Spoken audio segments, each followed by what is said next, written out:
Burada bu aşamayı bayağı iyi oynadı. Burayı da beğeniyorum. Güzel oyuncuları var. O yüzden S'ye koyuyorum. Yani. Team Falcons yani şu an kötü gidiyor olabilir ama bence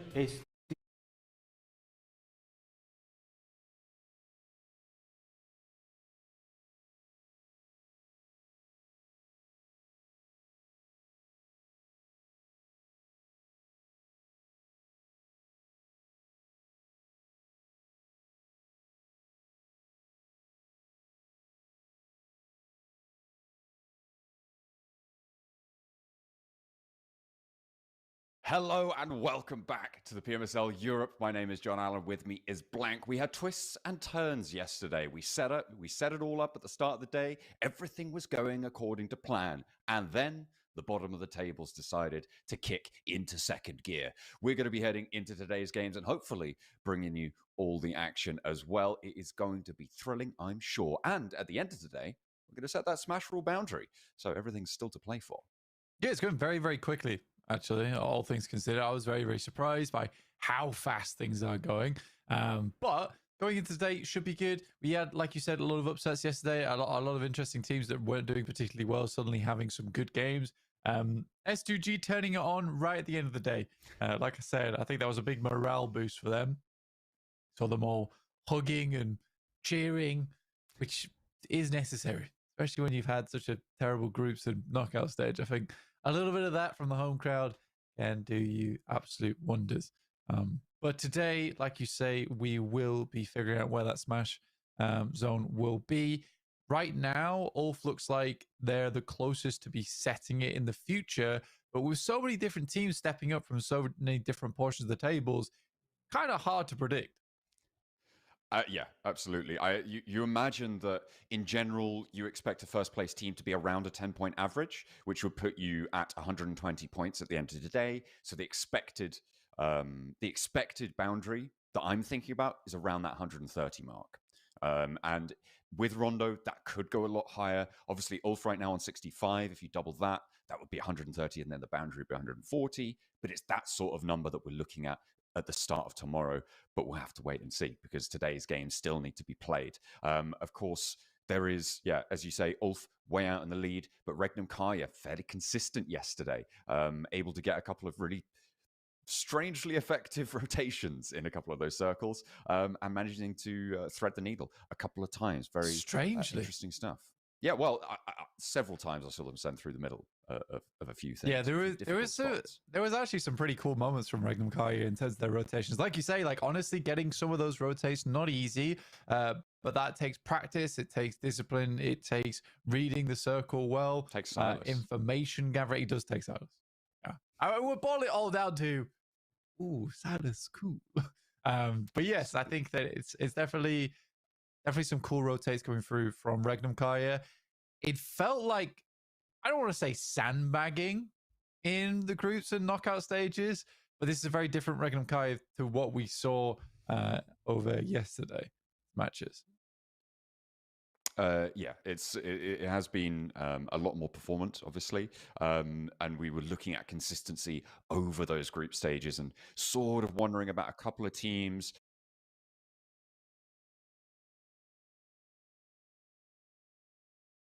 They have found that first day nice and strong. A first place, 2 second places, a third place as well.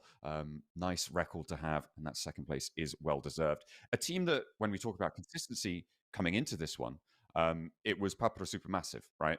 Who were sort of the kings of consistency when it came to their performance both in the league and knockout stages.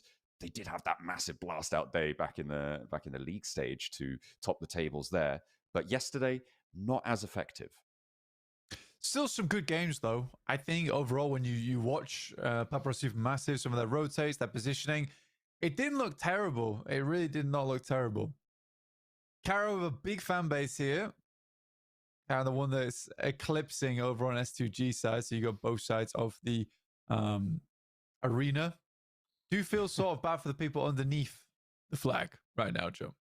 They're just trying to call their mum. They're just having a good time in the audience. They're like, oh, they've covered me up. That's a terrible view. I'm sure it's all in good fun. Maybe they cleared out that area. You can see not all the fans in just yet, although the seats are very, very full now. And of course, with the weekend kicking off, more people are going to be able to get there nice and early for things to begin. And there we go. Finally, they're uncovered. He is actually on the phone. Look at him. He is actually on the phone, and they've just been shaking a flag over his head. What's that about? Yeah, he had things to do, right? He had things to get up to. Got to call in the troopers. We need more support here for S2G. I also think that honestly, were they like punching the flag there from underneath? Is that how they make like that billowing effect? No, they're just all shaking it like you did in primary school with that big parachute. That was great fun. I don't think anyone remembers that. That's a UK core. That's a UK core memory right there. Yeah, we used to have like the done thing in the UK in primary school was some guy brought in a big parachute. I guess it was a big parachute. It was like massive. Like a big circle of rainbow cloth, right? And you'd all just like shake it, and then you'd all throw it up in the air, and they'd all climb underneath it, and it'd be like a big tent, and you'd all have a great time. That would be one of our PE lessons. Goodness me. That's not what we did. So what we did, we played Sharks. Did you ever play Sharks? Oh, yeah, where one person's underneath. Yeah. Yeah, and they just drag you under. You get like flung, and now you're a shark. Who do you get next? I don't really know what the goal of that game was, because eventually everyone just gets dragged under. Violence, I think. You're just waiting to see who gets dragged under next. Which is what we're doing here. We're waiting to see who's going to get dragged under in the leaderboards overall. Yeah, well, look at our tournament format and how things have panned out over the past 3 weeks. It's been a little bit of time, right?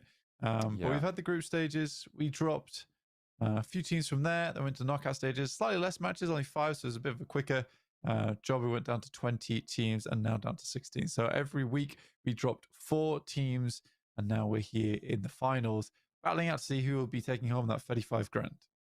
Absolutely, it is a nice prize, but the bigger prize that sits behind it is, of course, that PMGC Gauntlet spot that everybody is salivating at the prospect of. It is much more favorable to be going into the Gauntlet than it is to the group stages. So even if you're winning your regional point table, which several teams have the opportunity to, you do want to be getting top 3 here. And if you want to get in the top spot, one of the ways you can do that is with the smash rule. After today, we'll be setting our score boundary. So say that it's 120 points for whoever's in first place. Add 10 to that, it would sit at 130. That would be our smash score target. If a team hits the target, and after hitting that target, get a chicken dinner, they win. No other extra rules.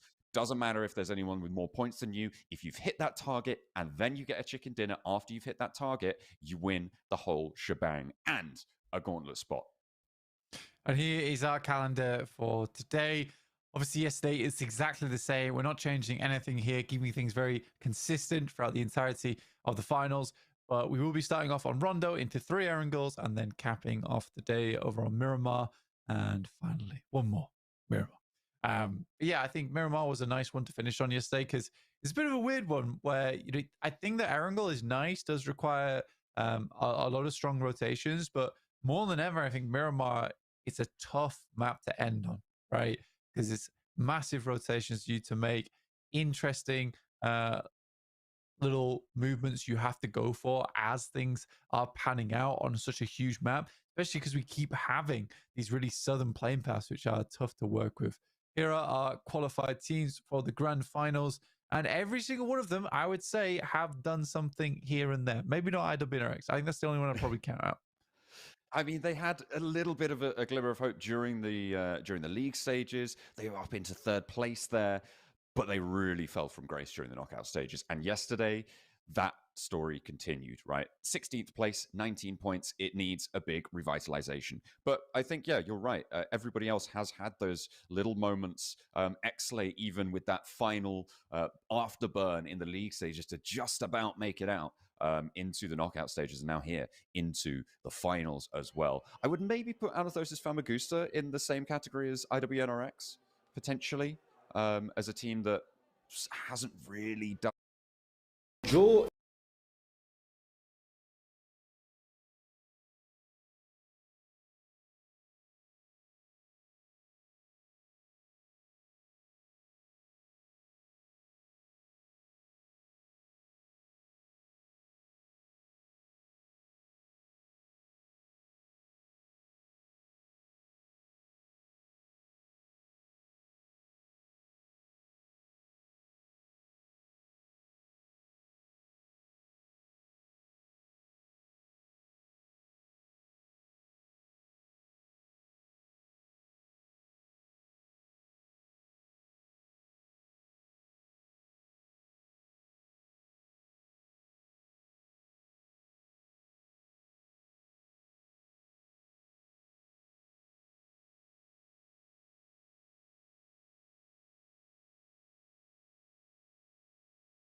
that hasn't really done anything loud.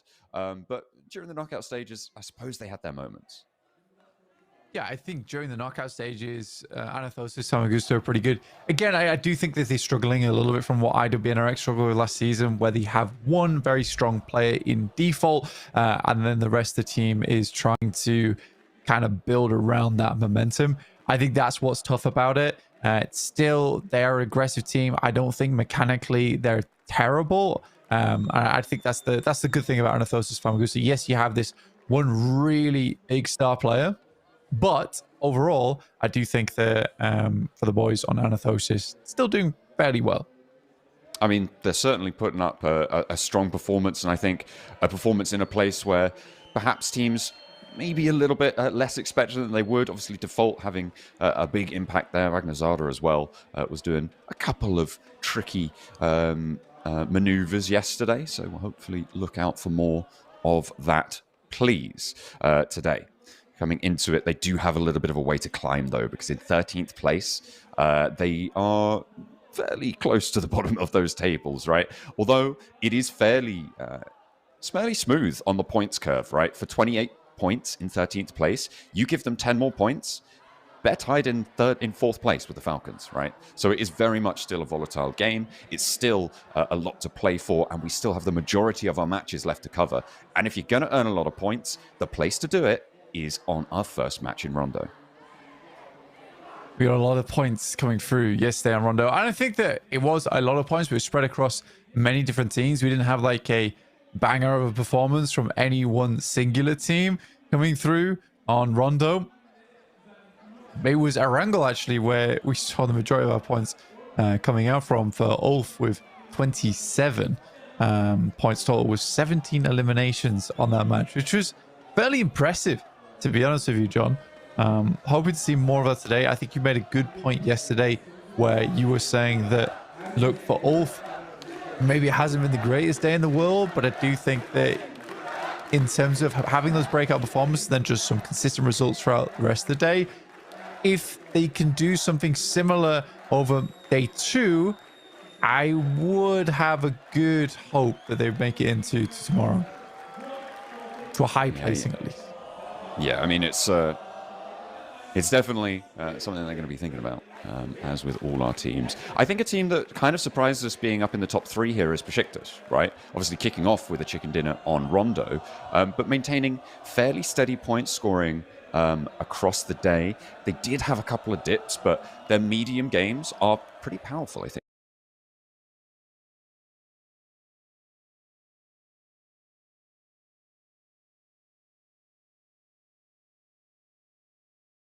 Compared to like what we've seen from quite a lot of other teams, and I think that's where tournaments kind of are what can be won or lost, right? Is on your middle performance games. Your middle and low performance games are where it really matters in terms of how you're going to be able to extract point value from those games. There's a lot of focus on chicken dinners, right? And obviously they are a big factor. You can earn a lot of points in one go, and in certain situations that might be what you need, but I keep harping on about consistency, about raising the point mark by adding to those middling games. Yeah, there's certainly, I think for Besiktas though, you know, they got 19 points off of their first game of the day, which was on Rondo. So that's 19 points out of their 42. So almost half of their points were earned on that first game. And I think that that's important because that Rondo wasn't too difficult for them to win out. They had chosen the right space on the side of the map. They had so much room to work with. A lot of the teams were battling amidst one another to try and get towards that end game. And for Besiktas, that was sort of cleanup. So I think that it's somewhat lucky. And then you have 2 games that they had that day with 0 points. Nothing at all. And then I think the other highest elimination game they had was 6. So that's only a slight worry for me.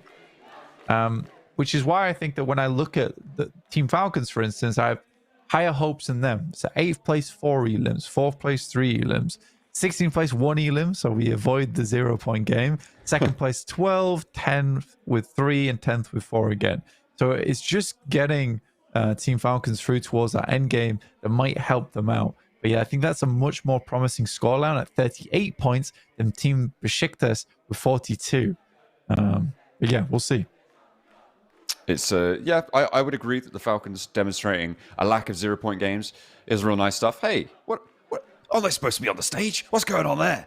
They're sitting down with their Infinix GT30s, having a game of PUBG Mobile, relaxing, chilling. Goodness me, looking good in the suits though. Absolutely. We saw him trying to get away with stealing a trophy earlier, which he tends to do quite often. I'm surprised they keep inviting him back. Yeah, they need to set a ring around it, a no sandstorm zone around that trophy. It's seems to be a recurring occurrence. There you go, a recurrence even. You know what? Should we play some PUBG Mobile? Yes, we could do. I think we should do that because I'm seeing that there's a lobby actually loaded in. We'll be taking a look at that fairly soon because we're going to look at the overall rankings first. I'm doing the hosting now. I've already done it now. What are you going to do about it? How dare you? Oh dear. But yeah, we're ready with the overall rankings. You talk me through it then. Go on. Oh, well, Ulf at the top, they have 66. Okay, I thought they had 65, but either way, they are having a good time there at the top of the tables. 58 points behind them is Regnum Kaya. They're looking to chase them down, and that's what the story will be for me today. Are Ulf going to be able to carry on this massive performance that they had in day one? Yeah, I mean, Regnum Kaya, certainly a really, really strong team. I am putting a lot of backing behind this squad. I think it's a very, very strong squad. I think Silas also genuinely just a nice guy, it seems, from everything we've seen in the past. I mean, even last spring, getting his dad out and them getting emotional about that was quite sweet to see. You like to see some emotions from the players because a lot of times you don't. You either see anger or elation in between losing a game or winning.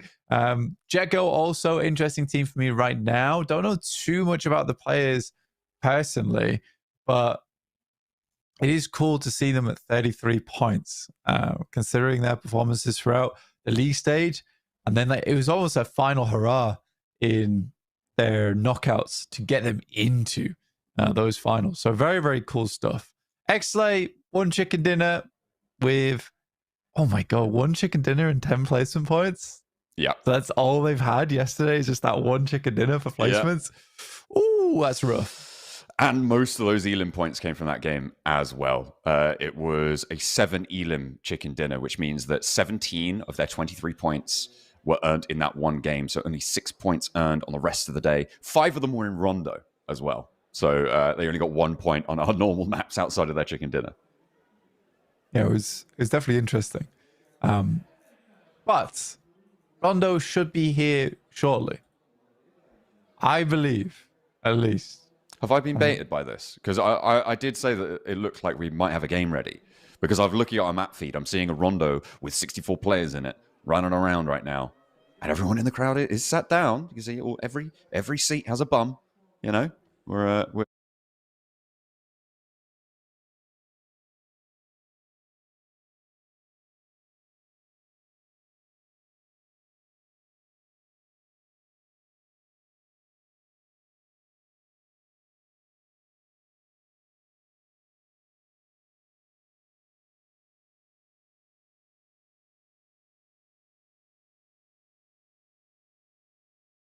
we're sitting everyone, and I'm sure they'll be standing up fairly soon in support of whichever team they so choose. At the moment, I think we're over the Cara zone of the states of their standings, the stands. There we go, and they will hopefully support their team. Cara, during the course of yesterday, they had like one good game, and then outside of that, really weren't super great. So hopefully, they can please their crowd a little bit more today. No, I'm kind of curious of why Cara has such a abnormally large following. People like it. I don't know. Yeah, I guess so. I think maybe it's an influencer thing, I suppose. Must be. I need to look into it a little bit more. I know this guy's popular. He's with Cara. I remember him from last season. But yeah, perhaps that's the case. Either way, for Cara, like you say, it's not been craziest of turnouts, but it's nice to see they have a massive fan following behind them. They certainly do.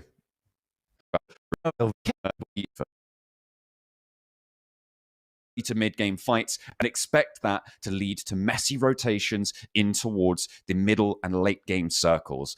It has been a nightmare for teams to try and make sense of this one, and we'll see if they've been able to find some sanity.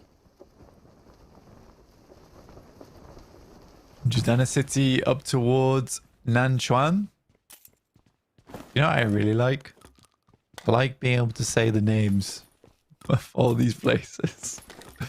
Very fun to say as a commentator. And the couple of times I spent in China, I have learned some pronunciation habits. Not all, but we some. are open. We're open to advice. We'll put it that way. Oh dear. Yeah. We'll get around to it. I'm sure. Well, it's new for everyone. Northwest circle there, end of the plane path should be fairly all right. Unless there's this embroilment around Stadium. I think Ulf wanting to claim that one, but Fenerbahce may be getting in trouble with it. Also, is that Anathosis Famagusta as well underneath them? I believe it is around that Stadium area. So far, shots into the sky from Ida. Not going to connect though, just backing it off. K9 as well. Not ideal for this stage of the game, but you can get some nice little pot shots off early. Circle heads over towards the northwest side, so towards Stadium actually, around test track on that southeast side. So this does mean there can be a huge amount of fighting. There is a lot of recall stations in this area. Matcap with a knife. This is Xlay, who also has a knife. Oh dear. Bit of bullfighting going on there. But Darkin, he's being a little bit more reasonable. Matcap, though, back to the knife fight in the tent. Oh, one slash across. And he needs it. Matcap able to get the clock there on Delation, but the rest of Xlay moving around. A lot of their players going down, but they are taking their toll in response. I think both of these teams at this point want to disengage. I mean, they are right on top of this recall beacon, which means that you do have to fully flee. And going for this early, I mean, I like this. They know that they're going to be moving for weaponry. Not too many sight lines are going to be under control. So getting these players back in now, a solid choice. And Emre can't really look to the skies in this spot. Nice. Free elims. I think Ida wants free elims. Players going to be parachuting down. I mean, Emre needs to win this 1v1. Right now, he's taking quite a bit of damage, though. Good crouch underneath the window. Gets across. Neo with a nade. I mean, wouldn't need to do a lot of damage to him, considering he's already quite low, and there it is, yeah. Able to get that first nade elimination, but there is a second recall beacon being dropped on by Ida, and they're far afield, and they should just be able to pull themselves back up. Matcap will want to disengage here. I wonder if he's got a gun, though, or is he still on the knife? Yeah, probably still on the knife. Oh no, barrel. Good damage, actually. Very good damage. Instantly traded off, though, but that's delay. And they are kind enough to immediately flush him so they can get better use out of their recall station. That's a lot of players coming for looks. Okay, he's got the shotgun on the staircase, though. It's not going to work because Spike's got one of his own. And he turns it around. Fenerbahce losing a player. And a point added for Anathosis Famagusta. This is over towards this western side, or the southwest side of this next circle. Could be a little bit troublesome. You see these recalls just coming in thick and fast as everybody's bringing their teammates back to life once more. Simple Domac with a little bit of response over to Spike. And doing pretty well with it. Might be a little bit tricky to get to the recall beacon, but that northwest side might be under control. Anathosis Famagusta, hang on a minute. Have they just been fully wiped? Or are they down to one? Down to one. As indicated by the green pip. Yeah. And the guy recalling his entire team. Yeah, exactly. Yeah, the early game is going to be a little bit of action here and there. Magnum Kari coming against Falcons. And now Valo gets taken down by Loxy. There's some really clean shots into another. And this is what Z-Wolf's always been known for. Very clean off angles. Redox finds a shot over towards another player from Regnum Kaya who are coming in very quickly to help assist Loxy, who is doing the do-si-do around the vehicle. live for quite some time and maybe delay just long enough for Regnum Kai to get over there. We'll see if they want to, if they do want to get over there, or if they want to disengage and just keep their players alive, get that recall. The Falcons are a little bit the worse for wear on the fight, so we'll see if they can keep it going. But with Silas getting knocked, I think this is time for Regnum Kai to disengage if they can. But Zed Wolf and Wild, they're going to keep the pressure up, and Falcons going to be playing on us too. Maybe they also want to disengage from this. Going down early in this situation, really not ideal. And Besiktas trying to make that the case for Anorthosis Famagusta as they rock up. Trying to move on in, trying to take ground here. Besiktas winning out yesterday on Rondo. And that is a unbelievably good lineup. Skewers them like a kebab there. Goodness me. What a spray down there along the side of the building for Falconist. Moving in now to execute on those points. But again, it's still early enough. Teams can just get these recalls. You can see the Falcons. They've got their recall. Regnum Kaya, not too sure where they are, but I'm sure that they are looking for a beacon as quickly as possible. One that they can use to bring back to life. Kamikaze taking a knock from Kara. Hang on a minute. Oh, okay. That was the finish onto Spike on the spray down from Falconist. Not just a pan elim. Goodness me. I don't think we've seen one of those in a long time. People are much more prone to using the knives in the early game. Well, you take a pan where you can get it. Good for defensive capabilities as well. A lot of times, now that we get the knife as the initial item of choice, we'll forget that the pan is basically tier 4 armor, completely blocking bullets when shot from the back. I think Regnum Kari heading up towards Ryan. I mean, they already got 4 eliminations off this game. I think they're quite pleased with it. The 3 of them were on to Falcons, and then another 1 over towards BR8. They rotate in a similar fashion, but BRA went straight past Stadium, had a little bit further over towards that northwest side. And Besiktas still playing it very slow. Asgard will get a res off themselves, so back up to 4. I mean, so far, Blank, we've seen 20 eliminations come on through, and we've only lost 3 players, and they can also be rezzed. This is actually being set to be a really high elimination edition game here as more and more start to get taken away. Oh, Anorthosis Famagusta might actually be in a spot of bother here. With the 1 player left now, it's imperative that they find a recall beacon to make this game work for them. It's the second time they've been wiped down to 1 player, so very much not having a good day so far. And that's versus Besiktas, who yet again are pumping points here on Rondo. No stopping the train for them. Bit of hovering going on over there. What that was about. And back to this awful area of the map on the northwest side around Nanshuan. Yeah, horrible area. BRA knows to immediately get a move on. But because it's so undecided between the 2 areas, you are somewhat worrying where to play on this one. I think you just have to play the side you're given. Regnum Kaya went to Ryan. They got that res off. If I was them, I think I'd just send it direct down towards Nanshuan. Maybe one of the compounds on the outside. The one particularly just off towards the east. Interesting on the res there for Anorthosis Famagusta. They were able to, obviously with the parachutes, get a lot of ground covered over towards Nantuan. And I think that actually the player who's going to suffer the most is the person who recalled them all. Malaz had to break up towards the north. And are they still on 2? Did they get pinged away in the sky? I think they might have done. I'm not too sure. Brad didn't manage to get any of those points, so maybe not. Not too sure where Sefkan is. Oh, sorry, not Sefkan. The rest of Anorthosis Famagusta. But Real getting spotted. Besiktas likely to pick up that point. But there's still so much time on these recall beacons. I mean, it's still a lot of them up and available for teams to pick up. Especially squads coming in from that western side as well, John, because over in that area, you have an instance where Besiktas are coming through. They'll pass by that res beacon. There's plenty of other teams also in that area. Ooh. Getting mashed up there on the EMP zone as well.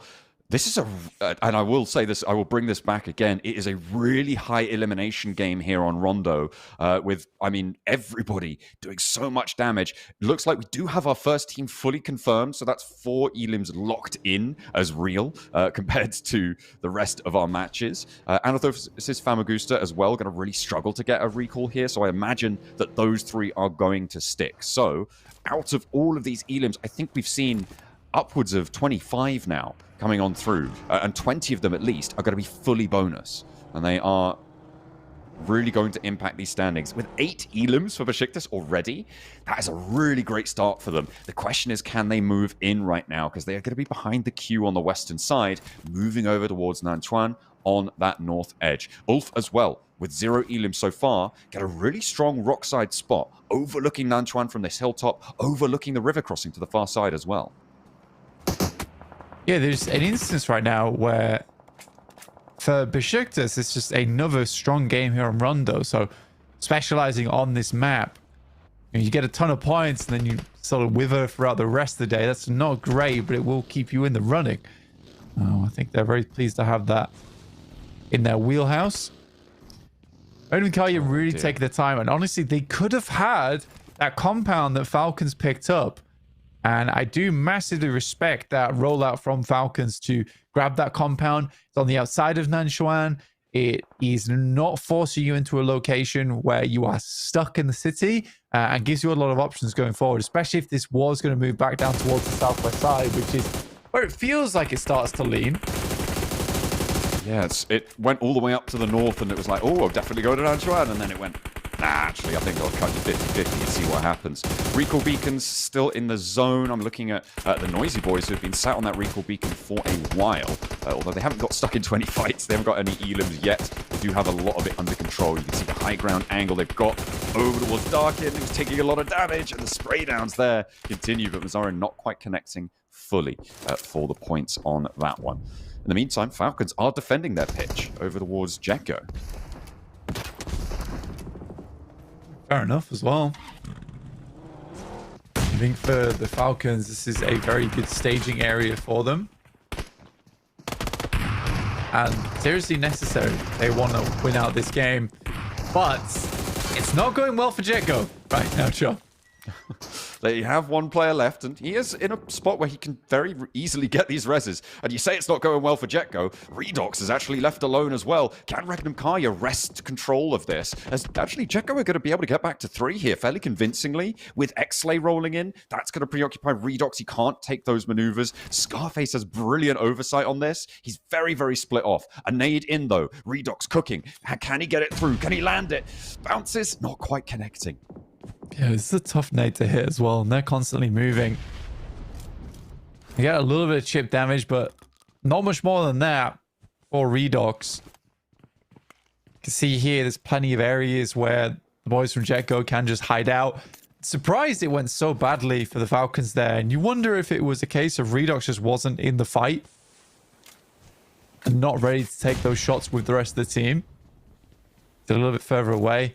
And Jekko do go for these mad dashes quite often. Throw caution to the wind, make it happen. And this is how that they've been still building on some kind of points despite, you know, maybe not being the most fearsome squad in the lobby. Jeez, I just had a train horn go right outside my window. That's crazy, sorry. I'm back in though. Loxy, however, not so lucky, getting knocked and flushed by Xlay on the off angle. The approach to this fight, as it may conclude fairly soon. Redox wants to hold his nerve, has 1 nade, a Molotov on the door frame. That's going to slow Jekko down, force them in through the 1 opening. And he's got the shotgun, trained, ready to execute here. Needs to step out, no. Backs off, plays the angle, has a nade in hand, he's cooking. The door gets shut. Jekko do not want to let this one go.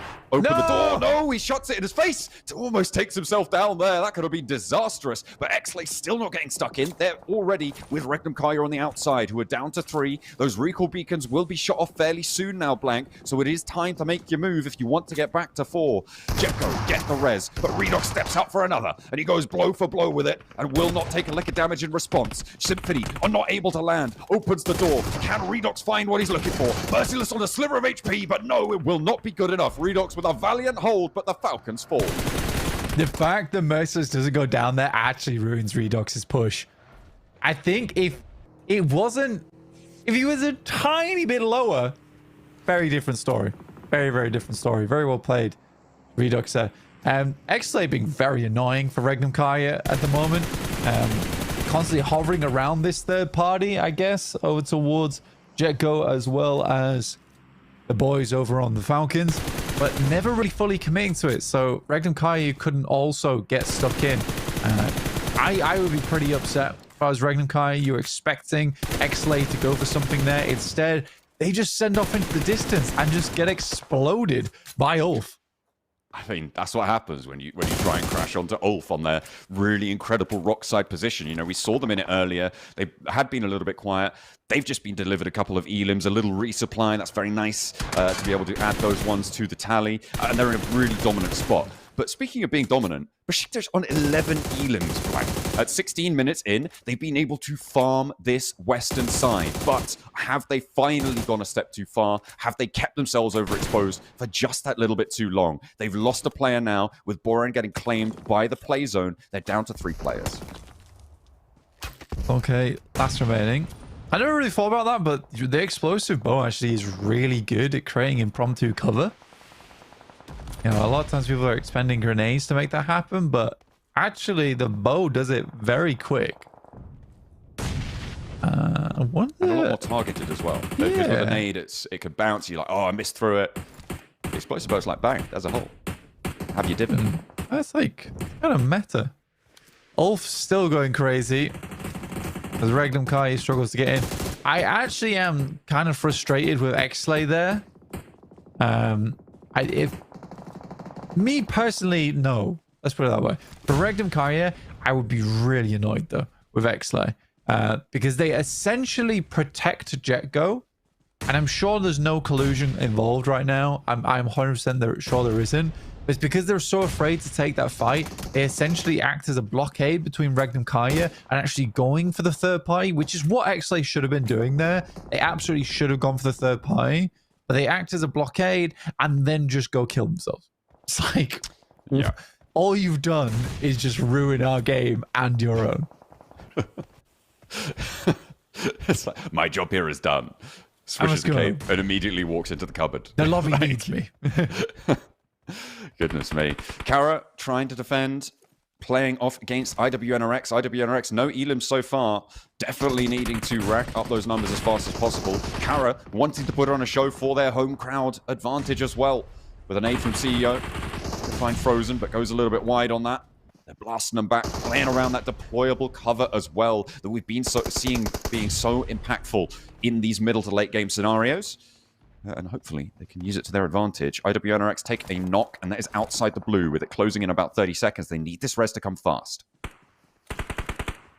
Frozen swinging off to the right side here. Nade goes through. Good damage on top. No Molotov to finish the job, though, and no more nades on Lewis. Marceau just tries to go for the rundown, or at least identify where he's playing. But Besiktas up high. They're still not done. Still pumping those points. 13 eliminations now. This is a ginormous game for them. And absolutely fair. If you want to get all your points from Rondo, there's one way to do it. And I think that it is also helpful, John, that this is a very, very similar position of the map where Besiktas won yesterday. They know how they like to play this. There's a chance there for the nade on the flush, and it will take... No, it's actually the spray down from Ketch. Ulf, I mean, this high ground position for Ulf, they established it early. The circle has helped them out on this, and it's shifted again up towards them. I feel like this is going to be an Ulf chicken dinner, right? This feels like the time. Unless Besiktas are able to keep their pace and feeling real hot right now with 3 players, are going to be able to do so much. But with Ulf's position, with their overlook, with their dominance of the area around them, I just don't think there's any way that they get taken down here. It is. I mean, I think it's still too early to tell, no, because you have this instance right now where the circle could hard shift southwest. I think if we're playing the odds game, I think you'd be right, but I don't think you can say this with certainty. Who's going to win on this one, just because of the way the river cuts through the middle of this one. It's so tough. Septimus I don't know, headers that nade. Smoke everywhere, shrapnel all over the place. Man's made a Pmsl. Doesn't take a lick of damage. He became one with the rock. He was basically Dwayne at that point. Yeah, just didn't take any damage from Actual that stone one. form. Lovely little stone form, exactly. Besiktas, they're still on the fight. They are going to clash with Papra Supermassive right now. Of course, with 3 players alive, it's a little bit harder. Ulf may be able to take shots out this way. It's just a bit out of range, potentially, for the majority of Ulf, so could be isolated. Besiktas now crunched a little bit. On this hilltop, they've had a lot of power. Obviously, they've been afforded a lot by their position. Nades over the top, looking for Papra Supermassive, and an answer with a nade. Falconist doesn't go down, but the info's gathered, and he has to back off the angle. Papra Supermassive, charge him down. I mean, Nico sending out that he knows that Besiktas is on the back foot, starting to push away. But Papra Supermassive, again, this is what I'm talking about. They're consistently into these late games, no matter what. I'm just waiting for them to get one of those massive games coming through. Rookie on this rock is very hard to deal with here, John. The fact that he has oversight down the hill towards IWNRX, but that is a great shot from Kakali, and a very much needed one. Nico preparing to make this push. I don't think the IWNRX can move up here with Kara on this oversight. They are going to be the ones feeling the brunt of the pain here. One player from Kara has gone down. This is potentially going to give Besiktas a chance to get this res and see what they can do here. But Kara go down to an off angle from Eren on Ulf across the way. It helps, and the circle blank, it shifts out to the west side, and maybe Ulf have to move. The res potential here for Besiktas and Papra Supermassive, tentative on their push. They don't know who's there, and the nade from Falconist brings Besiktas up to 16 elims. Blank. IWNRX are exploded in the valley. That's a nuts nade from Besiktas. I think that the little shoo-in that Ulf makes there might be their undoing, just because it gives a general idea of the locale that that team is coming from. So now Papra Supermassive and Besiktas can go prepare for that. The saving grace is that Ulf does have a player on that southwest side. That is a sad nade that comes through, catches him as he's running away, falls flat on his face in the dust. This is very, very difficult for Ulf. You're right that they will struggle here. And the nades keep going through. They're really struggling against the 2 players from Regnum Kaya who might be able to get this res. And because they were playing so split blank, they do not have the ability to get these reses as fast as they would like. A good nade, not quite on target, but the spray down certainly is. Scarface isn't going to let that one phase them. And now the reses can come through. In the meantime, Besiktas looking to try and stay alive, but Papra Supermassive may have been clued into the fact that they are only 3. Now with Zeptimus down, there's only 2. And I don't think they've got any more nades left in the pocket here. Zeptimus flushed away. Is this the end of their run? Because Ulf are starting to gain steam with 10 elims themselves. Yeah, they still have to wrap down over towards TMB, last player from BRA, playing as 3. They just have to hope that their spy on the other side of the map can live long enough to let this one go through. Darkin gets taken out. Very, very tough here now. This is the second rondo.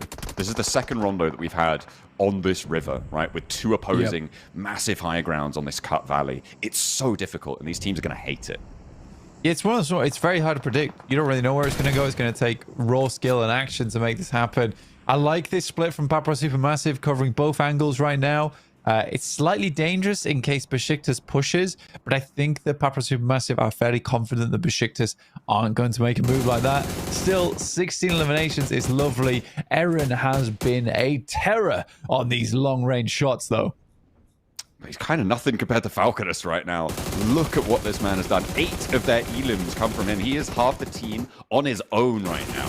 The Noisy Boys, they stayed quiet for so long. They held their recall beacon, playing the good game, but that's all for naught, as they will go down in 7th place, it seems, fairly soon. Well, not just yet, but with Ulf on the hunt, you've got to imagine that this is going to be, dangerous. 3 and a 4 in a vehicle? No, 3 in a vehicle, and they're rolling up to the Noisy Boys. Could be dangerous if a nade hits them. The spray down of the vehicle goes too far.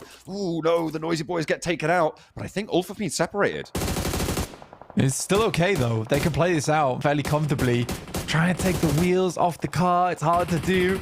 Nico goes down to Ketch off in the distance. These shots have been disgusting. It's nice to see Ketch still taking these shots as well, hitting them at long range. Like I said, the guy had been somewhat struggling over the past year and a half or so, compared to his debut almost 3 years ago, where he shocked the world and wowed everyone with an unbelievably strong performance. Sadly, will go down as he skirts down the cliff face. Yeah. His job's pretty much done at 16 elims total. And this is Scarface's playground. Absolutely. He's opening up with a 6x on the AUG. It's a beautiful spray down opportunity. Ketch does get flushed, and they're playing on as 3, and they're up to 16 elims blank. They saw Besiktas chasing them down. They were like, guys, we're actually the first place team. We're doing 16 elims as well. That's just what we've got to do. And they are probably in one of the better spots here. Papra Supermassive, the only team that can change the tune, and they're making their move now. Falcon is making the dash. Papra Supermassive will turn over the hilltop, and that will be the end of Besiktas. But they still get a huge game. A 5th place and 16 elims. That is monstrous on those point-scoring totals. I would not be too surprised to see them try and keep this one going as well. But Ulf, now the team to beat. Papra Supermassive in the drink. Yeah, dropping down. I mean, a lot of bullets coming through. It's from Solus, who have been playing this off angle, well prepared for a maneuver like this from Papra Supermassive. Ulf has absolutely everything covered right now. Papra able to get underneath. 18 eliminations on the game, and like I said, Scarface, widely known as one of the best long-range players in the game, still making it work. 19 eliminations now, looking for the 20 bomb. They could get up to 22 here, and Kamikaze is on the menu. Will be found as well. 2-0. They have guaranteed a 30-point chicken dinner if they can convert. Of course, there's 2 players still for them to contend with, but I'm expecting denial here. I'm expecting Papra Supermassive to move out. Oh, maybe not. Okay, they're stepping up. Lost and Tron B trying to scale this cliff. Solus breaking out wide. I think they know that this off angle's a danger. Will get spotted. Sprayed down for 1. Eren peeks over the top. They're too worried about the off angle. They do not realize that the thrust of the spear comes from Eren. And there is that spray down on the off angle. A 22-point chicken dinner. They have got 32 points to kick off the day. Blank. They almost get half of yesterday's points in one match. And Ulf are terrifyingly competent. That's going to shoot Ulf into the stratosphere in terms of points off that game. What a match from them. On the complete wrong end of the circle as well, the majority of that game. So cool, though, to see Scarface in his element. Like, that is where he shines. Eren didn't let anyone get close to him either in that close combat scenario. You just had this nice tandem between both those players. Scarface taking care of anyone at distance. Eren, nobody could get close to this guy. And on the monolith they go. The first team to double up as well. You could see just on the bottom left of where they placed the new placard. It is their repeated chicken dinner. The first team to find 2. But they don't need that tiebreaker blank because they are going to be so far ahead. They're nearly at 100 points now, just off of that game. Yeah, it's very, very wild stuff. I think for Ulf, very promising team. It's nice to see as well, because I think that I kept talking about them in knockout stages, saying that I expected much, much more from this squad, yet it never seemed to come to pass.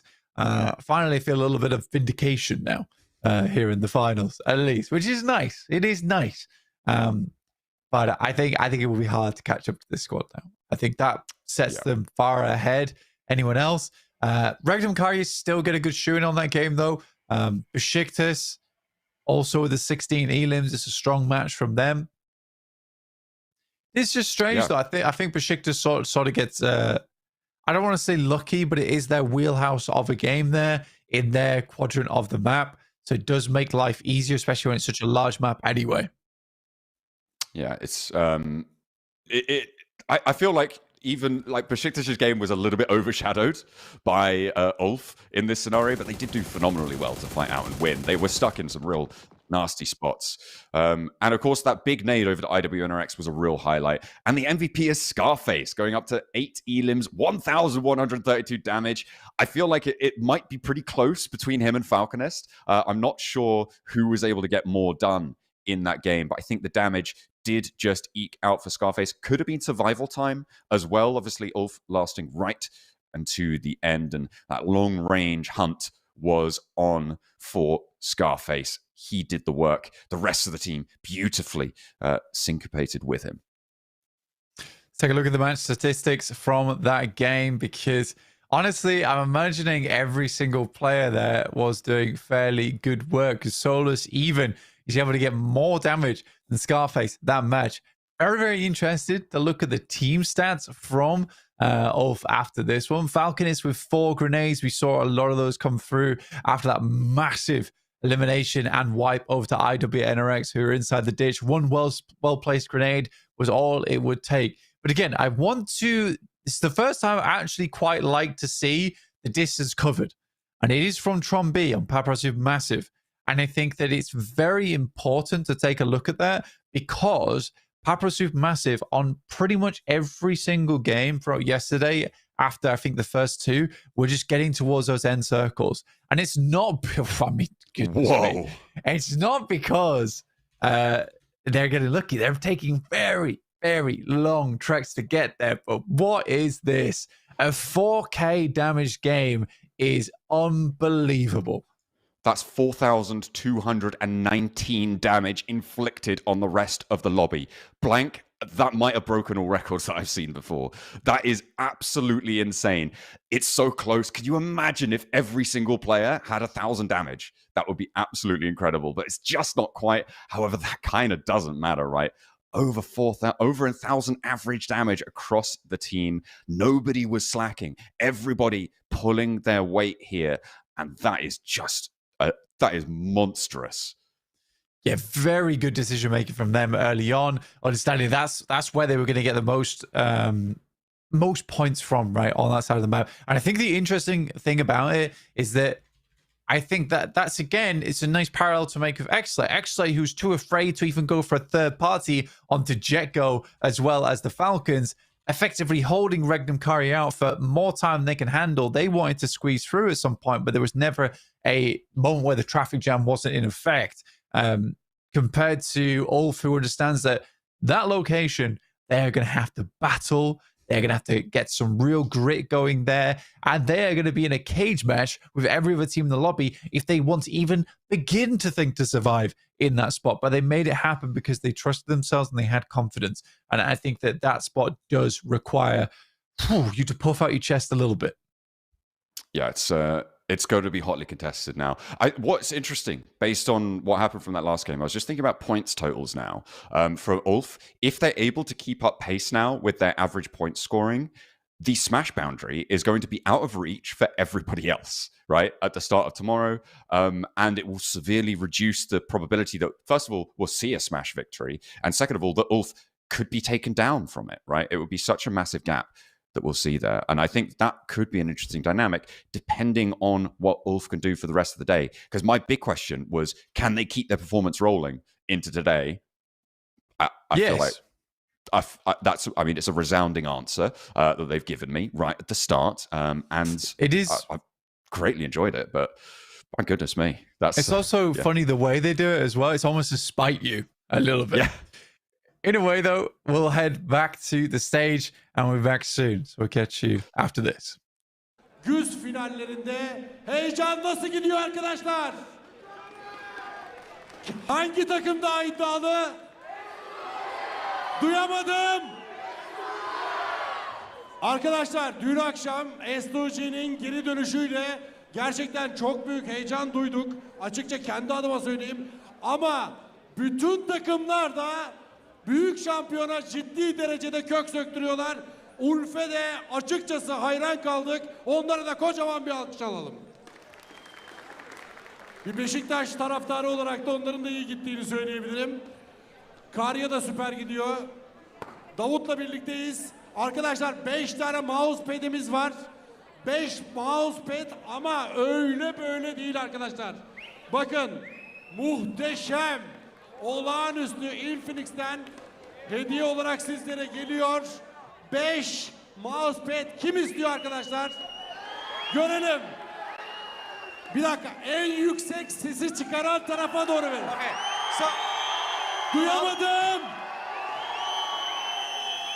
Davut, Okay. I can't hear them. okay, so all I know is we have 5 mouse pads, and I have to choose 5 people, and then we'll have our lovely staff reach out to you and give you the mouse pads. So, what I'm gonna do is I'm gonna pick 1 person from that side, 1 person from that side, and then 3 from here. Okay? I'm gonna try and give everyone an opportunity. So, let's see who I'm gonna choose. I'm gonna start from over there. Who's gonna follow me? Let's go. Come on, come on. Evet. Okay, over here. Arkadaşımız First one. mouse First one. padler için 5 First one. arkadaşımız Let's seçecek. go. Okay, so I'm not sure who to choose. I want to see if we have any supporters from all the teams. Okay, you know what? You. Black jacket, yes. That's our first one right there. And we'll go back to this side. Let's have a look-see. Alrighty. Okay, you know what? Since Ulf did very, very well in the first game, I mean, you were talking 32 points. No, Ulf fans, where are you? Ulf, where? Did they all leave? Okay, fine. You, okay, I love that shirt. So, number 2, mousepad number 2 over here. Number 3, I'll choose you. I like it, yeah. Number 3, right here. Number 4, make some noise, come on, make some noise. Yeah, okay, I like your energy. I like that. Number 4, right there, S2G jersey. Row number 2. And our last one, let's have a look-see. Okay, you know what, fine. Final one for you, there we go. All right, that's our 5 mouse pads. I'll have our lovely staff reach out to you, and then hopefully we'll get our rewards. Don't worry, there's more. Now, we have wheel spins. Arkadaşlar çok teşekkür ediyoruz Davut'a. Bana iş bırakmadığı 5 tane arkadaşımızı çarçabuk bir şekilde seçtiği için kendisine çok teşekkür ediyoruz. And very thank you because you chose very fast. I have to make it quick. I mean, look, we have games. We have games to go through, Thank and you, also my we friend. have wheels to spin. Let's time. Now we are... Ben niye İngilizce konuşuyorum ki? Turkish is Arkadaşlar, yours, English is mine. Evet. Biz şimdi çarkı çevireceğiz. Spin wheel ile birlikte hediyeleri sizlere dağıtacağız. Hazır mısınız arkadaşlar? Kim için dağıtacağız? Hanımefendiyi Okay, you seçiyorum. have to choose. Hanımefendiyi seçiyorum. Hanımefendiyi seçtik. Bir kameraman arkadaşımız gösterebilir mi? Hanımefendi için geliyor. İşte burada hanımefendi için çeviriyoruz. Acaba ne çıkacak? Merak ediyorum. Penguen, benim için çevirir misin? Yes, perfect. Yeah, give it a spin. Wait, what does she want to win? What does she want? Ne istiyorsun? Ne istiyorsun? Ne çıksın istersin? T-shirt. Okay, wait. T-shirt. T-shirt. Okay, we have a Geldi t-shirt. işte. That's our first one. Gerçekten hiçbir hilesiz t-shirt kazandı. Two more. Ama Okay. 2 tane daha istiyoruz. Kim olsun? Kim istiyorsun? Kim istiyor? Arkadaşımıza Bilgehan. veriyoruz. Hemen buradaki arkadaşımıza. Ne istiyorsun? T-shirt istiyor. T-shirt as Bakalım well. gelecek mi t-shirt? Penguin, por favor. Don't know why we went with Spanish on that one. Evet, önümüzdeki zaman diliminde update geliyor Penguen'le ilgili. Çılgın tavuk dansı dün nasıldı, iyi miydi? Ben çok beğendim. Pas. İşte tişört geldi. Tişört geldi arkadaşımıza. One more, final one. I think we need to go there. Bir arkadaşımıza daha Yellow, geldi. yellow shirt. Yes, you. What do you want? What present? T-shirt. Everyone wants a T-shirt. I love it. Herkes tişört istiyor. Bir atkı isteyen yok mu arkadaşlar? Atkılar bana kalacak bak. Atkı da çok güzel. Atkı da çok güzel. T-shirt. Okay. Penguin, please. Oh wow, Belgian just stole that one. I wanted to spin, but okay. Ne gelirse, tamam mı? Var mıyız? Ne gelirse. Pas gelirse de pas, tamam mı? Aa, yapma. Çanta. Bere geldi, bere Çanta. galiba. Bere. Bere geldi. Arkadaşımıza yeşil tişörtlü bereyi armağan ediyoruz. That's it. 3 spins, done. 5 mouse pads given out. And don't worry, we have more spins, I believe, after match number 4. So don't go anywhere. And now we have match number 2 waiting. Bir misafirimiz var. Vezir Bey burada mı? Fenerbahçe'den Vezir Bey burada mı? Fenerbahçe'den Vezir Bey'i davet etmek istiyorum. No. No more. Tamam. We have more Bir after sonraki 4. zamanda misafir edeceğiz arkadaşlar. Şimdi birazdan ikinci maç başlayacak. Günün ikinci maçı. Çok heyecanlı bir durumdayız. Kim kazanacak, kim kaybedecek bilmiyoruz ama analiz masasında heyecan farklı bir noktaya gidebilir. Ve burada yarın Smash ile alakalı kuralı biliyorsunuz. Smash kuralı nasıl arkadaşlar? Gerçekten çok heyecan verici. Yarın bakalım ne olacak, bugün ne olacak? Çok büyük bir heyecan içindeyiz. Özellikle Okay, you know what? Ladies and gentlemen, I think we've had a lot of fun, but I think it's time for us to get back to the games because I think the players are more than ready. for our herkes çok second game. heyecanlı. Şimdi analiz masasına gidiyoruz ve arkasından maçlar devam edecek arkadaşlar.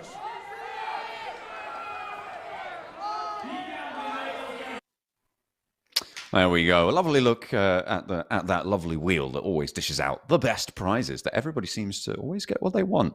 It's a very curious wheel, that one. And of course, big fan of the penguin mascot. Always good to have that one thrown on in there.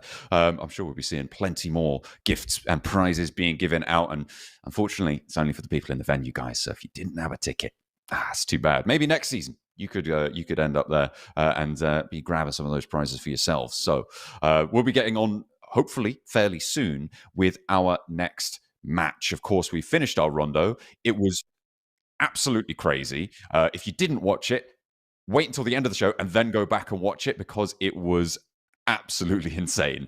2 teams getting, 16 elims for Besiktas. We were like, whoa, these guys are crazy. How's anyone going to beat them? And then Ulf just went around and said, you know what? Hold my chicken dinner. Actually, no, we'll take it back because they absolutely nailed it with a 22 elim chicken dinner. My goodness me.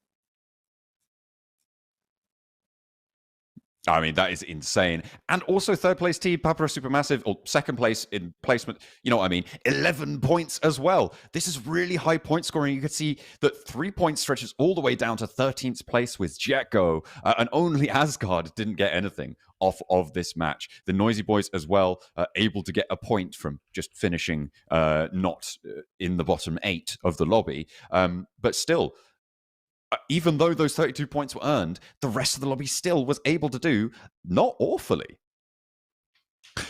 Yes. I think for Xley as well, 4 points down here. It's just crazy that DMV is still able to get 1 elimination over in the 15th place. Ulf at 98 points, almost breaking 100 points total on game 1 of day 2. That is some crazy stuff. Regnum Kaya at 65 points there. Besiktas over on 61. Regnum Kaya's keep it up, I guess. I mean, you know what's absolutely crazy? They'd be first place on elims alone. For Ulf right now. They have 70 elims. Wait, they have 70 elims. And if you took away everything else, they are still in first place. How incredible is that?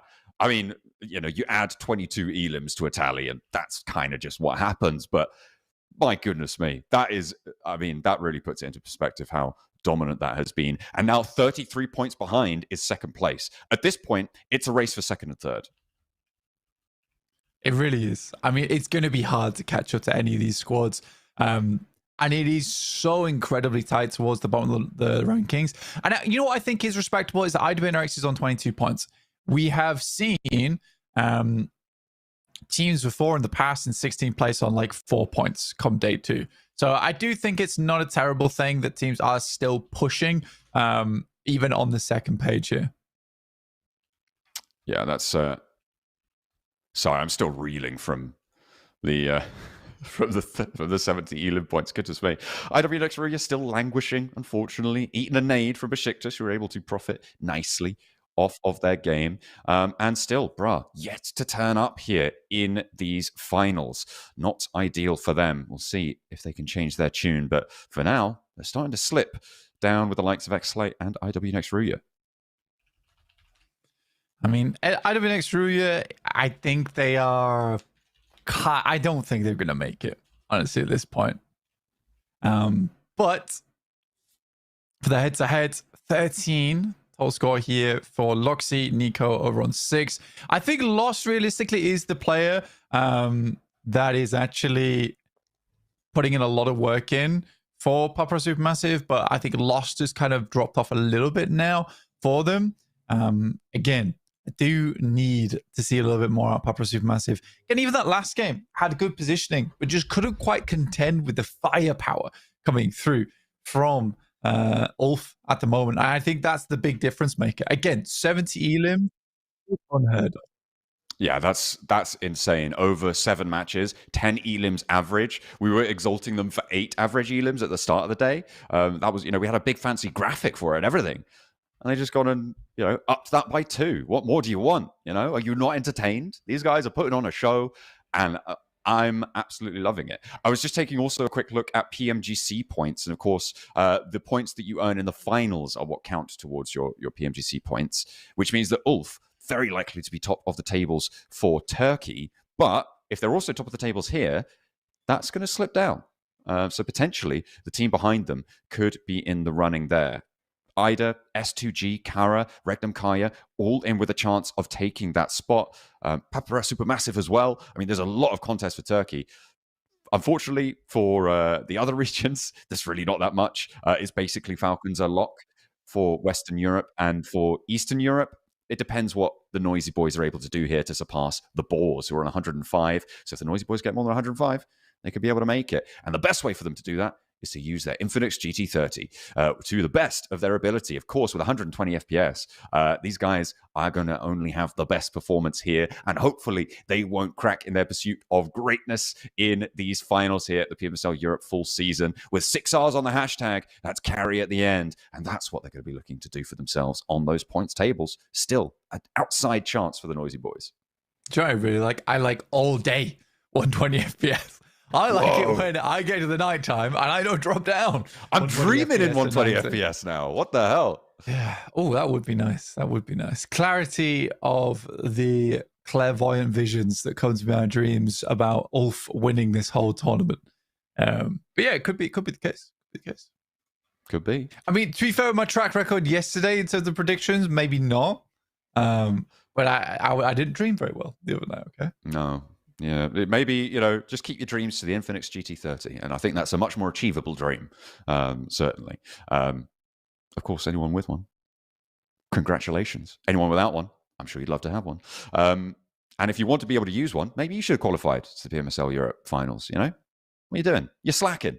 You could just go out and buy one, though. Yeah, you could do. Or you could just qualify. Or just qualify. Just qualify, guys.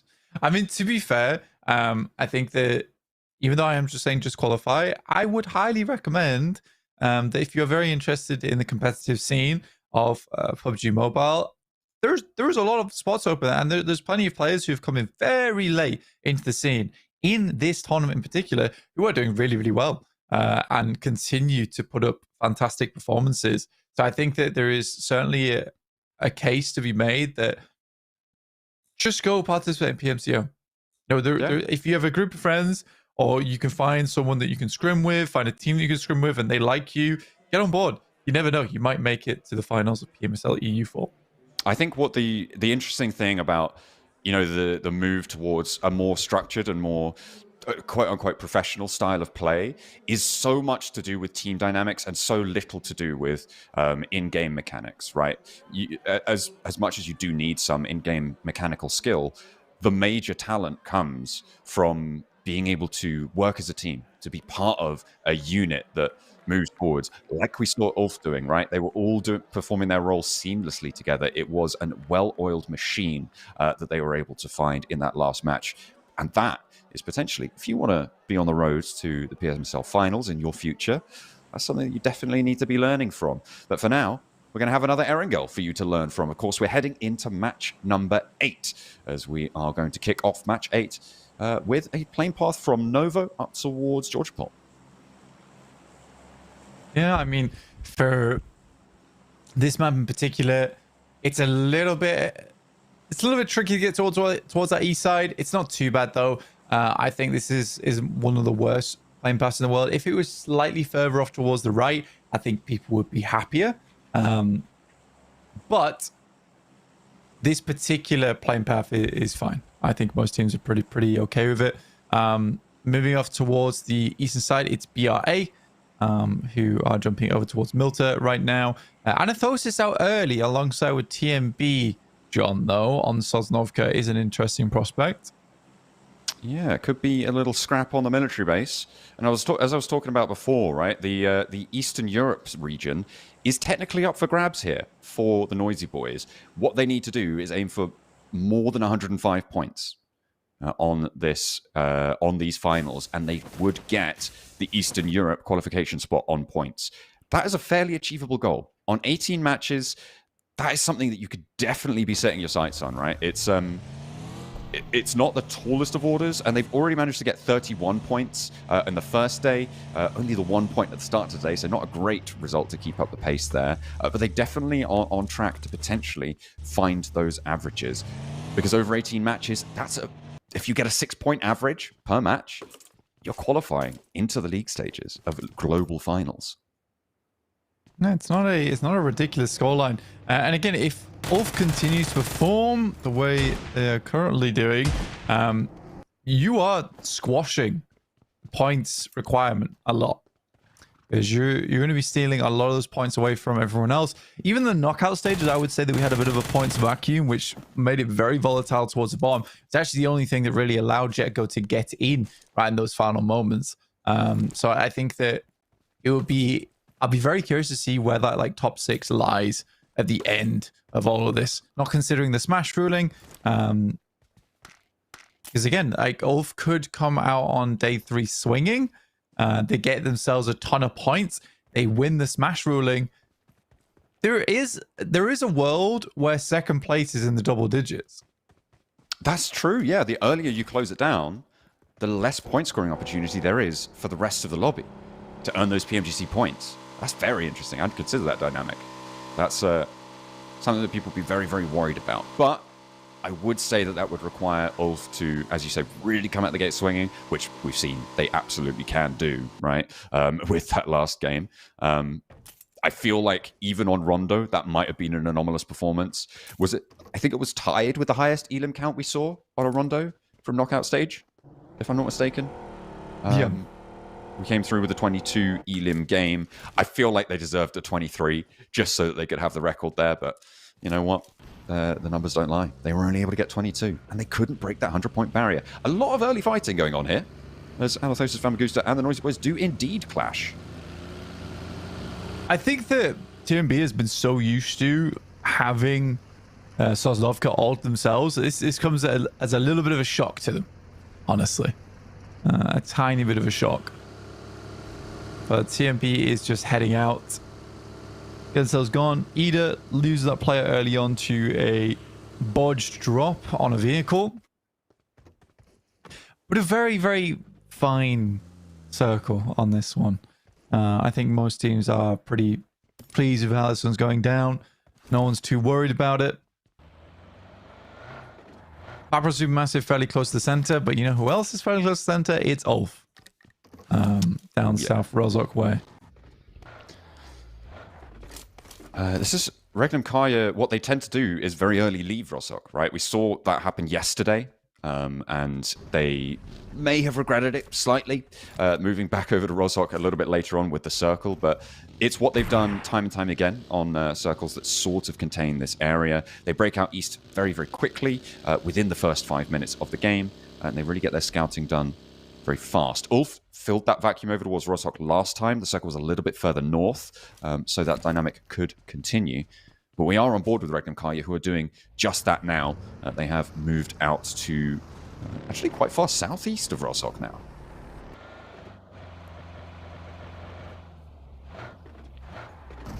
Goodness me.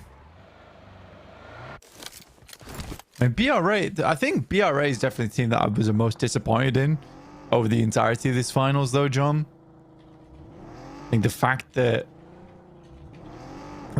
BRA are only down on 26 points does lead me to believe that a lot of the massive performance they were able to come out of in the knockout stages were exactly how I assumed it was going, where it was a lot of luck, a lot of early fighting, a lot of high elimination games that came from some fortunate circumstances.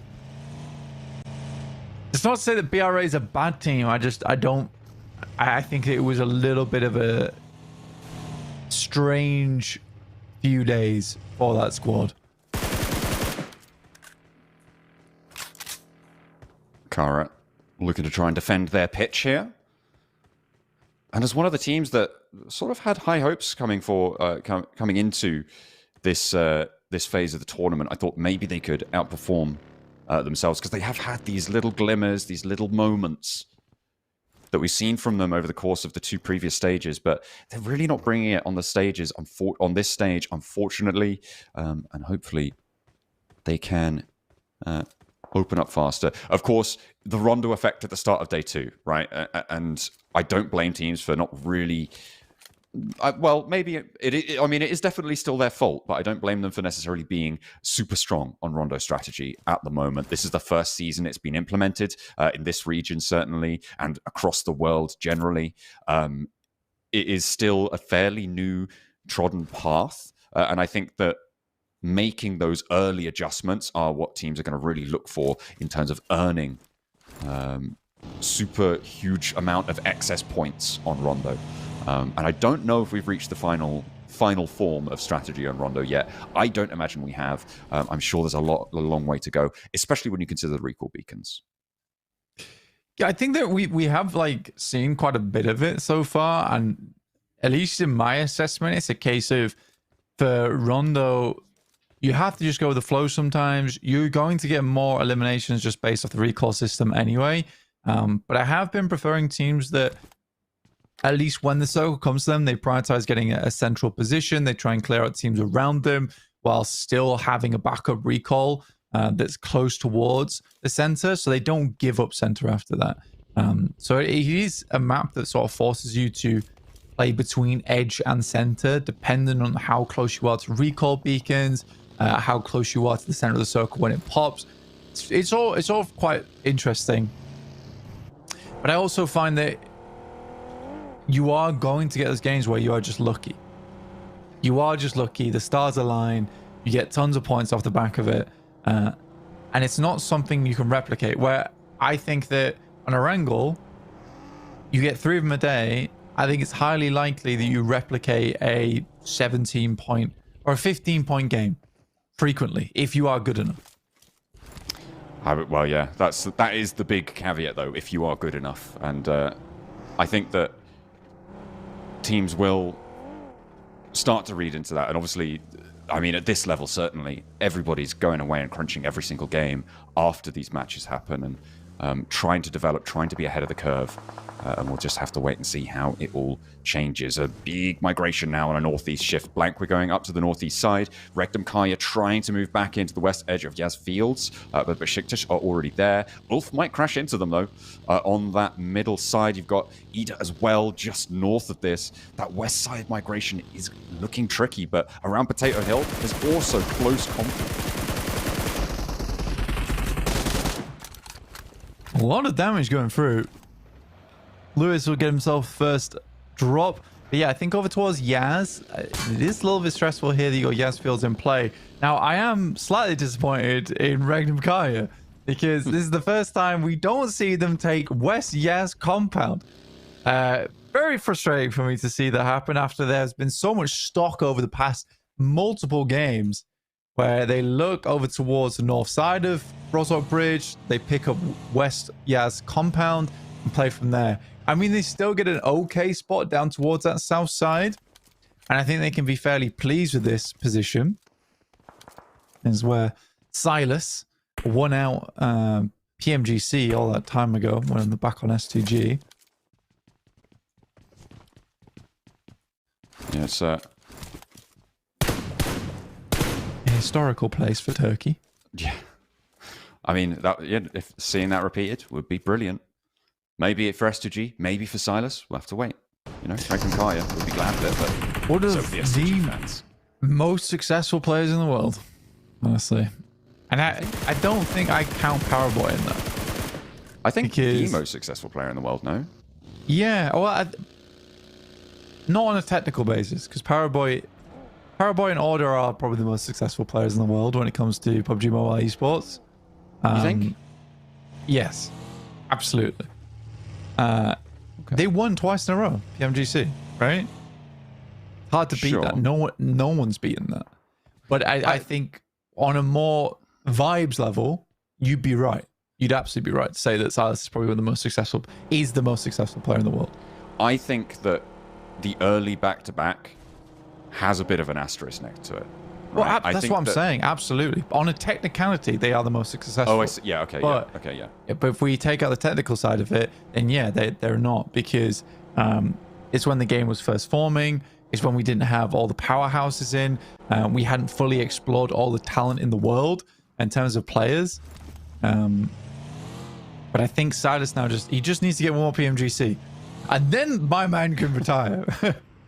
I feel like the other player that I would bring into conversation is King. In terms of most successful player in the world. He has a pretty incredible track record. Certainly in the PEL, right? So I think that if you're talking about who can face Silas as the most successful PUBG Mobile player or esports league player, I think King has to be in that conversation. I think that's the only person I would accept someone having the opinion of that Silas isn't the best, is putting King in that pedestal. Yeah. Again, it's I think PC Pro Elite League is very, very different beast altogether as well. Like a lot of times they're playing a very different game to us. Ulf though going crazy once again. EMB takes 2 knocks, but no flushes just yet. And Ulf would tally to 100 here if they're able to clean this out. And Scarface looks like he wants to get it done. A 1v4 might be a bit bold. Luckily, he has backup. He's got the boys. They're rolling in a nice little assault onto it. There's no defense here, and catches them, slacking. Mazzaro does find the retribution, maybe looking for a flush here. They lose catch, but it will not matter. 102 points now on the tally for Ulf. They are over into the triple digits, and that has got to feel real terrifying. Everybody in the lobby will see that elimination feed lighting up and go, I think they might have just done it. We're beans. 2nd or 3rd place race it is, boys. Let's see. Big news as well for the Noisy Boys on their chase towards the Boars PMGC points total. They go down with 2 points again, so only 3 points today. Yeah, it's bad. It's very, very bad. I'm kind of interested.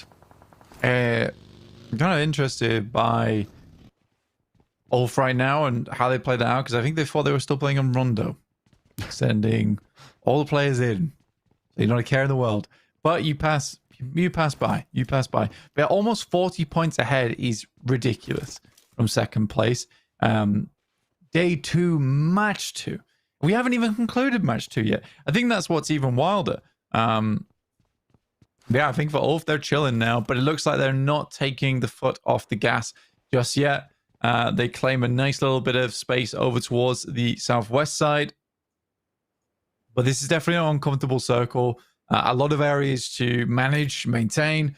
Asgard have I think probably one of my more favored spots in the circle, which is on the south side of Yaz, out looking towards the field.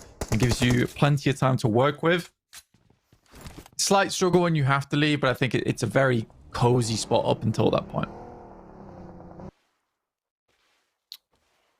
Everybody trying to find their slice. Oh, a bit of an east shift, I think. That's a real hard east shift over towards... Oh, my goodness. They look at Papa Supermassive in Heaven Compound right there. They're playing the 2-2 split. This could get dangerous. I'm thinking Regnum Kaya are crashing right now. They're already in the vehicles. They're heading that way. I feel like this might be a North Point Papa Supermassive being cut in two. Well, that depends if Papa Supermassive are able to hold on. What is this? And why has it happened? Oh, and they are blocking them all in. This is like a shepherd with the sheep. And Falcons are not getting out of this. Oh, no. I think he might have actually cut their entire path in half with that, with the hovercraft. And so they couldn't move anymore. That is disgusting. Oh, the Falcons are going to hate it. With one simple trick, Falcons hate him. Goodness me. S2G actually beat Regnum Kaya to the punch to getting up to the foothills of the Papa Supermassive compound. But it's not going to matter. Papa Supermassive going into half either way. I don't imagine that the North Point, the South Point rather, the higher end of this compound is going to be holdable. But Icy up the staircase, careens on in for S2G. But as a solo, I don't think he's going to be able to hold this against Regnum Kaya when they decide to get stuck into this. It's pretty clean, though. Pretty damn clean. I mean, they lose from 3. Icy. Yeah. I wasn't talking about that. That was messy. But for Icy, very clean. Yeah. Nor will Molotov outspike from Anathosis. I think Regnum Kaya's push gets cut short. So funny when you get to higher levels of PUBG Mobile. Sometimes these kind of rotates become extremely messy. They become messier rather than cleaner because everyone knows exactly where the winning position is.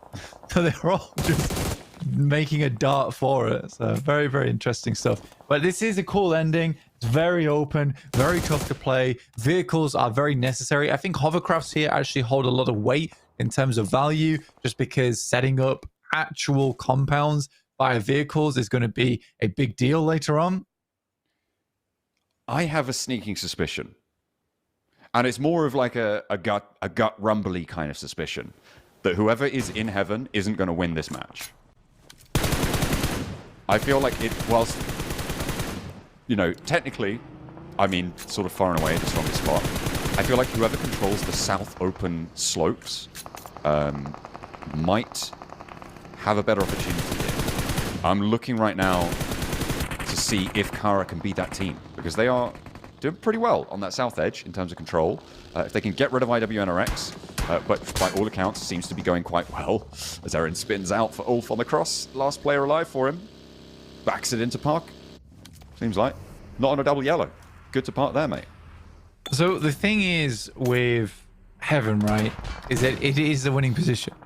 And I think you'd also be right to say that, it's slightly different. It's a case of whoever remains in Heaven is likely going to win the match. It's hard to hold on to it. I think that even if you're talking about Kara right now, if this moves north, they will end up in Heaven at some point. I think you're right. I mean, it's the sensible pick is whoever controls Heaven should win the game. Right now, though, it's kind of no one, because you've got Icy. Yeah, exactly. And, I'm not disagreeing with you. I think I'm just trying to extrapolate on the point of, like, yeah, you're right in the sense that this is not an amazing spot right now for Papa Supermassive because they're getting assaulted massively. Now, though, as it moves over towards the western side, absolutely terrible. Ooh. Okay. All right. So Besiktas in a pretty good spot, but the teams at their back are going to make their life really, really hard. It's a question of who wins on that western edge. IWNRX, again, it's pretty dire for them. I feel like they've lost hope here. It's just been nothing after nothing. A string of nothings on their scorecard, and you can't let that go. Fenerbahce going to look to depart from that western side. Actually, Besiktas, have they crossed the road? No, I think they haven't. I think that's just a mini-map offset that isn't quite right there. They are still on the western side of that road playing the bank. As Papa Supermassive lose their final player, looks like that assault will continue, but they have to leave from the high ground. There's a lot of players heading over right now. Xlay finally decided they want to actually take a fight for once. Move over towards the remnants of the players in heaven. Sending nades in to no avail versus Ida right now, John. They do have the surround, though, and I think if you can corral these teams in, you've got to force them to have to move, right? This is stage 5 blue. It's going to do more than tickle. And they will have to make that dash. Besiktas taking shots out to the western side to stop anyone from moving in, and they do need to maintain their ground here. Again, they are still on the west side of that road. Don't be deceived. The Falconists get spotted, and Asgard may have got an opening there. Meanwhile, still trying to leave heaven. A little crash down for Xlay there. I think he might have been trying to go over and onto the roof, but goes a little bit long. Icy still. What are we doing? You can't challenge him on that staircase. Nobody's learning the lesson. And he's got a little bit more to go. 7 rounds. He's only going to need the 2 to be able to put that one down. Picks up 3 more. Is he going to find some ammunition in the box? Just managed to get it on board. Has 2 more upstairs as well to refresh on.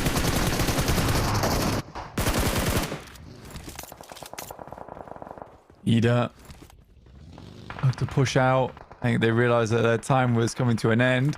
But Xlay, what are we playing at? As Icy gets up to 5 eliminations, one of the highest score counts in the lobby, barring Kara with 8. Like you say, controlling down towards those south slopes. Regnum Kari's been fairly quiet. And Icy, I think, gets a little bit too big for his boots there, John. I mean, they got 5 elims, and a lot of them were from Icy, so a little bit of an eco check there may be necessary to stop him getting too big-headed. Hopefully S2G can keep things going, because they also are potentially in contest for a point spot qualification. Ulf do go down. Regnum Kaya, though, in the lead as it stands on the Turkey regional points. But if they're in 1st, 2nd, or 3rd, then that's going to get bumped down to S2G again, potentially. I'm thinking a little bit too much about point 6. I should be focusing on this roll-up as Regnum Kaya tests straight through the middle of Asgard. And it is going to be Ragnarok sent their way. Goodness me, Regnum Kaya trundling on over. Yeah, I mean, for Regnum Kaya, smoke's down. They did lose Wild, which doesn't bode well for him, considering Wild being alive is like a lucky blessing to your survival time. Loxy's going to wrap back, though. Predicting that teams are going to wrap that way. Early warning system available for the team. Yeah, I think Regnum Kaya, Besiktas, Ida, main teams that count. Kara, with the support of the entire crowd right now. I feel like Kara potentially in one of the strongest spots here. If they can get rid of Ida on that northeast flank, right? That descent from heaven is still out in the blue zone. Kara have a little bit of terrain to play around, these long open slopes. Depending on what sort of vehicle cover they can find, could go well for them. The rooftops for Jetgo, not quite connecting on Merciless, and they haven't really got anything done so far this match. But on the north side, they're a major threat to Besiktas. Emre from Ida. That of a scout. I think a lot of teams really struggling to figure out where to play right now. There's not a lot of space that is exactly wonderful to drop into. Dead Wolf corners. It's getting as much information as possible. It's just small dips, defilés to work with right now, rocks, a bit of hard cover. Yeah, not easy. I think Regnum Kaya know that they can't really make progress on the west side of the road here, so making inroads to the east edge, probably a better bet for them. And Loxy launching nades in, going to soften Ida up. And Kara going to the other side of that compression, and Ida going to squirt out the side there. Unfortunately, get picked up there. Mopped up with a spray down from CEO, from Regnum Kaya as well, but Loxy gets a little bit too bold. Jetgo do get traded on towards, so that should temper their aggression somewhat. But now it's all up to Emre. The Muscles himself, see what he could do. Lewis looking to cut Regnum Kaya. Loxy does go down, as does Ida here. Kara still getting a lot done, but it's mostly Marso with 6 elims on side. A really succinct little roll up over towards Falcon. Simple Domak is under fire by everyone. and is literally set ablaze upon a bonfire. Not the ideal place to be. That's the Guy Fawkes treatment. It's a bad time. It really is. Besiktas, they've been hunkering down here for a while. They did lose Zeptimus, but they are still slap bang in the middle. Next circle will reveal itself in 4 seconds. 1 second. It's actually going to be right now. As we go up north, Regnum Kaya get a bit of luck there on a hard northeast shift. They needed it. I mean, they've been struggling for a while now, but still at 3 players technically. I think teams know that they are struggling. They look like the weakened team, but that will give them a lot of time to work with. But like I said, it's really barren land. Zedwolf does have a med kit to work with, but you can see there, it's practically all he's got. Luckily does have a big reset on both the helmets as well as the vests from the loot crate, which will provide some cover to the team. Just a touch. Just a touch of cover. And that sometimes can be the difference maker. Can be a big difference maker. All of these teams looking to put pedal to metal. The fact that both Regnum Kaya and Besiktas are alive here, Blank, is kind of bad news for the rest of the lobby, right? There's a 13-point drop between Besiktas in 3rd place and Papra Supermassive in 4th. That's only going to extend with placements. Kara looking to try and chase that down, and finding a chicken dinner here would be a great way to do that. But the more that boundary separates, the more likely it is that they're not going to be able to catch up. Bro wants to put points on the board as well, and he's going to light up for 2 on the spray down.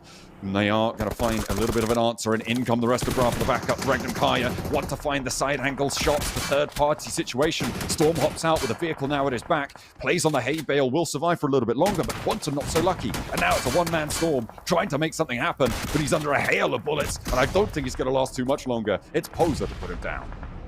I mean, everyone else in the lobby just wants to pick up as many eliminations as possible. BRA sort of took the wrong time to be going for that one. Besiktas have lived for quite some time here. Karen now investing the nades in. Slightly too much leaning to the right-hand side. A little bit of information, though, and now they know it's on target. It's going to be a barrage of utility, and Besiktas should be going down here off the back of that. Rookie sends wide. They have to scatter. I mean, this long open play has worked well for Kara. They've had so much control from the south flank. Nades over the top now to Besiktas. And I love this flex out over to the west side of the road from Marceau. He's got to get pushed in, but he's done so much work against Besiktas because of this angle. Covered off from Regnum Kaya, drops another smoke. He knows where his bread is buttered on that one. Having a good time of it. And he looks for Jetgo in the distance. He can fade away from this one as well. Has the tree to cover the crossing. I mean, for Regnum Kaya, this will be a real test for them. This is the 4-man squad of Kara. And this is where we'll know whether Regnum Kaya still has it in them to get towards those grand finals. I think this is not an easy game, but there's certainly a possibility. They have to remove Kara from the equation, though. That's their only option. Besiktas down, and time is running out as now Jetgo's the only other distraction between them and Regnum Kaya. Oh, Marceau again with the pace on that road crossing. Beautiful stuff. Bringing control back over towards Regnum Kaya's side. If they didn't send that flank out, Regnum Kaya move up to the roadside for free. But now they've got control over the high ground. They've got that open roadside undercover.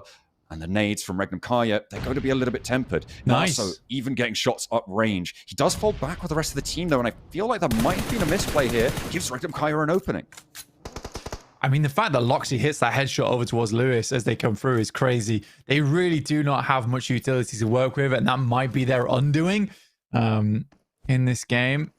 Sticky bomb sent out. It has to be a real long throw on that bad boy. Now just 2 teams remain. Jetgo did exit stage left. These will have to be some very quick shots coming through from Regnum Kaya. There is still smokes coming through as they come out. Jose is already down, finding one off the rip. Like you say, CEO over towards Zedwolf. He goes down, 2v2 now.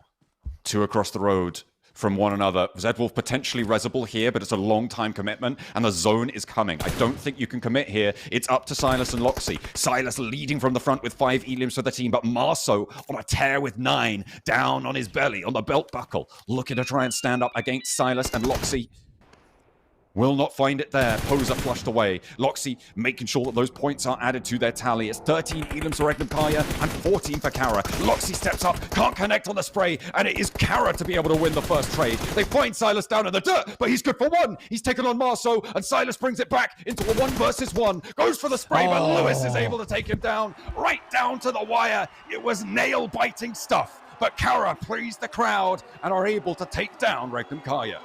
I mean, for Loxy, that is a little bit of a misplay there. Silas isn't available to help him with that one, and I think they almost ruined their own chances because they caused problems in the Kara camp. As soon as they take out, I believe it was CEO, who was knocked over towards Zedwolf's side, what I think is going through Kara's head there is, oh, they're going for the res. They're looking for the res that we need to speed things up. I don't think Loxy was expecting such an aggressive push coming through from the guys on Kara, but it's a smart decision to go for right there. They knew that, I think a lesser team would have got scared and doubled back, giving maybe time to get Zedwolf back up, but Kara realizes we have to go now. It's not ideal, but we just have to take the fight. They send the buggy up, get out early, and that was the tiny bit of cover that sat in between Lewis as well as Silas in that endgame. Very well done. Regnum Kaya still get a big game off the back of that one, except Kara come out swinging. And they add the second wolf portrait to the table, side by side, looking at one another here. Look at that. Hey, get out of the way. We don't look at that. Oh, okay. Yeah, we're going to be facing off. I feel like that is pretty cool. It's right in the middle. Having a good time with that. Beautiful stuff, and what a crowd pleaser as well to finish it off. Big elim games from both of these two teams. I liked as well that Regnum Kaya had that discipline to go for those flushes, right? In that scenario, they were able to pick up those points, make sure they were up to 13 elims in second place. Still a very good game overall for them in terms of their point scoring, and they shouldn't be too displeased with that. I'll be interested to see where that lands Kara, though, in respect to Besiktas, who were in third place. Yeah, I will be interested to see where it does play. So I think for Kara, it's a nice increase of points total for the team. But for Regnum Kaya, they're catching up. They're definitely catching up. It's consistent game after consistent game here for Regnum Kaya. I think that it's getting to the point now where it's no longer a case of, oh, Regnum Kaya is in the conversation. They are being very loud right now. They're not exactly taking over the entirety of the talks, but they are always there as a voice in the room. And I think Ulf is definitely the leader right now. They're the one doing the TED Talk. But I do think that the Regnum Kaya consistently being in like a top 5 game after game after game after game is impressive stuff. Yeah, I mean, that I think in general, Kara played a very impressive game, that game. Particularly, they played that open terrain. Look, I don't want to toot my own horn, but I did bring them up when I was talking about who was going to win, you know, just adding to my prediction record. Check that one off. John did really well. And I do need the praise for that because it's something that I would dearly very much like. And I'll give it to myself. Self-congratulatory as ever.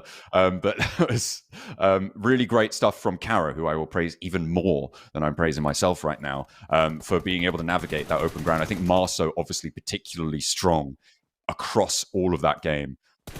I did feel like Silas might have had that one. But in the end, no. It's going to be Marso, right? On the MVP, 10 elims in the end of the match, 1,231 damage. This guy was a major factor into why they were able to win this.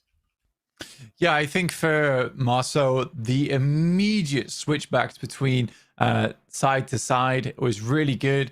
10 elims, like, cannot understate how good that is of a game here on Erangel. I think Marso, without him, it would have been definitely a situation where they would have got overwhelmed because they wouldn't have control on both sides of the road quick enough.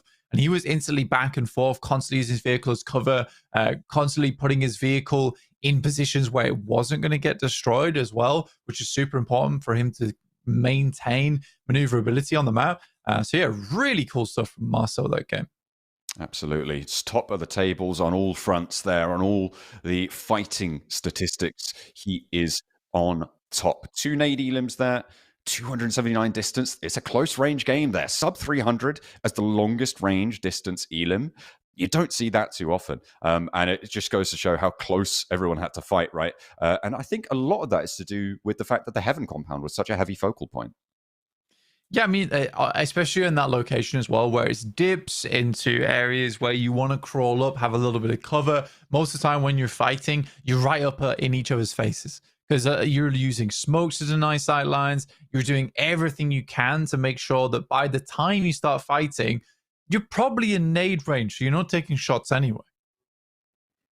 Yeah, that does seem to be the case. I mean, you create this sort of weird buffer zone around such a high ground dominant position in the situations where people are getting those 300 to 400 meter elims, right?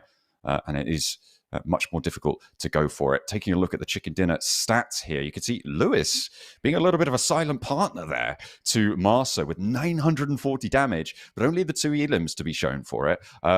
Maybe some of those were, some of that damage was sunk away to other teams' elim counts, but in general, still very, very strong. And Marso definitely the star of the show. Yeah, 100%. Again, it's a very respectable damage count. We're almost reaching 3K on that game, I believe. I think it's very close at least. Look, I think they might have just breached it by like maybe. I think you're just shy. Single digits, maybe. You're right on the boundary. It's somewhere in there. I haven't done the maths. I pulled out my calculator last time for the massive. Give me the calculations. Oh no, I'm going to lose it because the graphic's going to go. I'm going to not have it. No, keep this up. 940. Remember the last 2 numbers. 662 plus 120. 120. Oh no, it's 2,953. It is so close. It was close. Very so close to that 3K. Very shy. Yeah. Still, very impressive stuff coming through from Kara. And again, I think their open ground play was impeccable. I think that I have no faults on it.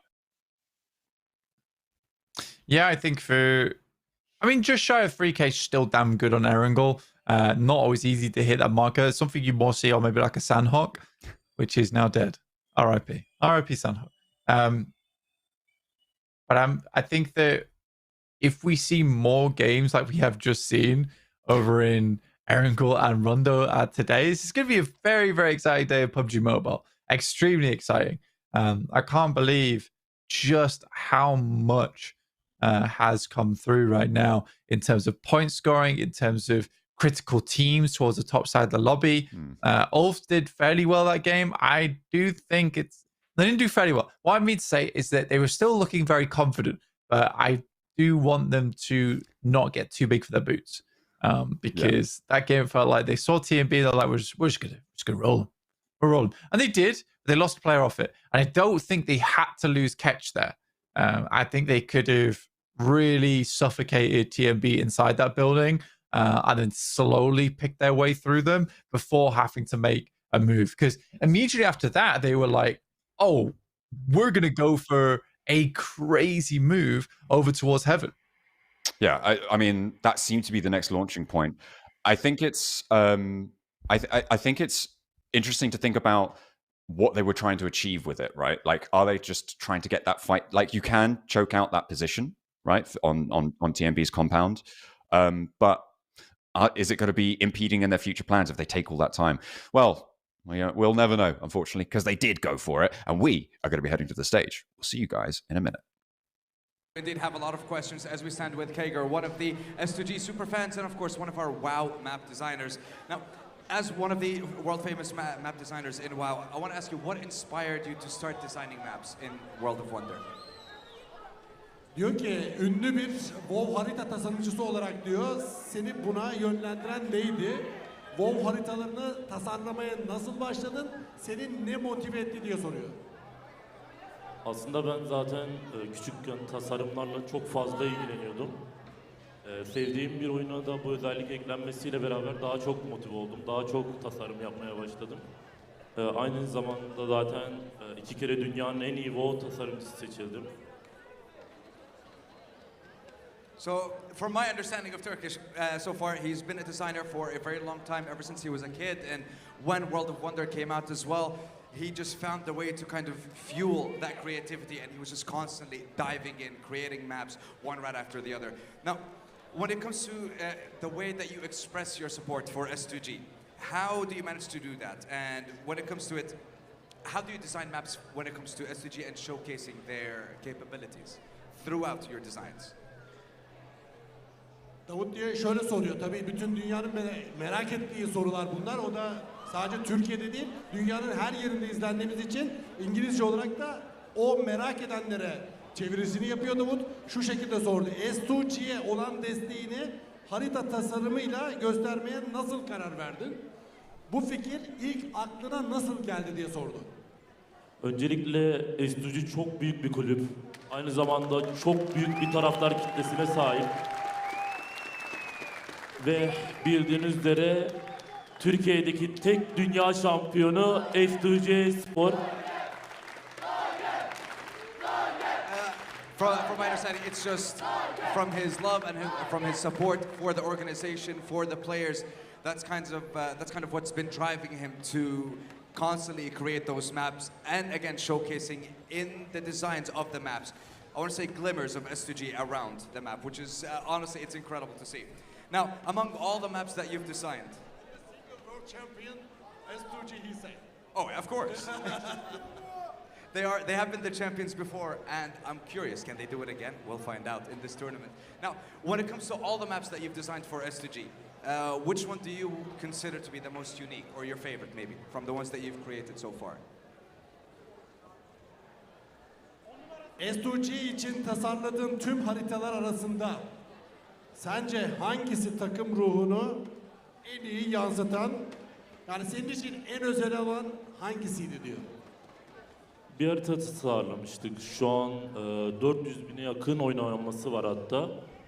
Orada oyuncular oynayarak, oyuncak ördekleri vurarak reflekslerini geliştirebiliyorlardı. Hatta eminim ki sadece S2G taraftarı değil, çoğu taraftar o haritayı oynamıştır. Benim için en özel olan harita muhtemelen odur. Alkış yok mu? He said he doesn't do it just for the organization, he does it for the fans. It doesn't seem like there's one unique one specifically. He's a fan of a lot of his own creations. Now, when it comes to the maps that you've had the chance to create, have any of the S2G players or the fans had an opportunity to try out the maps that you have created? Yes. Tasarladığın haritaları, S2G oyunları ya da hani hayranlarını deneme fırsatı nasıl buldu diyor. Yani diyor ki tasarladığın haritaları, S2G oyuncuları ya da hayranları deneme fırsatı buldu mu? Yani bunu soruyor. Bir de en çok aklında kalan yani comeback, geri dönüş şey neydi diyor. Yani en çok aklında kalan geri dönüş neydi diyor. Buna da aynı cevabı vereceğim. Az önce bahsetmiş olduğum o ördek vurmaca haritası dediğim gibi 400 bin kişi tarafından oynandı. Ve son derece olumlu yorum aldı. Yaklaşık olarak 5 üzerinden 4.6 yıldızı vardı onun.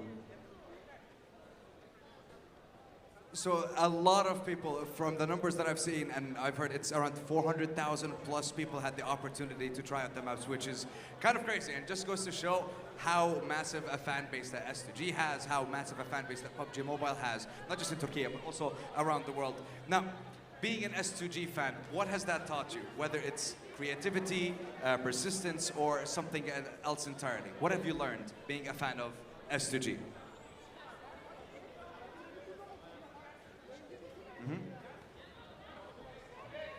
Bir S2G hayranı olmak sana sabır, azim, yaratıcılık veya başka konularda ne öğretti?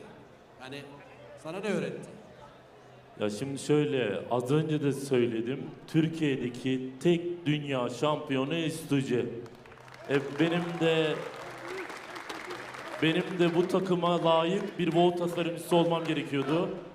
Bu sebepten dolayı tabii ki S2G'yi seçecektim. Başka seçeceğim takım olduğunu düşünmüyorum.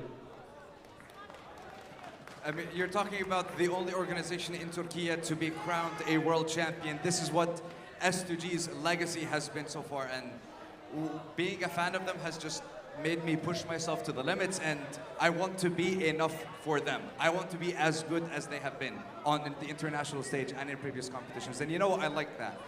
And now S2G, they still have an opportunity to come out on top and maybe even make it to PMGC. Now, if S2G wins the championship, what kind of map design would you make to celebrate that moment for the organization? It's not going to be easy, but I want to see what the overall leaderboard looks like. But they still do have a chance. I understand, Toki. If I understand true, şöyle bir şey soruyor. Diyor ki, eğer S2G bu yıl şampiyon olursa bu zaferi kutlamak için nasıl bir harita tasarlamak isterdin? Right? Aslında bu sürpriz olacaktı ama bir ipucu verecek olursam bütün oyuncularımız, bütün e-sporcularımızın portrelerini oyun içerisinde tasarlayarak orada kendileri oyuna girdiğinde kendi portrelerini görüp oyun oynayabilecekler. Wow, I like that. He said it's gonna be a surprise, but I'll give you a hint. I would want to see, you know, using the images of the players all around the map and just showcasing them. And you know, I absolutely love that. Thank you very much, Kyger, for joining us. And I want my photo also. Yeah. Actually, you know what? Can you put me in Bilky hand as well, please? Okay, that'd be perfect. If you put my photo, I will be very happy, my friend. Okay, please try this. Okay, we're gonna have a conversation about that. Neden olmasın abi? Yeter ki S2 şampiyon olsun. Arkadaşlar, herkese başarılar diliyorum. Gerçekten S2G dünya şampiyonu olarak bizim ülkemizi çok iyi temsil ettiği için onlarla da gurur duyuyoruz. İnşallah bakalım, ama her zaman söylediğimiz gibi en çok hak edenin kazanacağı 2025 Avrupa Şampiyonası'nın içindeyiz. Hak eden kazansın diyoruz. Hepsiyle gurur duyuyoruz. Dünya şampiyonluğu için emin adımlarla giden takımlarımıza başarılar diliyoruz. Son bir şey söyleyeceğim abi. Benim buraya gelmemde bu taraftarın payı çok büyük. Onlara buradan çok ama çok teşekkür ediyorum. If I came here for these fans, he says. You know what? I love every single one of the fans that we have here in the complex arena. Kyger, thank you very much for joining us. We're now going to head on over back to the analyst desk and get ourselves started with our third match of the day. See you there. And welcome back. Thank you very much to the stage, that interview. We are going to be heading ever forwards towards our terminal destination here at these finals. Of course, with the Smash ruling, that could be any time in day 3. We'll have to wait and see. But it seems like Ulf are still going to be atop the pack. With that last game, though, I feel like Kara may have made their mark on the tables and might be in with a chance of jumping up towards one of those podiums. A couple of highlights from that last game, and it was some high elim games from both Kara and Regnum Karya. It was indeed. I mean, there definitely was some pretty big highlights from this game for one player in particular here, and it is Marceau, who is dominating the highlight clip reel right now after an incredible performance from himself. Lewis as well was doing some great work, a lot of damage from him, but not a huge conversion rate on their side. Icy also single-handedly holding out 2 teams, which is kind of crazy overall. Regnum Karya were doing their best. I think Regnum Karya didn't have the greatest of spots on the map, but they held their own regardless. Yeah, their scout out back to the east to flex out towards Ida, I think was really strong and obviously showed great leadership from Silas and great execution from the rest of his team. Excellent communication is the key to that one.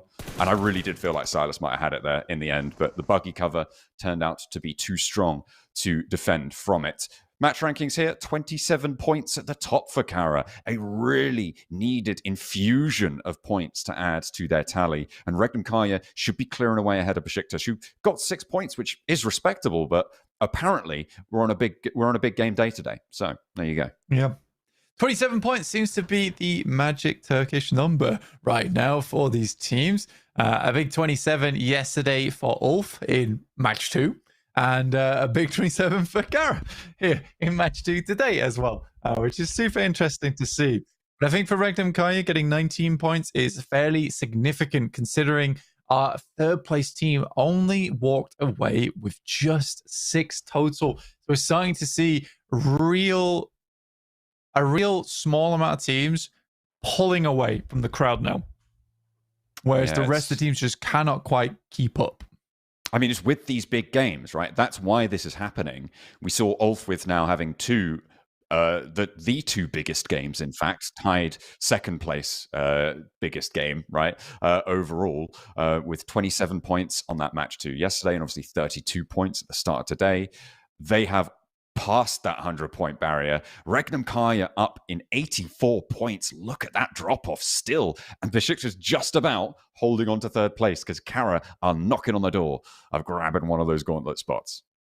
Yeah, hot on the heels here. And I think for Ulf as well, being on 102 down to 84 for Regnum Kaya, last game, it was only a 40-point difference. I was going to say only for a second then. Oh, what am I talking about? But yeah, it was a gigantic 40-point difference between those squads. And it felt insurmountable. But Regnum Kaya, I think this is the worrying thing for Ulf, is that Ulf is able to get these big games, big window games, where you can see they have 74 elims. They absolutely go crazy on some of these matches.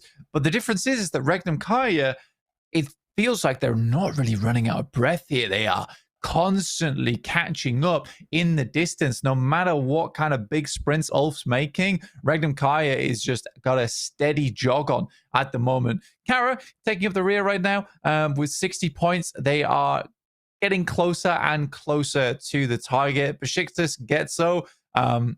Again, it is just like some decent games here and there, but I don't think there's been any kind of like amazing moments. Yeah, it's something that does need to be there, apparently, if you want to be in those top three. Down towards the bottom of these tables, 24 points for IW Next Ruya. They're playing badly, blank. That is what we have, what we've divined over the course of these games. And maybe I'll bring it up once a match. We'll see. S2G on 41 points here, trying to break into the top of the tables. And again, they are still in contention for qualification, not necessarily through the gauntlet, to the gauntlet spots at the top, but through the Turkey region points, right? Because they are contesting directly with Ulf and Regnum Kaya. Sure, they're quite far behind both of those two teams, but given the fact that Ulf and Regnum Kaya are not unlikely to be getting gauntlet spots directly, S2G are now competing with Ida, with Kara, with Papra Supermassive, and these are the four teams that are really looking to try and contest on those Turkey points. So S2G fans out there, all is not lost. They still have a chance. It's the question of, can they out-earn Ida? And well, after that game, they might struggle to out-earn Kara, because you can see the top four gunslingers. Well, this table has been adapted to the performance on Rondo. Yeah, I mean, for 3 players coming through from Ulf, all in the top 4 gunslingers, and Loxy only just really making it in there. 74 damage to 77 from Scarface. But yeah, it is incredible to see 3 players from Ulf all on the top 4 gunslingers of this page. More so, Aaron, with 4.8k damage. That's going to be hard to keep up with. I don't know, maybe like 3.25k damage, which is very, very close. But Loxy just about is able to grab that 4th place spot. Keeping Regnum Kaya in the running. Absolutely. They're still, being repped. And it kind of goes to what you were talking about before, right? That sort of, that steady, interminable pace that they are seemingly able to keep up as we spot our S2G fans. They're not that hard to spot. They're all in bright purple and white shirts and big flags. Kara, sure, they've got a darker shirt color to them, but they are making themselves known, and their fan base happy with that last match. Yeah. Again, I think for S2G, there's just not enough happening right now. And that's the issue for them, is that there is some moments where you look at them and like, that was a good play. That was a good move. But there is not enough. It's the key word is there is some moments. And I think that for S2G, it's not consistent enough to keep going forward. When you look at, for instance, Regnum Kaya, where you just cannot keep this team down, that's what's going to really assist that squad when you move through to, for instance, PMGC Gauntlet, a team that is just indomitable in terms of point scoring. They are not falling behind, because every single game, top 5, top 6, top 3, top 2, chicken dinner, it's happening eventually. going to come through. I also do really like the one thing I'm seeing a lot now recently, John, which is that the boys on that team are starting to invest a little bit more into Zed Wolf's signature playstyle, which is taking those really long off angles and going for some insane shots. I don't think that was the case before, and I think that whoever made that decision on the team coming into today is a very smart cookie, because I think if you're going to get Zed Wolf on the team, you have to take advantage of his strengths. You can't slot him in, expect him to play like Sarah did. You can't expect him to play like Toshbik did. You have to let him play to his own strengths, which that absolutely is. So does the rest of the team have to mold around that a little bit? Sure, but you are getting a big positive out of the back of it. Yeah, I absolutely agree that Zed Wolf has seemingly, they found that little something that they needed, and it seemed to be, just allow him to do what he enjoys doing. And what's interesting is he's not necessarily being this sort of bright burning front runner on the team because he's doing that. He's giving opportunity to the rest of his team rather than being the one that needs to get all of those points as well as breaking those opportunities open, which is the power that he's found in response to what Regnum Kaya are utilizing him for. He's able to utilize them to really have an impact on the rest of the team's performance. And I think that is the exact synergy that we've been talking about for Zed Wolf, missing and wanting for a while now. Can he keep going, though? Can Regnum Kaya make their way up to the highest heights to match, go blow for blow with Ulf? Well, they'll have an opportunity to do so here as we are reaching our halfway point match blank. It is match 3 on the day, match 9 on the set, and we'll see where the chips fall. A hard Southern Plain path. You're right, John. This is where we break the halfway point for all these teams. Tough playing path, honestly, very, very tough playing path down towards the south side. Makes getting it towards Severny really difficult, but more importantly, makes a lot of these vehicle pickups very, very tough. It's likely we'll see Anathosis as well as TMB clash in terms of trying to get vehicles early on. There'll be teams fighting over farm, but for Regnum Kaya, there is a scary portion for Ulf here where they match them in points performance if Ulf cannot have another good game, because again, it does come straight back to yesterday where Ulf has like these breakout performances, but they don't have them all the time. Their points come in big checks. In between those big checks, very little is going into the points bank account. Yeah, it's going to need to be topped up. Hopefully they got some savings. Pop that one through. Ooh, we saw a very similar circle to this before Blank, and this was the Noisy Boys win, right? On a circle like this where they played up towards Observatory.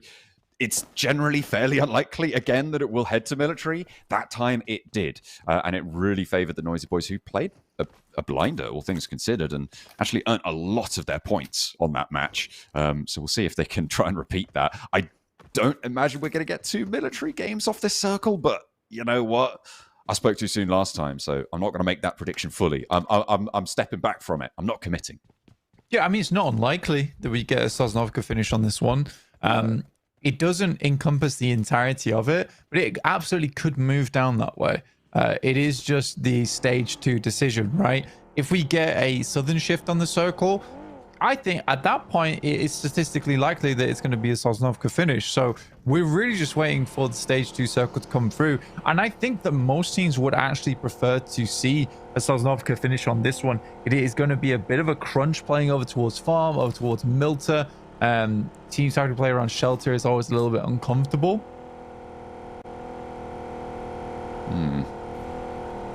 Certainly can be. If you get into a sticky spot. I mean, so far, we saw Anathosis Famagusta at the start of last game clashing with the Noisy Boys. This time around, I think there's less impetus to get on the road fast, which is why we're not seeing that clash early on the Military Island. Teams seem to have settled now. Regnum Kaya actually getting into the east portion of Roshok fairly late. They are now at 3 minutes or so and just about starting to get their looting phase on. I think the same story is going to be true for a few of our teams here, though. but they may be the last to be in position as it stands. Papra Supermassive may be also a bit slow there, but they're closer to the center.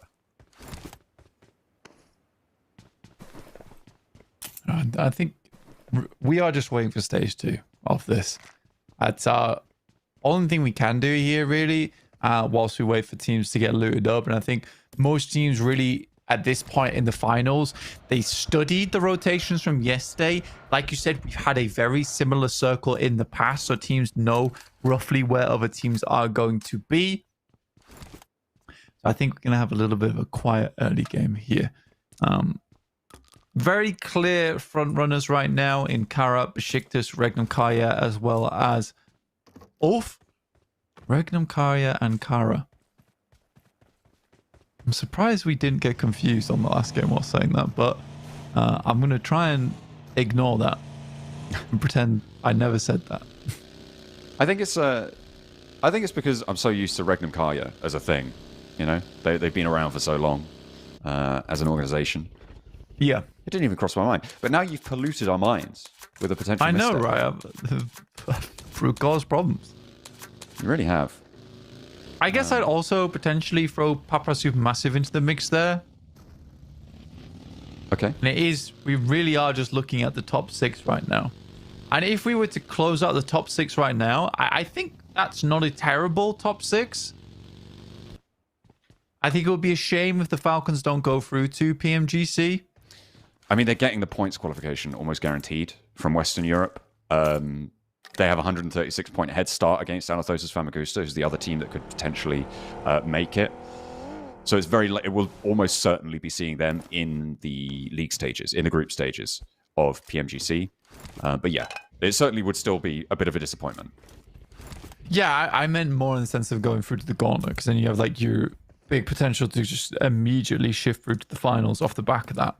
But yeah, I think off points scoring alone, they are very, very safe in that sense. But that being said, I think that they would much prefer to look to get a top 5 in this tournament, if not just for confidence sake. Yeah, I think that's definitely something that will weigh on their mind, right? That they'll be thinking about in terms of moving forwards. They do have a lot of global experience, and of course the global lobby is a different game, right? Like you have to play very differently when you bring in all the flavors from around the world of different IGLing styles, different rotational paths that are sort of more meta in various different regions, and as well when you bring in teams from the PEL as well, who are a much more insularized gameplay set. It can really change things up. So maybe they'll have a better chance there. But if PMWC is anything to go by, it's still not looking good for the Falcons. I will say this, though, and it's completely unbiased, by the way. Like, actually unbiased.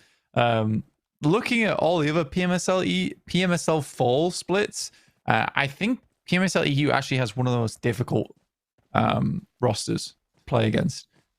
We have, I think, barring maybe 4 teams here in the finals, I think a lot of these teams could play at an international level and do fairly decently. And I wouldn't put that past any of these squads. I think it is really, really tough for a lot of teams. And again, we bash on S2G, but they are playing against ridiculously difficult teams. I mean, Regnum Karya is a super squad in of itself. Ulf right now, another super squad. Papra Supermassive coming out from nowhere. Ida all have really good players on board.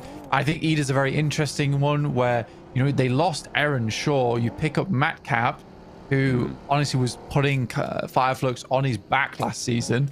But you also have Darkin on that team. And I think Darkin is a very underrated player who was outshone by Aaron a lot of times, despite doing really, really well in a lot of the games. Yeah, it's seemingly this mid-season shuffle has had quite a big impact across the board on a lot of our rosters. Some better than others, it has to be said, but for now, there have been some real standout pickups, and obviously Aaron, like you highlighted there, one of the most impactful onto the Fireflux roster. S2G losing a lot of power, though. That's got to feel. like a little bit of a sting. Emre spray down out into the open. A lot of road combat going on right now. Oh, Darkin spotted. Yekta able to clock it from Pmsl. They're breaking out into blue to try and get that off angle with Emre. Darkin very exposed. Yeah, they're just ascending. They're confirming the point here. No reason not to. Too far off in the distance for the rest of Ida. They're not losing the player because of it.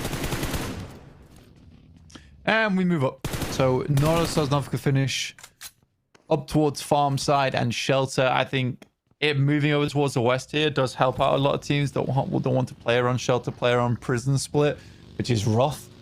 But there is only a few really nice compounds. Sadly, it's not west enough that you have some of those prominent positions like east side of Pachinki. The compound just the west side of Falcons there is very nice, but how likely is it going to be? How likely is it going to be in the next circle? I don't think very high. It's going to be really tricky. S2G adding some points, and Ida kind of, they've been out of one combat zone into another, and Soulcase got to waste no time in confirming that. Ida having a real rough time here, and S2G happy to get the point. Hey, look at that. They're on the front page now. A big jump. But you could see there's a massive tiebreaker in the middle of the table. 7, 8, 9, all on 42 points. And this middle glut is very, very tightly packed here, right? Still, you've got Ida up on 48 points now, and that's gainable by, I mean, even down to like 13th place, right? Yeah, I think Kara's kind of the breakout point for a lot of teams. If you get past 4th place, then suddenly you're in the running with the big boys of the lobby, with Besiktas, Regnum, Kari, and Ulf. Arguably Kara now, but again, you have to consider that Kara just came off a 27-point game, so other than that, they have been fairly low on the leaderboards. Yeah. But Paprasou Massive definitely looking for something a little bit stronger. Anathosis, Famagusta, what an easy camp for them on the bridge over towards TMB. Yeah, I feel like these guys should have expected this. I mean, they know that they dropped there. They know that they're on that rotational path. Sure, that maybe not expecting them to be holding out, maybe thinking, okay, we'll get further over, but this is another bad game for the Noisy Boys, and their chances of points qualification starting to slip now. They will need to bring out some big games, which we have seen from them, but they did have a lot of circle luck to help them last time that happened. They were given the observatory game and did profit well off it, but they'll be praying for another one of those. Unfortunately, don't think it's going to be this time. There's S2G, spot IWNRX, and potentially some easy prey here. A soft target. Just getting away as fast as possible. And Swain really did open himself up to be knocked there. Lucky to get away with his life. Circle shifts down towards farm. And Regnum Kaya is absolutely blasting their way down there. Nitrous propelled into action. But they don't go too far. I think they spot IWNRX forcing their way through. They opt to sit on the north side, potentially lock out some teams from that northwest. Falcons were very slow to the punch. They have been in this position for quite some time, and I think they're still considering their next move. It's a little bit of a hesitant decision that they're making. Yes, potential to have allowed teams to move in there before them and can make their lives a little bit more difficult. At the moment, I mean, IWNRX right in the middle. Unfortunately, they've got only 3 players to be playing around. But a lot of the area around them is going to be very well protected by the high ground angles on the buildings, from that farm, from that Milta angle. Could be very difficult to try and push on towards them. And you can see they are in that wizard tower. And Kara do have full surround on it, which means that anybody rolling up are going to be taking heavy punishment from Kara in the meantime.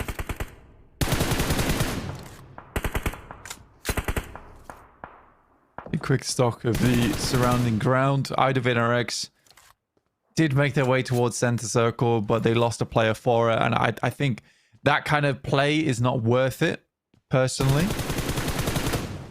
BRA dropping down to 14th. We talked about them before, and they're still continuing to hemorrhage players here, down to 3. I think X-Slave probably the team that I think that they're just the worst out of the group. It is unfortunate. to see. I think the difference between them and IWNRX, considering like IWNRX is technically doing worse than them. However, IWNRX is consistently trying to make plays, whereas I think Xslay, on the other hand, they're picking up scraps. Like, they're not playing to win points. I think I'd agree with that assessment. I think that IWNRX are fumbling the things that they're trying to do. Yeah, whereas it's just passive losses coming through from Xslay. Which is, I've just repeated what you've just said there, which is good for me. No, but, you just gotta like reworded it, that's fine. Yeah, I like it. Ulf with a challenge from S2G, wrapping around behind, but Ulf wanting to get further forwards in, probably not wanting to stick around too long on that northwestern side. They'll crunch a little bit closer to Regnum Karya, a little bit further southeast, and closer to it. Bra, with their split across the road, you can see they're on 2-2 right now. Have Besiktas in Milta, a little bit up against the ropes here with the blue zone just out to their east side. And a lovely spray down from Quantum over to Boran to find him through the window.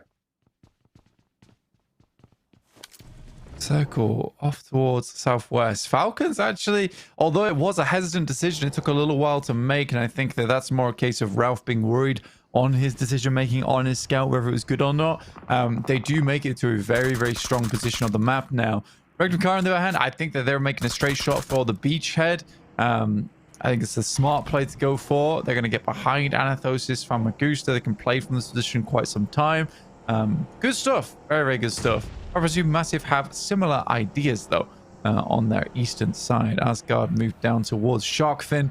They'll have a pretty decent go at it from there. Unfortunately, they are locked out from the action for quite some time. You're not going to be getting too much information from that area either, but it is safe, and that is a big bonus.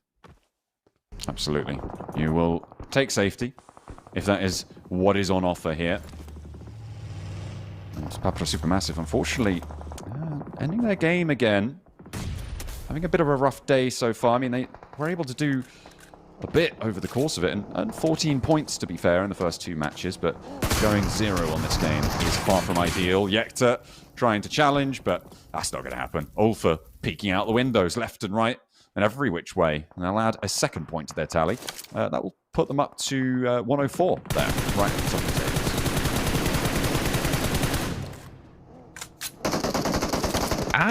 I'm a bit skeptical. Come on. You have to take the shots here. He was sat inside the vehicle. Oh, no.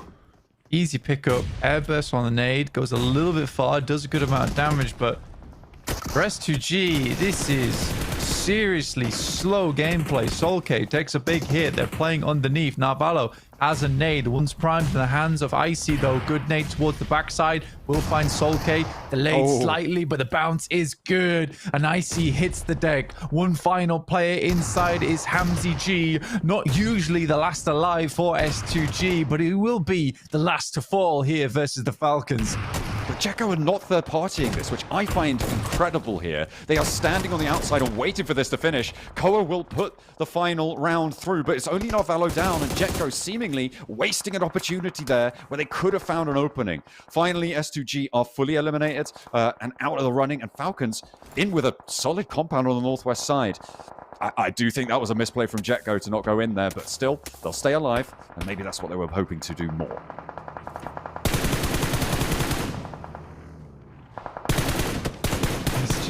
Off the distance. I mean, they're trying to get involved, and they have to get involved from that position as well. Don't have much choice. Regnum Karya slowly getting their players back up to a healthy position after they lost some players, and once again another player is down, immediately laid low. That's from Fenerbahce throwing nades over the top. Another player down and out, and that's a 2-2 split they've got going on. So the only way they get those two players back up now is if Zed Wolf as well as Silas head across. It'll be a bold move. They are making the cross now. Yeah, it's a chance to maybe get on through. I'm not seeing big elimination feeds here, but Regnum Karya having a tough time still on those reses, still looking for it. Fenerbahce close to the circle. We're going back up north, and Kara in prime location here, Blank. They are going to have a real big opportunity to convert off another big game. But can they earn the points they need here? Besiktas will be on their southeast flank with 4 players alive, and they've already started to turn up the heat a little bit underneath on the south side.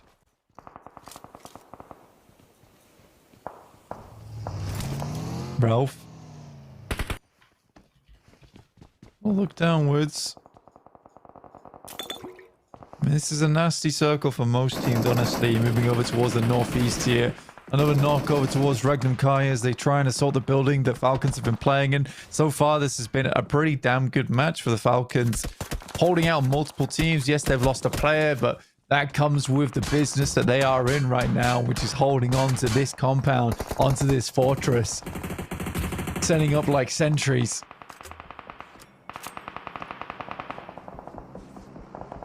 They will have to try and keep that oversight. Try and keep it under control.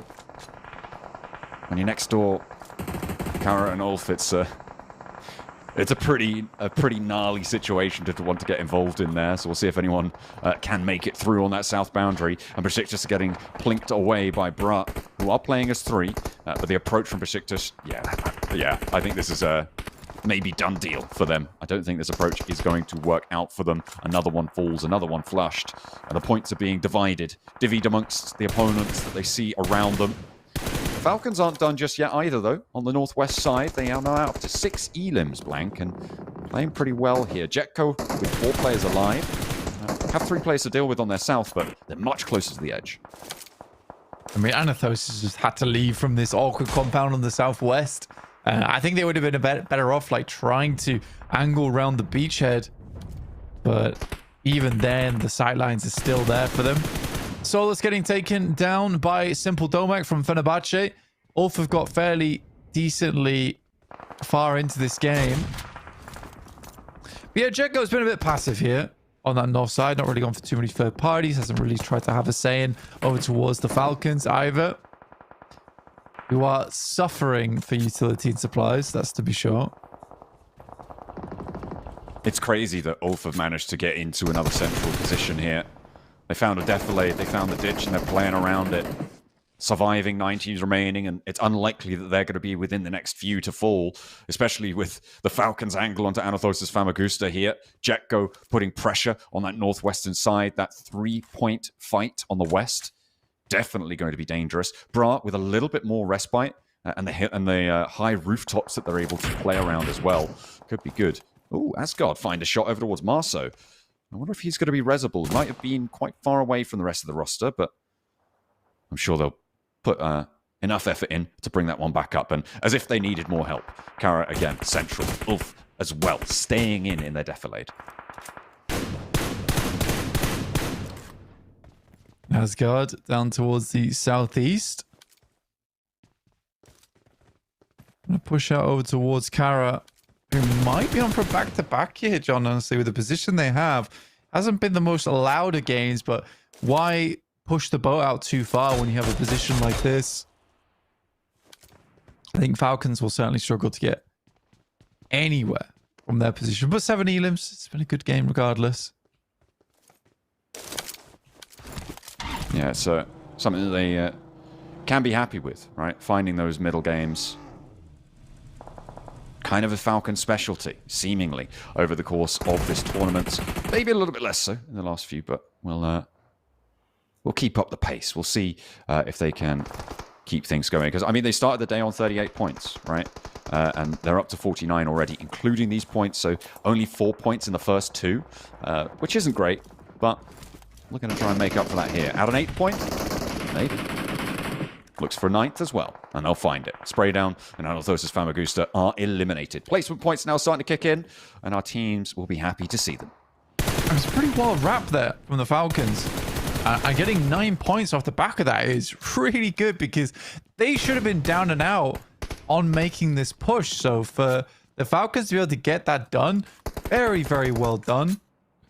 They get a little bit of health back as well. I mean, they are running on fumes at the moment, John. There's not much left in the tank, but they are taking it as far as it will go.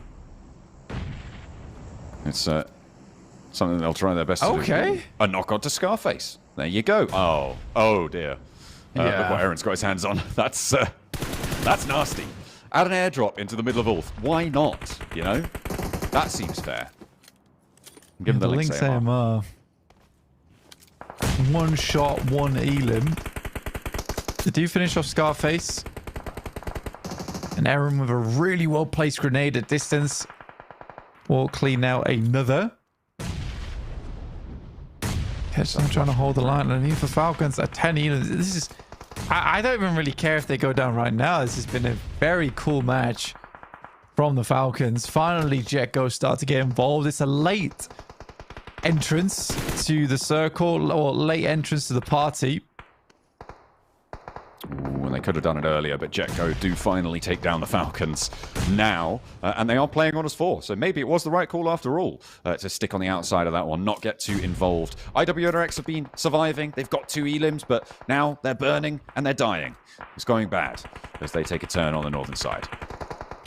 In the Wizard Tower, really needing to cast heal on themselves right now. That's not a wizard spell. What are you talking about? That's druids, clerics, bards even, but never a wizard. A wizard can cast heal. No. Never. Yeah. Nah, definitely not. What do you That's mean? illegal. They got a multi-class to do that. No. Oh yeah, good point. Actually. Hadn't thought that. A wizard is a user of magic. Okay. Healing encompasses magic. So are doctors wizards? Do Basically. doctors use magic? I don't know, but they do heal. Over on the northwest side, we do get a shift a little bit away from the Kara Ulf counterposing points that we've seen so far. Last player from IWNRX a little bit more sticky than the rest of the roster in their tower of unknown origin. Jetgo playing on the ground floor. Haven't been able to deal with him just yet. Kara just taking a look at this and thinking, what are you guys even doing in there? Symphony hops out for another, and we'll be able to finally take down the last player as IWNRX do fall. We're down to 5 teams remaining. Bra with 1 player, and I believe they're kind of out of the sticks right now. Are going to have a real tough time of things. Asgard on the south edge, trying to push past Ulf. And I say trying, because Aaron's there. I mean, Aaron has been super pinpointing his nades, and there goes another. If he hits this third one, that'll be 3 in a row. Or he could just take the shots with a shotgun instead, but he's cleaned up finally. I mean, Aaron was really putting the work in. Molotov goes through, Soul stepping up, side strafing. Mars takes a lot of damage. Jetgo will finish the job, and both Ulf and Asgard will go down in the midst of all that. Ulf go down in 4th there as well, so they do get that extra placement. They ladder up a little bit higher. Kara looking to go back-to-back here, though, Blank, on their games, on Erangels here in match 9. And start off their campaign towards the Gauntlet spots. Very worried about their north flank right now.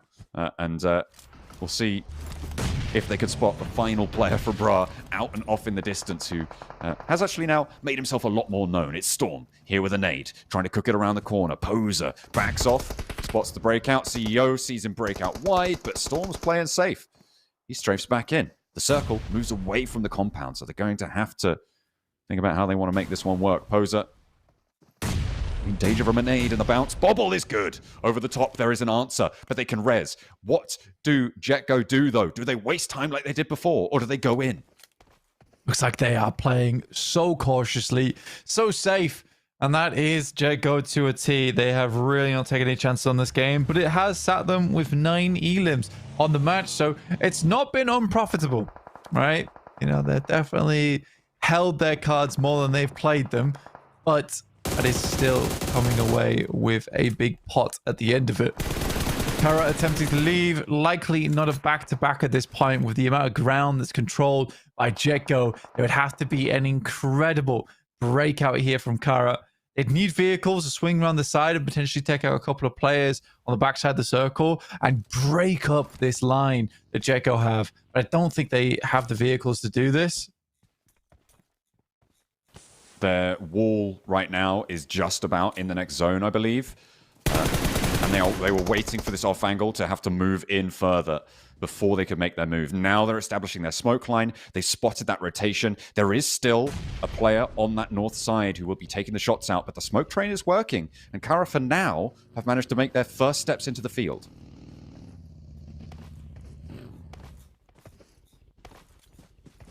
They're really just giving them a lot of ground here to work with. 5 nades.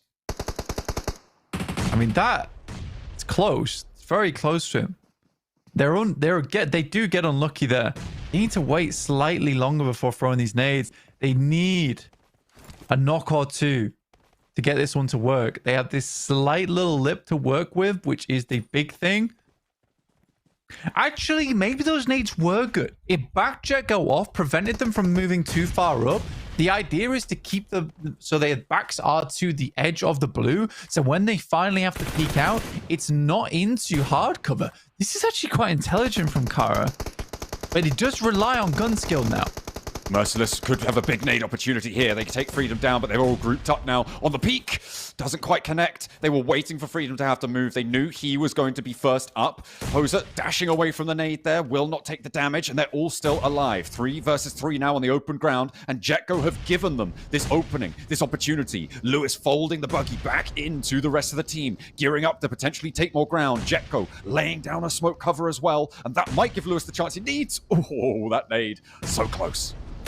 Yeah, they're running out of nades right now, so they need Kara to move forward. They need Lewis to scout out exactly where they are. That's why he's in the buggy. He provides the highest point you can be in the vehicle whilst getting the most amount of vision off the back of it. That's why they're saying about the buggy.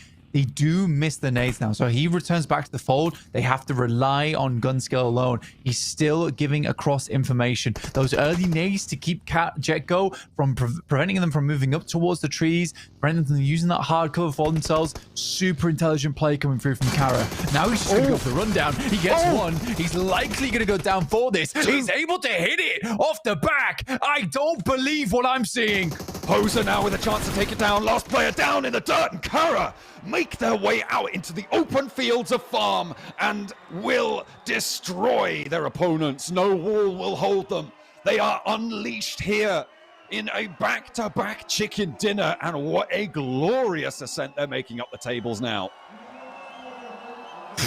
I mean, for Jetgo, that is some DBS at the end there. I would be really upset when it comes to that. Lewis just gets sick of the scouting and just rocks straight past, gets out, is able to hit the shotgun pellets. Does a lot of damage. I don't think he knocked the second guy with the DPS, but he did 90% of the HP before the rest of the team was able to come in. And he provided such a distraction. There was so much ground covered by Kara. And that is, like you say, the first back-to-back for any team inside the lobby. What a way to end our halfway point.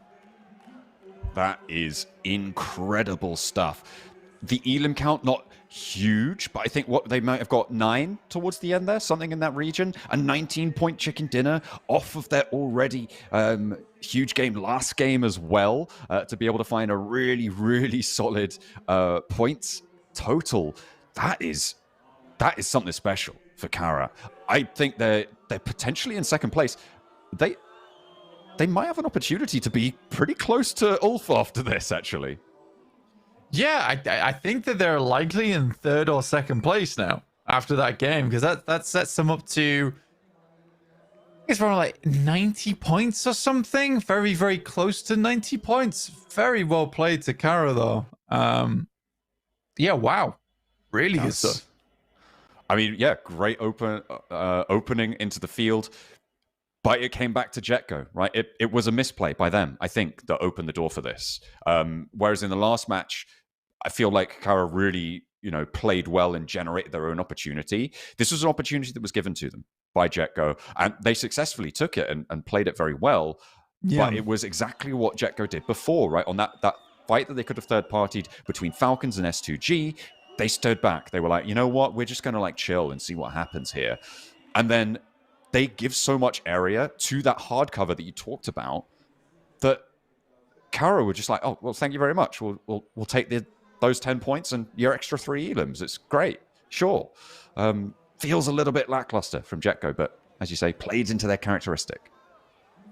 Yeah, I think it again, you're absolutely right, where because Jetgo do not push for more ground, for more space, by the time it gets to that end game, Kara is set up in such a way that they can effectively hold out Jetgo in a really miserable and uncomfortable way. And it's funny because I initially thought those nades weren't great coming out from Jetgo because they were nowhere near being able to get those shots. But in the meantime, we're going to go to a quick break. I'll be back soon. See you later.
Skibbity Toilet has arrived.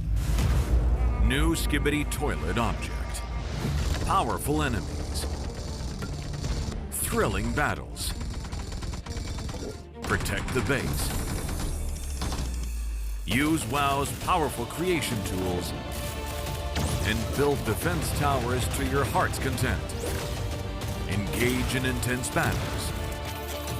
Various defense towers. Earn points in battle. Unlock more defense towers. Tons of strategies. Epic battles. Play now.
To the PMSL Europe. We are, of course, at our halfway mark. We have just had a back-to-back chicken dinner from Kara that followed up from an amazing 32-point game from Ulf at the start of today. It has been a great day two, and the stories getting told right now are very, very exciting stuff. Unfortunately for a lot of the lobby, though, those stories involve a lot of points being earned, and that makes it so much harder to think about getting towards the top.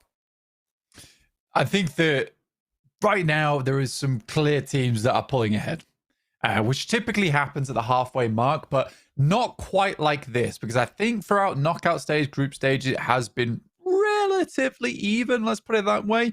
But now we're getting into the finals. It definitely feels like we have some teams who have just decided that, hey, man, we're getting into that top 3 whether you like it or not. Those teams being Kara, Ulf, Regnum, Kaya. 3 teams that are all doing very, very well. Team Falcons have yet to give up just yet either. I think Team Falcons just don't quite have that oomph behind them right now to make it work, but they are still making very good decisions throughout the entirety of the game. I am still very impressed by that, and I think Ralph is a great leader for the squad. But yeah, it's just some moments where I'm like, well, I think you had to be slightly more aggressive there, or I think that this requires a little bit more. I mean, even in that position where Redox is on the roof, S2G rolls up, I think it might be Fenerbahce, and he just doesn't take the shot. That confidence is slightly lacking. Yeah, it's maybe something that they do need to address, do need to work on. As I said before, it's fairly guaranteed that they are going to at least the group stages of PMGC through the Western Europe points bracket. Their only contest at the moment, Anathosis Famagusta, who are way behind. They also, for Falcons, have 136 points as a head start from the spring season finals, obviously winning the entire thing back there. But this is not the look of a defending champion team, right? This is the look of what we saw at PMWC from the Falcons. It's a little bit lack of confidence. Yeah, a tiny bit, but I still think that there's still a good chance for them to get into at least the top 4. We'll see where they end up, because I mean, last season they won it all at the end, but I felt like that was a lot of happy coincidences where some teams were falling behind, some teams were able to keep up the consistency, whereas Team Falcons, one thing that they're very good at is just chugging along. And you're right, John, like you talked about earlier, 6 points a game might not seem a lot, but when some teams are earning 27 points in one match and then 0 points for the rest of the day, that's when you can start to pull ahead by just hitting 6 or 7 points every single game without fail. And I think that that's the difference between a lot of teams and Team Falcon. Unfortunately, now we have Kara, who has been quite consistent today in terms of high placements. Regnum Kai, who's getting on average like 10 points a game. It's tough to keep up with. That's very, very tough to keep up with. Yeah, there's not much really that can prepare you for that. And that, of course, is the variance that comes with not consistency, but playing these high-scoring gameplay styles. And in general, it's very difficult to keep up with teams that are just outperforming everybody else. A little bit of a jersey swap here between 2 of our players on stage. And a bunch of flowers. How nice. Yeah, it's very sweet. Very, very sweet indeed. You got Kara there. Oh, Ida loves Kara. That's quite nice. That's quite nice. Yeah, I mean, to be fair, it's nice from the Turkish teams who are all working together. I mean, I think they're all quite good friends as well, which is good to see. And I mean, for a region that is dominated by mainly Turkish teams, let's be honest, it makes sense that they have quite a tight-knit community. Yeah, I'm glad to see it. I'm glad that there's good spirits there. And Ida are in contest with them as well for that point spot, even if they don't make the top 3 in the PMGC points. And it is going to be so interesting to see how those all unfold. You can see in these final moments here, Kara, in these last 2 games, they have had these final 2 circles under control. And the MVP, well, that's going to go to Poser. 6 elims, 595 damage. Not as big as the last 2 games we've seen. I feel like we've kind of been spoiled by those. Still, a good performance. Yeah, I think that for Poser, he did very well. I think Kara understood what they needed to do in those final moments. And again, I was talking before we went to break, but it was a case of just Jetgo not understanding the importance of their position on the map, where they thought because they had the lineup, they were going to win. But because Kara's able to force them out to the edge of that blue for so long, they were able to gain ground over them. And I think Jetgo mishandled that moment. They need to start sending nades a lot earlier. And even for me in that instance, that's one of those moments where even I'm surprised as an analyst that they were throwing those nades there and didn't quite understand for the first like 3 seconds. And I'm like, oh wait, this is actually insane play. Yes, you're losing a lot of utility damage, but they didn't really have much choice in that instance.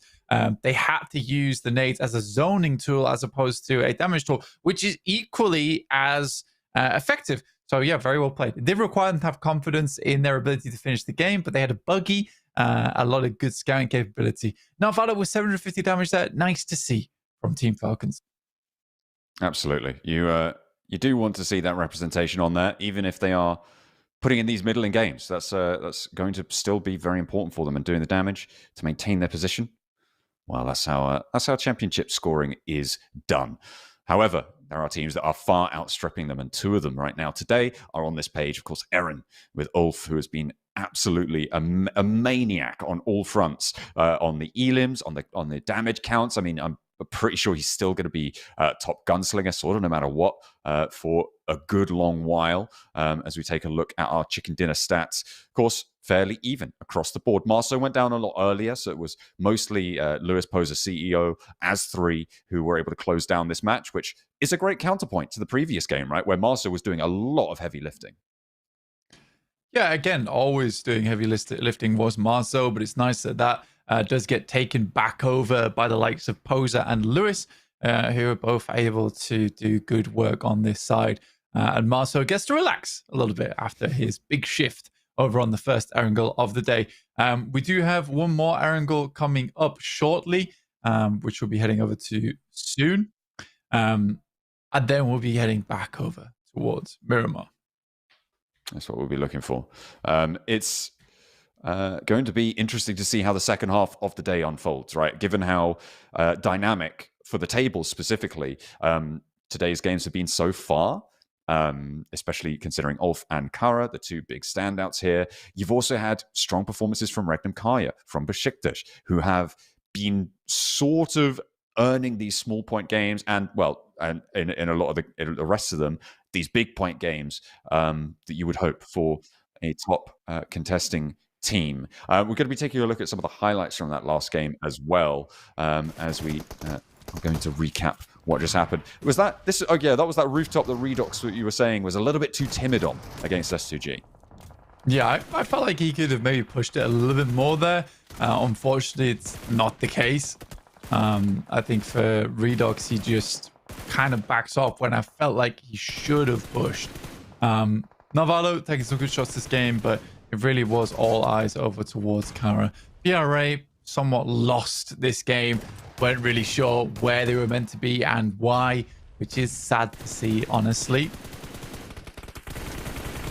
This is Jetgo getting hit. I want to watch that. I wanted to see if he hits the DBS shot, because I'm pretty sure he took it down to 90%. It wasn't an instant flush. I'm not sure. Well, have to go and review the footage later, unfortunately. Kara with 20 elims, 20 points on that game, rather. 10 elims there. A huge back-to-back for them, able to go and add huge amounts of points to their tally so far today. Ulf still getting 10 there, Blank. Still in the double digits on the match. Besiktas with only 3, and Regnum Kaya with 1. Those spots might be within reach of Kara, and I feel like they may have just taken second place here, with Ulf still stretching their legs a little bit. Yeah, I'm excited to see the overall rankings coming through. Should be on our screens shortly. But yeah, I think mostly a pretty messy game for most teams. No real true winners. Falcons with 11, Ulf at 10, BRA at 8, and Asgard at 7. I think the only real big winners here were Jetgo as well as Kara. But we'll take a look at the overall rankings very shortly. We have to see exactly where people line up. Because again, it's another good game from Ulf. For Regnum Kaya dropping down at 1 point, they weren't able to profit too much off this match. And there are the overalls. Regnum Kaya holding on to second place there. Ulf still, though, very clearly in the lead on 110. And Kara joining Ulf with 2 chicken dinners on that tally. Besiktas pushed aside, now 10 points behind Kara. And that drop-off is massive down towards Jetgo with 57 in 5th. Yeah, massively. 57 down to 53 points from Team Falcons. It does drop down a lot. Besiktas gets us still at 70 points. They have been clinging on from those 2 rondos, John. Those 2 rondos have done a lot for them. Put it that way. But yeah, Regnum Kaya, I am surprised that they are still in second place here. Another good game is definitely required. I don't think they had a terrible rotate on that map. I don't think anyone really had too many good positions to play in. Yeah, the second page is looking fairly dire here, John, in my opinion.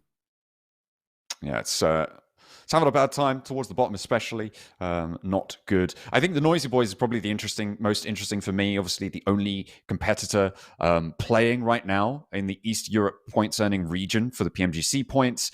And so far today, they've been cut short time and time again. And the Boars are very happy about this because they currently would be earning that Eastern Europe spot, even though they didn't qualify for these finals. And based on the points, they would be getting that spot. The Noise Boys, the only team that could take them down a peg. S2G as well, having a tough time still on the second page. Here's our top 4 Grenadiers. Aaron with 5, Falcons with 5, Wild at 4, Wild at 4. I think it's very, very typical for most teams right now to run about 5 total as we go through all of our tournaments. But it is crazy to see. And again, I think actually Aaron picked up a lot of those last match, in fact, because he was going crazy on the nades. Yeah, he's just up on the tables on all fronts. As we take a look at a head-to-head, 2 of our players who are going to be trying to duke it out with the best of them. Fairly closely matched here, but Marceau with a significant lead on the Elims there, 17-12 against Redox from the Falcons. I mean, for Redox, still doing pretty decently. I mean, 3k damage is actually quite significant over the entirety of the tournament, especially because we've not seen Falcons quite pick themselves up a chicken dinner just yet, John. So 3k damage overall is very nice. And I think that the important thing to look at here is the survival time. Marceau with an average survival time of 2 hours and 46. That's with 2 chicken dinners. But Redox making it smoothly to 2 hours 43 is quite impressive for the Falcons. They have been consistently towards these late games, but have been suffering because it's around about a 6th or a 5th place where they're going out maybe around 20 minutes, but not really earning too much placement points off the back of it. Yeah, it's something that potentially could be I mean, obviously, Kara just far and away outperforming mostly on today's games. It has to be said. They have really bolstered their metrics based on purely today, whereas the Falcons have been able to accrue those over a longer term. And that's what we talk about with consistency. And the Kara fans in the crowd very happy about this. I think yesterday, the Kara fans, they saw they're being represented here, and the rest of them have joined, and they've really infused Kara with something special so far. So I have an opportunity to maybe go triple on the Erangels of the day, as our next match is just around the corner. It is. We're just getting it prepped and ready to go right now. And this would lead me to believe that it's very soon to be on our screens.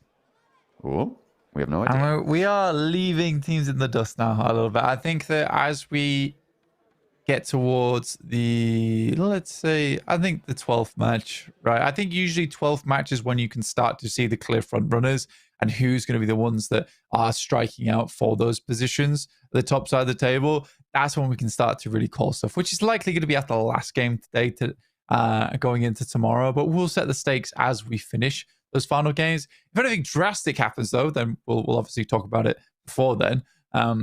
Drastic for me would mean something like Ulf now in the next 2 games getting a total of 20 points each, in which case, shut it down. 35 grand is theirs. Yeah, that would be a pretty solid chunk. It would also mean that the Smash victory is a lot harder for a lot of teams, and in general would be less likely to be seeing that overall. Of course, Ulf could claim it, but the fewer teams with the potential to do it, the less chance there is of one occurring, which means that more teams are going to have more games to play overall and increase those PMGC points totals as well. Yeah. So top 3 teams will be going through to the Gauntlet from PMSL EU. So again, you're trying to get towards that top 3 because the Gauntlet is unreal, right? That's how most teams are going to be getting through to the final stage and bypassing a lot of the nitty gritty in between. of PMGC.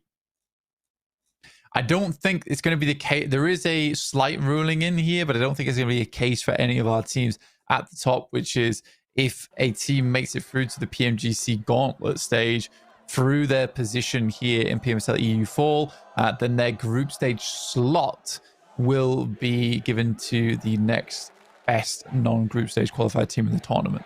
So I think that would be the case for the Falcons. So Falcons came third, they would go to the Gauntlet, and then fourth place would go through to the group stages instead of them.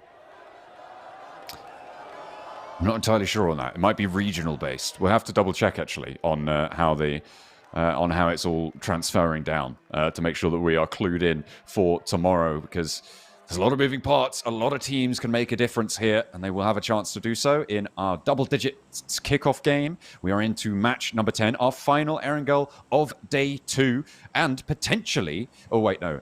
We have to see at least one more Erangel. I was going to say potentially our final Erangel of the tournament, but assuming that someone breaks that smash boundary in match 1, we will have to see an Erangel, and then see it 1.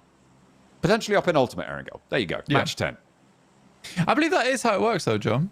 The group stage slot, I mean, the rule book says their group stage slot will be transferred to the next best non-group stage qualified team. So I imagine it doesn't matter about those regional points. So it would just be, for instance, if that team came third or first or second, it would just go to the fourth place team in this tournament. Okay. That's that does seem to be accurate based on what we're reading, but we'll double check. We'll get the lawyers on it, you know? We don't want to make any... in the rule book? Any presumptions. Well, it could be that it'll only, like, next highest PMSL 4 rankings team based that's on what I'm their saying. Region. Like, it's next, it could be next unsaid. best non-group stage qualified. So non-group stage qualified. So that would mean they didn't qualify. I don't know. Well, yeah, it's a little bit murky, and I will definitely want clarification before we go ahead and make any claims. Are we going to see more hot drops? No, because Anathosis Famagusta back up to Kameshki split. They will be on the north side. Circle goes out to the west, so no military island shenanigans here, and no bridge camping from Anathosis at least. Maybe from IWNRX against the south team of the Noisy Boys.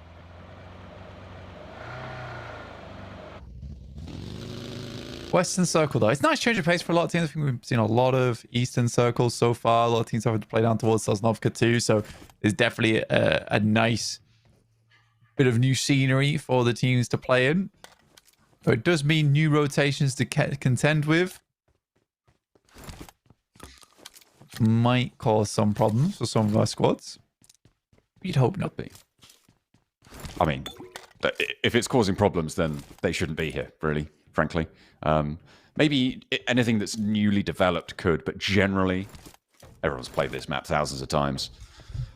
Some tens of thousands of times, I'm sure. And they will be familiar with this area. You'd hope, anyway. You'd hope. But someone's got to win it in the end. Ulf, certainly winning right now on the tables. Breaking fast, and they normally dropping down towards the south side of Roshok, playing around that school apartment sort of area. Looks like they're going to continue to do so. Grabbing the loot, grabbing the vehicles as we reach our 3rd minute.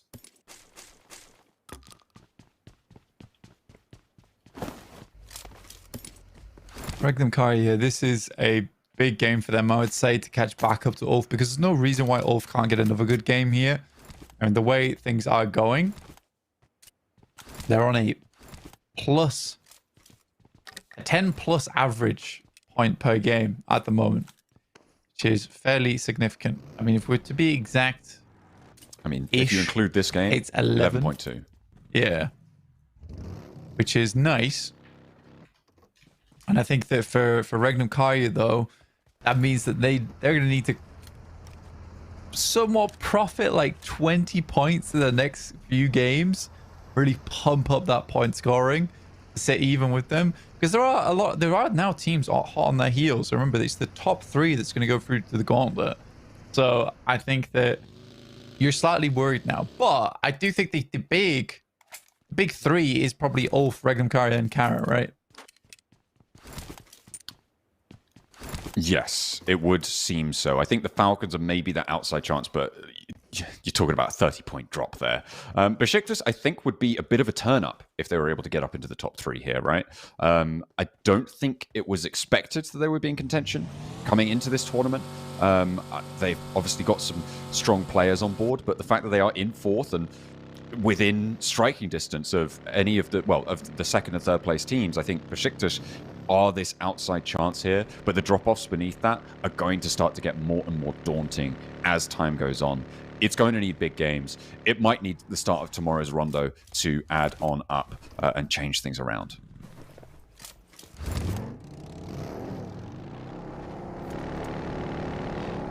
Back in Zaki once again for Fenerbahce.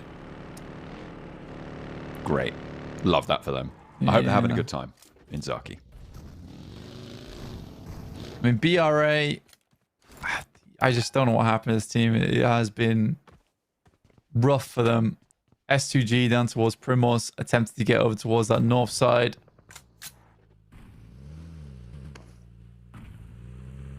Very much a Gaka-focused circle right now. Regnum Kari are playing in pursuit on that northeast edge coming out from Watertown. Ulf's going to be late to the circle this time around, though. It's one of the first times in a while we've seen Ulf not close towards the center of the circle early. I mean, the center of the circle here is Gatka Fields, though, which isn't necessarily the nicest area to play around. There's something to be said for waiting for Zone 2 on this one to be making a little bit more of an inroad in with more certainty as to where you're going to need to go. If you send into one of those positions in the middle of Gatka Fields, then it's going to be so hard with everybody crunching in around you as well to make your next move. So could potentially be wise, but we'll see if it pans out for them. Compounds are starting to get full. And I think there's a lot of comfortable areas in this circle, though. Most players want to play central at the moment because we want to confirm down towards fielded area. And it's frustrating to have to play on the south here because if you want to take one of the strong compounds on the south and it moves north, it means you are pushing through the field very, very quickly. Everyone knows that moving through fields is basically a shooting gallery for a lot of other teams. So not typically what you want to do here. So I do respect that a lot of teams decided to go central on this one. Up towards the top of Everest, you have Asgard. That's the wrong mythology. What's going on there? It's supposed to be the Greek gods up top there, not the Norse ones. That's Mount Olympus. Yeah, exactly. They're at the top of the mountain. This is Everest. Yeah, look, I know that. They're different. They're different mountains with different names. But I'm talking about the mountain is the key part here. Be not the name. correct. Oh my days. Be realistic, John. Oh dear. Don't tell me they're up the wrong mountain. And then you don't even say the right mountain. What are you talking about? It's just rude. Okay, all right. Fine. Either way, Asgard, not at the top of a mountain. So, still, not in the right place. What are you doing? Well, they are at the top of the mountain right now. No, they are, but Asgard isn't. You know? No, like, Asgard is on top of the mountain, but Asgard isn't on a mountain. Yeah. Besiktas are on a mountain, though. They definitely are. They're putting 2 of their players up the top to try and contest at range along the spine of the thing. Not getting too close to one another, and no real huge push for other teams to get involved with it just yet either. So unless one of them finds a pick, I don't imagine this to be changing fair anytime super quickly. Optimus taking shots. But nothing found just yet. I think it's a difficult circle to really call right now because there are so many prominent areas that it could go to and where it causes a problem. I mean, this is not enjoyable for most squads. I mean, the fact that it doesn't go down towards the southwest side means that you can't really confirm over towards Quarry anymore. So you're going to have an even worse time of it. We're playing around the fields mostly, trying to get towards chopsticks. This is going to be a fairly choppy game indeed for a lot of our squads. I mean, you're already seeing a lot of knocks coming up in that Elim feed on the left-hand side of the screen there. 2 players down, a further knocked, and it looks like S2G are going to be able to confirm that. Solke picking up a second point for themselves, able to extract value from 2 teams as they drive on by. Once more, there's a Zell potentially under danger, and Solke finds it. Goodness me. Another down and out in the open. Solke. I have to hit the deck. BRA. Zell gets knocked. I don't know. Where is he going? He's left his squad to deal with Ida. For sure. Please, guys, listen to my ideas. They're good ideas. Yusuf has to hop out the window. He's burning. And Rookie is going to get taken down in response. And Yusuf actually hopping out. Did save his life there. Besiktas really struggling on their descent. Okay. But an aid in for Boran gives them a little bit of breathing room. However, that is not going to be super long lasted. As the rest of Xlay moving in. 3 players now in operation against him. Yusuf up on the balcony. A nade up high from beyond the grave. Is he finding it? No, of course he's not. And Xlay stay alive. Is anyone else around to maybe take this to task? I don't think so. Asgard maybe next to the queue. But Rectum Kaya are now in a scrap. Getting this place on lock early, very nice. You typically want to take this building. The fact that they can get behind Ida right now, start doing a lot of damage over towards that team is really big news. You remove this from Ida, you can play comfortably with S2G in front of you. Yes, this isn't the best of positions for yourself, but it will work out, and you can assault S2G later, considering that Solke has just completely abandoned the team. Finally, he came towards him, he backed off. I don't know what's going on. Oh, Matcap spotted by Ulf across the way. You can see their high ground has oversight on this fight. Kelsey also taking shots in through the crossfire. The rest of S2G as well. Very, very central around Gatka. And they are going to be able to keep this under control for a long, long while. The question is who's going to be able to take this more central compound, because Ida are getting pushed against the wall time and time again. Regnum Kaya corralling them in, actually forcing them to take just the one building now remaining as they take the bottom of Chopsticks.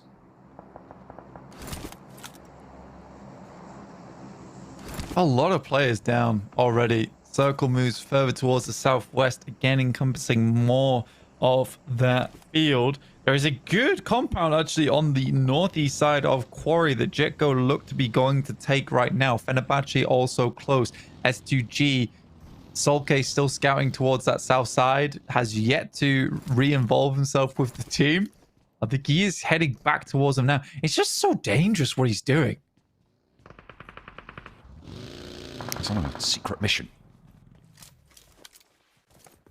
Trying to isolate, secure some random off-angle elims, you know? Why not? Well, because it's so dangerous, that's why not. But for now, circles are still helping. A lot of players lining up in those chopsticks now. I think we've got 3 teams in residence, or, well, either just above them. So not really playing in the gutters like the rest of them, but they're having their trials and tribulations even so. So 2 teams playing that western chopstick now with Regnum Kaya fending off Fapra Supermassive still on that north side. More central of the circle. I mean, this is a chance for S2G. This is a chance for Falcons as well in the middle of this circle to start to open up, add some elims to their tallies. Yeah, you are somewhat locked in at this point. Ooh. Yo. Good shot around the side. I think he's living this versus TMB. Sliver of HP tries to finish one last one off. The TMB will finish that fight, and Kara get away with that one with 3 elims. It's not a terrible result, but is it going to keep you in the top 3? Yeah, Besiktas is out. Jetgo is going to have to chase a long way, so all things considered, Kara's now fine. Yeah, for sure. I mean, a 30-point game from Falcons? I don't think so. With 3 players, they are in the middle, sure, but yeah, even if they get a chicken dinner here, I don't think it's possible. So their 3rd place should be fairly secure. Besiktas in 4th, a little bit less secure, but would require some big games from the 3 teams beneath them. I think the big thing here is Regnum Kaya and their pursuit of Ulf at the top of the tables, right? 85 points up to 112. It's a big gap. But if Regnum Kaya put a big dent in it, have a good time. However, Ulf is very central, and they have 3 players alive. So, you know, it's a tough task, even at the best of times. I don't really know how Ulf is still alive. I imagine they're going to be going down at some point. I mean, it's not been the easiest approach for them in towards the circle right now. I was also very surprised, probably just as surprised you were, that Pmsl got away with that full squad wipe and then resetting Gatka. I think everyone else was way more concerned with getting to any kind of position on the map, but Gatka wouldn't have been a bad spot to pick up. It will be now, though, as we head far down towards the south. And that compound I was talking about earlier that Jetgo was picking up now becomes a really prominent position. A lot of teams would like that purely because it gives you a huge amount of control over towards your eastern side. Your back is covered by the mountainside. You don't really have to worry about that. And this 180 in front of you has so much vision to all the teams coming in from the east. This is real tricky circle for a lot of our teams on the north side, and fights are going to have to conclude. Ulf, hey, they've still got 3 players alive. They haven't got an Elim yet, but that might change as Fenerbahce trying to bear down upon them, or rather getting forced away from bearing down upon them. Savian not just yet in, but the nades to open the bidding. Not going to find anything just yet. Healing needing to come through from Ulf, so they're not responding for the moment. S2G, though, from the north side. Here comes Solke, poking his nose in, giving them a scouting angle. Goodness me. Papa Supermassive tried to transition. It goes terribly. Yeah, I mean, I am somewhat sad about Papa Supermassive's performance here in the finals. They looked so good in the knockout stages. Some really clean fights as well. I think that was the main thing that I was impressed by, is that their mechanical skill and just the way that they played off one another was really good. I think they just haven't had that same confidence coming into today, sadly, or coming into the finals in general. But a lot of teams having to make some crazy moves down south. Pmsl almost gets ahead of Regnum Kari on their rotate and is forced to chase. Eren down, and Fenerbahce continue their siege of the Ulf building.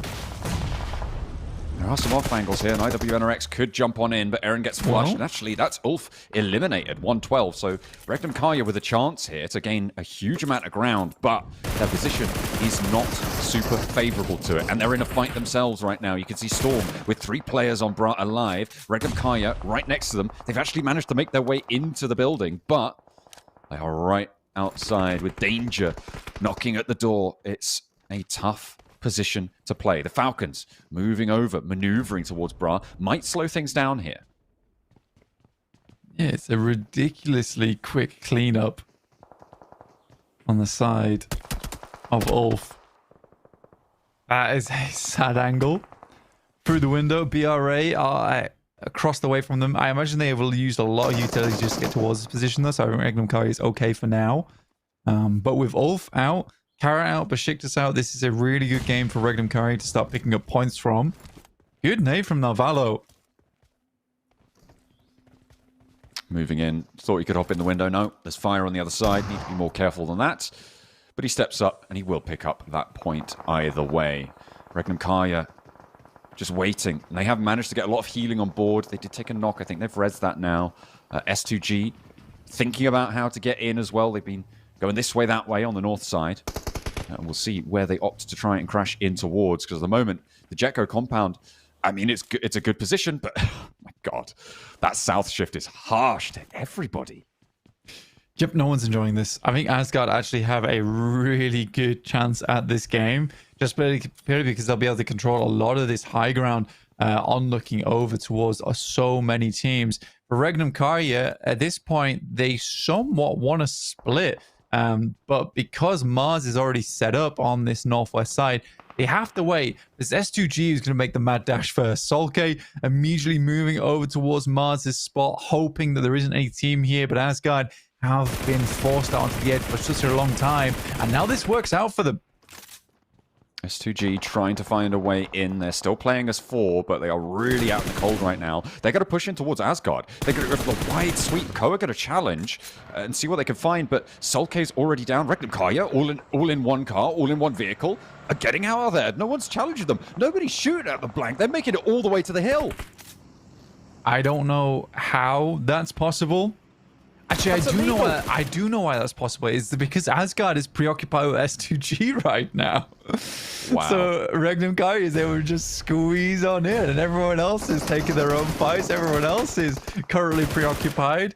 Adathosis can't take shots. They have no sight lines. Papra Supermassive can't see this. Jetgo couldn't see this happen.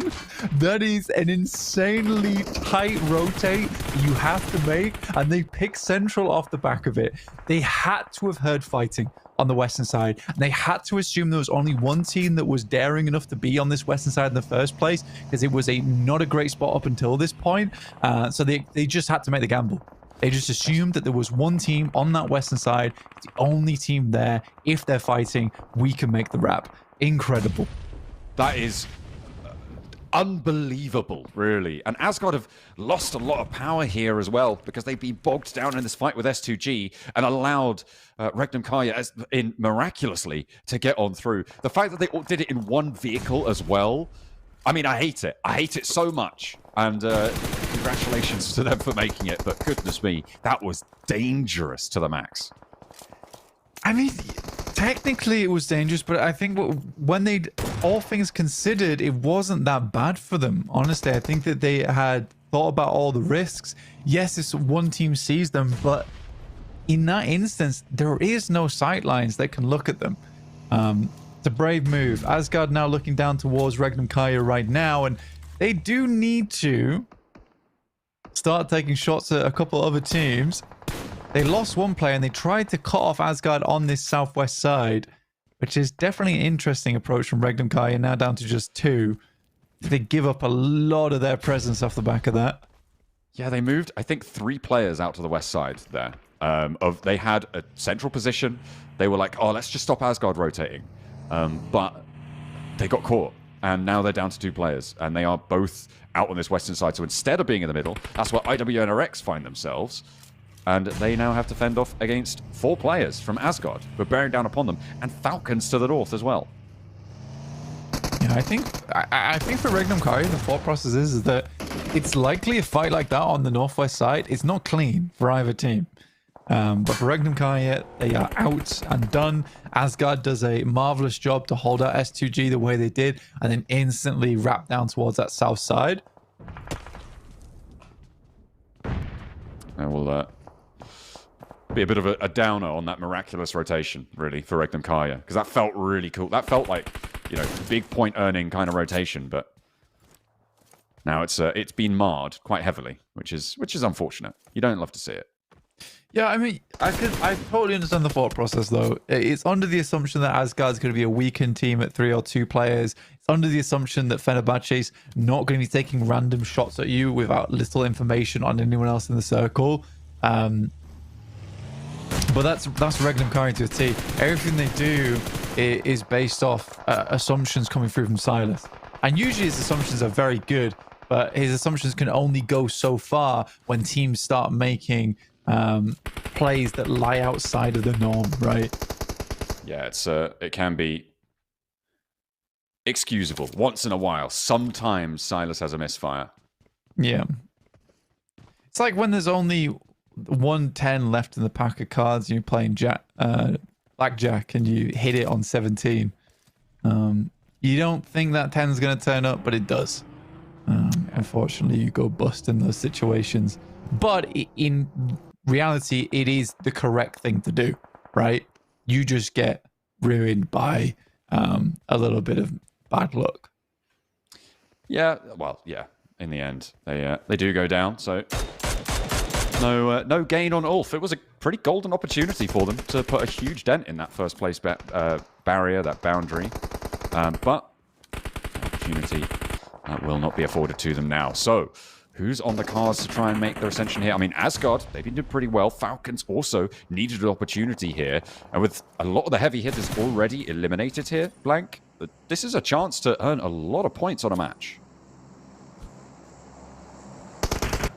Well, hopefully for some teams, I think the difficulty is because this has been such a gruesome circle for so many squads. You can see that it's quite evenly spread between teams in terms of the eliminations. I mean, all the way down to TMB with 2, IWNRX have got 4. Teams have gone up like Fenerbahce with 5 points already, Xslay at 7. But yeah. Ooh. Redox nearly able to dispatch Asgard in whole, but they will remain, and not just in part, but they will stay as 4. With 10 eliminations now. On the west side, they've run through plenty of teams. I mean, S2G delivered them a whole free load of loot.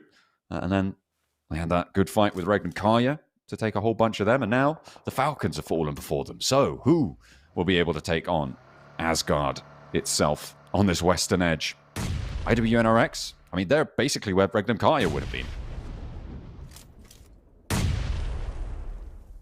Yeah, I mean, IWNRX make they go for a bit more of a passive play. Understandable, considering their points. They know they need a chicken dinner here if they want any chance of catching up towards the top of the lobby. And even then, it would require Ulf not to get the smash ruling up until... and basically, it would just require them not to get the smash ruling full stop. They would have to go to match 6 and give plenty of time for teams to catch up. Yeah, I think... I don't blame IWNRX for going for this and not trying to be too aggressive. They don't want to miss out on those 10 points. Yeah, it's I mean, it's a difficult decision to make, and I mean, on the Turkey points, I still think they're going to be way behind. It's going to be so difficult. As Jekko rolls up, takes the last player of Xslay with 4 elims and 4 teams remaining. Pretty good result for Jetco, all things considered. The compound that they held, obviously, on that first big south shift. Very strong, very powerful, and maybe a little bit less than they would have liked, but IWNRX looking to end their game will be denied that opportunity as he wraps around the headland. That honor instead... Oh, no, it was taken by IWNRX. They had a player further up, able to close that one down. So 5 elims there. We're down to 3 teams. Asgard with a pretty hefty points total right now at 10 elims overall. Akron, though, wanting for meds. Really not much to go around here. Level 3 helmets on some of them. Anathosis also still in this game with Spike, Bagdazada, and Melas, but no default. Went down earlier in the game. He's the heavy hitter of the squad as well, so losing him early might affect their chances at a chicken dinner. Certainly could. And playing as 3, yeah, on this southeast boundary. Sure, they've got this ridgeline. But it is a little bit choking when you have to move. Asgard, they have a downhill in front of them, which makes it really difficult to make an approach with Anathosis Famagusta's position still in action. And you can see that's why they're thinking about this north flank quite a lot. But with that south shift, I mean, they could head on down. Don't let it fool you. The minimap is saying there's a building in. There is not a building in this next circle. That is a little bit further south of where we're sitting. Yeah, a lot of these player icons on the minimap are not where they say either. Slightly off to the right. Yeah, slightly offset. So but all these teams quite worried to go up against each other here, I think. Because they don't have the points to spare. And that is something that's definitely afforded to you as a team like Ulf, where you are so many points ahead that you can afford to take risks like this, knowing that likely you are going to remain in that top 3 and be going through to the Gauntlet. NRX, they're right on the doorstep. Asgard more preoccupied with taking out tires, but now they've been signaled. The flares have been lit and they will be in for the fight, but unfortunately the opener is good. 1 down now. Sefkan is there, but that's an immediate response. An immediate second knock as well over towards Kakali, and now Kine is wondering where his team have just gone. On the forefront, you can see Swain on the back lines trying to keep things real, and Anathosis Famagusta got a strike while the iron's hot here, actually moving Melas into position. A big nade, but Asgard are like, who do you think you are? Stepping onto our turf. There's no way you're allowed in here. They turn around all 3 of their players that are still up, still ready for the fight. Just push on through, and you cannot make an entrance there. They have the wherewithal to do it, but Spike gets the flush, and Asgard are busted down to 3. That's a really big nade from Spike. From the back lines. will take down Swain as well. Mars does spot over towards him. Shot sent back. IWNRX. Frozen just gives his life pretty much. Really, all he got off the back of that was a bit of information. It's a good nade over towards Spike there. It could have shut down Anathosis's push, leaving only one player left remaining on the high ground, which is Vagnazada. They're going to go for the res, though. This is bold. No. Very, very bold. But we've seen him. He has the tree for cover, and his teammates will be there on the ridgeline to give him suppression fire. Spike, though, spots it. And the rest of the team, where do they go? Asgard got taken out of the running, and now it's a 2 versus 2. Kain and Vagnazada trading across the open hilltop. But Vagnazada goes lower, has to back off for the heal. No first aid for Kain, only the bandages and the stims ticking him up. Waiting for the angle, doesn't quite have it. IWNRX versus Anathosis, a 2v2 in stage 9. Quite nice there. Looking at Asgard, as they went down, it was all fist bumps around. They didn't really mind. They went down in third place. They were very happy with how that game turned out. But Anathosis getting 10 elims off the back of this match. Could be a good nade over towards Kain. A little bit far, but the Molotov will force him back. And instantaneously, he takes the bullets, leaving just Kakali on a wide wrap. I don't think they know where he is. Spike, though, is going to find out now because the spray down's there, but it's going wide. Finally, he tags it, but the blue zone's doing the work. And now Vagnazada has the opportunity to try and take him down, but again, he stays too long in the blue, and he's just going to go down to it if he tries to play around like this. Spike spots him. He knows exactly where he is. Vagnazada with a nade out wide, and he only needed to blow on him, and immediately he falls down. It's a crazy close down, but it's Anathosis Famagusta from the inside to be able to put up big numbers here and find the chicken dinner, denying IWNRX. Goodness, I mean, IWNRX had a real set of moments there, let's call it that. Frozen just flying into Asgard for no apparent reason, immediately goes down. Right, yeah, I mean, Kakali had a really wide rep. I think both players need to play a little bit slower. Kakali need to step up a little bit sooner, deny that Molotov, deny that nade coming through. And even when Kakali did step up, it was, it feels mean, but it was a pretty bad spray. Yeah, it was too slow, right? You shouldn't need that many rounds to be able to get the spray out on someone who's in the open and you're lying down as well. That's the other thing, right? The stability is at maximum.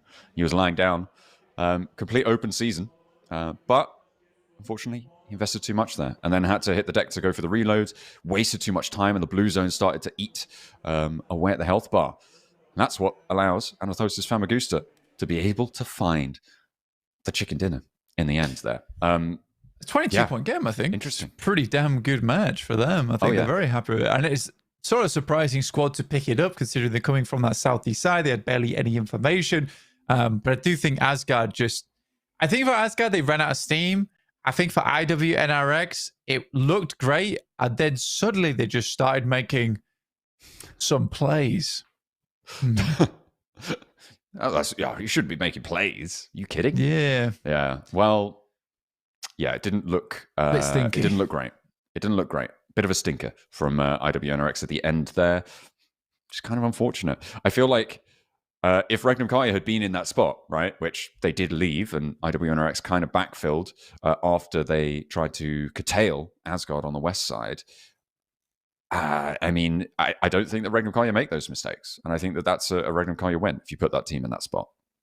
Yeah, potentially. I think for Regnum Kaya, you got to admit, though, that was a very strong rotation. But it's still a 4v4 at the end of the day. And they had premonition on it as well, right? Where they were the ones going to hold out Asgard. They still lost the fight. So I think that as much as that was a very cool game from Regnum Kaya, some great rotates, they do drop the ball in those last moments. I think actually it was a somewhat of a last minute decision for them to go hold out Asgard, which is why they weren't set up for it already. But Vagnazada, MVP, 6 elims, 825 damage. Damn good stuff from this guy. Yeah, doing a lot of work for Anathosis Famagusta. A counterpoint to default, and has been pretty effective, I think, across his history in PUBG Mobile, but never really reaching the highest heights. Certainly not yet.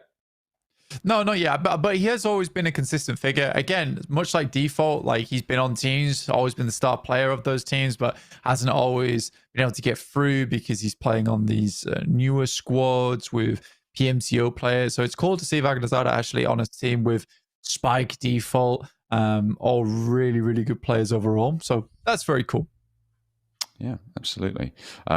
Good stuff to see him twice on the tally. Only one AD limb there will be added onto that one. But Mars from Asgard, top damage, and they were absolutely brutalizing a lot of the lobby there. So good to see representation from there.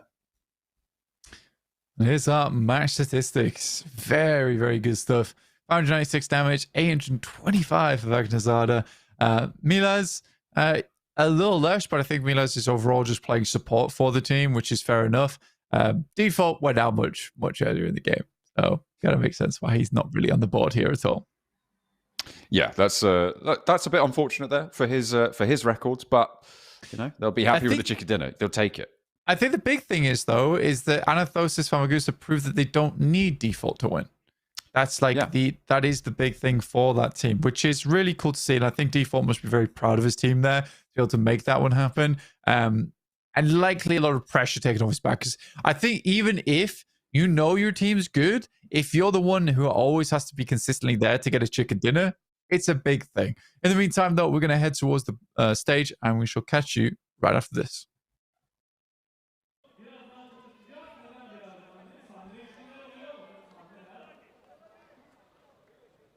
Heyecan son derece büyük. Tabii ki Avrupa şampiyonu olabilmek çok önemli ama en önemli konulardan bir tanesi de ne? Dünya şampiyonasına katılabilmek için bilet almak. Bunun için de mücadele sürüyor. İlla da şampiyon olmak değil de ikinci, üçüncü, dördüncünün de çok büyük önemi olduğu bir şampiyonanın devamındayız. İkinci gün bitmek üzere. Artık çok az bir zaman dilimi kaldı. Yanımızda kim var? Rohan var. Bir alkış alalım arkadaşlar. Arkadaşlar hepiniz hoş geldiniz. Nasılsın Rohan? Teşekkür ederim. Sizler nasılsınız? Sağ olun, ben de iyiyim. İda e-sport. Nasıl gidiyor? Talihsizlikler yaşanıyor ya. Ama önümüzde daha var ya. Daha 9 maçımız var.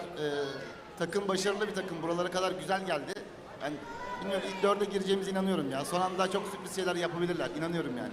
Daha önce başardıklarını yaparlar. Daha önce başardık, yine yaparız yani. Evet. Arkadaşlar şimdi hediyelerimiz var.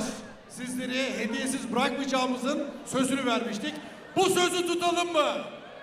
Ama şimdi bakın, Burger King patpatları nerede? Burger King patpatları.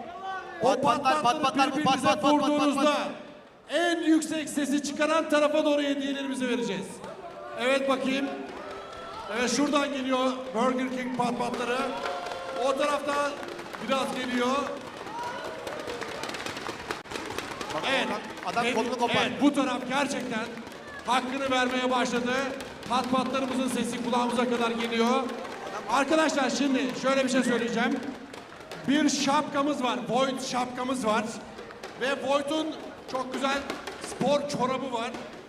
You want to wear this hat? Yes. Bakın güzel. It's a little big. Evet. It's a little big. Şapkamız nasıl arkadaşlar? Sahip olmak isteyenler ellerini kaldırsın. Ellere gelelim arkadaşlar. Rohan seçecek. Okay. So we're basically giving Ya out şimdi 5 ben buradan hats, 5 seçersem mouse adaletsizlik pads. olacak. Hepsi ilaç seçmiyorum ben burada. Bak seni seçtim. Evet, gösterdiği arkadaşımıza veriyoruz bir tanesini. Şapka. Hemen adını alacaklar. What Testler about up alacaksın there? masada. Up there. Over there. We have quite a big group. Oradan seçelim. Bak şu beyp, altında beyp şortu olan o arkadaş. Başka kaç tane vereceğiz? 5 tane Herkese veririm arkadaşlar. ben 5 orada. tane veriyoruz. 5 tane versek. Seni seçiyorum. Bir tane de buradan seçeyim ya, adaletsiz olmasın. Bir tane seni seçtim. Bir tane seni seçtim ya. I feel like I'm just a Bir tane model oradan here seçtim. to present the Bir tane de oradaki gözlüklü arkadaşı seçiyorum. Sevgili dostlar, 5 adet şapkamız ve çorap gitti. Hayırlı olsun. Dün tişörtler dağıtmıştık, doğru mu? Boytun. Ve Davut'un göstermiş olduğu bu mükemmel mouse pad'e sahip olmak isteyenlerde sıra. Tekrar açalım. Beni seç. X Vega. Gerçekten Arkadaşlar, çok güzel. X Vega. X Vega. X Vega'nın Harika bir koltuklarını da görüyorsunuz. Harika oyuncu koltukları da var. Ama şimdi sizlere bu mouse pad'i hediye etme zamanı. Okay, so I'm choosing now. Davut seçiyor. Okay. Right. White and gray jacket right here. That's 1. 2 is, let's see. Up there at the very top, right next to the red jacket, I think that's 2 Kara supporters. Yes, you two, with the right hand up and left hand up. The person on the right, at the very edge, in that very corner.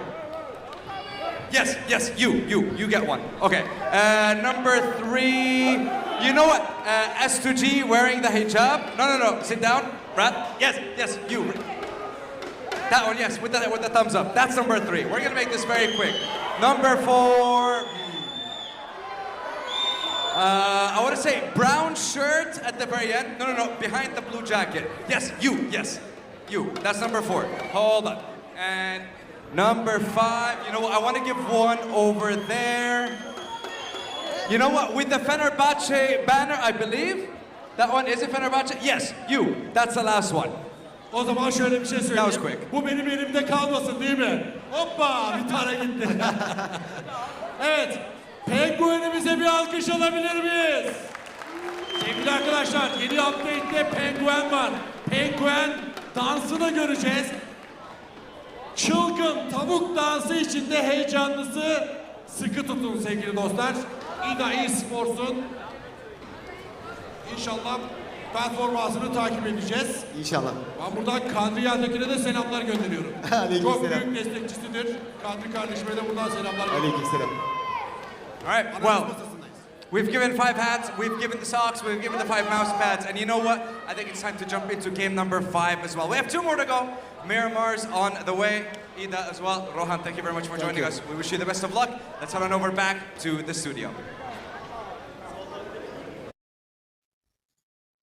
There we go. A little bit more gift giving, and of course, very generous of our stage hosts and our representatives from our teams as well, who have been anything but kind on the battlegrounds so far. It has been fairly high elim chicken dinners, I think, across the board so far today. Pretty record breaking. I think it's safe to say all double digits so far, I believe.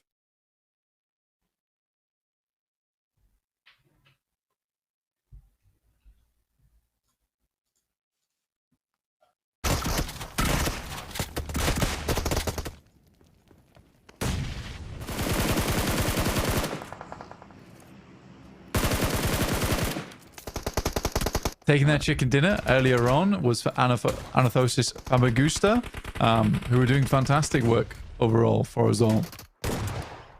Yeah, they were able to jump on up. Asgard as well, doing bits over the course of that game, and some interesting decisions in those final moments from IWNRX as Vagnzada only needed to get it sort of within his general vicinity with that nade to close us down. 12 elims found in the end for Anathosis, and they find 22 points on the game.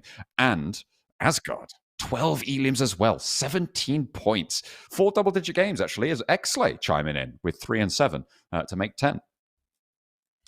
Yeah, I think Xlay being able to get 10 points in that game kind of surprising for me, considering Xlay just have been so quiet. But again, it was a messy match for a lot of our squads so far. Asgard getting 17 though, but absolutely outclassed by Anathosis with the 12 elims that match and the chicken dinner, making them up to 22 points, which is very, very useful. S2G, 4 elims. That's about it. I was very confused by S2G's playstyle that game. Yeah, it was sort of winding and trying to be opportunistic, but didn't really have the option based on where they were playing in terms of the terrain. Yeah, not ideal. Not ideal. It was a tricky entrance from the north side, and we did have repeated south side shifts, but still. What's even more disappointing is Regnum Karya with only 1 point after their miraculous rotation into the middle. They do still hold on to their second place spot, though, as they are going to maintain that with the 1 point they earned up to 86. Ulf still on 112, getting 0. And Kara closing the gap a little bit towards second place. Not too much movement towards the top there, but Asgard starting to appear, cresting over the horizon, along with Anathosis Famagusta on 61. Yeah, getting back up there. Again, at the start of the day, it looked like very hard to catch up to Ulf Esports. And it still is 112 points total. But for Regnum Kaya, they really haven't moved too much. They were able to shorten that gap slightly from 40 to around about 30. Yeah, Kara have done the exact same after 2 fantastic matches on their side. Yeah, they have looked to jump up in that 3rd place. I mean, a gauntlet spot's a gauntlet spot. And if you end up in 3rd place, that is, you'll all be all too happy about it. And Asgard being there, I think, is probably the more outside choice. Falcons also joining that front page, up to 60 points now. Say joining, they started the day in 4th place, so trying to maintain that front page. Papara Supermassive dropping off again down to 54 on that 2nd page, and then below that, it's starting to look like their opportunities are dwindling. I mean, even with that late game performance, IW Next Ruya only able to get up to 15th place, 39 points and only 3 points ahead of the Noisy Boys. Yeah, but at least no longer a position where it looks unthinkable to catch up. Basically, I think that's the main thing that we're looking at here now. For IWNRX, 39 points. It's no longer a position where they were at 24. It's like it's the end of the world for this team. So at least they can get some semblance of maybe some reputation back off this. But it's not looking good. Definitely not looking good. Here's our top 4. Guys, you know you're supposed to include other teams except for Ulf, right? On the tables? Has anyone... So, oh, these are just the top 4 in the tournament. Okay, fair enough. Ulf, really powerful right now. And it's notable that Eren quite far ahead, but what's more interesting is that drop-off from Ketch down to Scarface. Almost 1,000 damage between them. Yeah, I mean, honestly, for Ulf, well played.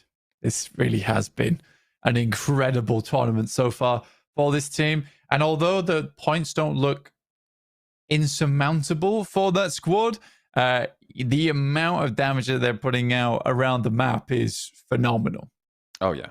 They are sort of relentless in their outward pressure that has been seen. A couple of missteps so far, but they made up for that in the aggregate of their performances today so far. Is Miramar going to be different for them? Because that's what we've got coming up next, I believe. We'll be going to a Miramar game and taking a turn around the desert, where things did change up a little bit yesterday. Yeah, I think for Miramar, definitely some interesting matches. I think that the main one was like we had that super southern playing path, which made life very, very difficult. But overall, it was most of the time down towards the south side of the map anyway. I think it was the same circle basically twice, both in those horrible, choppy, rocky areas of the map, which definitely was unenjoyable for a lot of our teams. Yeah, it is pretty rough. We did always go down to those southwest hills, you're right. And you know what? I'd go there again. It was great fun, I thought. I had a great time watching it. And as you say, our players, probably a much worse time playing it. Thinking about where I prefer it to go, I guess anywhere else. Maybe Partona. That'd be fun. But yeah, I think it would be interesting to see how teams navigate different rotations on Miramar to try and capitalize. Will S2G find another chicken dinner? That's the big question. It is the big question. I mean, for S2G, it was a great ending to yesterday's slumping performance.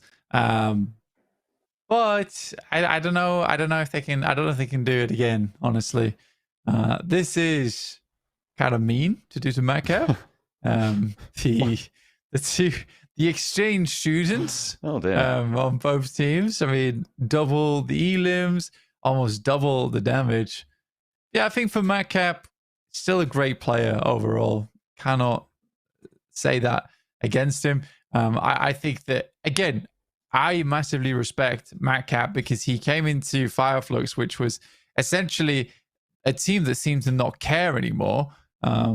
to try and carry them as much as possible. And now Aaron's in his boots, except he's doing just a little bit better. I think more than a little bit right now. He is Quite a lot. I feel like he is by far and away the only candidate for MVP of this tournament right now, for this certainly for the finals. Maybe not the entire tournament. But yeah, it's very, very impressive what he's been able to do. And actually, it might be for the entire tournament as well, because, I mean, looking at performances of teams that outshone them, I mean, who else is stepping up? I guess Regnum Kaya. Someone from Regnum Kaya, maybe Loxy, would be overall tournament MVP, maybe a little bit more. But even then, I don't know. I think that Aaron has just been phenomenal in all stages. Yeah, I think what team was he on way back when? I remember he played on Ida. He played on. I can't remember before Ida. It was a team that was similar Zeus. to Lightning. Yeah, there we go, Zeus. Yeah, I knew it had something to do with Lightning. Yeah, there we go. But there you go, Zeus. He was back on Zeus, and even then he was star player of that. Got picked up by Ida. Played very well hand in hand with Darkin. Said goodbye to him, and now playing with some really, really strong players over there. But yeah, it's hard to compare, especially when Matt Cap's now playing on Ida, who is just not having the best of times. I mean, there's still some great players there, like for instance Darkin. But yeah, they just can't really match up to this revitalized Ulf Esports squad. I don't know if the deal was just better or what. Like Fireflux just offering them like a chocolate bar a day or what? I don't know. I have no idea. But I mean, it's interesting when you look at these transfers and sort of consider the impact that they have, right? Because it's often sort of, it's quite easy to look at this player good. Why, like, you know, why is this not working? And it's to do with so much more sort of complex interpersonal, like how players work with each other, how they get on, even. Like, does he leave, like, cook stinky food in the microwave when they're in their practice room? Like, you know, it's things like that that can really change the tune. So maybe it wasn't the sort of environment that Matt Cap wanted to go on. Maybe he has someone who he particularly wanted to play with over in the new roster on Ida. Anything could have really prompted that decision. Not necessarily just the money, although I'm sure there was a little bit of money that changed hands because of the deal. We'll have to see. Yeah, potentially. We are just waiting to get into the lobby, guys. It should be here shortly. I think we're up to almost 60 players in. Just waiting on. Well, we are waiting on 5 exactly. 4 now. Ooh. But I'm not sure what we're waiting for. We were waiting for something. Yeah. Like players. Penguin to leave, I guess. Something like that. Before we get into this first Miramar of the day. Yeah. And then close things out, potentially. At some point. I mean, you'd hope, wouldn't you? You'd hope that we are going to be able to close this one out. I'm pretty sure we will. But we're just getting everyone locked and loaded right now. 62 players now in the lobby. Oh, we're so close. But even then, gotta wait for the match to start as well. I think what was interesting about that last match was it felt like a very clear demonstration of why teams at the top have been able to earn those points more consistently. In those final moments, this was a group of teams that have not really had the opportunity to be in these late games so far, these finals, who have not really shown the power that we have, and you could kind of feel it, right? It got a little bit mucky. I mean, pointed the finger here at IWNRX, unfortunately. They definitely made some plays that teams towards the top just wouldn't have made, and we've seen far better discipline, far more strength across the board in final circles from more successful teams so far. So I think that was an interesting sort of perspective maker of a final circle. Yeah, I mean, for Anathosis, Famagusta, it's a good ending, but it was weird in the sense of, like, no one really wanted to do anything. Which it just come down to 3 teams playing on 3 opposite ends of the circle, then finally forced to fight against one another. Like, the circle was the final arbiter of that. It's just curious. It is definitely curious the way that worked out. Like, no one wanted to really take initiative.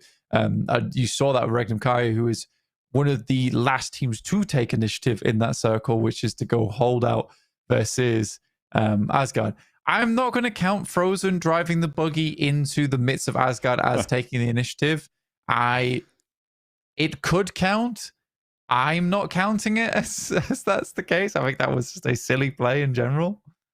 Yeah, I think that was frustration that sort of crept in there. It felt like to try and go for that. It's like, oh, why haven't we found a pit, guys? Come on! Oh, I'll just do it myself. Oh, I've gone down. Kind of a play. Not necessarily saying that is what happened, but it felt that way. You know, it felt like it was a bit of a desperation, and maybe they didn't want to admit that their flex out to the west could have been a bit flawed. And as much as it was initiative taking, they lost so much because of it. So our players, so we do have a full lobby now. Unfortunately, I think some of our players got trapped in the elevator for a short while. Oh, great. That's fun. Which is why we're slightly late. So they've figured out how to operate an elevator properly, so don't worry, guys. They're not trapped anymore. Why I'm laughing. They were just staring at the buttons. I would not be laughing if they were still trapped in the elevator. I would not be laughing. But they are out. They were just staring at the buttons like, I don't understand. It's not a touch screen. What's going on? I do. How can I move them around? I'm trying to gyro the elevator upstairs. Why are you putting an elevator up the steps? We'll what are you doing? Stop that. God, that was their first mistake. Yeah. Goodness me. Well, luckily they have figured it out. For us, anyway. Maybe not for their opponents. Depending on which team it is. I mean, if it was Ulf, then I'm sure everyone would be like, "Oh, you guys are stuck in the elevator. Oh, well, we'll just start the game, guys. Sorry, you know, that's nothing I can do. See you later. Bye bye."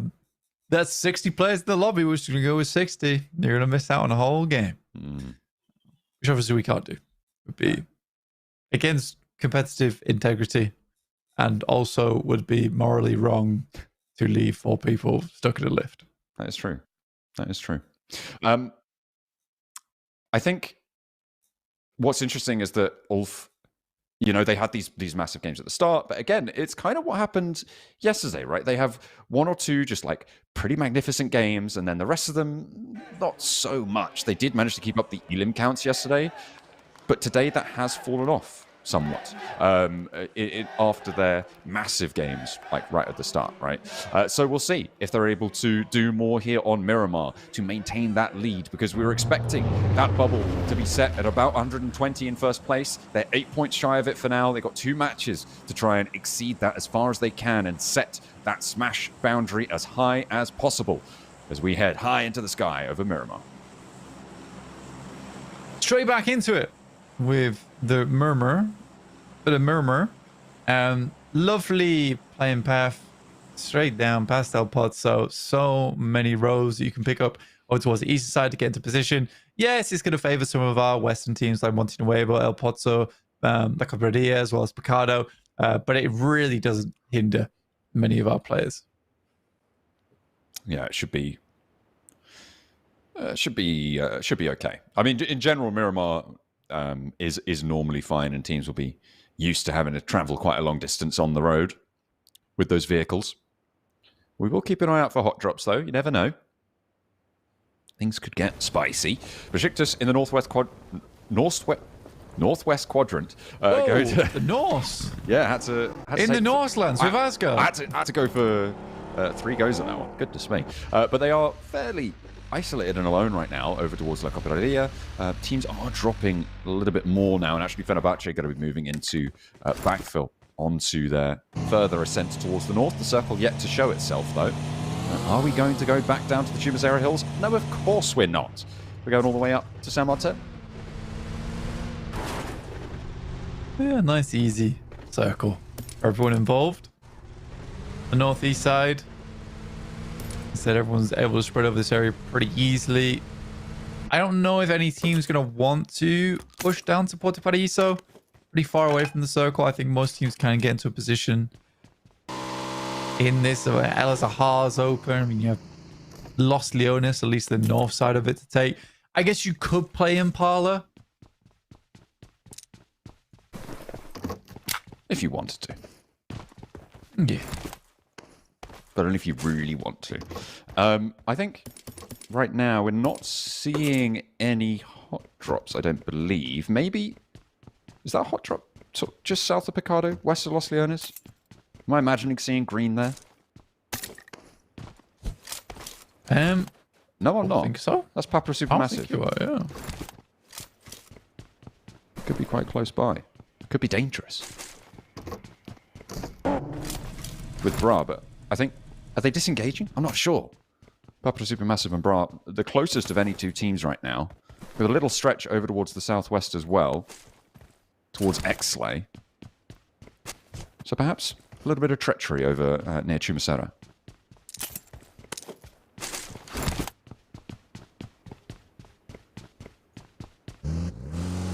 Minasgard have a nice lineup on Ori Armada coming down to the southwest. Not really hampered by any team. Exley finding the first shot over towards Papra Supermassive. I think this team is really struggling. I don't think they realize quite what's going wrong here. Honestly, I do think Exley's kind of a wild card though. Can't really blame Papra Supermassive too much for it. And I think that has been a problem for a lot of squads so far, is that Exley is just doing weird stuff. They're annoying to rotate past. They don't make the regular plays. And I think that kind of variance is kind of frustrating, because I think that the higher level you go up in PUBG Mobile, like internationals are, in fact, even for me, even easier to analyze. Like, oh, they're making the right play. But you could predict that and then go for a play that's, you know, slightly worse, but at least you know it's open. I mean, that's playing to expected point earnings potentials, right? Like, maybe you make the play that makes the win, but that could also go for a 0-point game. But a slightly less optimal play might net, on average, a couple of points. And maybe that's what you're looking for, a more consistent approach. Exley? Well, no, not at the moment. But I meant more generally. But they have to make that choice, right? Do you take the variance and potentially have a big upside? I don't think Exley know what they're doing. Well, yeah. I'm honest. So, well, maybe they can't make that informed choice then. You know, they're. But that's what I'm saying, is that because they can't make that informed choice, it's affecting a lot of other teams in the lobby. Because you have no idea what Exley is going to do next. They are a bit of a wild card on everything, to be fair. They're doing. I mean, they're in 12th place right now, and I didn't expect them to get out of league stage. You know, out of the early stages, they made a big push to be able to survive that one, and did so successfully. But they had 42 points in a day, right, back in the league stage to save themselves from elimination. But they are starting to run out of tricks in the old playbook that can give people the slip. But they are still unexpected, which is kind of strange. But 12th place is where they sit right now, and I don't see them moving too far.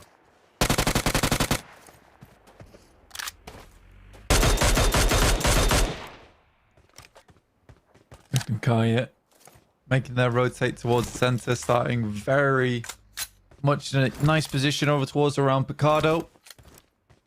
A lot of options for them. Ooh. The backstepping. Falls off the concrete.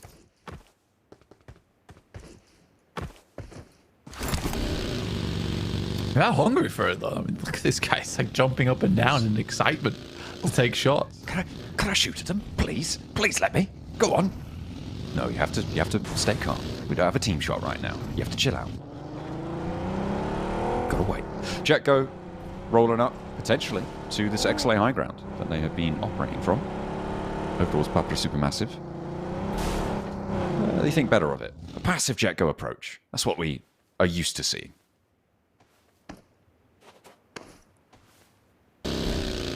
I mean, everyone's just trying to go for San Martin Plateau, Picado, over towards Hacienda, and if you're on the outside, you're just playing edge.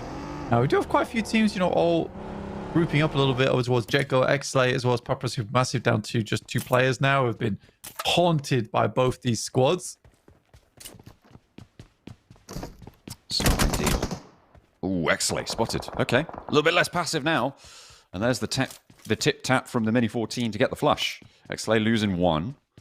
Got 2 points on the game, but doesn't look like they have angles at all to take any shots back out towards Jetgo. And Jetgo are going to be pretty happy with this. I mean, on the northeast side, they're fairly central. Not too many teams are going to threaten them, but I mean, Ulf are kind of wending their way up here, which is always going to be a worry. Not that they are aware of this just yet. They will be soon, should Ulf turn their attention out this direction. Oh, hang on a minute. Different purple team. They're on the southwest side with the blue zone pushing them in. I was looking over Asgard. Goodness me. Yes. It's a little. I mean, we have 2 blue teams, 2 yellow teams, 2 grey teams. In fact, we got 3 blue teams, 4 blue teams. I apologize. We've got 2 pink teams. 2 pink teams, 2 green teams, 3 yellowish teams. Yeah, I think the color choice has been fairly bad. Yeah, well, also no change in it now. Unfortunately, we're just gonna have to keep up. Jetgo rolling over, able to pick up another point there. And the circle slingshots us back down south.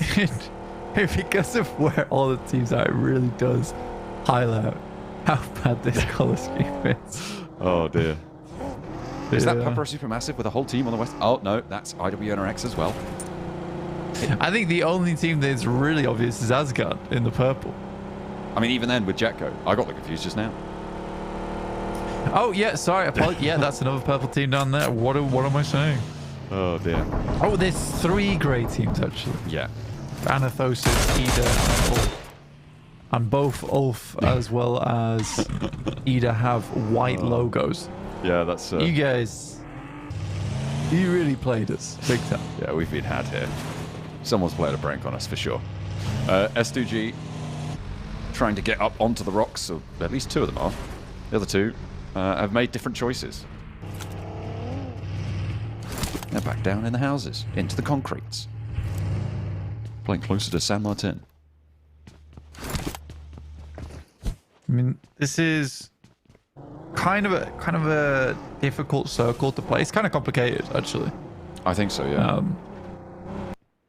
You know, the Western Power Grid Plateau pushing down over towards Graveyard in that horrible valley. Yeah. And then BRA coming up through there past Minas Gerais. Lambadita still is. You got the crater. It's a lot of unenjoyable landmarks to be playing around. I feel like the east side might be fairly strong for survival, but is going to start to become very isolationary as time moves on, right? I actually still cut Picardo into this one, and I feel like the hills to the north of Picardo might be fairly strong in terms of longevity into this game. So we'll see who's able to expand over the expanse of the plateau south of San Martin to Picardo and take control of that. Because at the moment it's S2G, right? They're 2-2 split. They're holding a lot of that ground.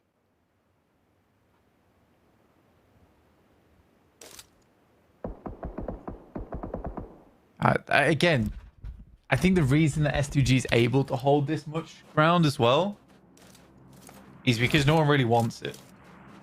But it does give you that opportunity to wrap north or south, depending on the zone 3 shift.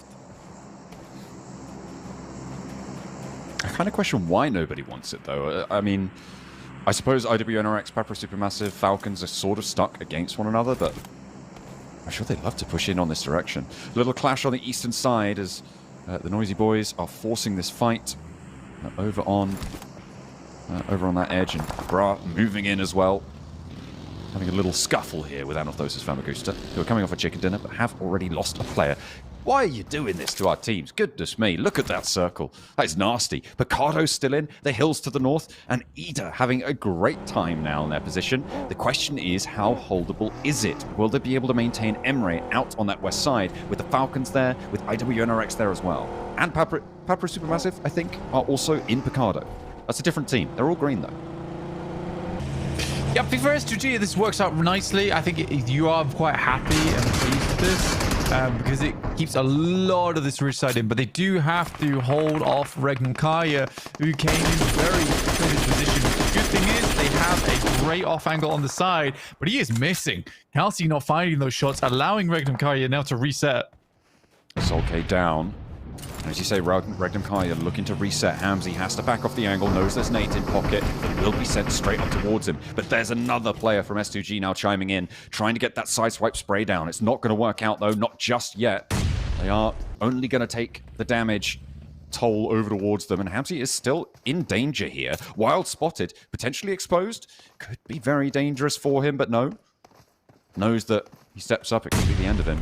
And give his position away. In the meantime, moving towards the north edge here, yet to push into the circle. Kara facing off against Fenerbahce. And at the moment, looks like Kara are doing okay. Fenerbahce, less so. They've taken a knock and a flush as opposed to just a knock onto Kara's side. S2G moving into position again, overlooking Regnum Karya. They're really forcing the issue here on this one. He's down. And he's gone. I mean, Kara, push up. That's a nice nade, actually, on the outside. Ooh. I had some moment of indecision from CEO. Respected the play, though, honestly, from him. Where he looks to... he thinks to himself, like, either I'm going to go inside my building or I push out. Pushing out is the aggressive play. Probability of finishing that fight there and then was quite high. But because he steps back before stepping forward, the nade does take him down. Really sad stuff there. Yeah, it's unfortunate. Not really too much you can do about that one. Regnum Karya dropping a little bit further down the hill there. And still, against S2G, not really finding anything. Kara try to make it in, but they're not going to be able to be allowed. They're not going to be allowed to do that because Ketch is on the case, and he'll catch him out there on the rotate. So, third place. A back-to-back chicken dinner followed by two fairly lackluster performances. Gives Besiktas, gives Jetgo, gives Asgard the opening that maybe they were looking for. I'm surprised Regnum Karya is still going in this spot, by the way. I mean, S2G really not an easy position to play. Well. Yeah, I just don't think they can find the shots towards them, sadly. What a horrible circle this is. Regnum Karya slam in reverse gear. Goodness me. You're right, this circle forced them to rotate down south. But where'd you go? Picardo's still in. It's confusing because you can play ridge side, potentially get a great game with the back of the ridge. You either want to play plateau. Really, this game is just about having options. I think S2G have got a lot of options available to them here. I mean, it's made harder by Ita, right? They're on their south flank. Kind of in the way, locking them into that north quadrant. Potentially on that hilltop. Could be rough. It depends how they can navigate these rocks, though. Regnum Karya go for the compound side over towards the southeast there, leaving a outpost towards the ridge side. Looking for more value on this game, it seems. Sorry, not the compound, just the defilade off in the distance there, you can see. Yeah. For context on how dramatic these circle shifts have been, Blank, Picardo was right on the southwest of Circle 1. So going into this has been a crazy set of, oh, we've all got to go up north, let's play up around, like, north of Saint Martin, and then everybody's been dragged down through the graveyard now and out into the hills near Picardo. It has been a real trial for a lot of teams. 16 minutes and 14 teams remaining, 44 players as well. Oh, struggling out in the open. It's Regnum Karya to take their heads. This is great news for their approach, but there's still more to do as Ketch is on the case once more. Comes the nade over the top. Hook speed. Ooh, almost. Needs to cook it just a little bit less there. And he would have found both of them. Falcons, on the other hand, getting taken down by Besiktas. Aaron, though, comes in to save the day. And Regnum Karya down to just two players. Very unlikely that Wild gets back up on his feet. Aaron's just tearing through the lobby right now. Why not? And you get transferred to a popular team and all of a sudden play like a maniac. I mean, the guy's unleashed here. Ketch is still down for Ulf. So they are still dwindling in numbers. And Solke got lost for S2G there as well. I don't know if it was Ida who took that, but they do have 2 points on side for Ida. So it may well have been. Quite a big split for Ida, actually, across these hills. 2 and 2. They've really been doing bits to control S2G's movement south. And actually, people moving into the hills in general. So nice stuff for them. Ulf still rolling around. Yet to find the full capitalization onto Regn and Karya, who have put Silas in a shack. See how long he could last. I mean, it's the best thing you can do, really, isn't it? You don't have much choice at this point in time.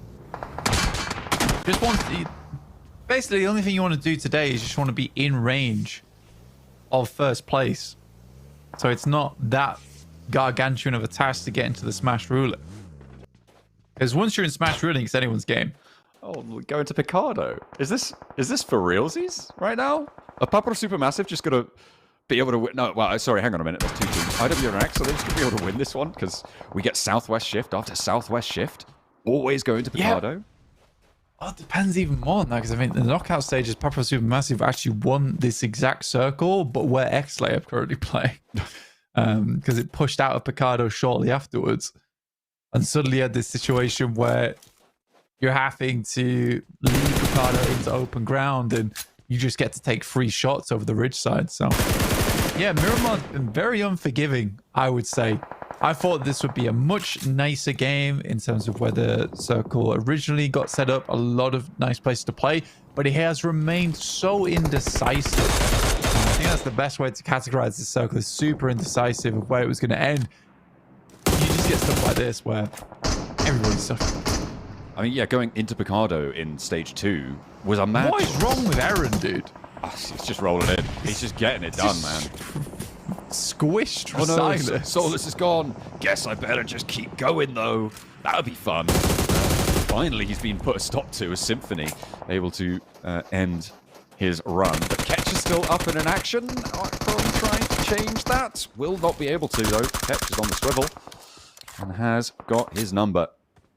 Lands the spray, and they'll keep going. 9 elims now for Ulf. They're 121, so we are above where we thought we might be at the end of the day already for Ulf.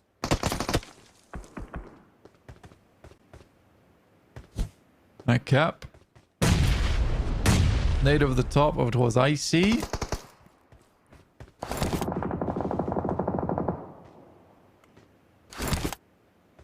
Darkin. We'll just sit back. S2G, I think they're kind of ruined here. Like, where do you go? Circle's going to push you in. You're absolutely just going to get slammed by Ida on the exit. Once again, our top 3 teams are down the earliest. We're noticing a reoccurring trend here. Not good for holding those top 3 spots. Goodness me. Although Ulf's still probably pretty chill about it. But is this an opportunity for Jetco? Maybe. Could be a chance for them to jump up nicely. They are 4 players. They are a bit out in the northeast side, and we'll see what more they can do. I think I definitely agree with your assessment of S2G's position. It's compounded by the fact that nobody can really challenge Ida from any other angle. They're just going to wait. And this is exactly what's going to happen. It's open season. S2G have nowhere to go. Kelsey, I mean, just deny the point at this stage, but no. That one goes over to Ida. Yeah, super easy. There wasn't much more they could do there. We're heading into stage 6 at 21 minutes into the game, and it still really is so uncertain of where this is going to end up, or who's favored, in fact. And Papa Supermassive can't really afford to get stuck into anything right now. I mean, this is... And it's going away from Picardo. I mean, is it though? Like, we've still got a bit of Picardo in there. You never know. But those hills to the north should be very, very effective for Ida, right? That's what they'll be looking for to try and take control here. You've got the remnants of other teams to their southwest point, but they can start to open up. They should be aware that they're moving out to their north side now. Jetco trying to march their way along the roadside as well.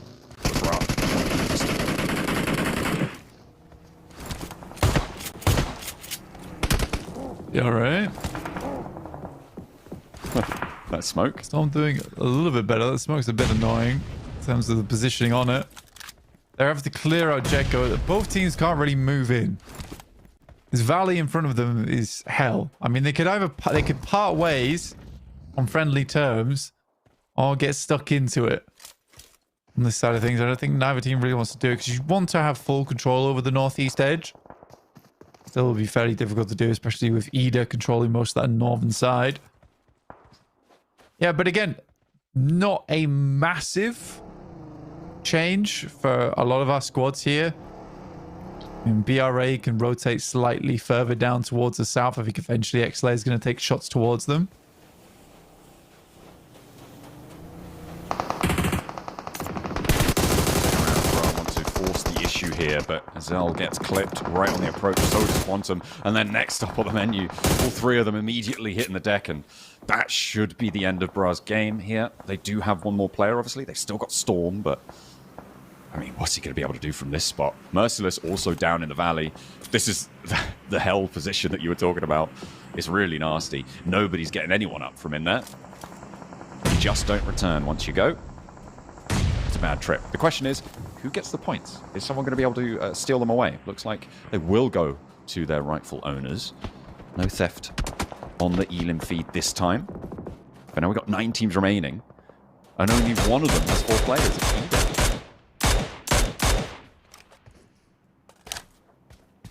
I mean, they've just controlled the entirety of this north side. It's been super easy. Circle stays fairly central. It's just nightmarish for teams. This really is just a coin flip for squads, whether they get lucky or not on the next shift. Darky just making life so hard for these teams on the flank. I mean, if they once they get rid of Narvalo and the last player on Besiktas as well, they shouldn't have anyone who can really contend with them unless we get really hard shifts down south to Picardo again, which we seem to be loving to go towards. The next circle popping in about 10 seconds, and we'll see just where it will fall. But still up on high. You can see how difficult it is for Jetgo to move. And I think they're right to wait for this one, because the circle likely going to force Ida off those super high ground positions. But it cuts the difference. And we're going into the middle once more. Just grim. I mean, wherever this circle could go to make life really hard for everyone in the circle, it has done. Time and time again. This has been such an unhelpful circle. And especially this one, where it doesn't cut the difference and go central. It just goes northeast enough to make life hard for Jetgo, but also just northeast enough to cut the entirety of Picardo out. It's actually so frustrating for teams. Yeah, Ida moving further south want to maintain their high ground here. And I feel like they probably do still have the best chance here of making the chicken dinner, of converting. IWNRX have to march through Picardo now. As you said, it cuts all of Picardo out. Don't be fooled by the minimap circle. That is slightly offset. It is further northeast than it appears on that minimap. So all of Picardo is in fact cut out. Jetgo still have high ground themselves, but you can see they're getting humbled by Ida. Not going to stop them picking up the points, though. Nice find. And 9 elims now for Jetgo. They're in 4th place, Blank. Yeah. I mean, they're a good team. Honestly, a good team is Jetgo. Surprisingly good. I don't know what was awakened in them on that final day of knockouts, but a beast has been unleashed. Ida now making their way down. They spot Anathosis. Amagusta, Vagnazada is not safe. The vehicle's wheels were not popped out, so still take the shots underneath that. WNRX trying to make their way across. Don't be fooled by the colours. It is 2 teams there, and they are coming up against Papra Supermassive. Kain blasts the door off its frames and gets blasted back. As he tries to step in, he will not make it across. The Gauntlet there not going to be run successfully. Narvalo now in a 1v1 against Rookie. Remember, Ida were on oversight on this position. Their attention is turned over towards Papra Supermassive. No way. The shotguns go wide, and Rookie stands up tall for Besiktas, taking down the last player of the Falcons. And now with 4 teams remaining, Besiktas are still in it with a solo. He's got 3 first aids. He can heal up here, but Ida are putting pressure further down to the south. They're not spreading out over this line.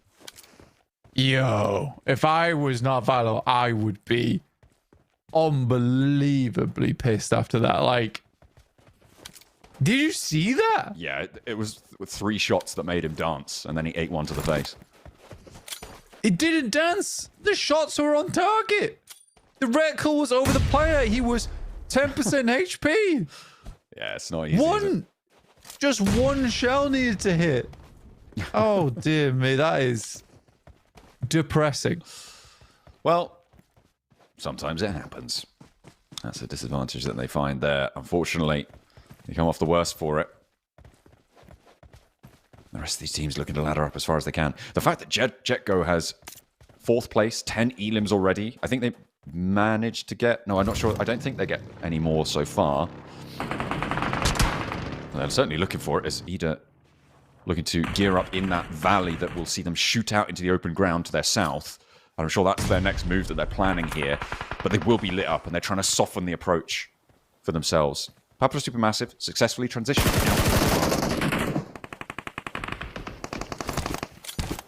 John's going to have to back down. Looking for a podium finish here. I mean, someone's got to find Navalo therapist after that soul destroying. Gun's broken. But downhill, not easy. Last circle to come. We have been going to the zone 9 on almost every single map today. Does seem that way, doesn't it? Rookie wants to answer nade with nade. Launches one over. Hidden behind our player cams. But he is there, I promise you. You can see the nade dishing out some damage. Has got one more. But I think Ida might just have the edge here. Good cook, but doesn't quite get it fully. Papa Supermassive chiming in. The Rookie is taking the fight now. Is sort of forced to, but Ida actually chiming in towards them. No, he can't go any further. Besiktas down in 3rd, but Papa Supermassive eaten lead at distance. Ida keep it together, and Darkin stays alive. No first aid on side, but he can bandage up. Maybe pop one over. The rest of Ida now shooting out that canyon. That's what they were looking to do. As soon as they got rid of those teams on the east, Jetco had to suppress on the angle, and they cannot step up. Rita taking that opportunity to lead the charge with the vehicle. From Molotov out. Keep them at bay. It's on target. Hit Salem. Yeah, it's over.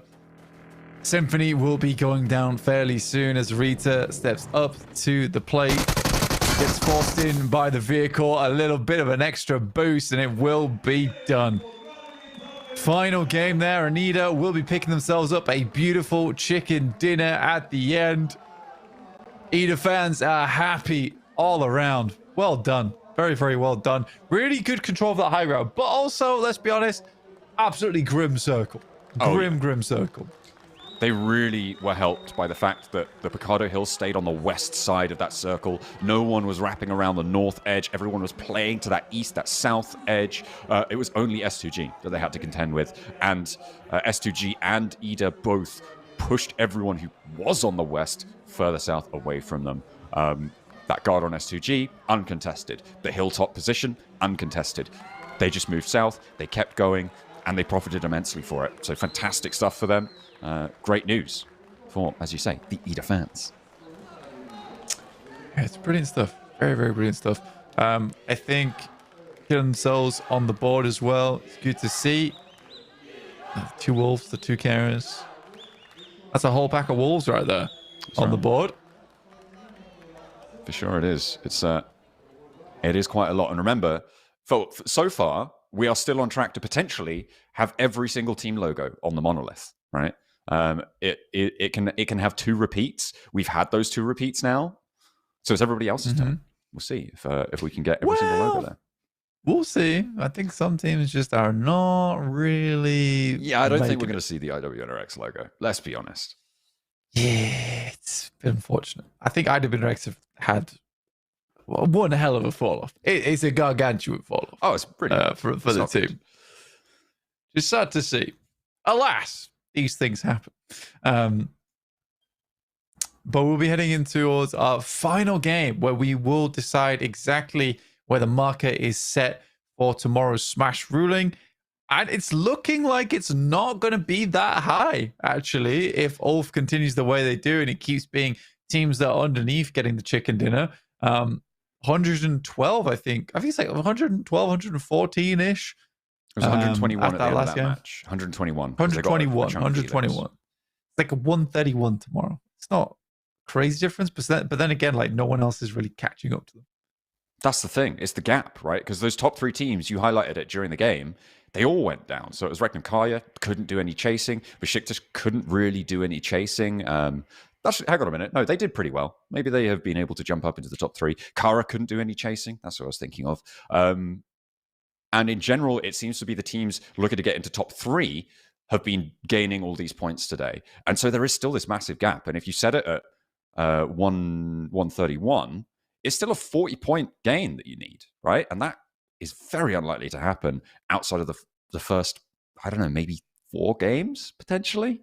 So you're looking at maybe game 5 that someone could snaffle it away with a smash ruling. That's assuming that Ulf don't just win it outright with an early smash. Yeah, I think at the rate it's going, you're right. It's probably a case where Ulf they just keep pumping through. They just keep pumping through, and no one really is there to challenge them.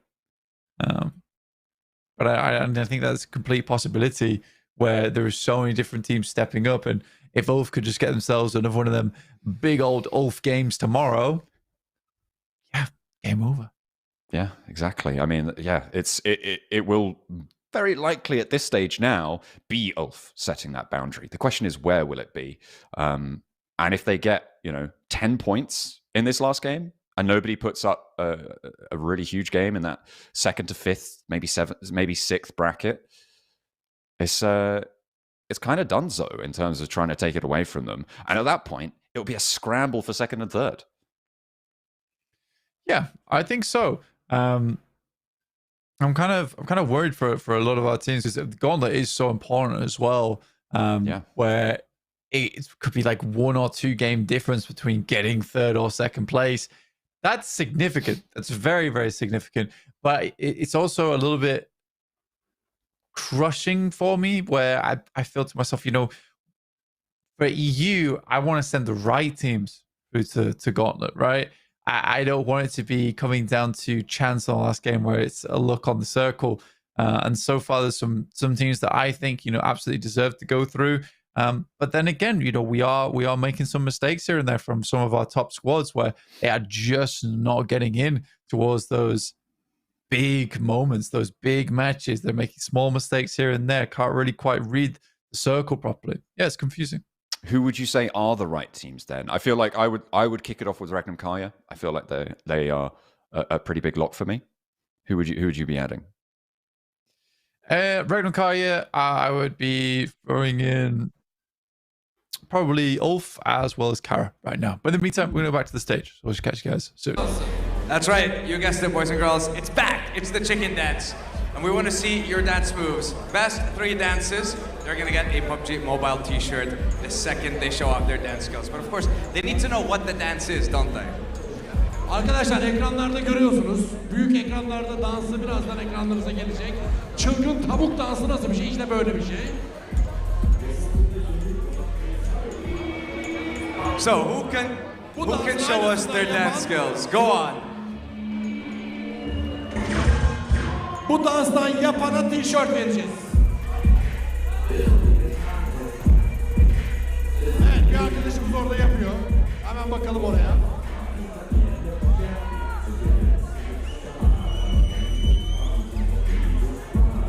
Bilgehan, does any dance moves so far that impress you? Evet, bu 3 güzel yaptı.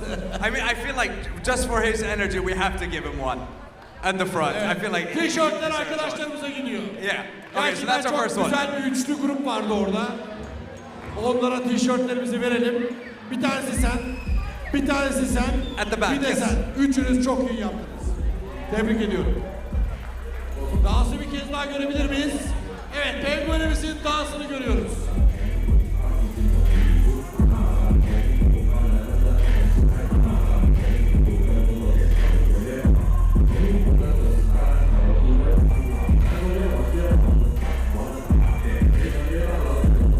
Wait, I feel like I should get a shirt too after that. Break danslardan ne danslara geldik. Come on, who else knows that crazy chicken dance? We gotta give out some free shirts. I mean, we had a couple over there that, okay, yes, Y2D at the top, I see you, yes, go for it.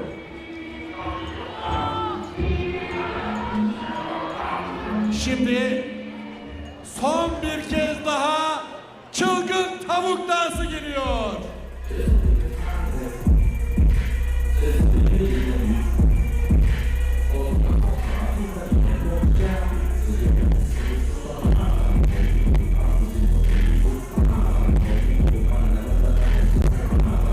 Davut'un dansına da puan verin. Davut'un dansına da puan verin.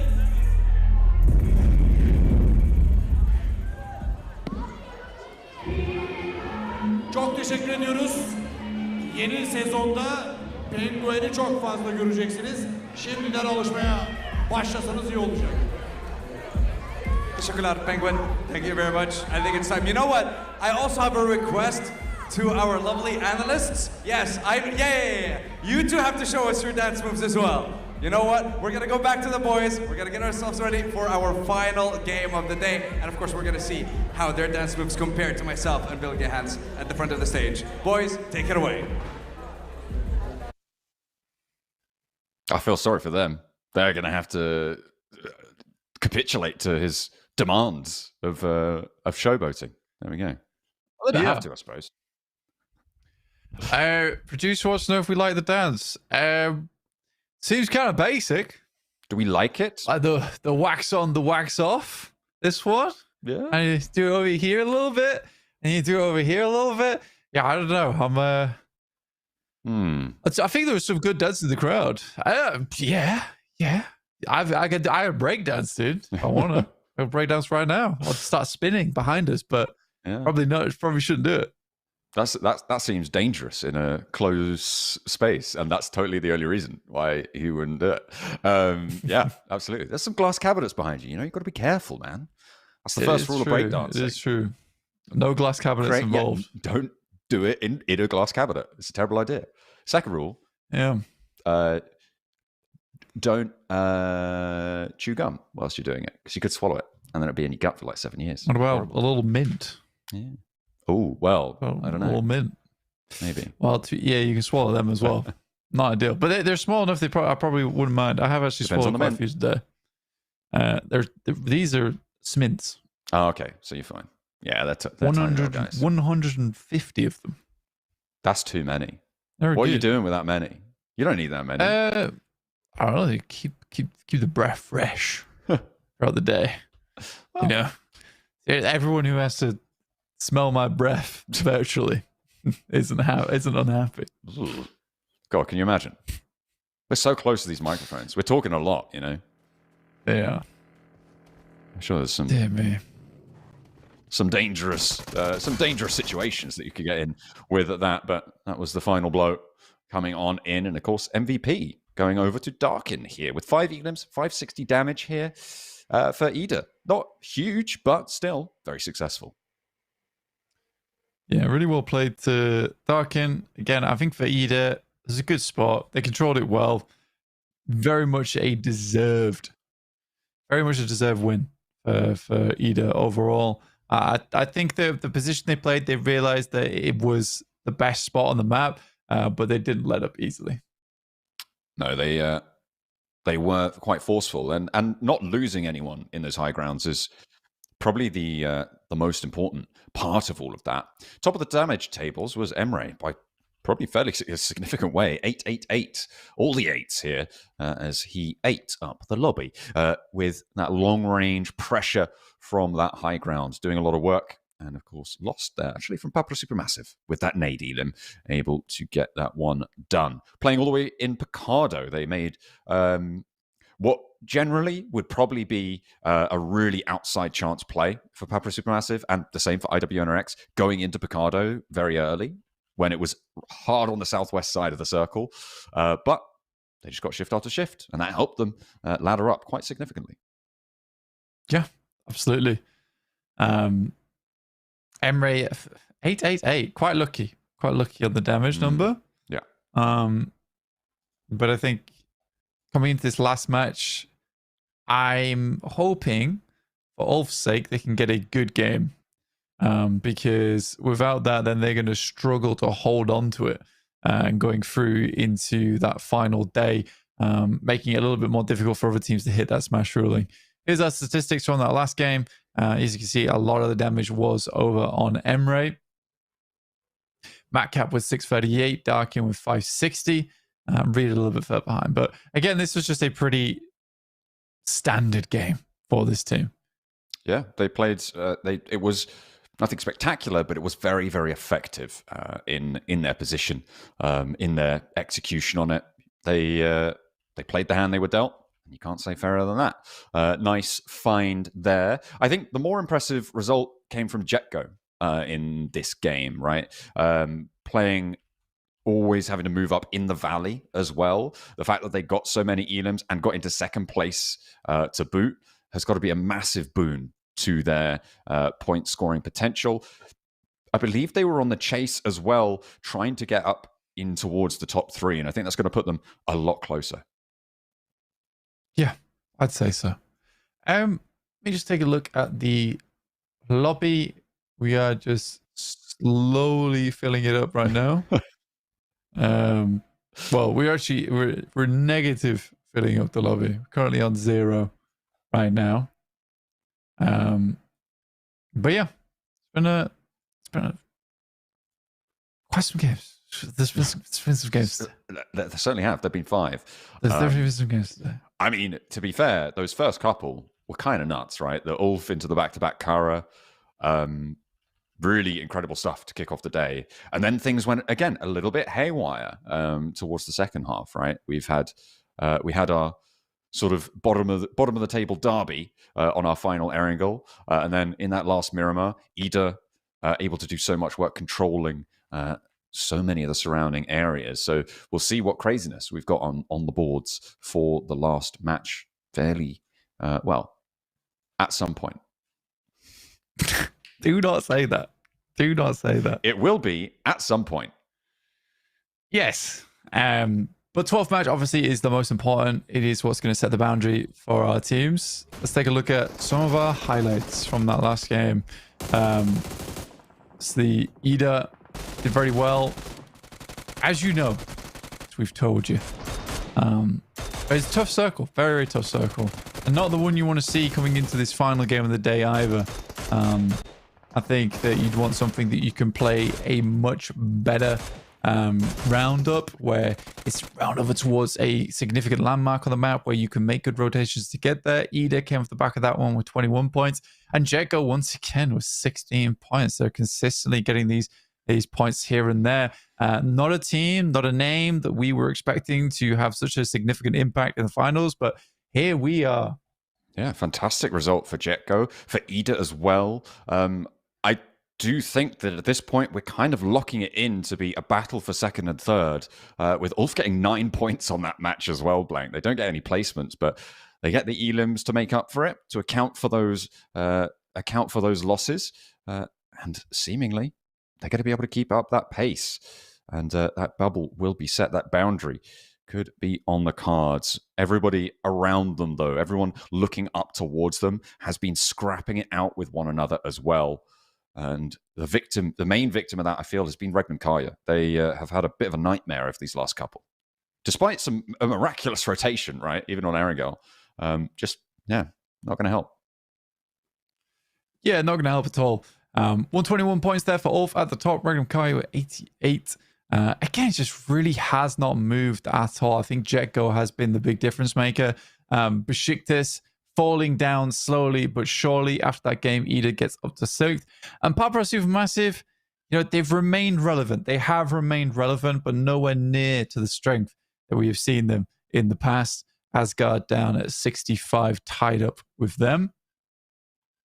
Yeah, they are on that edge of the second page, as we are no doubt going to be taking a look at the back of proceedings. And I think that, obviously we've got some very notable names on this back page that is yet to come, right? The Falcons, they have now slipped down to that second page. You've got S2G and IW Next Ruya, Bra as well, who coming into this one, people would have thought would have been much higher up. So half of this page is teams that you just wouldn't expect to be there. And that's a very interesting turn. It's mostly, I'd assume, a product of all of these mid-season roster shakeups, except for the Falcons. They are still the same roster, and their mid-season performance is still continuing here, and it looks like they're very unlikely to defend their title as the PMSL EU champions. Yeah, I think for Team Falcons, it's a tough one, just because they have been struggling throughout the majority of the past half a year, I'd say. I don't think they're a bad team whatsoever. I think there are much, much worse teams out there. It's just one of those things where it's tough. It's tough. Well, We're going to go to a quick break whilst we get the lobby set up for the next match. So we will see you for the final game of Miramar very shortly. See you soon.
अच्छा आवाज आ रही है? Hello hello अच्छा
अस्सलाम वालेकुम साइकरा।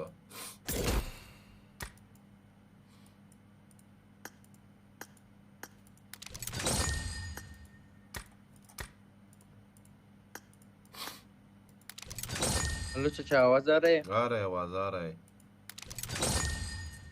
अस्सलाम वालेकुम, क्या हाल वालेकुम चाल? अस्सलाम ठीक ठाक वरहमतुल्लाहि फर्स्ट क्लास मजे वबरकातुहू। में? अल्हम्दुलिल्लाह, आप सुनाओ कैसे हो? पहले आवाज नहीं आ रहा था चाचा। आपका आवाज आ रहा था, मेरे ख्याल में नहीं आ रहा था आपको। लानत खुसरे, भाई मैं बोल जवाब रहा नहीं था, दे रहे थे मैं खुसरे। 10 मरतबा तो सलाम बोला। टर्टी मैन, खुसरे टर्टी मैन, कसम से। टर्टी मैन, चाचा द टर्टी मैन, चाचा द टर्टी मैन, जवाब नहीं देता टर्टी मैन। खुसरा, खुसरा मैन। सेक्सी मैन और किधर कौन है? ऑनलाइन है चाचा? सेक्सी मैन किधर है? नहीं पता, आप बोलो। देखते बुड्ढा। फ्राइड चिकन के साथ था चाचा, 18 किल के साथ। चिकन तो नहीं किया खुसरे। ओके आप नहीं थे भाई, नेक्स्ट राउंड मैंने चिकन किया वो प्राइम के साथ 18 किल चिकन। अच्छा, वेरी गुड। मजा या मजा चाचा, मजा। चाचा द वर्ल्ड्स ग्रेटेस्ट टर्टी मैन। आपने तो टर्टी किया। प्राइम तो कल फजूल भाई गेम खेल रहा था, मालूम ही वो गर्लफ्रेंड के साथ बिजी था, क्या कर रहा था? भाई उसने अपना मोबाइल सेल किया भाई, दूसरे बंदे से मोबाइल से खेल रहे भाई, इसका टर्टी गेम प्ले हो गया।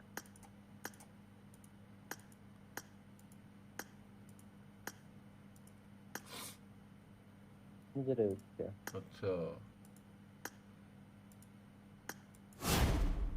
टर्टी मैन,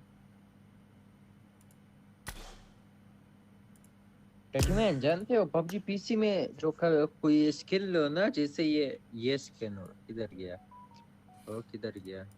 जैसे ये स्किन है, हाँ देख रहे हो ये व्हाइट वाला स्किन, हाँ। ये बेच भी सकते हो, खरीद भी सकते हो पबजी पीसी में। ज्यादातर स्किन सेल बाई कर सकते हो। अच्छा 1 सेकंड, बुड्ढा क्या बोल रहा है?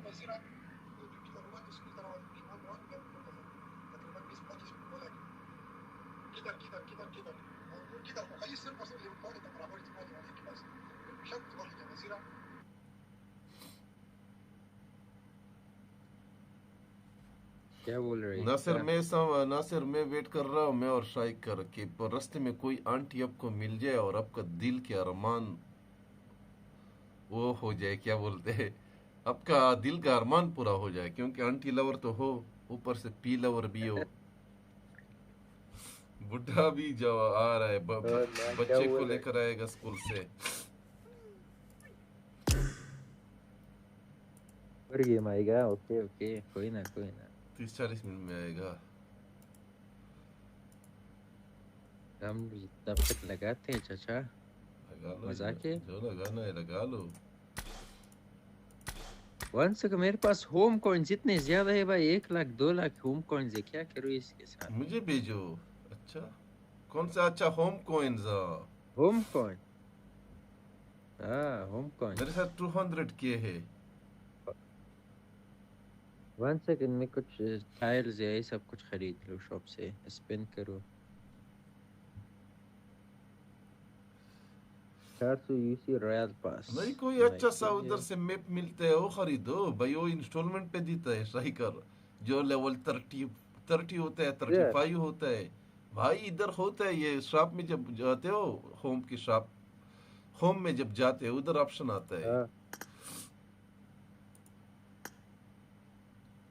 क्या खरीद सकते हो उससे भाई कसम से, आप कोई किसी ने अच्छा घर बनाया है 30 लेवल 35 लेवल फॉर एग्जांपल, वो आप खरीद सकते हो भाई। अच्छा,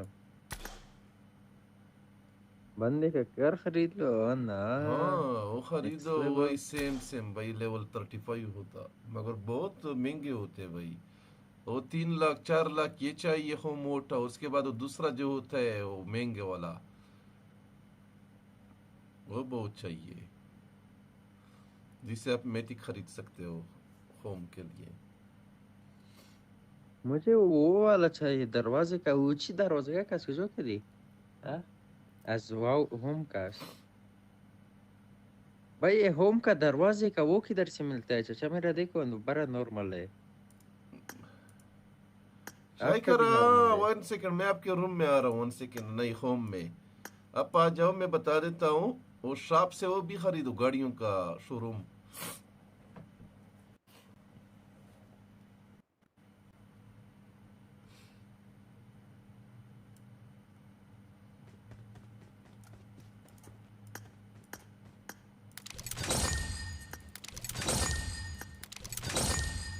शाइकरा, Can I help? Hello.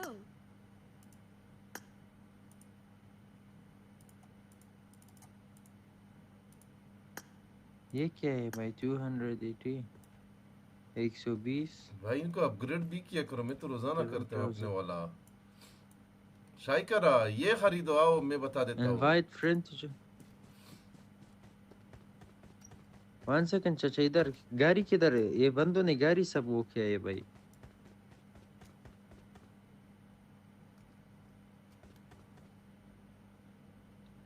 गाड़ी स्टॉप करो, कैसा गाड़ी इधर किधर हो करो? होम गैराज आ जाओ इधर तो आओ भाई, मैं बता देता हूँ कुछ किधर। ये गैराज जो है ये डिजाइन कैसा है चाचा? घर का डिजाइन सिर्फ बताओ। अच्छा है, वो छोड़ो। ये भाई इधर शॉप में जाओ, ये उधर से शो होगा। 1 सेकंड में देखता हूँ कि किधर है ये नया वाला खरीदो, उसमें ज्यादा गाड़ियाँ आते हैं और होम कोइन से खरीद सकते हो। चले लिया चाचा, यही बोल रहे हो? अभी कैसे ज्यादा करूँ? हाँ अभी देखो, मैं इधर गाड़ी पार्क करूंगा अभी। लेवल 3 करना है। लेवल 3 कैसे करूँ इसे? वो इधर से होता है, अपने अपने गाड़ियां इधर पार्क करो, अपने गाड़ियां कुछ रहे। मेरा इधर 5 गाड़ियां आती है, सही करो ना चाचा। टाटी में मैं वो करता था, अपग्रेड करता था जब फ्री टाइम होता है, ये अपग्रेड करता हूँ। आओ मेरे घर में आओ, मैं बता देता हूँ। For example 20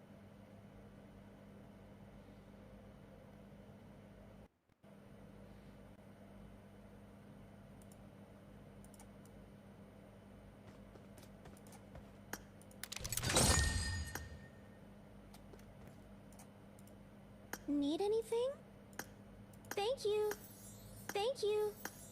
Thank you. Thank you. Thank you. Thank you. Thank you. Thank you. Thank you. Thank you. Thank you. Hello, let me. Yes, summer, yay! Let me think. खुसरे आ जाओ, ये देखो मेरा वाला एरिया।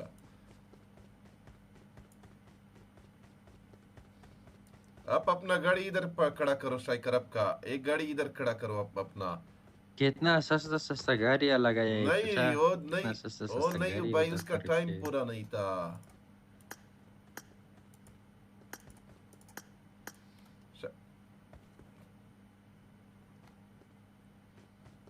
ये स्ट्राइकर आप हर किसी के घर में जाया करो, ईस्ट में ना लगाओ। ये एक अकेला जो होते हैं ये ज्यादा कॉइंस देते हैं, जिधर आपने अभी गाड़ी पार्क की।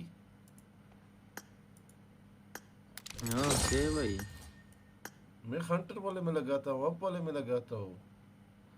फिर इधर से भाई मैनेज पार्किंग लोड पे क्लिक करो, फिर नीचे मेरा लेवल 16 ये बड़ा है। सस्ता पार्किंग है चाचा, बड़ा सस्ता पार्किंग। जानते हो क्यों? एग्जाम्पल, गाड़ी गाड़ी किधर से घुसा ले ये लोगों ने भाई, इधर तो सिर्फ स्टेयर से, अच्छा रैंप नहीं भाई ड्राइववे के लिए। भाई ये मेरा Very मेरा unrealistic, लेवल चाचा। 16 है। ये 5 गाड़ी आती है इधर, सिर्फ 5, आपका 3 है। नाइस, मेरा लेवल 2 है चाचा, 3 भी नहीं। और अंदर मैंने ये लगाए थे। हाउ ये घर का क्यों टच निकाला है चाचा? घर का टच निकाला है, कितना गलत भाई, डिजाइन है। ये कुत्ते अरबाज ने जो बर्बाद किया था। फिर मैंने ये गन्स वगैरह लगाए।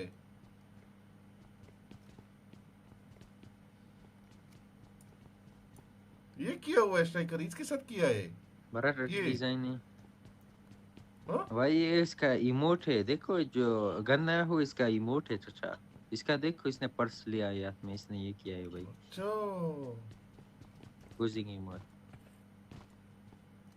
और ये गन्स लगाए, ये मुझे याद आता था एडिट। और क्या है चाचा? लान खुसरे ऊपर खाली है, छत नहीं है, टॉयलेट नहीं है भाई, दरवाजा कुछ नहीं है, ये किसी दूसरे लानत का किसके मैंने है ऐसा? कॉपी किया था, वो खरीदा था। अरे तबाह भाई, बड़े तबाह। होम मोड भेजो कुछ रहे। ये कौन है भाई इसका? हाय, मैं कमेंट करूँ चिकन क्या बोले।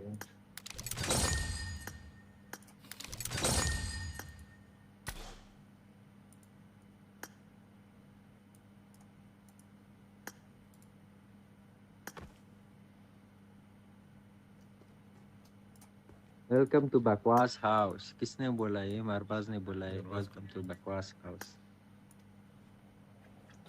इधर कमेंट करो स्ट्राइकर, सिर्फ हाय ओ, नाइस ओ। बस। और इसका भी अचीवमेंट है। मैं आपके होम पे बहुत ज्यादा किया।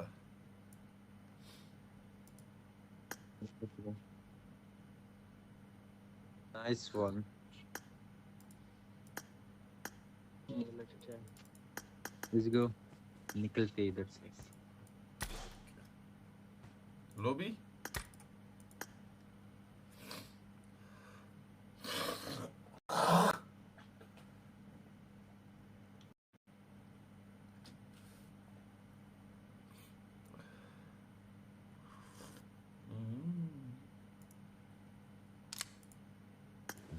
चलो भाई, अभी अपना गेम के लिए मजा आएगा। डिवाइस लगाइए, रेंगल चल ले भी।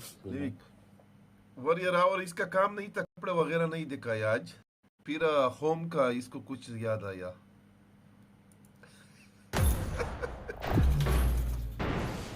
स्ट्राइकर क्या नमूने हो आप।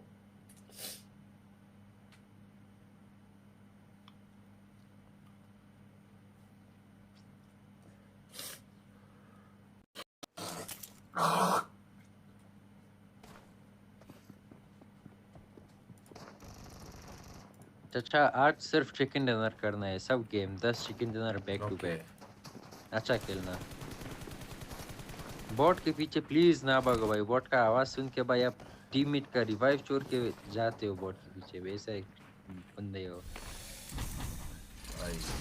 नासिर भाई को आपने छोड़ दिया फाइट पे भाई, बॉट के ऊपर चले गए। वो नासिर भाई तो छोड़ना पड़ता है भाई, वो तो फुल Won my भाई, last वो तो match. फुल हम बोलते हैं पश्तो में, वजीर को समझ में आता है तरबरेनात। वो तो तरबरेनात में के साथ मेरे साथ खेलते हैं।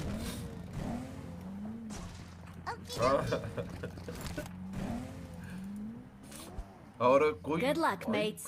सब होता कि कोई लड़की आई अभी वो नहीं है, उसके पीछे बोलते भाई भाई वो कोई लड़की है भाई, वो फुल तबाह है। वो मैंने वीडियो नहीं देखा मेरा टिकटॉक का, और बर्बाद ने जो पहले बनाया था। देखा चाचा वो 1 साल पहले बनाया था वो वीडियो। हमारा शरीफ बंदा बन जाता है जब लड़की टीम में आए, वही वीडियो। हाँ वही भाई, वो नासिर का बोला था, और नासिर को बरबास को कैसे मालूम हुआ ये समझ में नहीं आया। समझ रहे भाई अरबाज भी इसी कामों में भाई माया भाई है भाई। अरबाज, क्या बोलते हैं, चोर चोर खेलते इस टाइम भाई।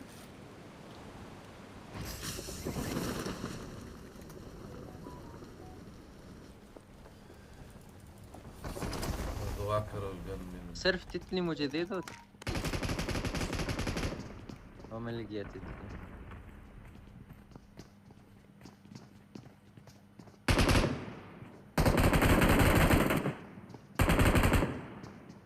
नहीं भाई किल चोरी। ये स्ट्राइकर। Watch out! Help! राजा किधर गए बोट का आवाज सुन के? आपके पास है भाई, ये एक इधर बैठे भाई, ये इधर बैठे। आई आई। ओके आप किधर है?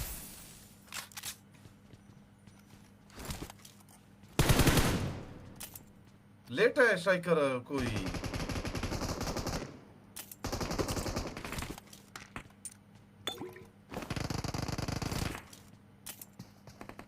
Awesome.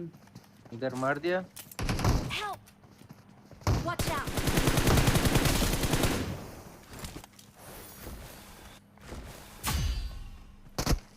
और यार कुछ भाई मैंने इतना कोशिश किया कसम से। चाचा लूट ना करो और एक बड़े तवा।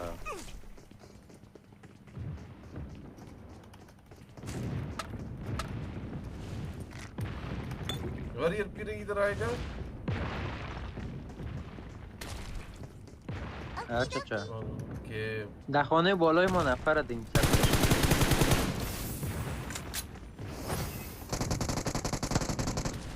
پر زدمش.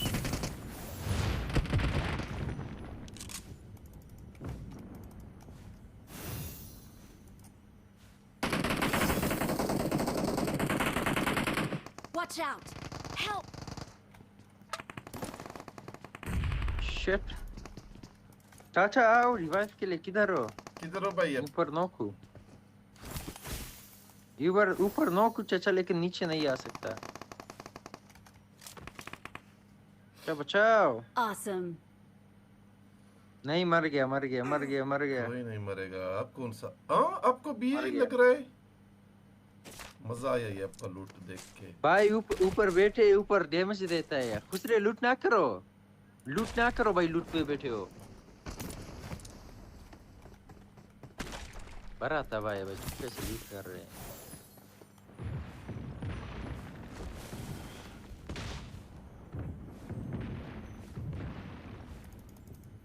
मेरा तितली तो नहीं लिया भाई, मैं वापस आवाज में लूट करूं। मेरे स्तन के छत पे भी बंदे थे मुझे लगता है। उधर जाओ फाइट करो वॉरियर के साथ। उधर भी बंदे आपके साइड। हाँ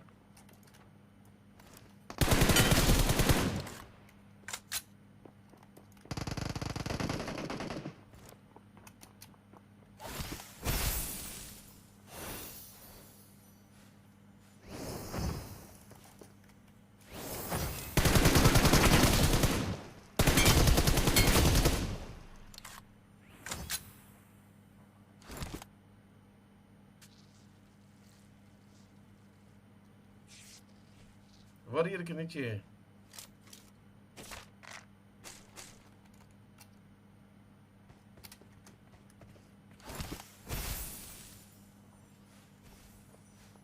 मेरे घर में स्ट्राइकर।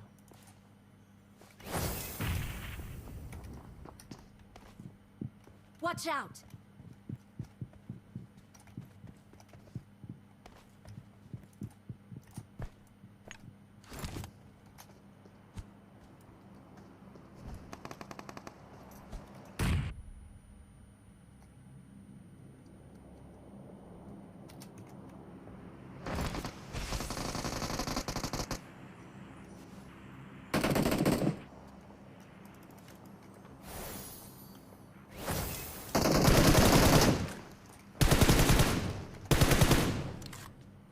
इधर बैठे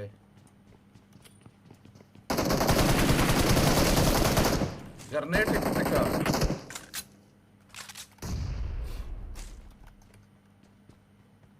माड़ा मेरे दोनों तरफ से 3x लगे भाई 4x लगाता हूँ 4x लो मुझे 3x दो ये लो मुझे 3x दे दो ये आपका आओ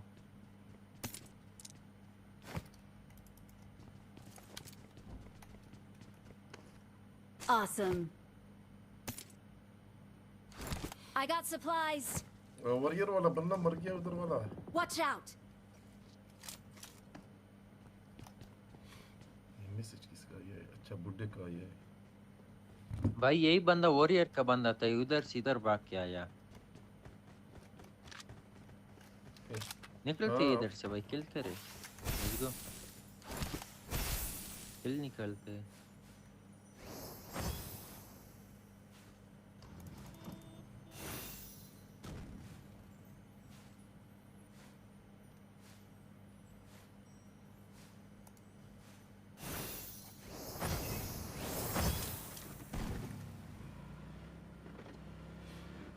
life is hell oh no oh बंदा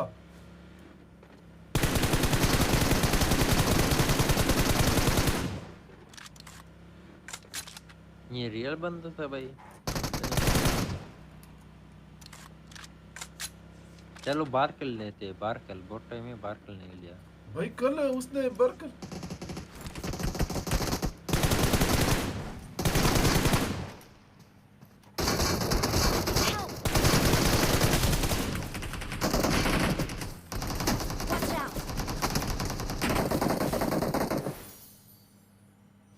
ये क्या था भाई भाई ये क्या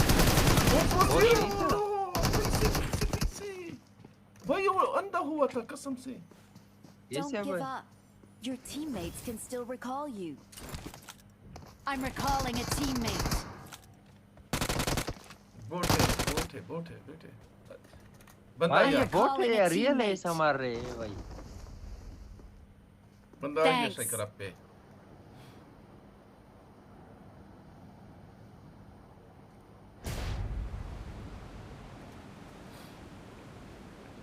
भाई ये बोट रियल है ऐसा मार रहे हैं एचपी चेक कर दो गोलियां में एचपी मुझे 0 कर दिया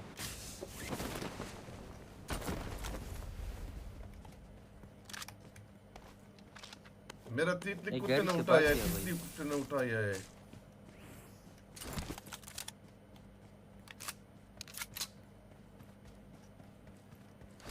बंदे किधर है इधर से चले गए इधर बैठा है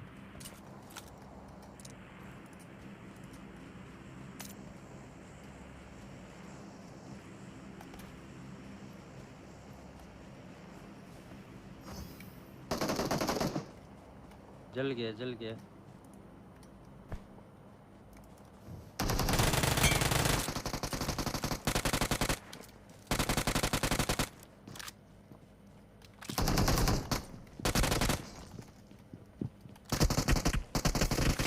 Help! भाई वो भाग रहे हैं भाई ये मूली अभी तक खत्म नहीं हो रहा है अभी खत्म हुआ भाई मैंने लालच बना मूली के अंदर गया मैं वो मार दिया उसे रामबो को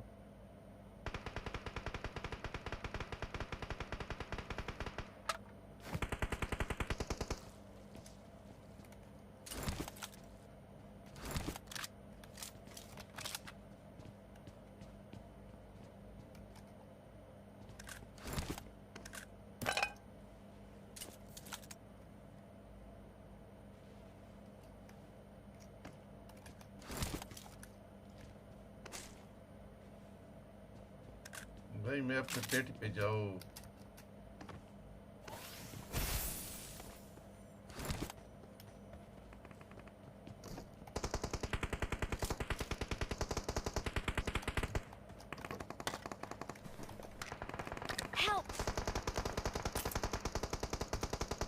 ओ ये Watch दूसरा out. कुत्ता इधर बैठा है वो बशवार यार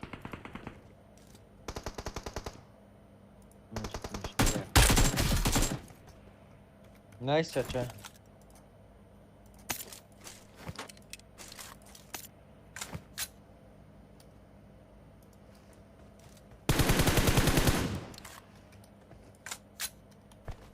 मेरा कुत्ते ने तितली उठा ले लिया है Please recall me. और रिकॉल है इसका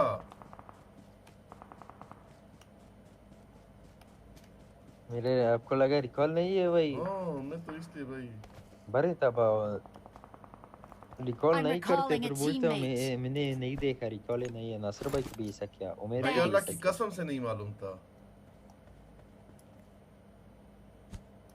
कसम ना पे उसके गुनाहगार बनोगे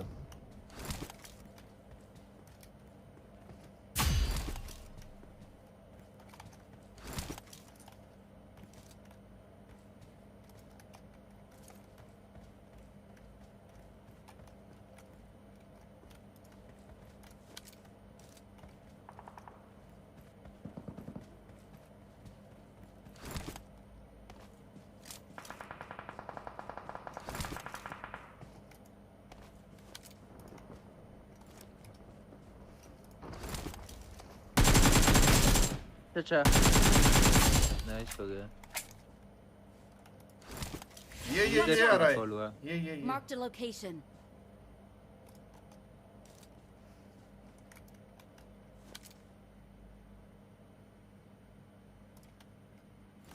भाग रहा है चाचा Help! Watch out! 1 HP दरख्त के पीछे मेरा ये मुकद्दर है आ रहा है भाई खूब है की का बरकत Watch चाचा out! नाइस 1 HP है मर गया वॉरियर ने मार दिया नाइस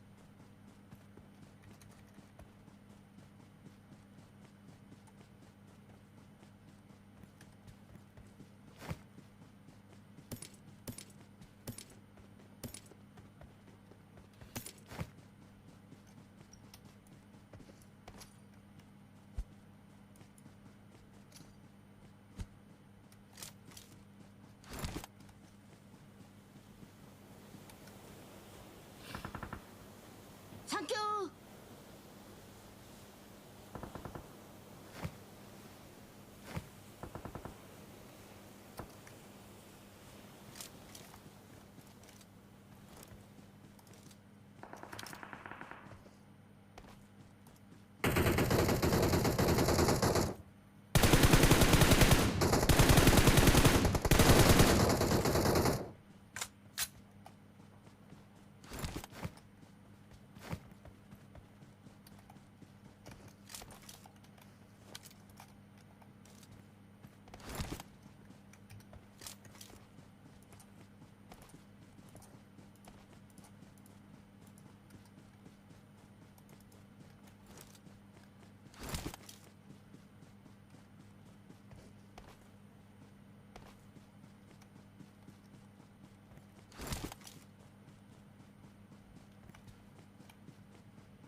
बारकल हमने नहीं लिया कसर शाइकर कोई ना चाचा इतना फायदे का नहीं दो बंदे बचे चिकन के Watch और out! Marked a location. 1 HP भाई 1 HP हेडशॉट लगा दो बॉडी शॉट हेडशॉट दो बॉडी शॉट भाई लाइक 10 HP है Watch out! Let's go zone like इनको अगर वेट करना है Watch out!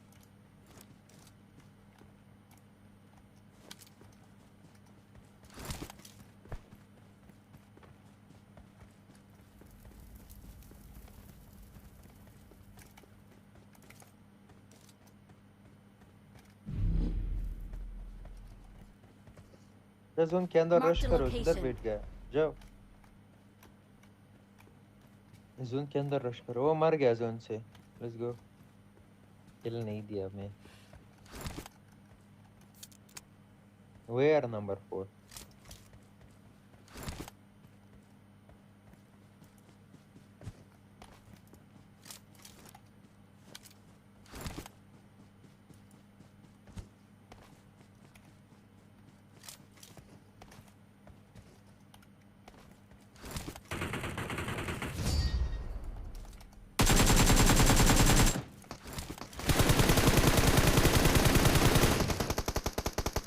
We are number one. We're the best.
मजा आया चाचा चिकन डिनर किया मजा आया हाँ होता है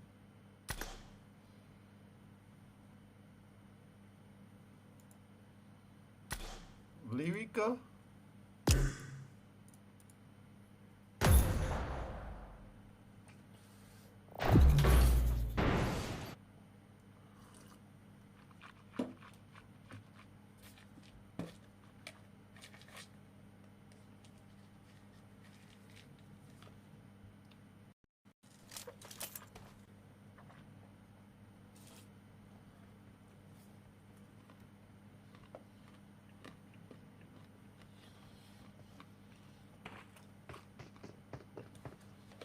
Let's fight together.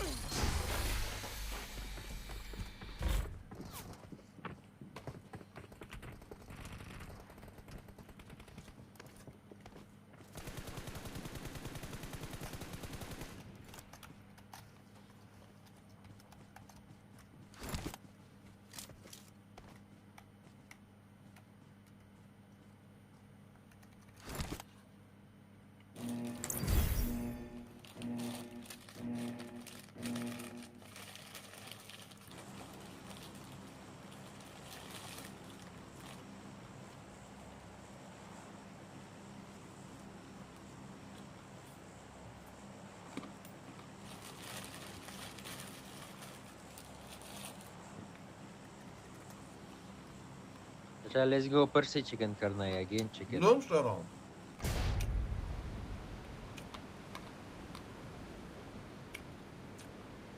ग्लोम स्टार जाना तो ट्राई कराओ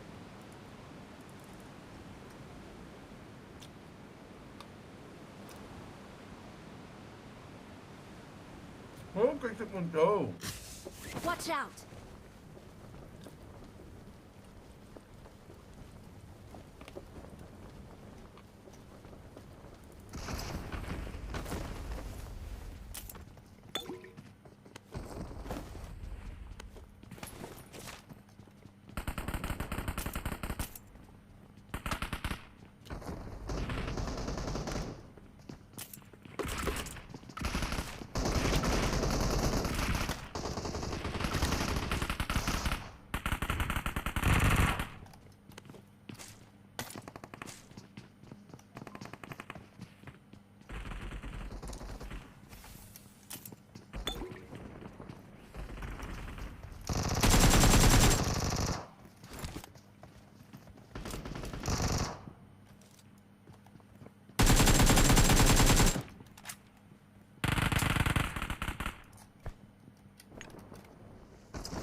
अच्छा 10 बंदे के ऊपर रश किया एक बंदे के पास गन नहीं था भाई what is this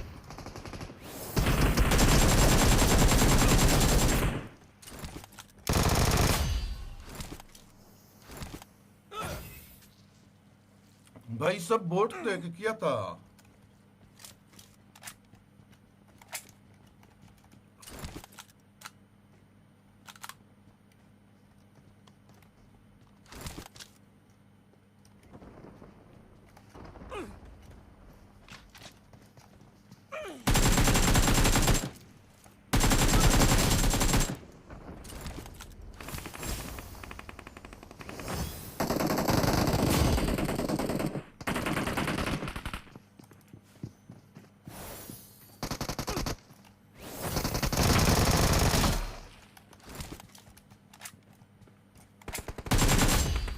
Watch out!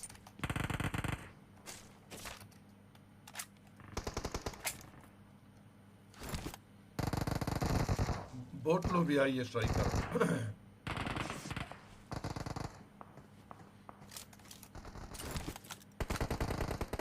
Help!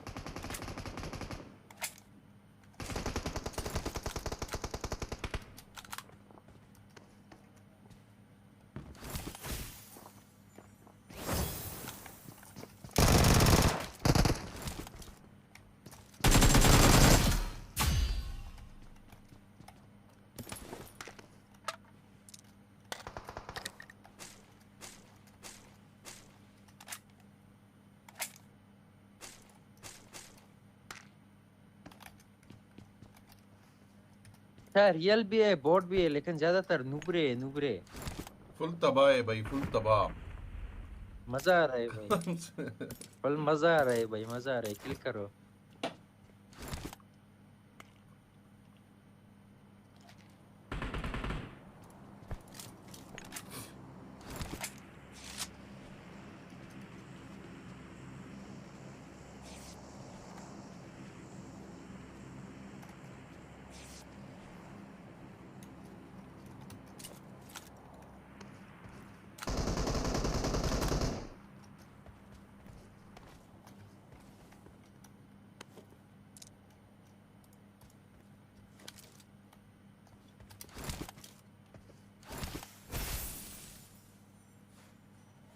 Watch out!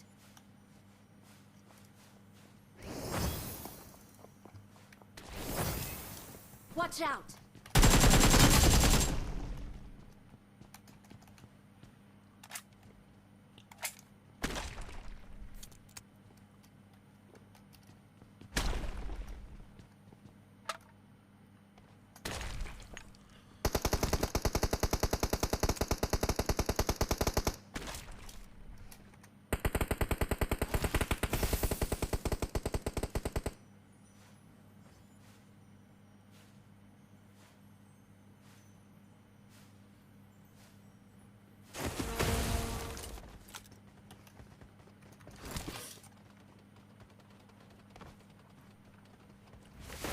क्या हुआ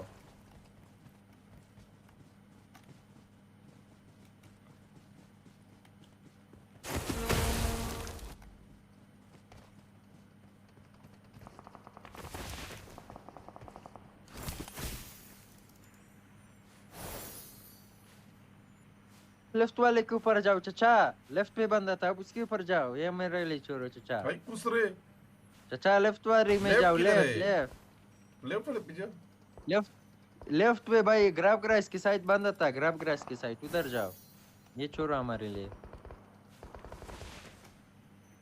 ओके छोड़ दिया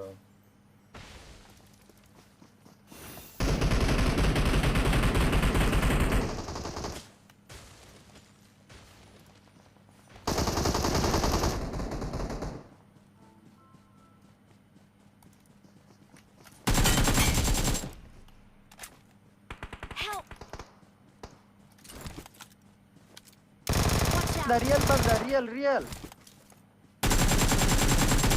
Help!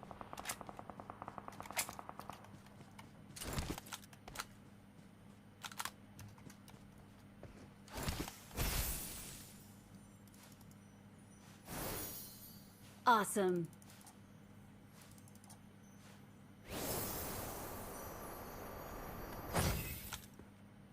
I'm recalling a teammate.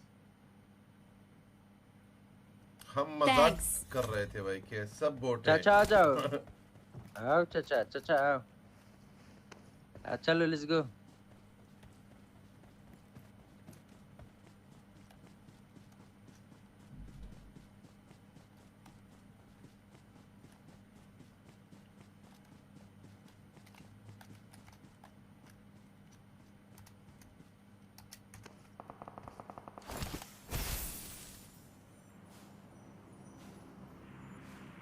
फिर मारा हवा से कोई आ रहा है शाइकरा Watch out! Help! Watch out!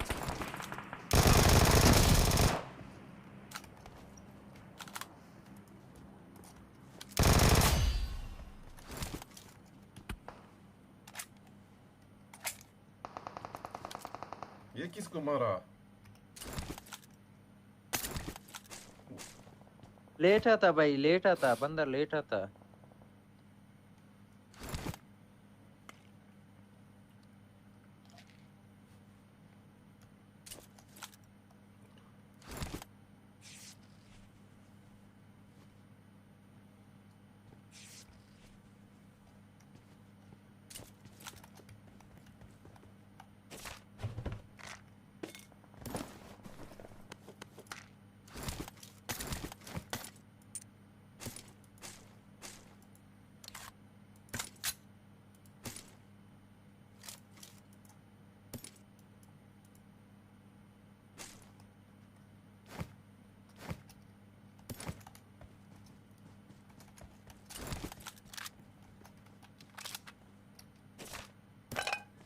चाचा ग्रैब ग्रास से मार रहे आओ चाचा, ग्रैब ग्रास से, ग्रैब ग्रास भी रहो, ग्रोनस से मार रहे real.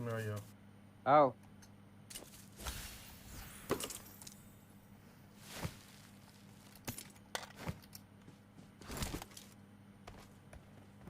Marked an open door. Boat सब रहे हवा निकाला भाई, ये किसको मार रहा था भाई?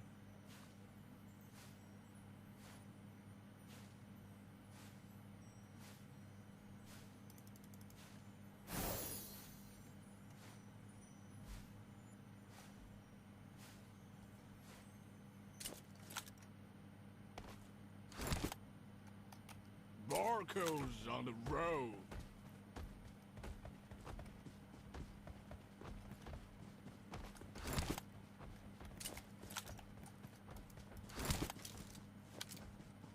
Barcodes on the road.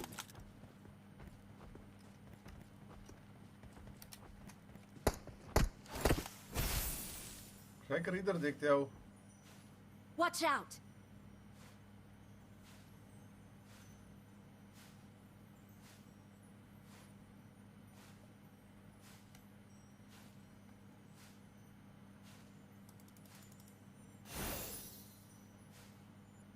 और के पास है, उसके एचपी कम है। आओ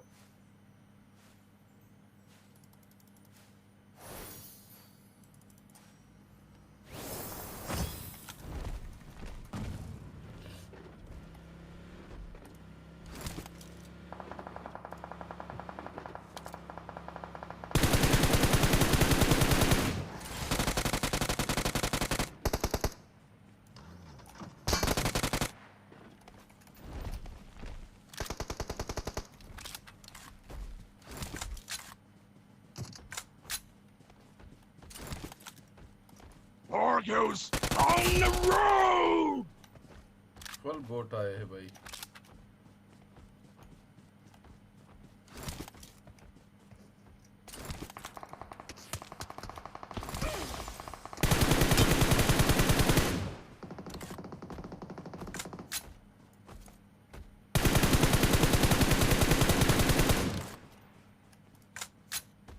बारकल आपके पिछवाड़े में मैं स्ट्राइकर वाला डंडा डालो कुतिया Barcodes on the road.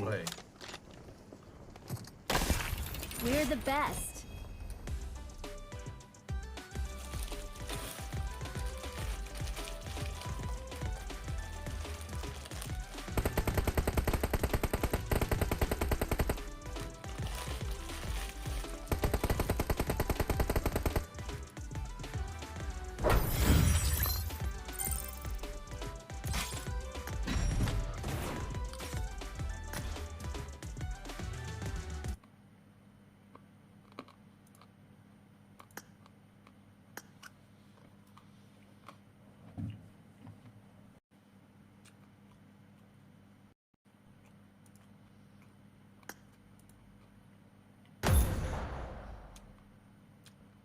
Striker न मर्द 18 किल थे आपके 18 किल्स और फिर भी मेरा उठा रहे थे।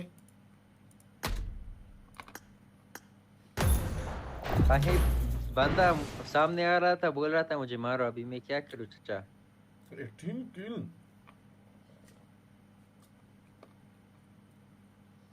2 किल और कर।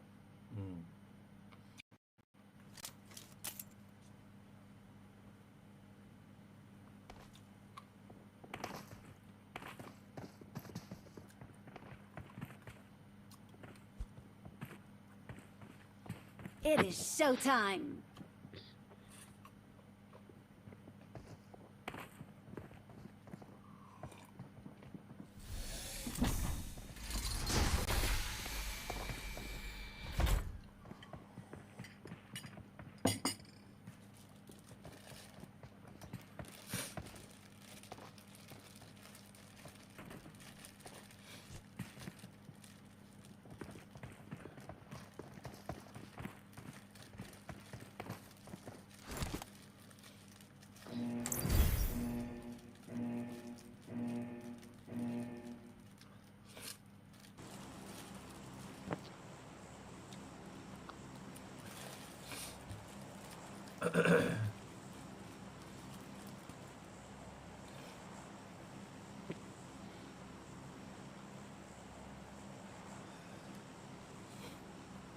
चलो चलते हैं। Okie dokie. Okie dokie. Sumafi Guara.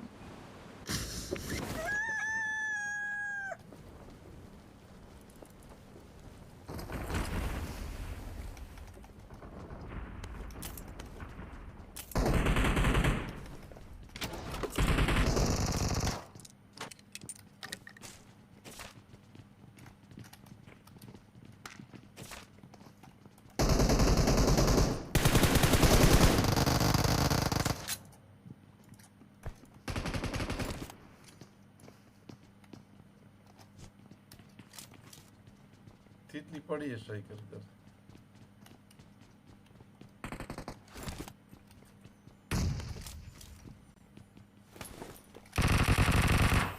भाई ये लूट किसने किया इधर?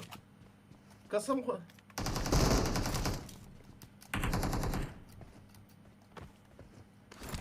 फाइट करो, बंदे मारो।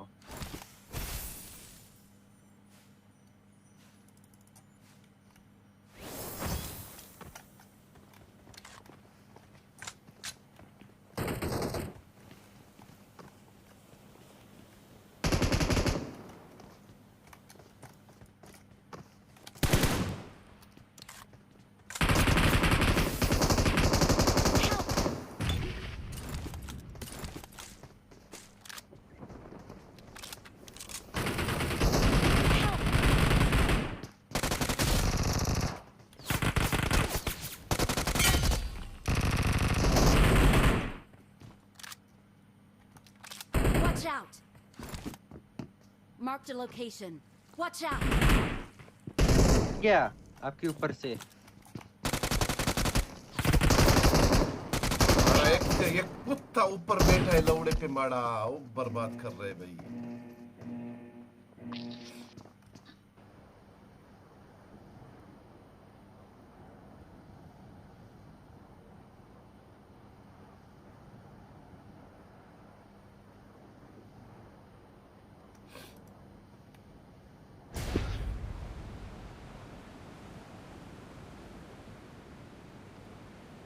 Help.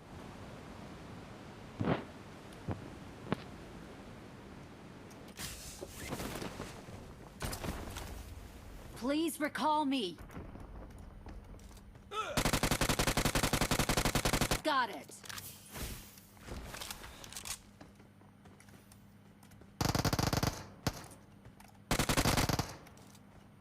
एक कुत्ता मेरे घर में बैठा I'm है। recalling a teammate.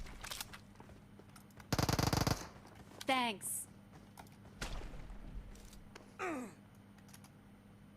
ऊपर आओ।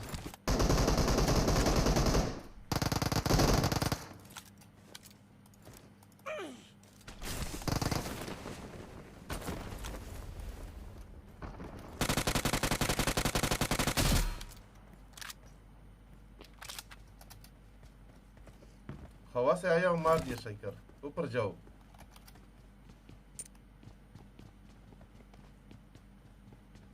Can you loot करो loot? किधर है लूट?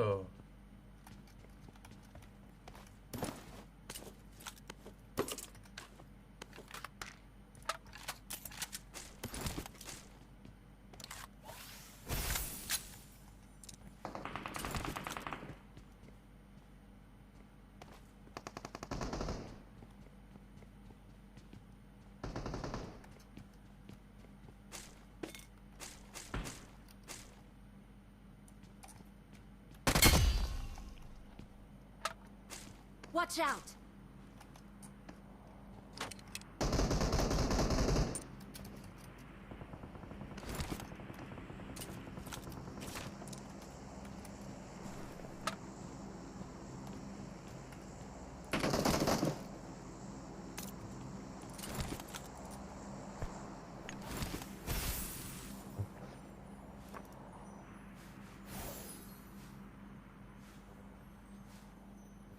इस बंदे को 2 बार मारा, अभी गाली देना स्टार्ट करने वाला था लेकिन फिनिश हो गया। अच्छा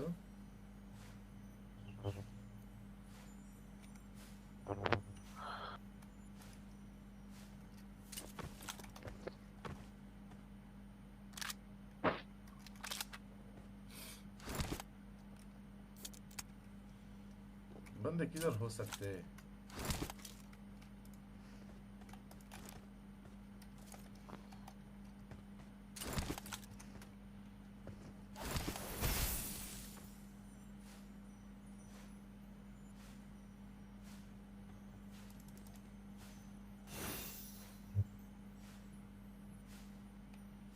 इधर ड्रॉप सही करा, इधर बंदे आएंगे। आओ। Watch out!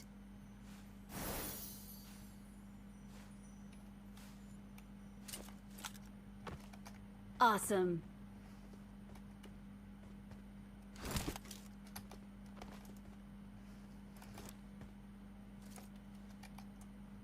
शाइकर मेरा आवाज आ रहा है आपको? आ रहा है चचा, आ रहा है। इधर है drop. Let's go.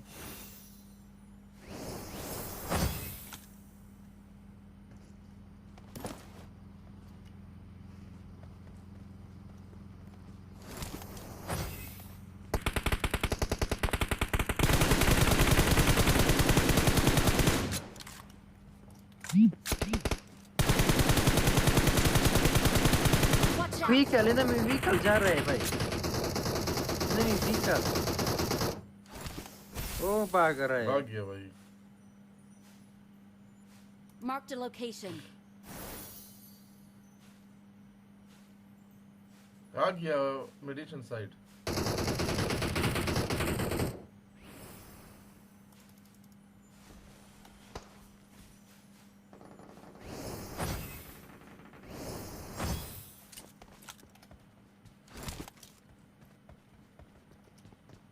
Marked a location. Watch out! Medicine में रुक गए भाई, मेरे घर मेडिसिन में। की छत के ऊपर।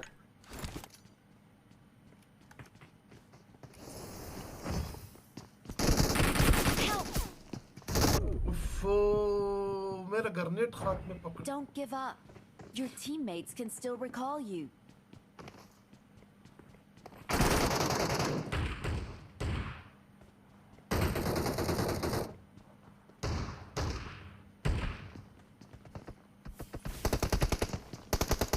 नीचे करो कुत्ते को।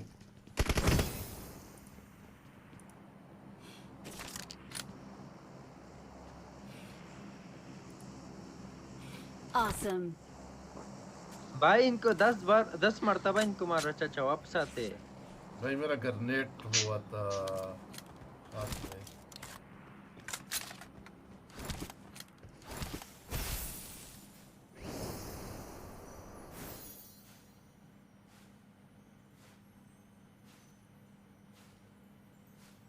बंद है।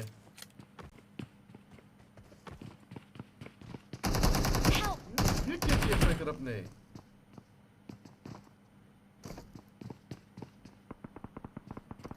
Yeah, चाचा stuck.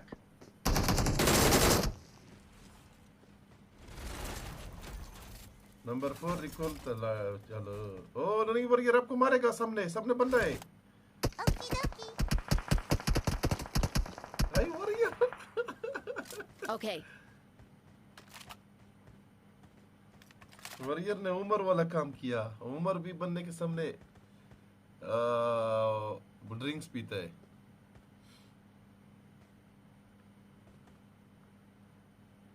वो नंबर 4 चला गया भाई। ओ वेरी गुड। इधर भी नंबर 4 के साथ बंदे। हाँ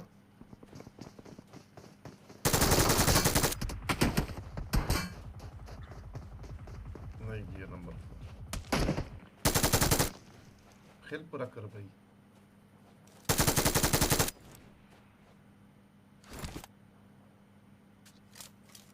Awesome. Help!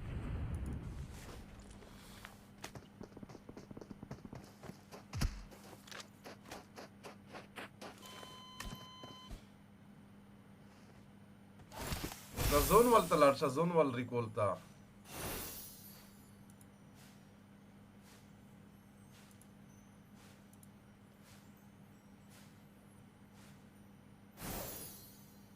ये सामने बंदे।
टाटी निकाला चाचा का टाटी, खुद को ग्रेनेड मारा चाचा ने। भाई मैं क्या बोलूं, बंदा सब मुंह पे आया।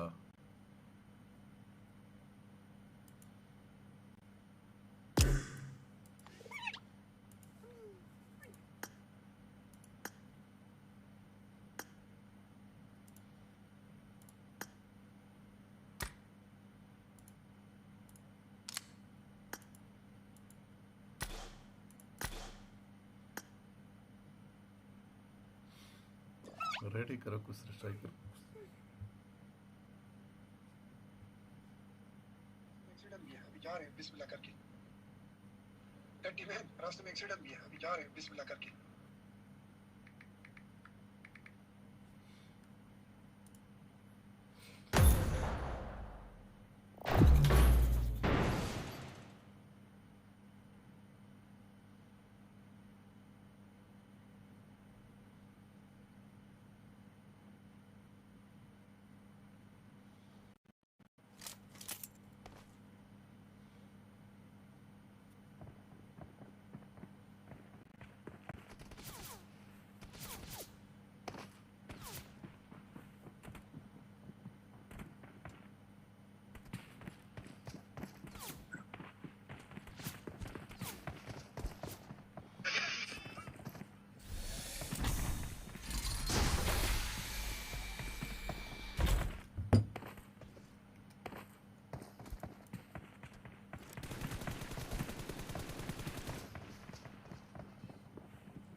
It is showtime.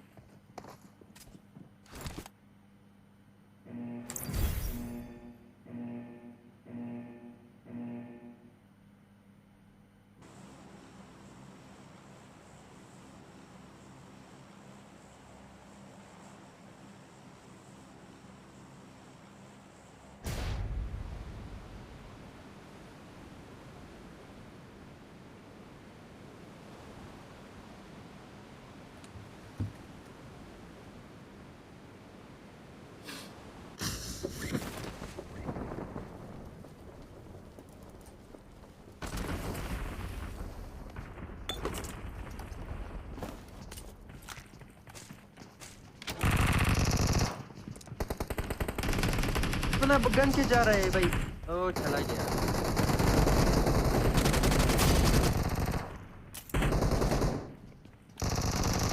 Help! Watch out!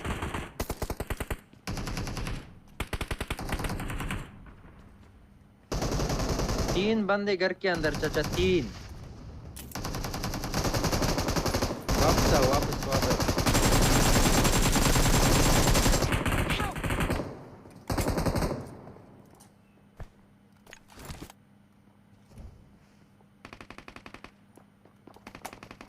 Help! The fuck? मैं वो नहीं कर रहा था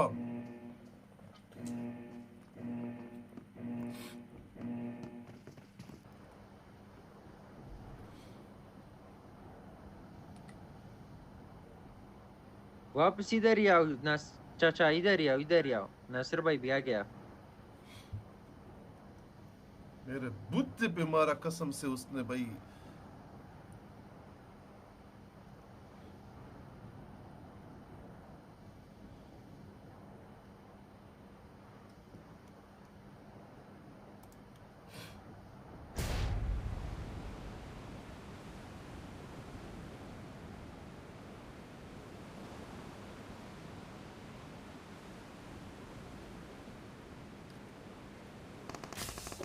Watch out!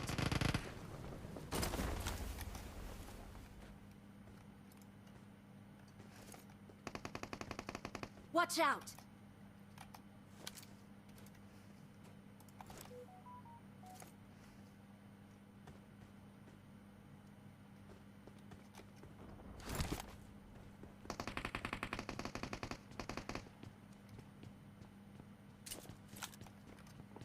Help!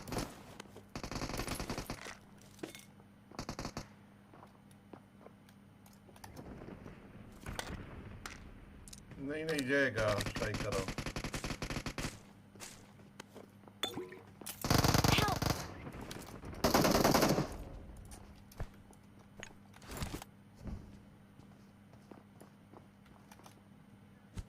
आपके सामने हमें मारा what is this touch man नहीं नजर आ रहा है भाई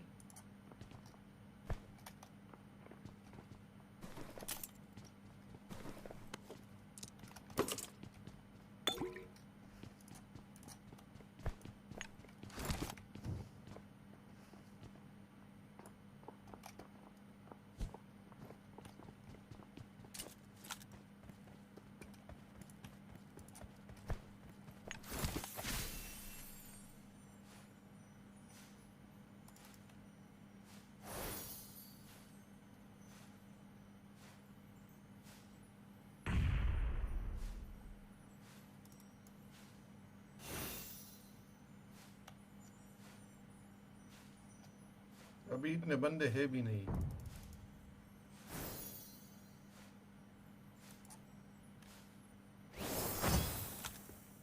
I'm recalling a teammate. Thank you. Thanks. हम ग्रोना चलते हैं नहीं चाचा ग्रोना इधर बंदे नहीं है अभी जाओ उसमें तितली वगैरह तो मिलेगा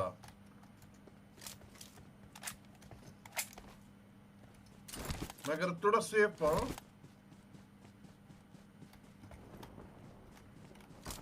Watch out! कॉल की साइड आ रहा है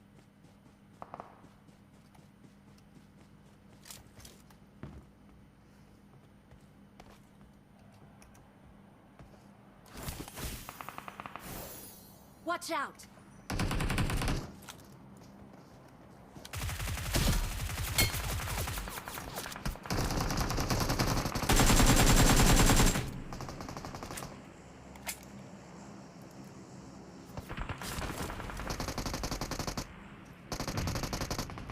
मारा स्ट्राइकर क्यों नीचे जाते हो भाई उफ़ो क्या ऊपर हूँ खुसरे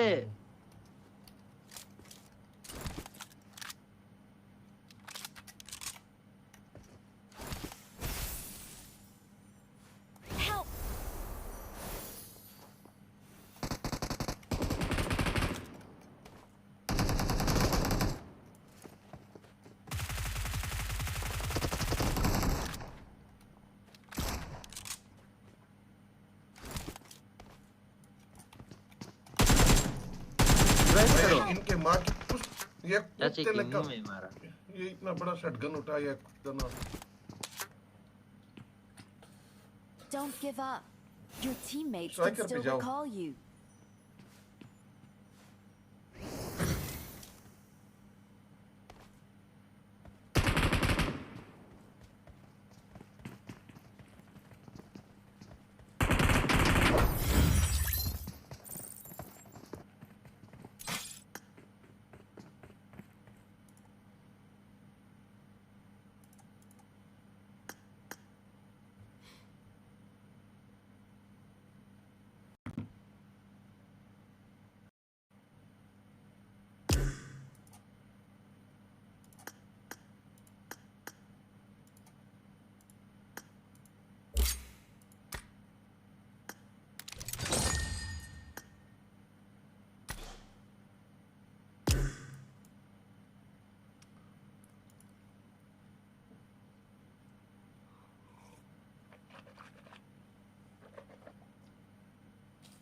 बुढ़े को रिजोल्यूशन भेजो स्ट्राइक करो।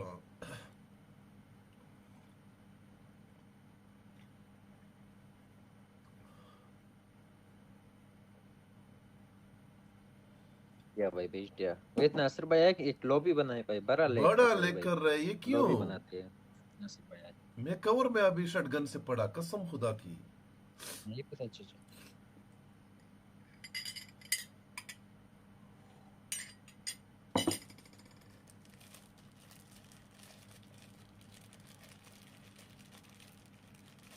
ये बोट लो भी आया होगा टीडीएम में, इसलिए फिर बुढ़ा एग्जिट नहीं करता।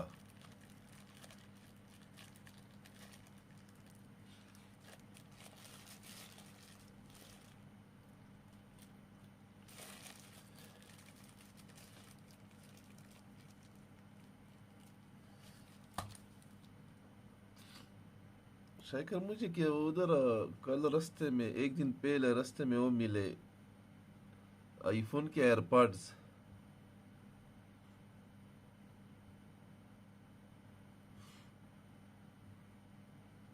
अच्छा नहीं ये किसी का है, इसका तो लोकेशन होता है। मैंने इधर रखे हो नतूर को बोला जो विला में कि कोई पूछे बताना।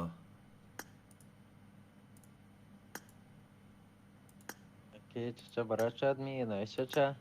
वेट करो नासिर भाई भी आए पर मुझे लगता है 1v1 खेल रहे, क्या खेल रहे।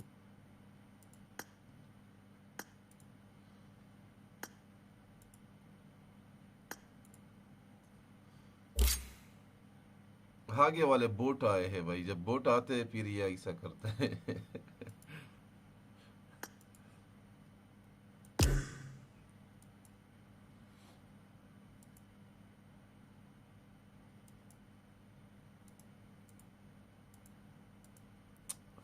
नसेरा रजा हो भाई, ये इनका पिने न्यू ड्रामा है।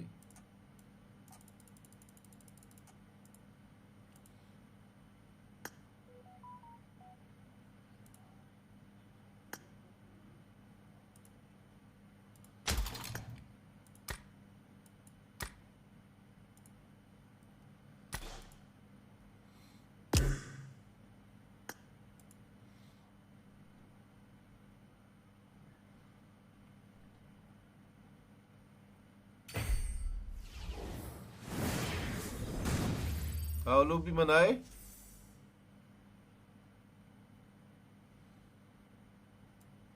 भाई बनाते हैं, आओ आओ।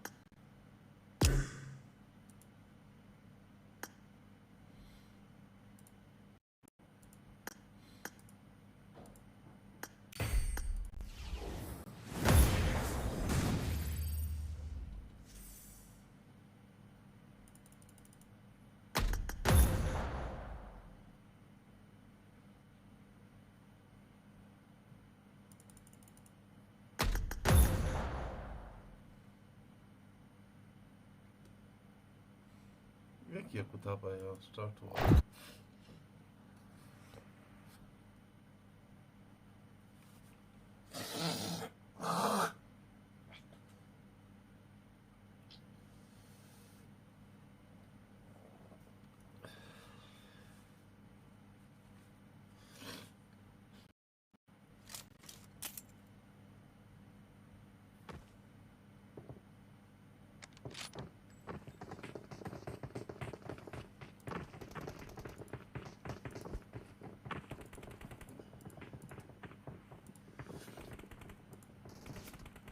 It is showtime.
ये अल्टीमेट रॉयल लेजेंड इसने कौन सा कुत्ता पे किया होगा बस के टाइटल आने दो.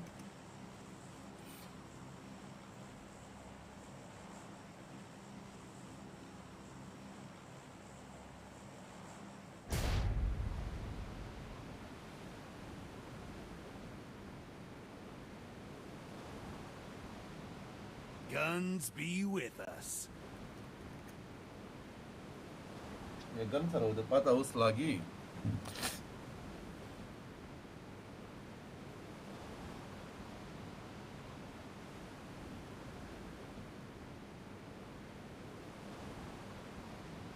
Guns be with us. Gun को तो छोड़ो ये स्ट्राइकर का.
Watch out!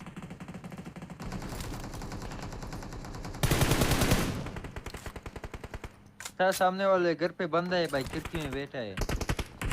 बच मी.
भाई इतना फाइट हुआ, मैंने एक किल भी सही से नहीं किया भाई, क्या टट्टी है।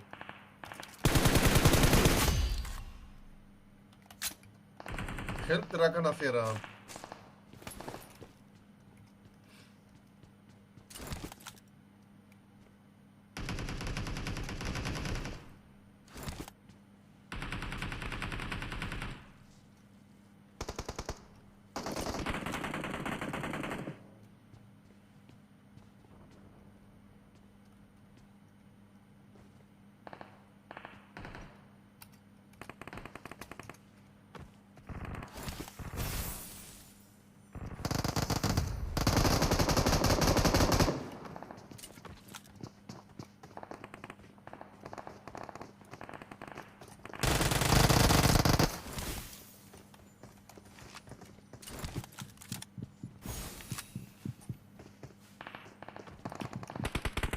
Help!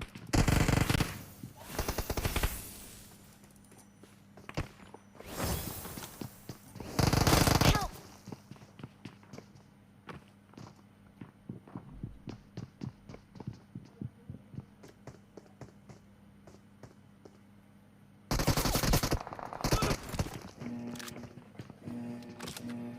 Ekila, astaghfirullah. Please recall me. ये क्यों ना सिर्फ का तो रिकॉल था.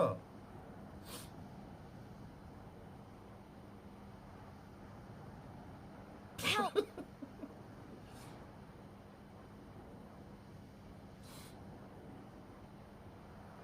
Please recall me. और ये रिस रिकॉल पे है. रेंज में चाचा किधर जा रहे हो? शूटिंग रेंज में लानत रिकॉल कर रहे हो। लानत शूटिंग रेंज में चाचा लानत नशा है, लानत वो ये नशा है। हो गया. नासिर भाई देखो, शूटिंग रेंज में रिकॉल करे फिर दरवाजे में जा सकते हैं, लेकिन ये बड़ा ही तबाह है भाई पहले से बोलते.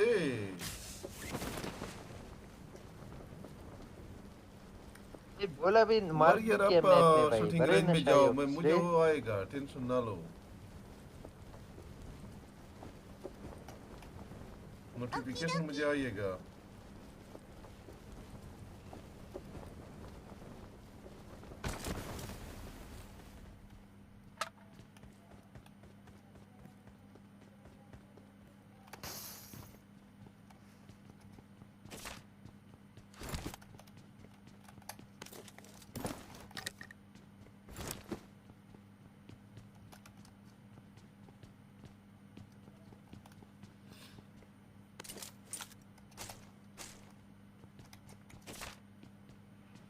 इसमें तो एमएस बहुत कुत्ता आया है.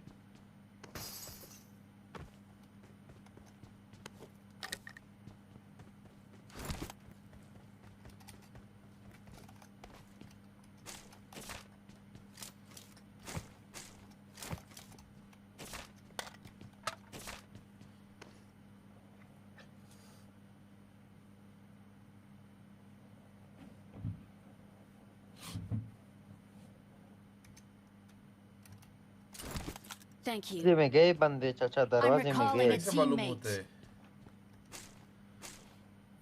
Thanks. जब बंदे दरवाजे में जाए दरवाजा क्लोज होता है, ये शूटिंग रेंज का दरवाजा क्लोज हो गया। मुझे पहले से बताते, मैं इधर से बगी उठाता, दूसरे वाले पे चलता।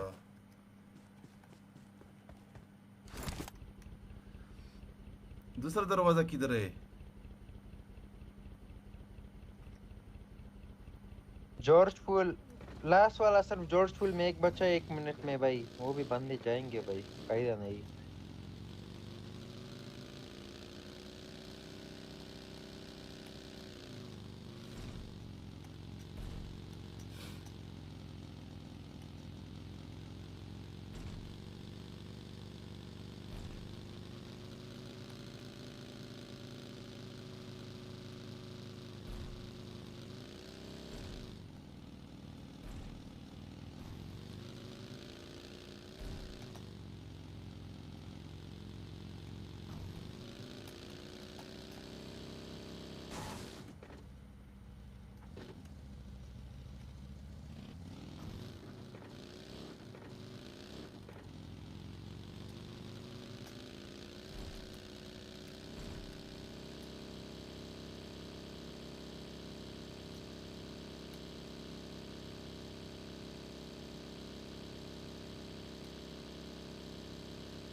रहे हैं आपके पास चाचा? चाचा आ रहे हैं, किधर जा रहे आपके हो? पास आ रहा था। रोज़ा चलो, रोज़ा चलो, हम भी रोज़ा खाते हैं, रोज़ा।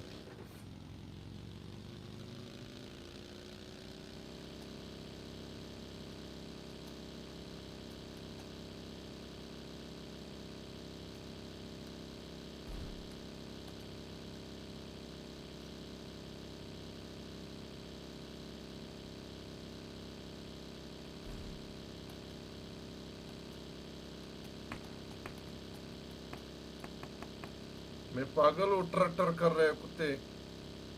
रिकॉल पे बैठे टर टर कर रहे हैं। रश करो इसके ऊपर।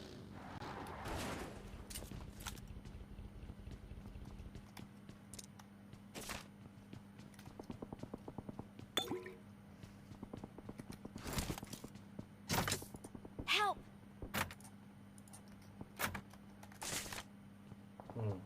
अब ये नमूना देखो, स्ट्राइकर नमूना। मैं बोल रहा हूँ कि बंदे भाई। रश करो, किसका वेट कर रहे हो चाचा? इसने रिकॉल कर दिया भाई।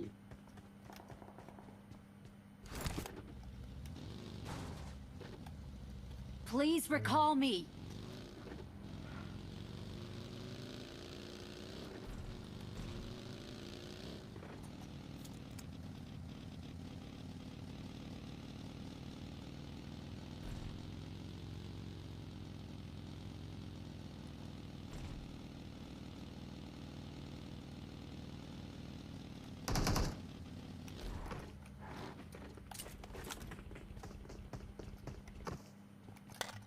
बंदे इतना अच्छे प्लेयर नहीं है भाई, मारो।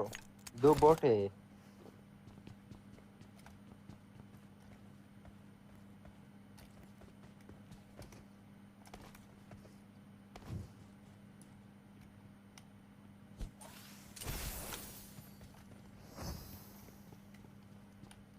गोली किया।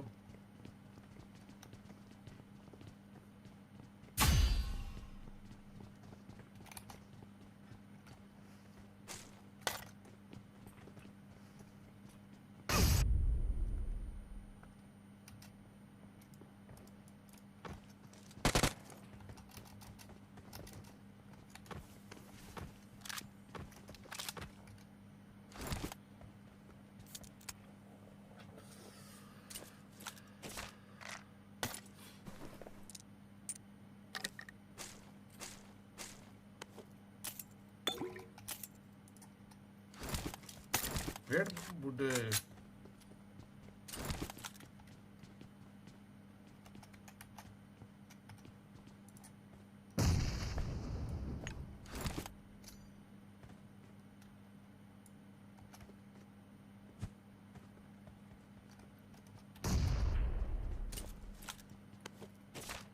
मैं स्मोक करता हूँ 1 सेकंड बुड्ढे। फिर ट्राई करते हैं।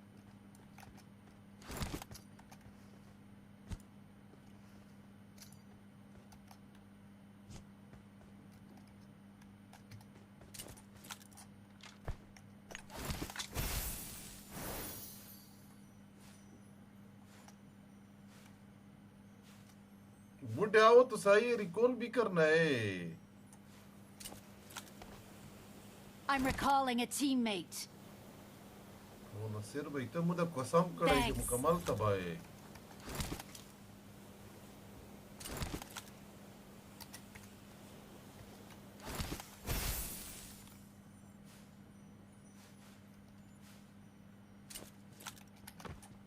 बंदा भाग गया ट्रीटमेंट, बंदा भाग गया, बड़ी तबाह हो। भाई नासिर, मैं क्या बोलूं।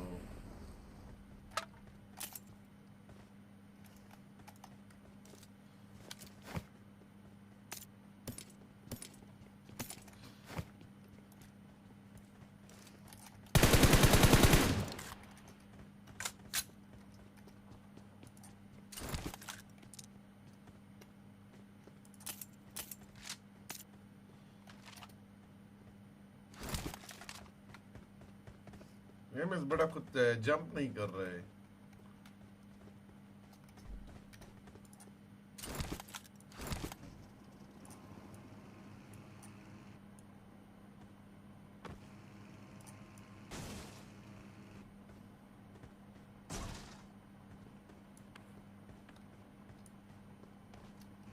करना क्या चाहते हो चाचा करना क्या देख चाहते रहा हो हूँ पीछे।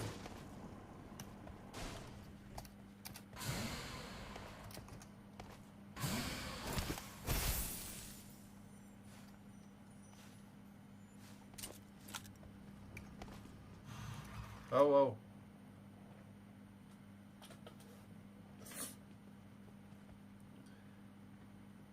रश करते आओ नसीर भाई राजा इतना लूट न पूरा कीजिए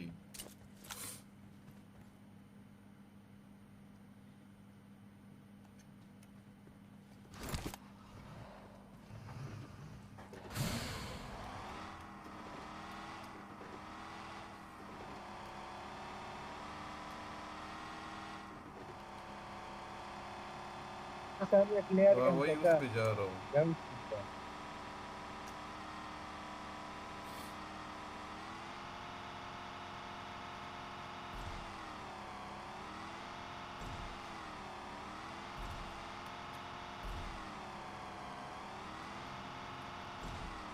ये पुचनकी में Awesome. यार ठीक ही है भाई यार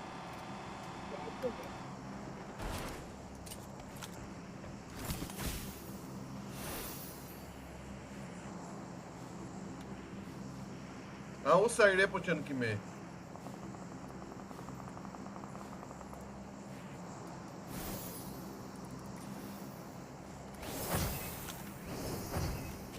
ये बंदा मैं समझे कि वॉरियर है कसम खुदा की भाई आपके साथ वो भी आसमान से आया Your teammates can still वो भी recall you. आसमान से आया आपने देखा सुना नहीं भाई मैं समझा कि वॉरियर आ रहा है मैं इसलिए तो खुद पेटी ओपन किया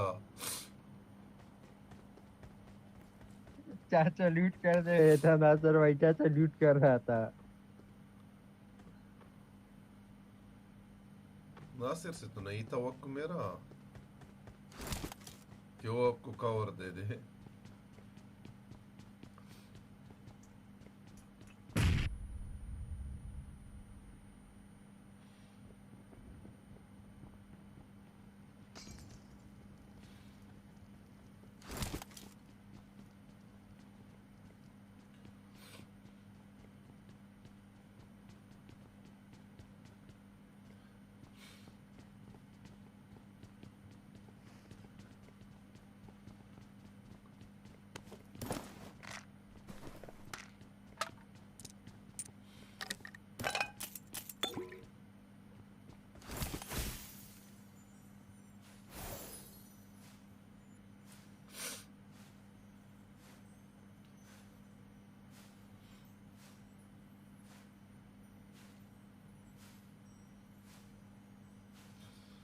चाचा का टट्टी निकाल दिया मजा आया भाई चाचा का टट्टी निकाल दिया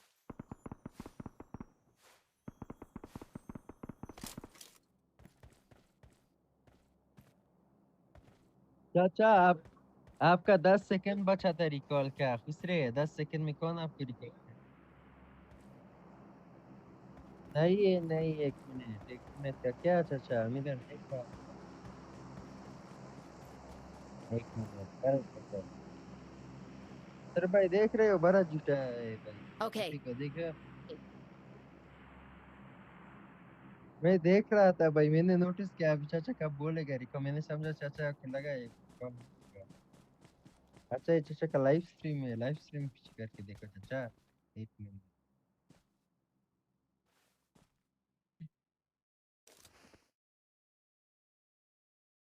Watch out. लाइव स्ट्रीम पीछे भी हुआ नहीं हो रहा नासिर भाई इसने बड़ा तबाह है भाई चाचा टच मैन चाचा को ऐसा हमारा चाचा का टच ही निकल गया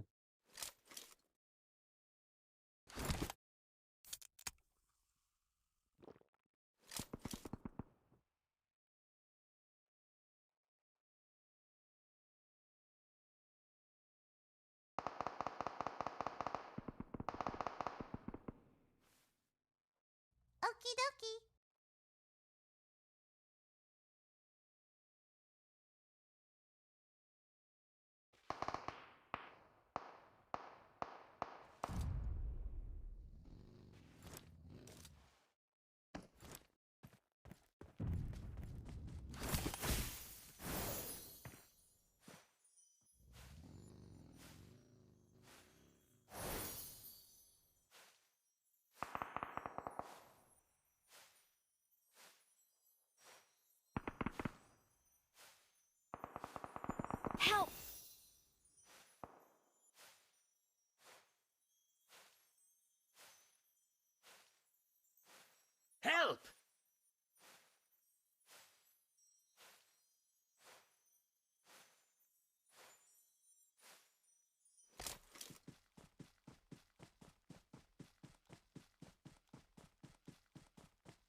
Awesome. Guns be with us.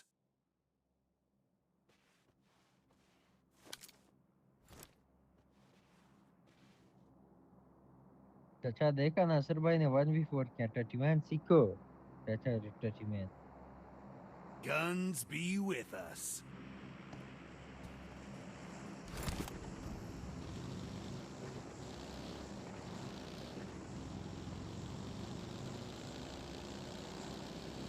It is showtime.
Marked a location.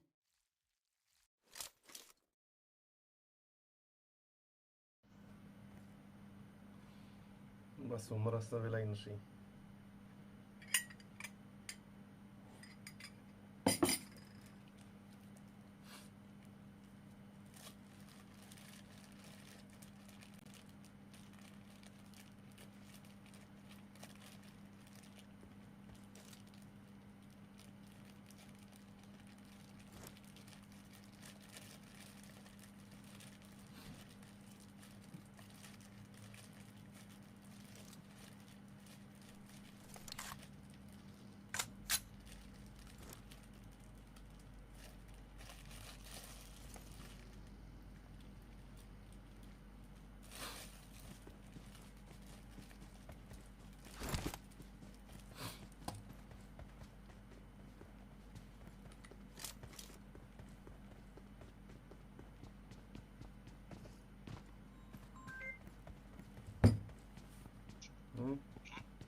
वालेकुम सलाम मुझे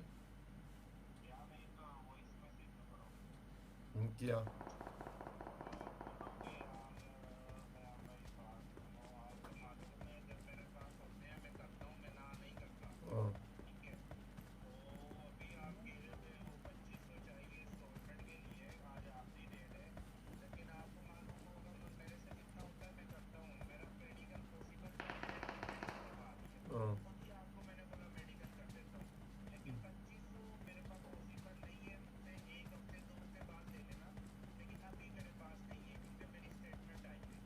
ओके हाँ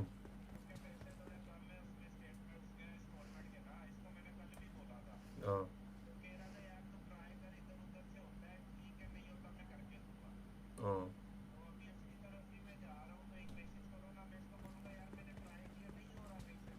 okay okay okay okay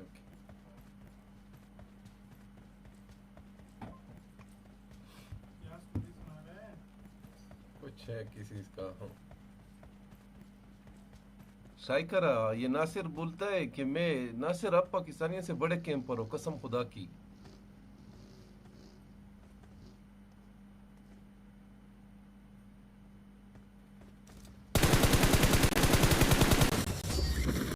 Awesome.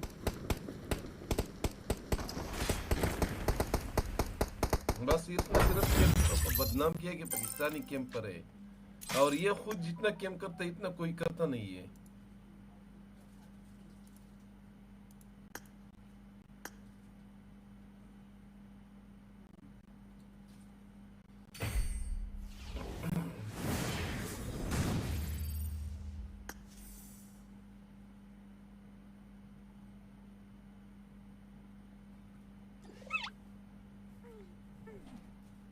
You're gonna die, clown.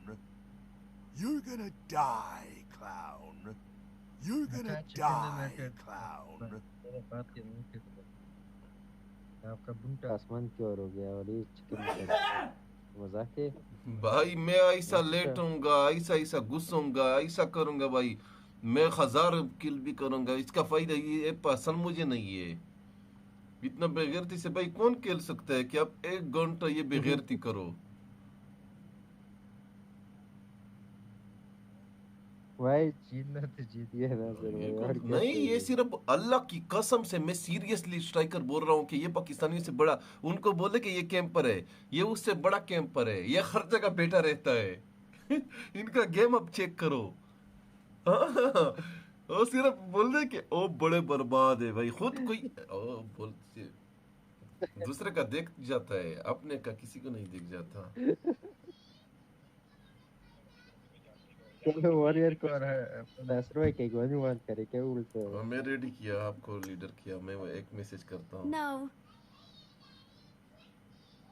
Umar वजीर 2006 है जो नसरो है गोनी वांट बनाते हैं, देखिए क्या क्या ये उमर वजीर 2006 कौन है? आप कहाँ से हो?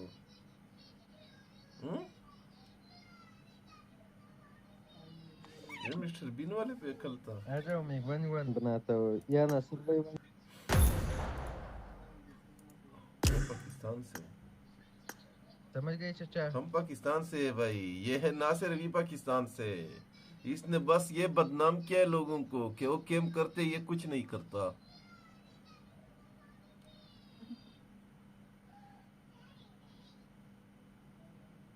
आओ मैं रूम बनाता हूँ चाचा, एक वन वन खेल के आओ। मैं स्पेक्टेट पे जाता हूँ भाई, मैंने खुद एक काम करना है। मैं उस पे मोबाइल में हूँ। आओ नासिर और वॉरियर का करो।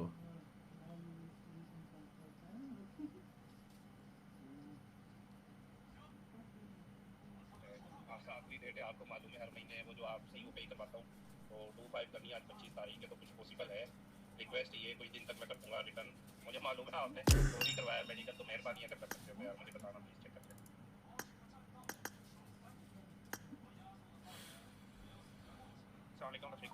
वालेकुम सलाम कयम भाई, कैसे हो? ठीक ठाक खैरियत है? कयम भाई आपको मालूम है, मेरा सब कुछ मालूम है आपको क्या चल रहा है आजकल। मैं खुद स्टेटमेंट आए भाई उनको, आपको मालूम है भाई, मैं आपको देता हूँ हर टाइम, कभी इनकार नहीं किया। मेडिकल था भाई, मैंने आपको बोला कि मेडिकल करवाओ, आपका करवा दिया। तो अभी भाई इतना स्टेटमेंट आया 18,000 वो भी पे करना है भाई, बड़ा मुश्किल है भाई, क्योंकि पैसा आएगा 15 से 17 तक नेक्स्ट मंथ में इंशाल्लाह। फिर इनकार नहीं भाई, फिर इंशाल्लाह अल्लाह खैर करेगा।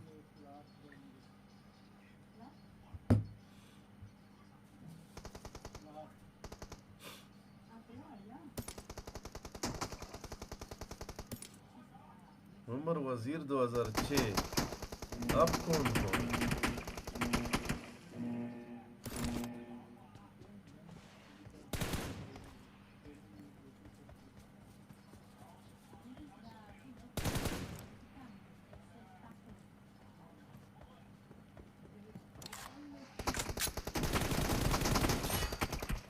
उमर मड़ा, फिर आप कहाँ से हो? बेदाशी सवल सुख पश्तना को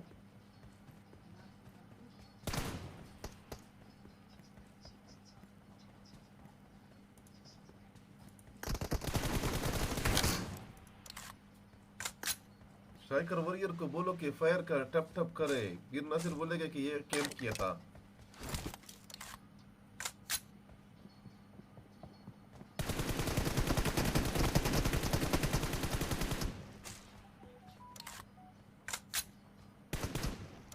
नहीं रफीक भाई मुझे मालूम है, चलो अल्लाह खैर इंशाल्लाह मैं देखता हूँ ट्राई करता हूँ अगर हो जाए।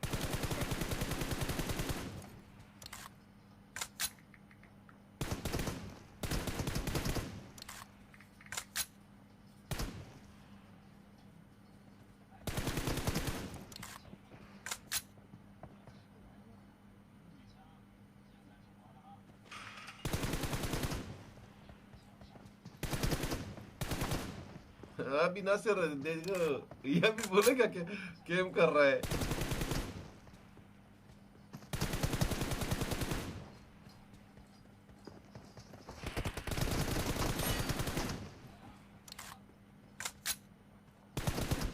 बड़ा मुनाफिक और बड़ा कैंपर इंसान।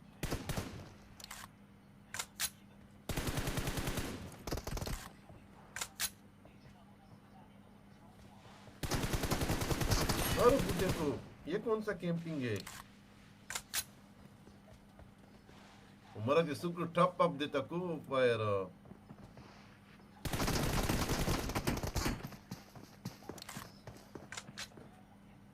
मुनाफिक को पकड़ो, मुनाफिक को।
तबाही।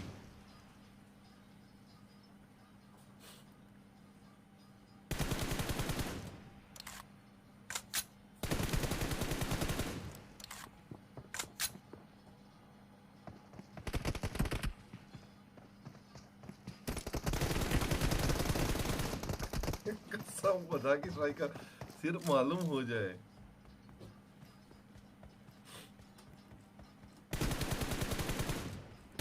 वॉरियर से नहीं जीतेगा ये, वॉरियर ने जगह पकड़ लिया अभी।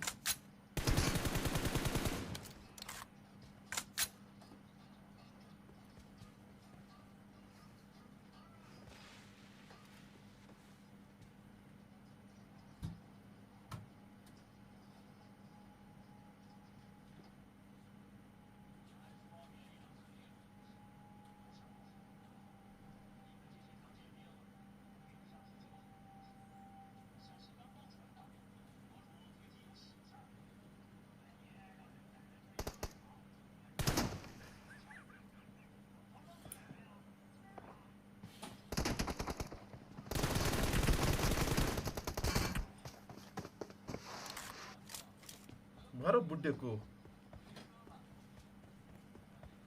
कैंपर को मारो।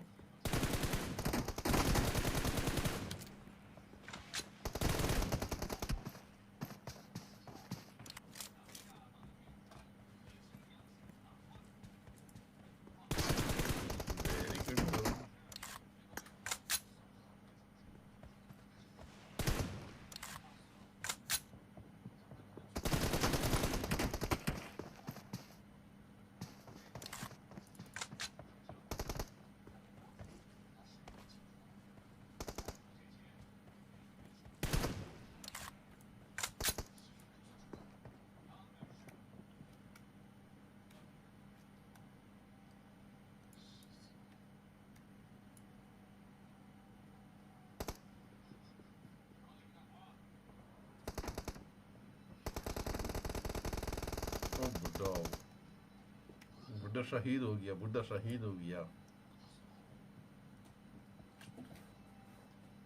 नहीं, ये मुनाफिक, ये शहीद नहीं हो गया, ये मर गया।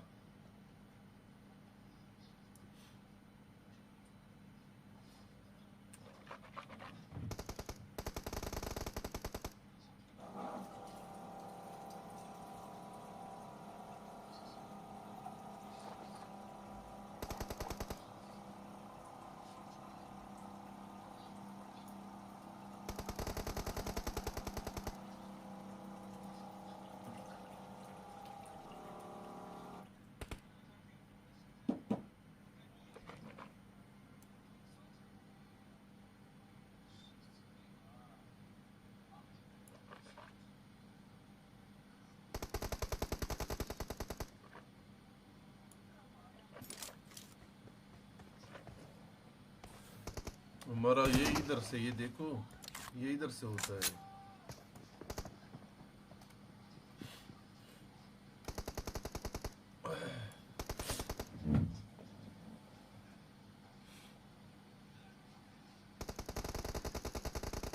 Very good, what is 0 HP?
मजा आ रहा है ट्राई कर रहा हूँ।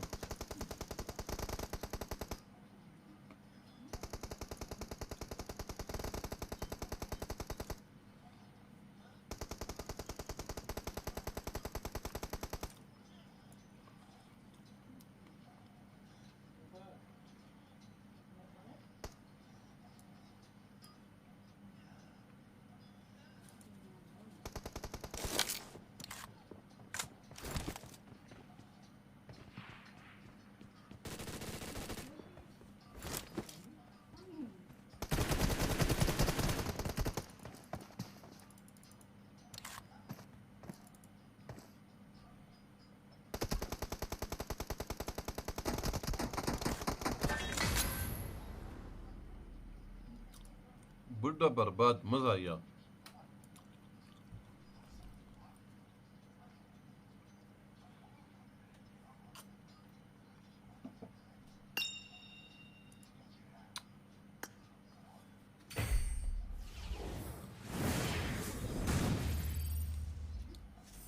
आवाज आ रहा है स्ट्राइकर?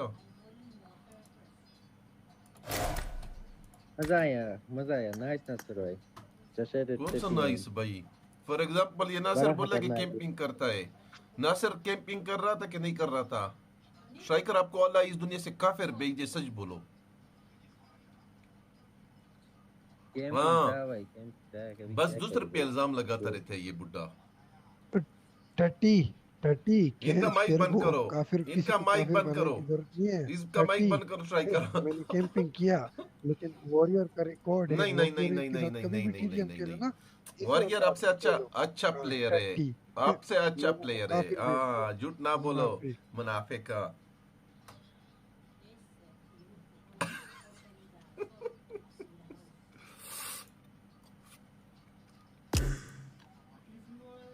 मजा आया, मजा बड़ा खतरनाक गेम था चाचा।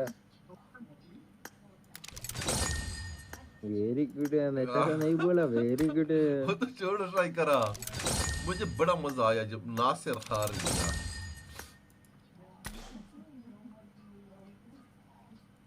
आपको तो मजा आता है चाचा, आपको बड़ा मजा आता है। नासिर आजम अलवेस प्रो प्लेयर। आप भी बड़े बना। तीसरा मुनाफिक पैदा हो रहा है जो अभी वो भी तरक्की कर रहा है। स्ट्राइकर सेकंड मुनाफिक, उमर तीसरा मुनाफिक। ये नासिर से सीख रहा है। उमेर को भी ला, उमेर के साथ भी हो रहे। उमर तो बर्बाद है भाई। उमर के सामने अगर गए तो मार दिया, अगर थोड़ा इधर उधर हो गए बार फिर नहीं मार सकता। वही आप पीवीटी करो आप और वॉरियर उमेर और हाँ ये ठीक है, आए मैं रेडी हूँ इनके लिए। हाँ अभी अभी इमोट करो। स्ट्राइकर में हार मान गया, नहीं बना। दो दो दो कॉम्बिनेशन नहीं बना, मैं हार गया।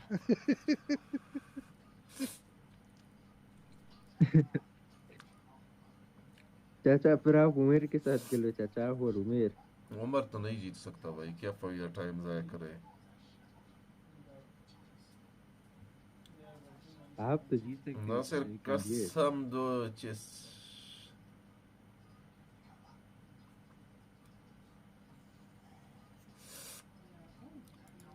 भाई नहीं मुझे पसंद, कसम खुदा की। कोई बोले कि आओ लीव खेलते 1vs1, मैं भाई वो बोलूंगा कि ओके करो।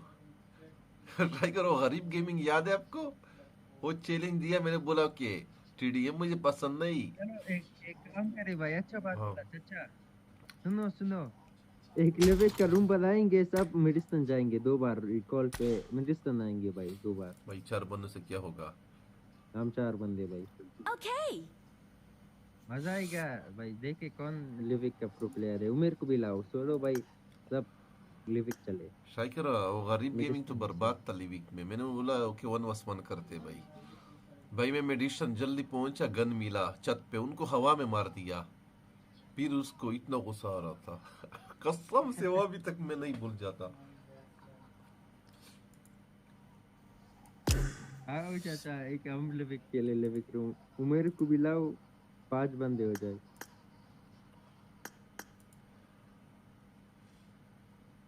5 बंदों का 2-2 रिकॉल हो चाचा। 10 क्या वो एट पास सेट करो, मैं खलीफा गुलान को लेकर आता हूँ।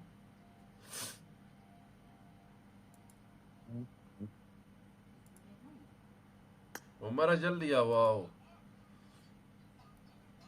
अस्सलाम वालेकुम खलीफा, लिविक रूम बनाएंगे, सब इवेंट पे जाना है medicine.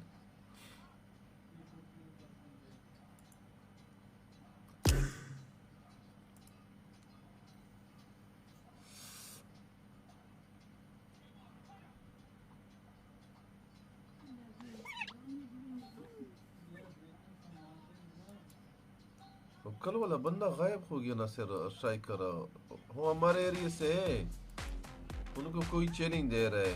You're gonna die, clown. ये बोल आओ भाई, चैलेंज देते हो, गायब भी हो जाते हो। भाई नहीं, वो बोला कि मेरी तरफ से खेलो। एक बंदा उनको चैलेंज दे रहा है। जी वालेकुम सलाम खलीफा, कैसे हो? वालेकुम सलाम।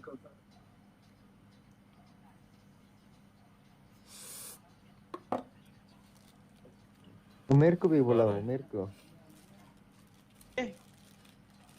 खलीफा रूम में आओ, लिविक रूम में मेडिशन सिर्फ जाना है। ओके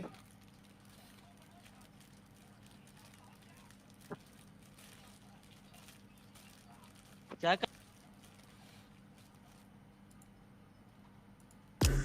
खलीफा आपके साथ एड स्ट्राइक करो। ये वाला आईडी नहीं चाचा, इसका ये वाला वेट करो एक दूसरे को। क्या चीज? लिविक रूम बनाएंगे, मेडिशन में जाना है सबने। ऐड करो, मैं आपको रूम में बुलाऊंगा। सही है सही है, ओके। ये क्या और बंदा है इधर? 1 सेकंड, ये कौन है? रिक्वेस्ट मिल गया मेरे भाई, मेरे से मुस्तफा कौन है?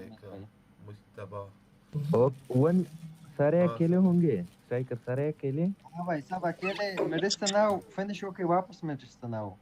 Second okay okay okay okay, इंशाल्लाह रफीक को नहीं छोड़ूंगा। इस बंदे को भी बताओ, इस बंदे को भी। मुस्तफा स्ट्राइकर को ऐड करो, लिविक रूम बनाएंगे, मेडिशन सबने जाना है।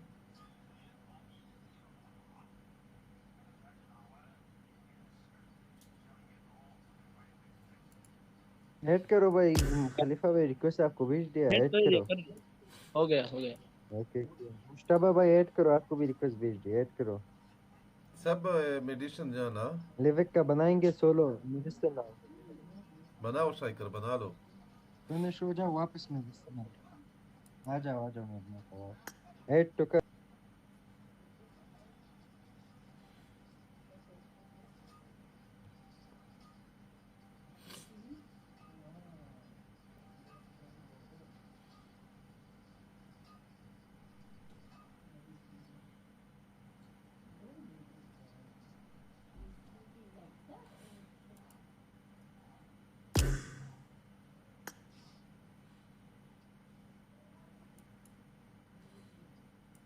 साइकिल रूम जब भी ओपन हो जाए ऑटोमेटिक स्टार्ट करो फिर एमएस खराब नहीं आएगा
रिमोट होगा hello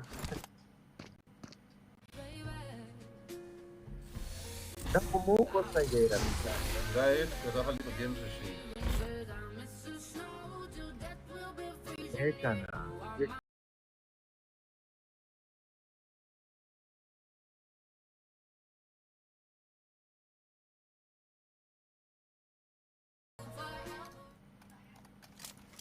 ده فرنجي Ahorita emotes de quita verure per lo vise.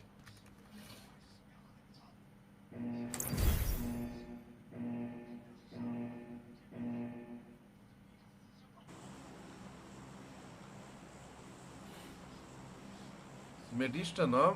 Medistan. Turkey, how good is Turkey?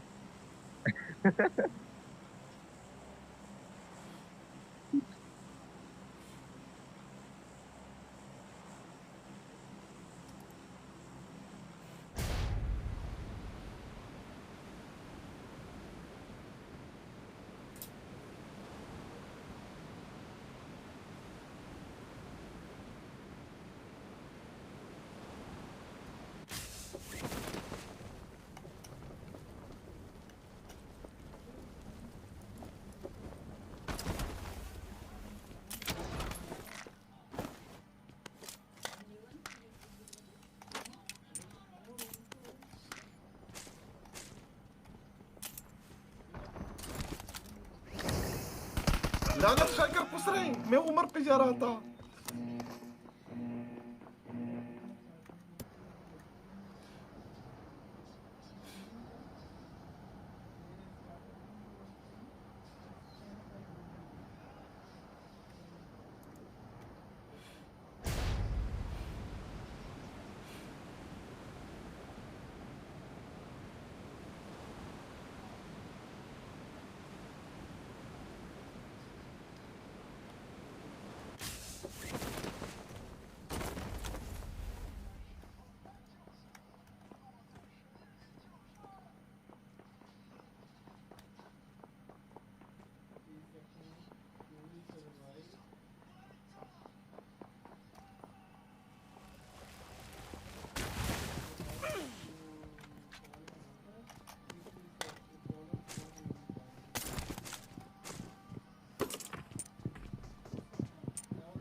लाना तो आपके उसके शॉटगन पे।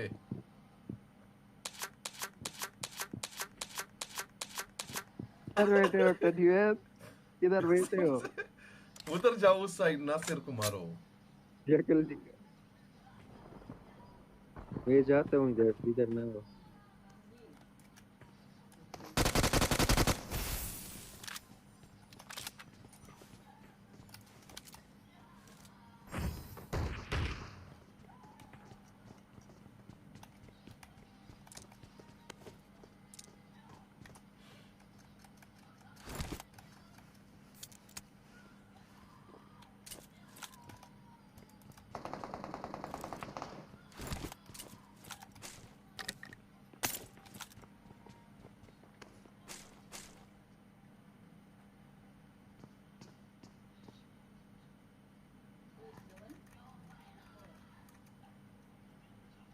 ये किधर चले गए सब?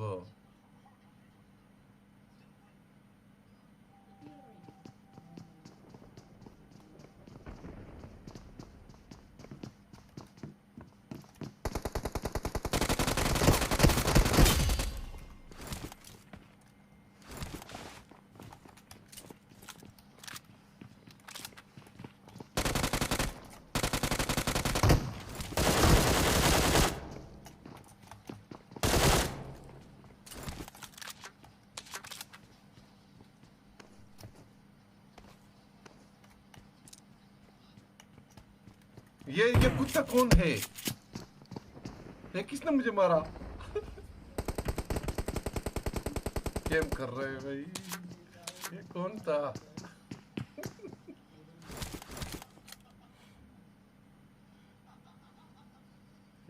खलीफा है, खलीफा।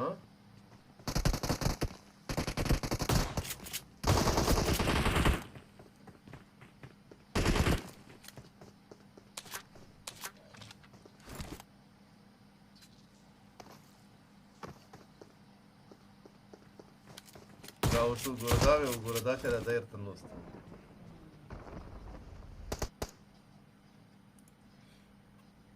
नासिर को तो मैंने पटका दिया। मेरा स्कोप ओपन शो हुआ युवा।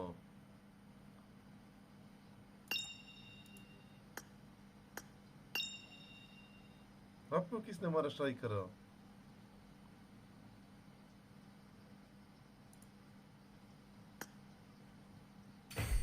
चाचा का टैट ही निकाला मैंने देख खलीफा। ओए खलीफा कसम से मैं समझा कि उमर है। खलीफा को 0 HP किया था। और नासिर भाई ऊपर बैठा था, मैं कसम से डरा दिया शॉटगन के साथ। नासिर के लिए तो मैं बैठा था स्ट्राइकर। ओके ये आया भाई, ऐसा मारा ऐसा क्या?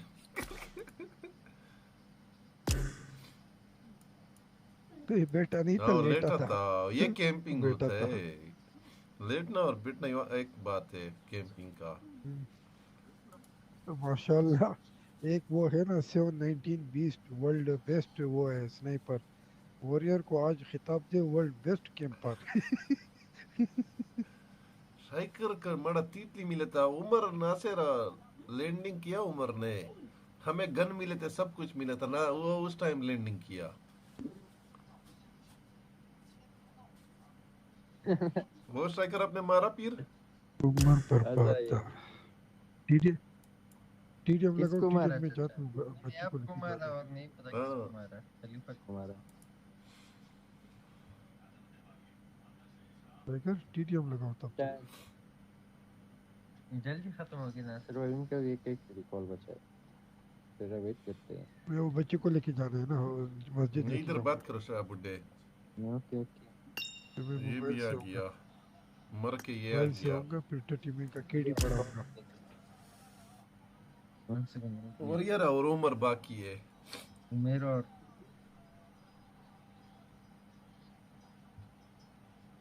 खलीफा भाई कैसे हो? खलीफा का कुछ चलता नहीं है।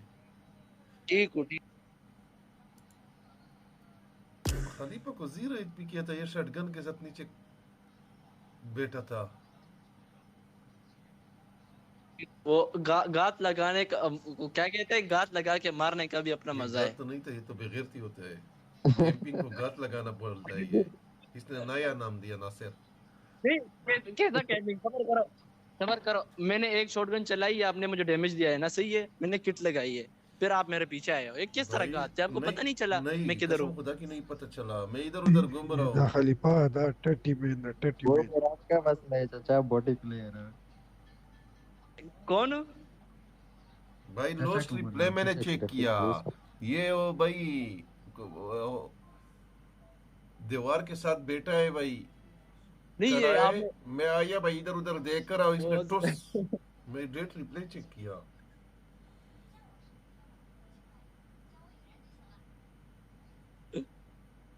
दूसरा नहीं लगा ना? तो हील के लिए भागा, हील किया।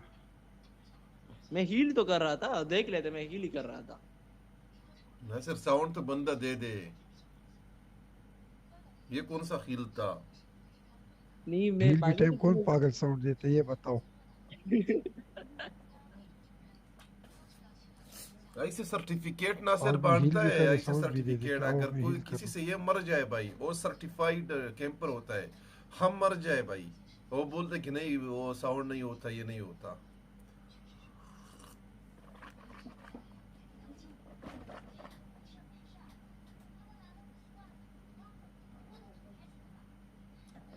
इससे बेहतर है वाव लगा दो। और रफीक भाई, इससे बेहतर है वाव लगा दो, वाव में पता चल जाए बंदा किधर है। उमर का और उसका मुकाबला चल रहा है कैंपिंग में, वॉरियर का। लिविक में तो बंदे के पास लूट ही कुछ नहीं होती ना, वेस्ट होती है। लेवल 1 की वेस्ट थी मेरे पास जब स्ट्राइकर भाई ने पहली दफा मारा है। भाई मेरे पास वेस्ट भी नहीं था, सिर्फ हेलमेट था, मैं ऐसे ही रश किया। मुझे तस्लीम मिला एक आप गन तो मिला प्रो और एक प्लेयर हो हेलमेट। ना, आप तो प्रो प्लेयर हो। ये मैं भी बॉट हूँ भाई, बॉट नहीं मारता हूँ, बॉट किलर। यार ये मुझे किसने चाचा मारा से है? वाइट क्लॉथ से मेरे ख्याल से। उमर वॉरियर नहीं भाई, उसका नहीं वॉरियर एमएस भी नहीं बहुत अच्छा था। मैंने शॉटगन दी है उसे, लेकिन उसके यूजी के बुलेट जो है ना डायरेक्ट कनेक्ट हुए हैं। शॉटगन पड़ी थी उसे।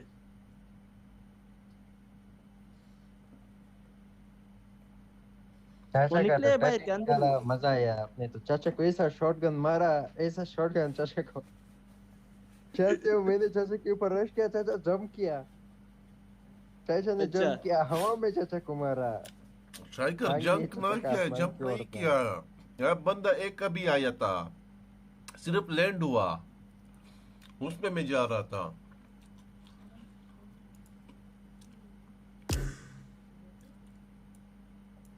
वो बंदे अभी गेम में ही अंदर है। रफीक भाई कसान गेम के माशाल्लाह अंदर चेक तो करो, दोनों गेम कर रहे हैं। आओ यो बोलता कैंपिंग की। यो बोलते वे साला गेम में के को बस चला वर्ष है ना। वो कसान ही है।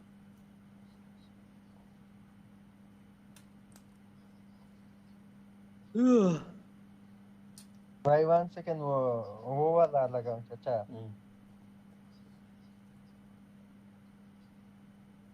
ये भाई ये आ गए।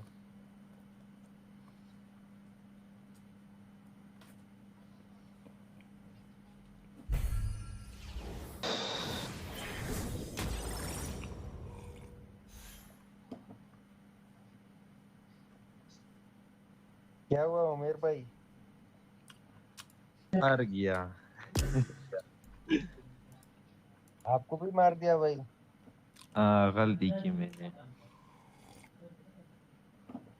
कोई ना, मजा आया भाई, मजे। चाचा कैंपर को स्ट्राइकर मैंने भाई पहले बॉल मारा लगा दो भाई, उसमें। वरना सबको मार देता चाचा कैंपर को। हाय हाय, ये कुत्ता शॉटगन जिसको मिला उन्होंने मुझे मारा। स्ट्राइकर ने शॉटगन से मारा, खलीफा ने शॉटगन से मारा। पास शॉटगन मैंने था, भाई अभी गन भी से मारा शॉटगन के पास, इससे। वॉरियर के पास था शॉटगन।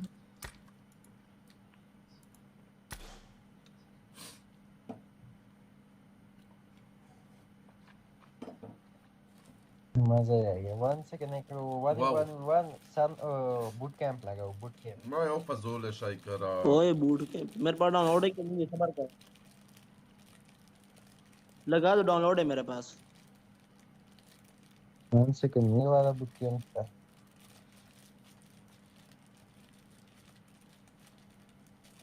AMR लगाओ हाँ ईमार लगाओ AMR लगाओ 1v1 versus 1 AMR हाँ शेखर आप अपना मैप लगा लो हाँ AMR लगाओ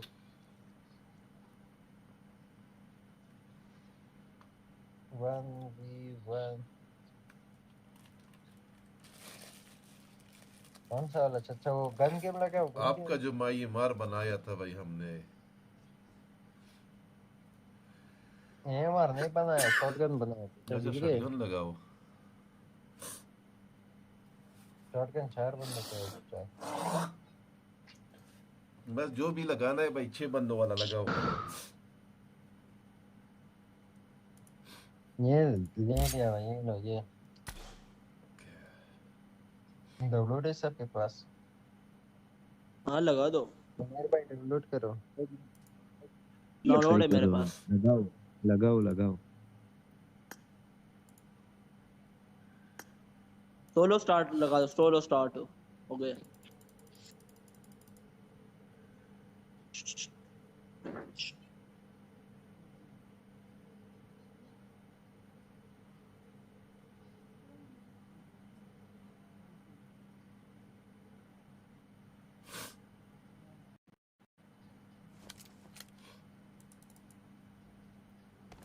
एक तो ऑल माइक रखा करो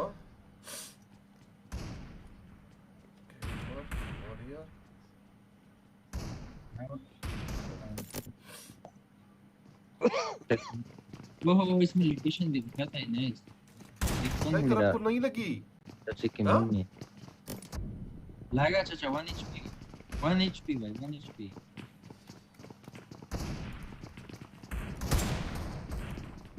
MS 120 है यार नहीं कर रहा है 120 MS ये देखिए वो खलीफा नहीं लगा आपको ये क्या है भाई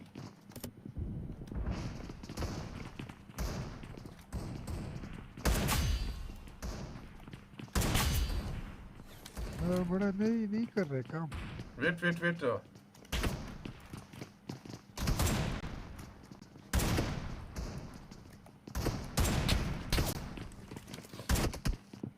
जा बड़ा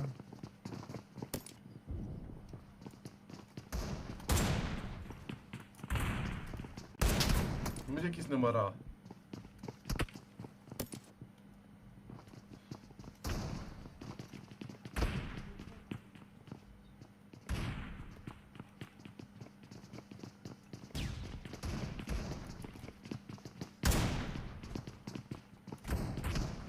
ना तो ये क्या किया था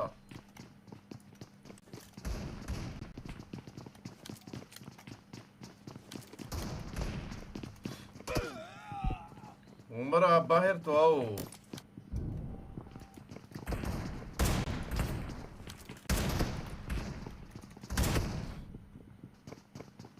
एक और में मर गया मैं ये देखो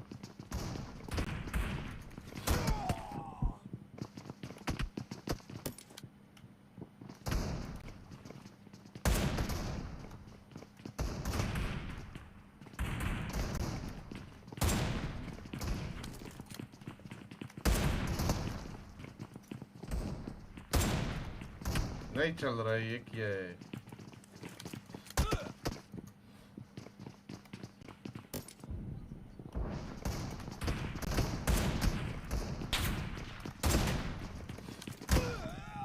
टट्टी चल रहा है टट्टी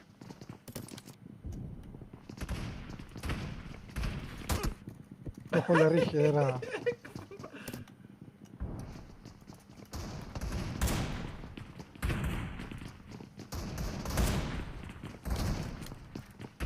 نكو مول فاير نكو جايرة فاير در وشو لا بڑا نكو اي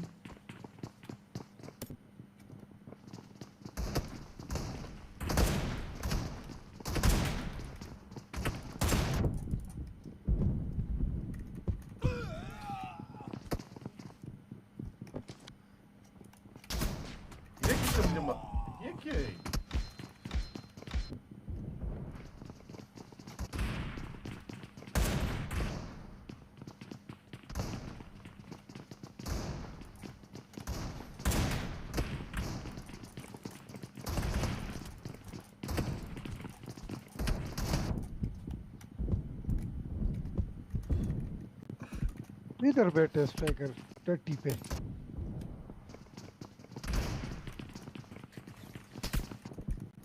عمر على خد غرق من كهورة خصا مشتب टट्टी पे बैठा يب نصير بيت الله يخد شيك هذا سرنجي ويشتغل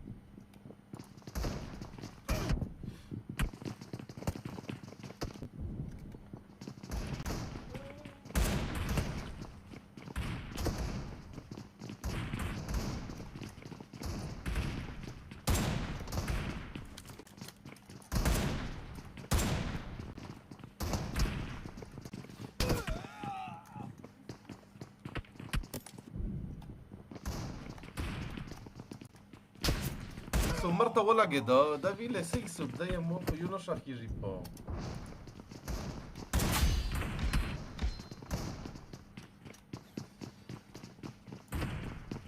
شايكر بيلا جابكو warrior muta شايكر halimta giler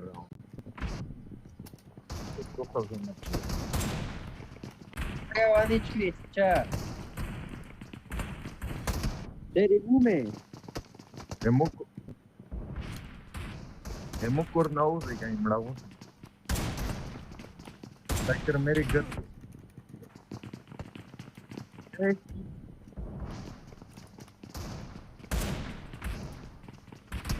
ये क्या हो रहा है यार ये टट्टी नहीं में नासिर खुद कसम खुदा की मेरा तो किसी को लग भी रहे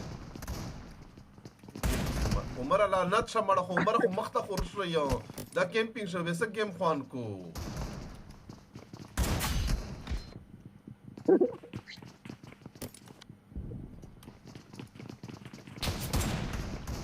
دا وګوره تاسو یې دا ویلې دا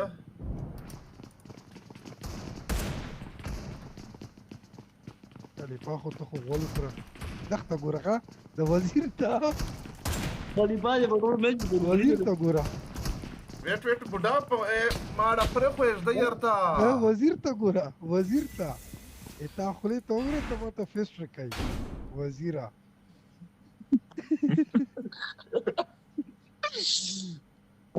كيل ده تشيكا كيل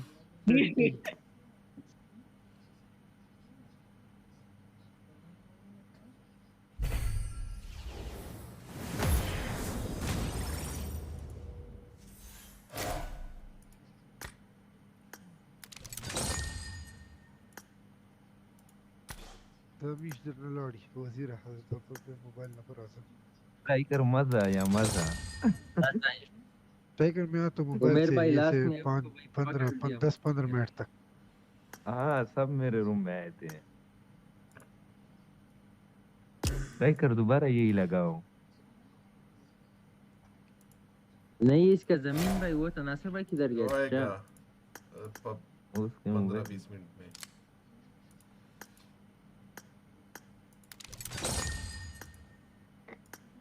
चाचा हिमेन striker 4-5 मरतबा रफीको मैंने मारा गेम ये तो गेम नहीं हो मरा तो कोई पर जिंदगी ना किस दा सड़ाई मक्ष गेम को आई دا خندوق برغونو तो دا شي بوټو ویل ک پلی وکش चाहिए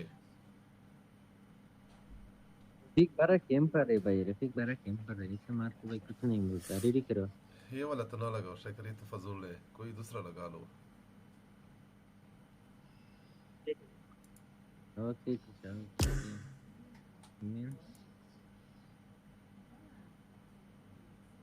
दूसरा वाला लगाओ 1v1 लगा भैया 2v2 जो 1v1 लगाओ striker 1 वाला ठीक है 1 versus 1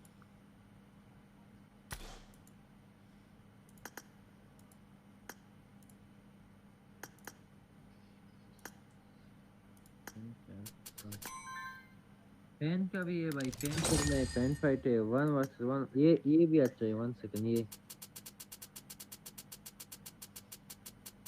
लेट्स गो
उमर को दो लगी, ये क्या है?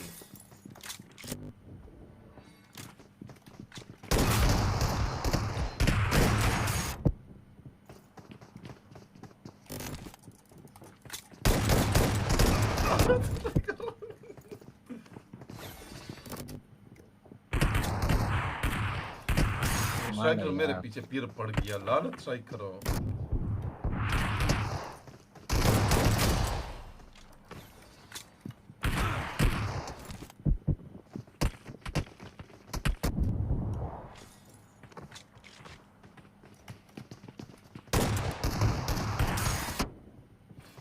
यार ये क्या है?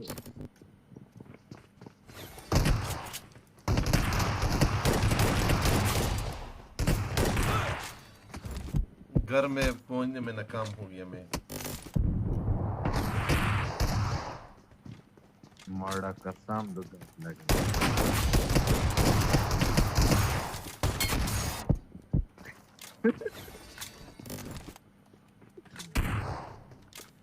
स्ट्राइकर इधर ना देखो।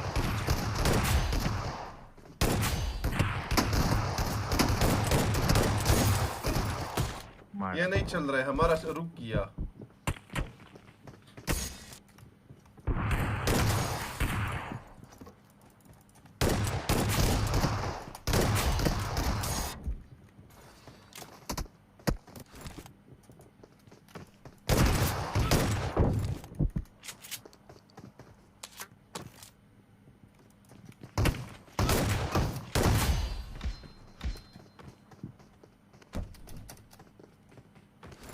ये किसने मारा मुझे, लानत?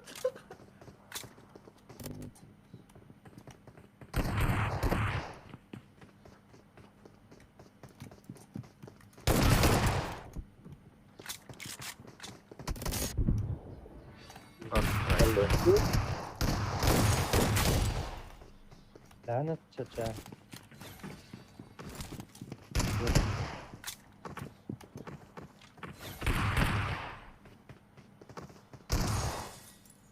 स्ट्राइकर ऊपर के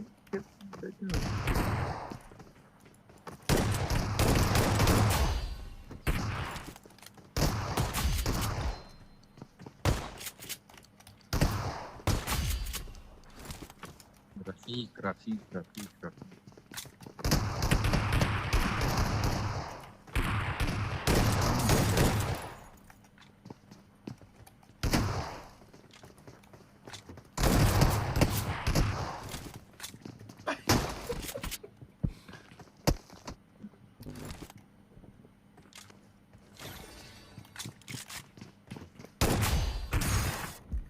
Sadece bunlara telefonun cumala.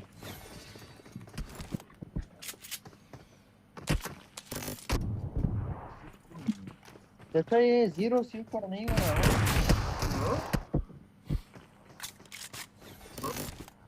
आपका 0 है।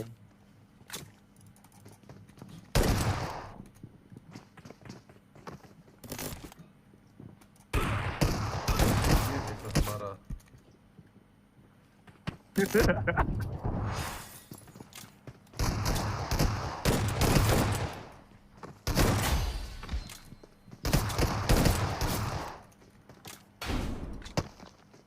खत्म हो गया। हाँ इस वाली बात।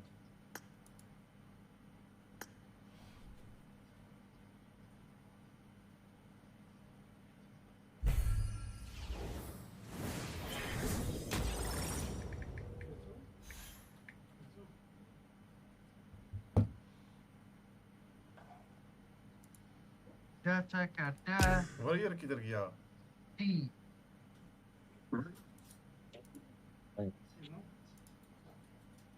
रफीक स्ट्राइकर भाई ने नमाज का वक्त है 10 मिनट।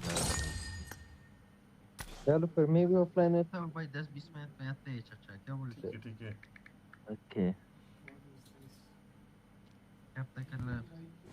ओके खाली पाओ क्या? Mahama में लगेगी. Okay, मेरा मनी हाँ. अस्सलाम वालेकुम.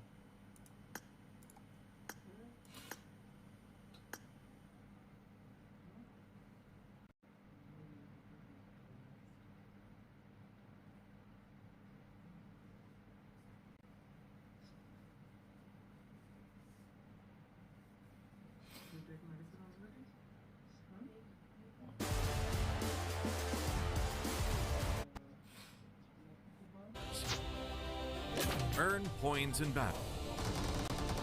Unlock. And I feel like for Regnum Kaya,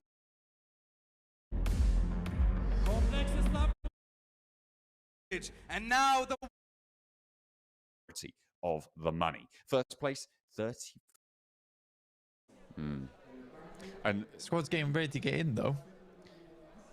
You've also, I mean, Yeah, joining S2G, you've also got like Icy, who is this sort of terminal mercenary, who's been on more rosters than I think most other players in the region at this stage. At an international level, there are a couple of early days, especially you jump around teams, but yeah, he's been on multiple different rosters. A huge debut back in I think it was 22 with Unicorns of Love, 21 or 22, and then since then has been on multiple different teams and has found now a home in S2G for this season. And in general, I'm not seeing it working out to the degree that maybe we would want. But look at this. You can see it on the phones. Oh, that's a lobby getting ready. I mean, I spotted that the match was starting shortly over on the map feed, so should be getting into things pretty quickly here, John. With Rondo to start things off here for our fall finals. The FF. But a lot of these teams are not going to bow out too early. You'd hope.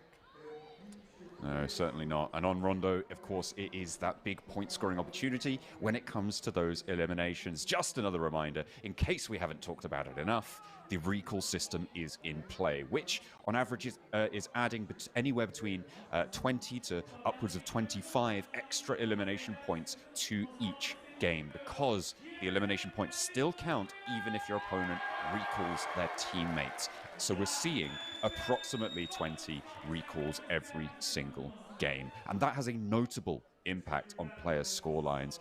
When you're playing this format specifically, you're expecting maybe about a 5% increase in terms of overall points to the entire lobby, but when you look specifically at Rondo, it's about a 30% increase on your elimination points, which in general is going to add up to maybe about a 25% increase on overall points that you can earn in this game. So it is definitely a big value map that you need to be playing to the best of your ability with those multipliers in effect.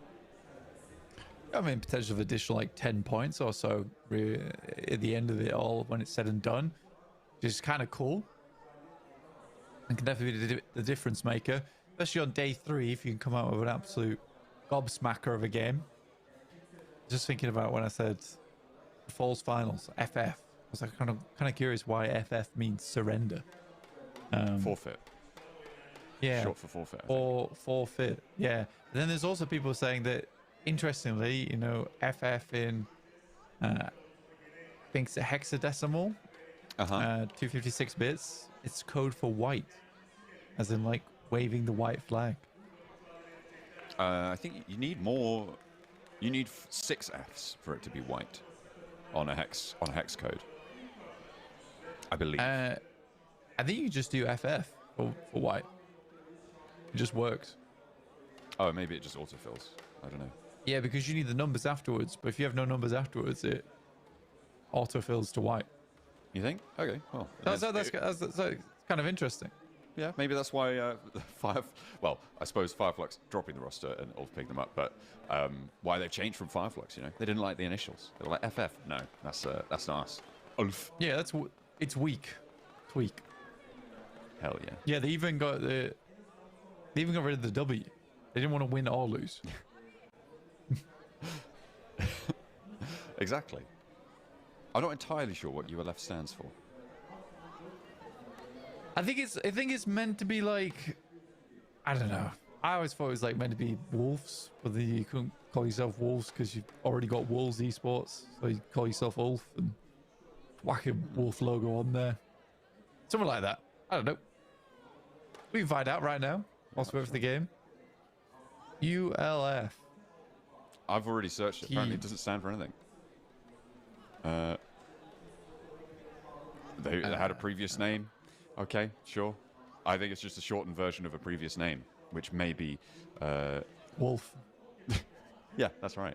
No, I'm not even going to try and pronounce that right now. But yeah, it's just a shortened version, and it's fine. We'll just go with Ulf. They are one of two teams right now with a wolf logo currently playing. And a lot of animal-based logos, actually, in this tournament, I think it's safe to say. We've got 2 owls, which is interesting, in Asgard and Papra, yeah. And Papra Supermassive. And then I guess you've got 2 eagles with the Noisy Boys and S2G, potentially? I suppose so. Very animalistic is our European lobby. So we do have a lobby right now. They've currently been in the starter zone for about 2 and a bit minutes. So we're just waiting to start. I believe there are still issues on the stage. I think that was issues over at S2G. Kelsey looked pretty displeased with the scenario. Or is that just how he looks? No. Usually Kelsey's either very serious, smiley, or concerned. And he looked more concerned, I'd say. Okay. Another shot of Zed Wolf and his beard. Yeah, I think I prefer him out the bit. I think I prefer him to be comfortable with how he looks, and if that's with a beard, then all power to him. And now I've made you look like a meanie. It doesn't matter. I prefer to have my own opinions. That is true. That's actually fair. I'll take that. Oh dear. We are. And he can dislike it, and then it's absolutely up to him whether he wants to keep the beard or not. Just telling you how I feel.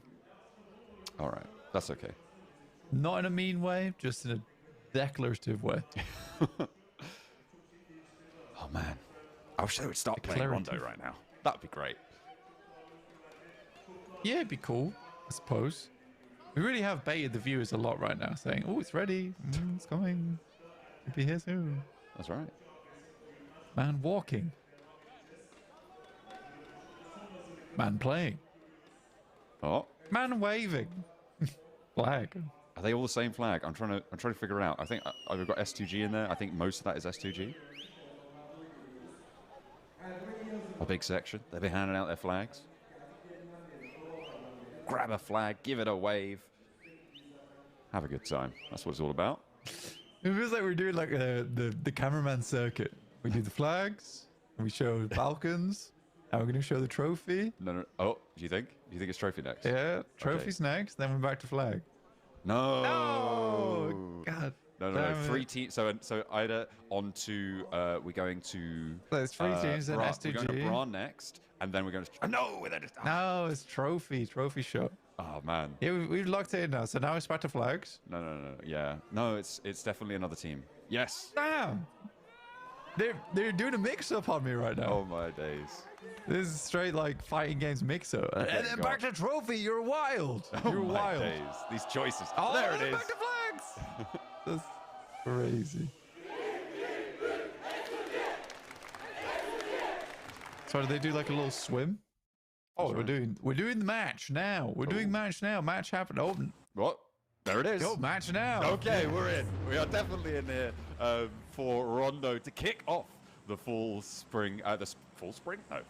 finals, the double Fs, as we are going to be heading on in for our first round of Rondo, the first of 3 that we'll be playing in our 18-match set, and of course those recall beacons active as our planes head on over into the sky. It looks like we're going east to west on this, a nice clean cut down the middle. Yeah, it's very, very easy for all our teams to get into position, which is nice. Passing by Mehran over Neox Factory, Test Track, but all the teams want to get out nice and early over towards Muhopan, Heme Town. Ryan, very, very preferred by the guys on X-Slow. Seems like they're dropping out early. getting on there nice and quickly. Expect a couple of hot drops here. That's really what has been happening on Rondo. Obviously, they did have a little bit of a long run when it comes to Rondo in those knockout stages as well, playing each team playing 4 maps of Rondo during that stage, whereas only playing 2 stages. We're on board with our first of the hot drops, and it's Fenerbahce and Ida.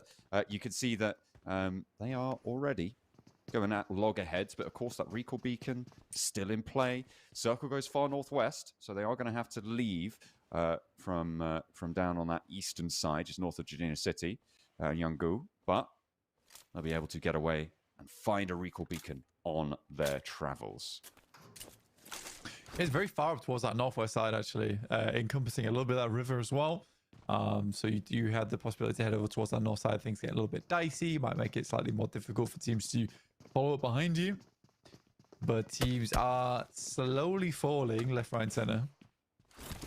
Ida already with 1 Elim, Fenerbahce with another.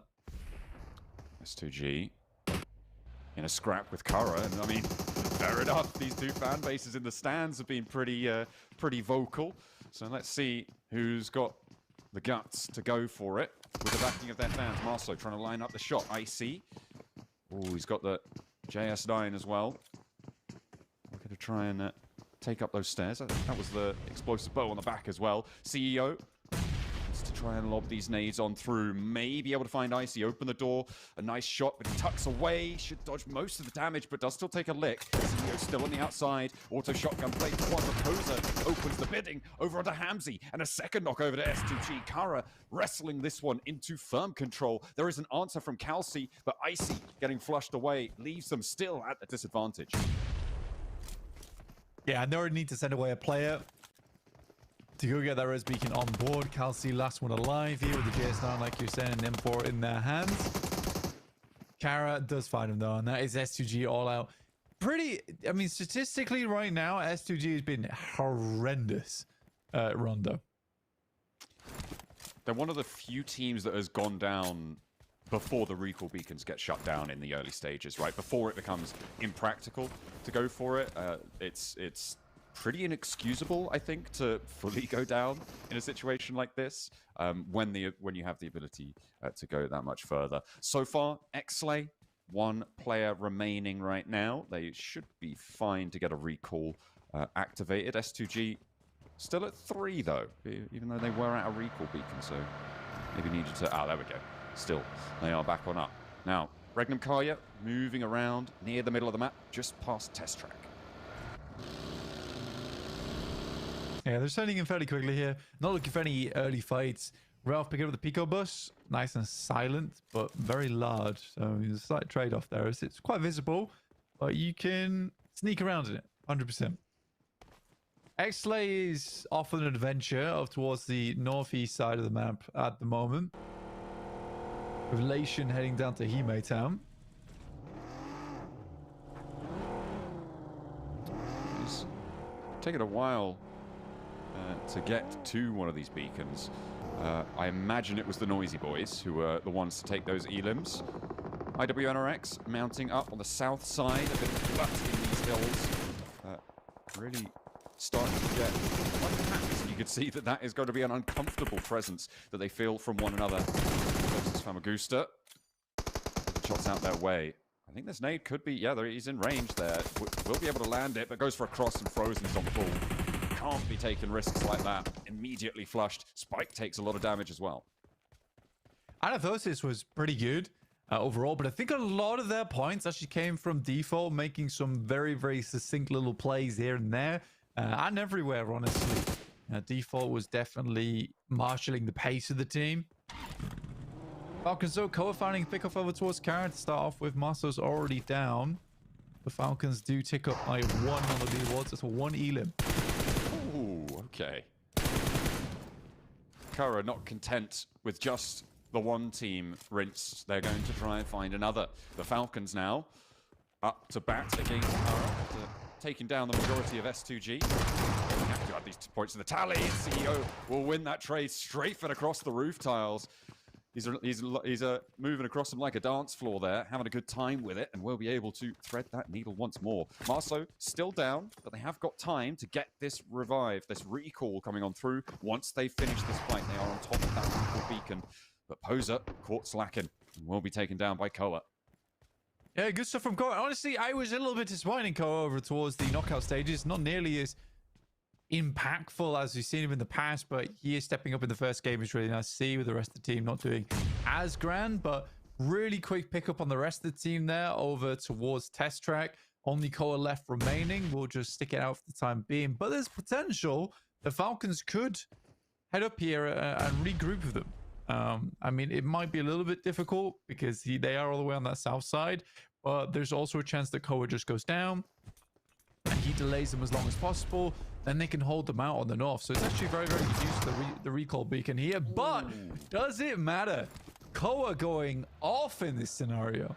Lewis now in an all-important position, trying to flee. Will be getting out to go for a different recall beacon. Still has time to recall in stage 1 zones, but may look to try and put more pressure towards this next circle. It's difficult, though. There's not really too many accessible positions that he could go for. I imagine he's going to stick towards a more blue zone area to go for that recall down on that south side. The Falcons, actually quite a big split. Doing quite well on that south edge.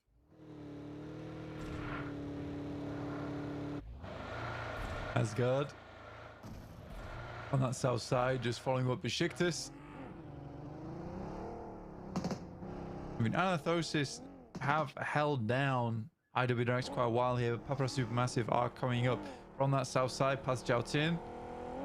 They could absolutely be a little bit of a force to be reckoned with as they pass through this area.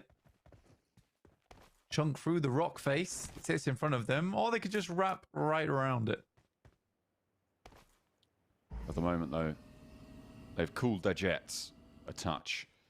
Teams now making their way on through. Oh, the Noisy Boys have been spotted by Regnum Kaya as the Noisy Boys try and move in from that northeast side. We saw them have that. Well, we didn't see. We noted that they'd had a scrap earlier on, taking down a lot of the players from Exley, who have now full recalled over in Heme Town. But the Noisy Boys trying to get center have now lost one player. You hope that they can get a recall on, but it's going to start to get harder as the recalls are being occupied, covered off. The circle centers up towards the north, and with that river cutting through the middle of this one, Blank, it's going to get a little bit dicey. Yeah, definitely a tough circle to work with. I don't think a lot of teams will enjoy this one. That and the fact that Ryan, one of the few areas left alongside with Stadium that still has a recall beacon in this next circle. And they're both like in fairly inaccessible areas. For Ryan, you absolutely need to go out your way to head up there. Teams like Exley, who I don't know what Exley's doing, honestly.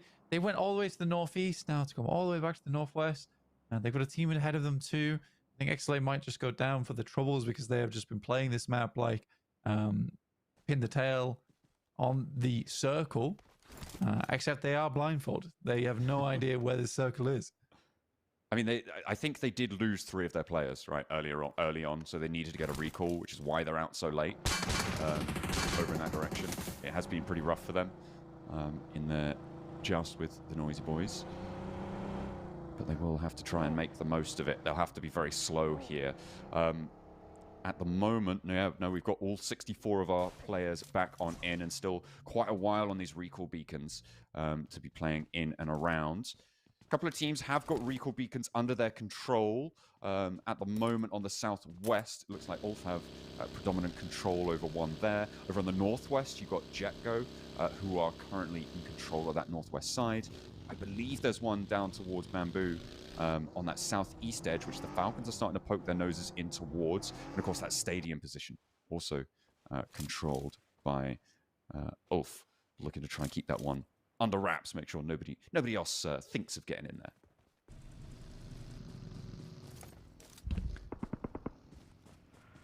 I'm kind of confused what Kara's plan is right now, because they have a long ways to go. I mean, it is stage 2 still available, but that is some distance to go. All the way on the south side of the map, south of Danxing. Like, it's a long journey for them. I think the Kara's likely to go down a a little bit early this time around. BRA, bit of a wild crossing there from Pmsl. Only to bumper car it into the gas station. It goes up in smoke and flames. Luckily, neither does the gas station on top of him, or else that would be disastrous for everyone involved. I mean, yeah, he's trying to get control of that recall beacon. Seemingly, the rest of Bra wanted to go for a three-man push onto a different location, but unfortunately, the outpost was there, and that's what I was saying before. These recall beacons now become high-priority targets in terms of being able to go for a fight. And still a lot more opportunity to earn elim points here to start to rack them up. I wouldn't be too surprised to see Bra maybe try and contest for Ryan, but we'll see what happens, especially now with the circle hard on the west shift and still split by the river, but 2 beacons still very much in. Very, very wild here. Still works out, but like you say, this is really tough to play. Stadium's going to be a massive boon. Ulf going forward, and honestly, if I was them, I'd probably try and regroup on that. Most of our players around this area are going to really tough it out. With the circle down towards those rocky outcrops on that western side, you're likely want to try and play this edge side of the zone anyway. So you got Asgard and Pmsl massive trying to cut a corner of the pie for themselves. Shiktis on the north there. We'll see how they do get in there. Meantime, Ida going up against Jetgo, who had a fantastic day on the final days of knockouts to secure their position through the finals. But here, they go down almost immediately with only 1 player left now. I mean, they really consolidated over towards that recall beacon, and Ida really took them to task in response here. This run-up has been good. A big nade on over, and you can see just how much he wants to get to that recall beacon. The timing on it is very, very quick, though, Blank. It just needs 1 opening being given his way, and Symphony may be able to get the rest of his team back in. However, dropping down in the parachutes is risky, especially when you've got a full team underneath you. Yeah, it ain't easy. And I think for Ida, they know exactly what they're looking for here. That's all they need to really cover off. Sadly, Emre is down. Unlikely to pick it back up again, but they'll be okay once they regain control over this beacon. Should happen eventually. S2G making the long wrap, and somehow, again, X-Lays towards one of these end circles on the north side. They do take their time getting into these areas. Doesn't really matter. The nice, easy spray down with the dinner plate. Okay, and that's 2 players taken down for Ida. It was a 4-player hold on Symphony, but now it's 1v2 with oversight from X-Slay as well, potentially on this angle. It's got a lot more dangerous now for Ida, and both of them are going to be looking for that recall. Obviously, a little bit more accessible potentially for Ida, but even then, there is still definitely danger awaiting them. And at this stage, that might be a spot that's right for the taking for X-Slay, depending on if they get their wits about them and can disengage from S2G on the north. It's a weird one, right? Because I think that all the control over the roadside, in which case teams would have pushed down that way. I think they could have happily let Emre go down, picked up on that beacon shortly afterwards, and went from there. So somewhat frustrating for Ida to go down like that. And even if that spray wasn't good, the original nade should have done the trick. Good nade from Lation over towards S2G. Kelsey's able to clear out 1 in front. But already S2G down 1 player. So it's 3v3, but they are much worse for wear on the side of S2G. And of course, it is stage 4, which means that blue zone is unresable. You do need to be making your way out. Solke trying to slip the hold, will not be able to do so. And X-Slay, their guard up to the north is good. I feel like maybe now is the time to try and turn south, disengage, allow Bra to take the fight with S2G. You've already done so much. Get that recall on board and potentially wipe out 2 squads in the process. But they're greedy for these points, and I feel like that's potentially equally a decent decision here, especially given that they haven't got any points on the cards right now. You'll take them where you can get them. Getting late into the game, 16 teams still alive right now, by the way, John, with very limited areas of the map to play in. S2G, our first team to be fully eliminated, though, finding a knockout towards Quantum before they went down, but even so, only 1 elim grabbed off the back of this game. So another pretty bad performance here over on Rondo for S2G, and it doesn't seem to be improving, especially against the team that seemingly had no home at all in this match from Pmsl. You flit around the map like nobody's business, but still somehow find themselves in positions that are holdable. Yeah, one of the more unique playstyles on Rondo. During all of that as well, as we saw S2G take the terminal tumble, we did see the disengage coming through from Symphony on Jetgo. He has now left Ida in this compound. You can see they did manage to get a recall, at least one recall off here. We'll see how much longer that's going to be available, because I don't imagine they're going to have too much more opportunity to get everyone else back, but only 3 players showing up on their banner. I wonder what's gone on there as they shut down the recall beacon. That is Bra, I think, just about getting their player back up in time. Ida now dealing with BRA, who got into the mix with them. Matcap on 2 elims, but Ida on 3 players. It's workable, but it's a little bit late with BRA coming into the mix as well. Good shot from Darkin up the stairs to shut down one over towards Simple Doma, but Rita falls in the process. And Quantum loading up a big nade, fairly well placed. One goes down, and I think the blue zone might just do the rest of the work for Quantum here. And this is what we talk about with Rondo being that messy mid-game. Teams embroiled in fights they don't want to get stuck around in because of these recall beacons. It is now shut down, which means that option is not available. But both of these teams likely wouldn't have been here had it not been for that beacon. And this is now a fight for Bra to stay alive, and he will be able to nail the final shot there, and it will be the end of Ida. Yeah, wild stuff. I mean, Ed had been holding on to that res beacon for such a long time.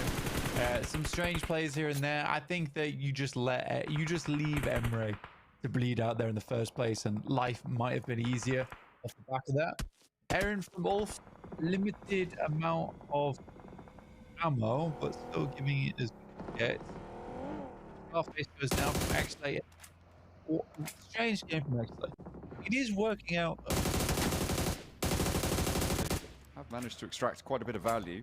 With 3 players alive, they've got 4 elims already. They're able to accrue. You can see how fast the remaining player count drops as soon as those recall beacons shut down. Teams start to think, oh, okay, well, these are no longer prio positions. Let's start moving.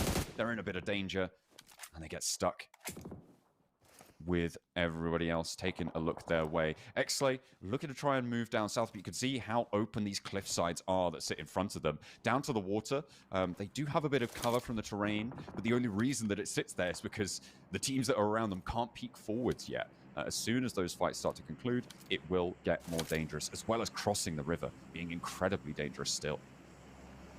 It's been a funny experience for Asgard so far, because every single shift has been a hard shift over towards the west, and it's kept this massive column of rocks still in play, which they are just loving right now. Really good 360-degree sight. Wild finds a player over towards IWNRX.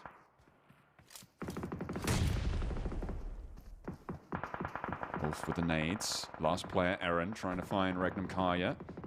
Been on the roll up from this southeast side. Ketch with the smoke launcher. Still got Ketch's Solus going. And it looks like they're going to try and stop Pmsl's crossing, but Yusuf is dunking down just at the right time, taking the dips when he needs to. Falcons moving up from Stadium, where they were filling in behind Ulf on that maneuver. IWNRX losing their final player and will go down as well. We're down to 9 teams remain, as we had another team start to fall as well. I think that was... Oh yeah, it was. It's Pmsl on the cross. They couldn't make it. I mean, Besiktas has had a pretty good hold there. They're even taking shots over towards Ulf again. I do quite like the look of Kara right now. It's not a bad spot for them. They do lose a player on the cross, but they can use Asgard very, very well in the future of this game, just to assist them in playing further into this one, as they play essentially the turret from the top of that cliff face. I think big story for me. Ooh, hang on a minute, because Novalos just naded his teammate out, and another Falcon potentially taking too much damage there for their liking. Ralph and Redox both now knocked on the outskirts. Need to put pressure on with only 20 seconds or so until that blue zone fully closes. But Ulf starting to wane in their presence towards the Falcons' forward post. Rectum Kaya chiming in from the north flank as well. The Falcons, I don't think they're going to be able to outlast this one, as Zedwolf launching Ordnance in. Solus with another, and the Falcons are being beaten back against the blue. Koa down, and that is them. Damn. Yeah, a lot of nades going their way. I mean, getting caught between Ulf as well as Rectum Kaya is rough. Good spray transfer, but not quite there. Luckily, Ketch is on the back lines and does pick up the pieces. Now on 8 eliminations for Ulf. 2 players left alive. Besiktas with a nice spread. Typically, I quite like Besiktas' rotates here on Rondo. They keep it very calm, collected at times. Papra Supermassive doing exactly what I thought they would here on Rondo, which is playing a very, very passive, smooth game, just looking for those consistent points up towards the podium. Yeah, they have managed to find a really nice spot here in this bunker. Besiktas, though, trying to make it a little bit more thorny. And trying to get a little bit more presence here. That lineup on the north side with that shift is very, very strong for them. Asgard moving in, dealing with the remnants of Kara, who are now down, and we are in to our final teams. Asgard going to be coming up against Anathosis Famagusta, and the approach is curtailed by Akron on the high ground there. You can see that vantage point playing up to the logo, looking like an owl on the swivel. Anathosis Famagusta, let's be honest, did not have a great start here. They were playing from a very difficult position. They weathered the storm, though. They got themselves further in, but for how long, it is a fairly treacherous crossing for them. They're able to get one player up towards that front line, providing anchor for the rest of the team to chain themselves to later. Long nade over towards Papra Supermassive. Fairly on target as well from Rookie. A little bit of chip damage, but not much more than that. Just last nade in the pocket there, so we'll have to either hand the baton to another player or look for something more. I thought that was a knock onto the Papra Supermassive position, but no, we swapped over to default. Trying to stop Asgard from moving around this high ground rock, that massive vantage point that Akron has been holding for a while. The flush comes through, and Spike will claim that final point there. Papra Supermassive, you can see they are just bunkered down right now. They're still playing as 4. There's that characteristic quiet style that you were talking about. It's a really good read from default again. We saw something very similar in our final game of Rondo and knockout stages, where default's very good at reading where players are going to be coming from and which sides they aren't going to be watching. So it gets a quick cut behind them. Does slice up slightly. They take quite a bit of damage, delays them enough for it to be uncomfortable. Now Anathosis Famagusta are able to take control of the front side of that column, which is nice.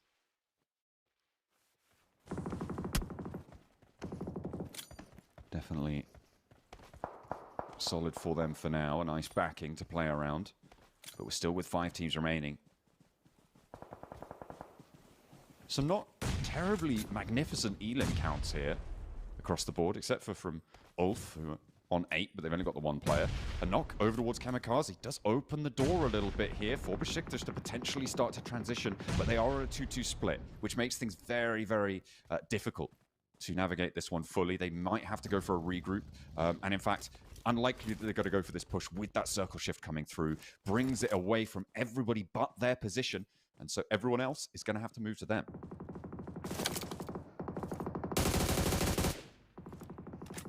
I mean, their issue is that they're out in the open. But everyone, like you say, has to march towards Besiktas. So Besiktas just needs to not make mistakes. Now, Papra Supermassive, they get themselves a nice swipe on the side. Sadly, they have already been spotted and their location is known to Besiktas. They're holding the angles. They go for this 2-2 split now, which looks good. Can be overwhelmed. Boran's got to be absolutely instantaneous on those shots over towards Papra. Immediately, Kamikaze takes a gigantic hit. There goes Ulf. Last player eliminated. Ketch spotted on the sidelines. Could have been difficult for Anathosis to find their way through. They did have to worry about it. The spray from default is good for one. Does stand a little bit too long out in the open, though. Will be punished for it. Sat down by Mars from Asgard on that rollout. They were able to bait that shot out, but default is resable here. As with Malaz moving in, does have time probably to get this pickup, I think, just about, and then start to move forward. Boran, though, looking to stop Asgard as well, and that will be our 4th team eliminated here. 3 remain now. All 4 players alive on every squad.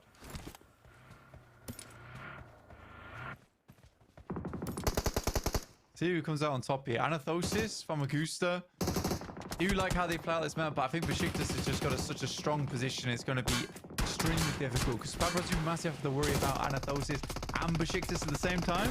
Not that it really matters, apparently, as they are just laying into them right now. Oh, dear. Only the 1 player down for these 2 rosters. I'm actually surprised it's not more right now, as they are really being crunched over these ridge lines. And the 2-2 split, well, now more a 2-1-1 split at this stage, is just working so well for Besiktas. And that lineup is brilliant. Boran with the side swipe, just doing so much work, being on the flex position. Falconist, this permanent outpost for them. And finally, Papa Supermassive fall with a quiet game. They do not make noise here. And over towards Anathosis Famagusta.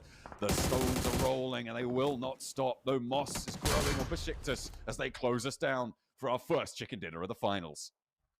Yeah, very, very well played to Besiktas there. I mean, they set up well, and it's very typical of Besiktas to make that play. I think it's the first time we've seen in a while that kind of slow rollout and just denial of zone to give them a actual fantastic finish off the back of it. So well played, very well played to Besiktas.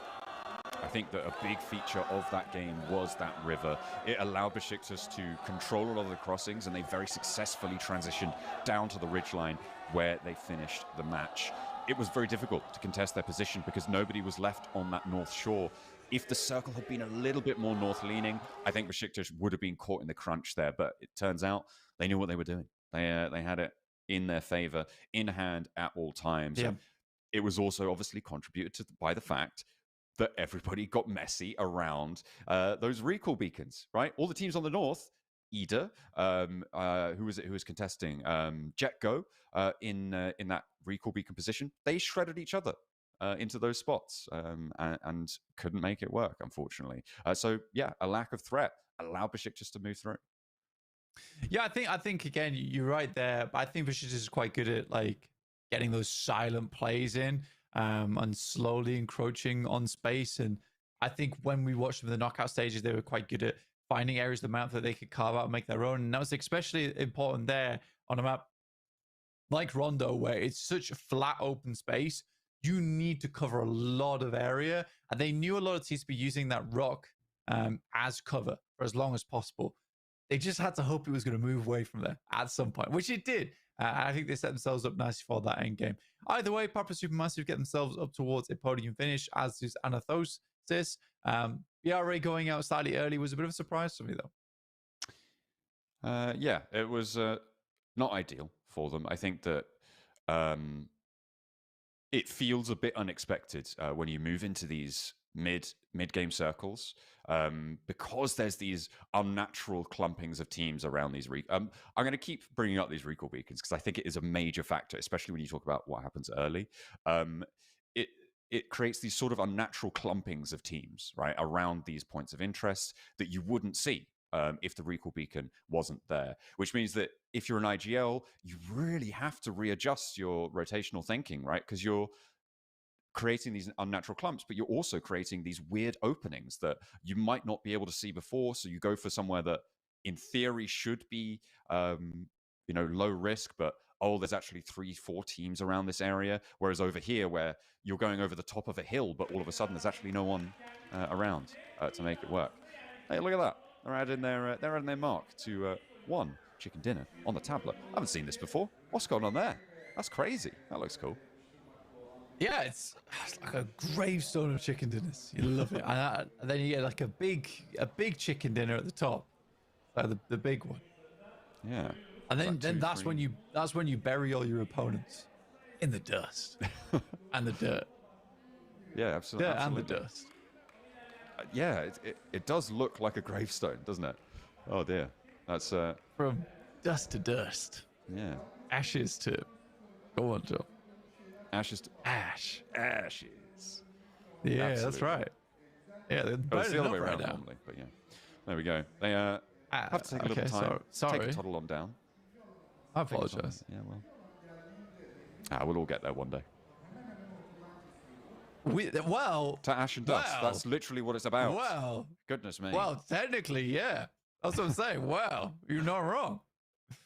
But Legally, it's kind of I'm right. Some people don't know that.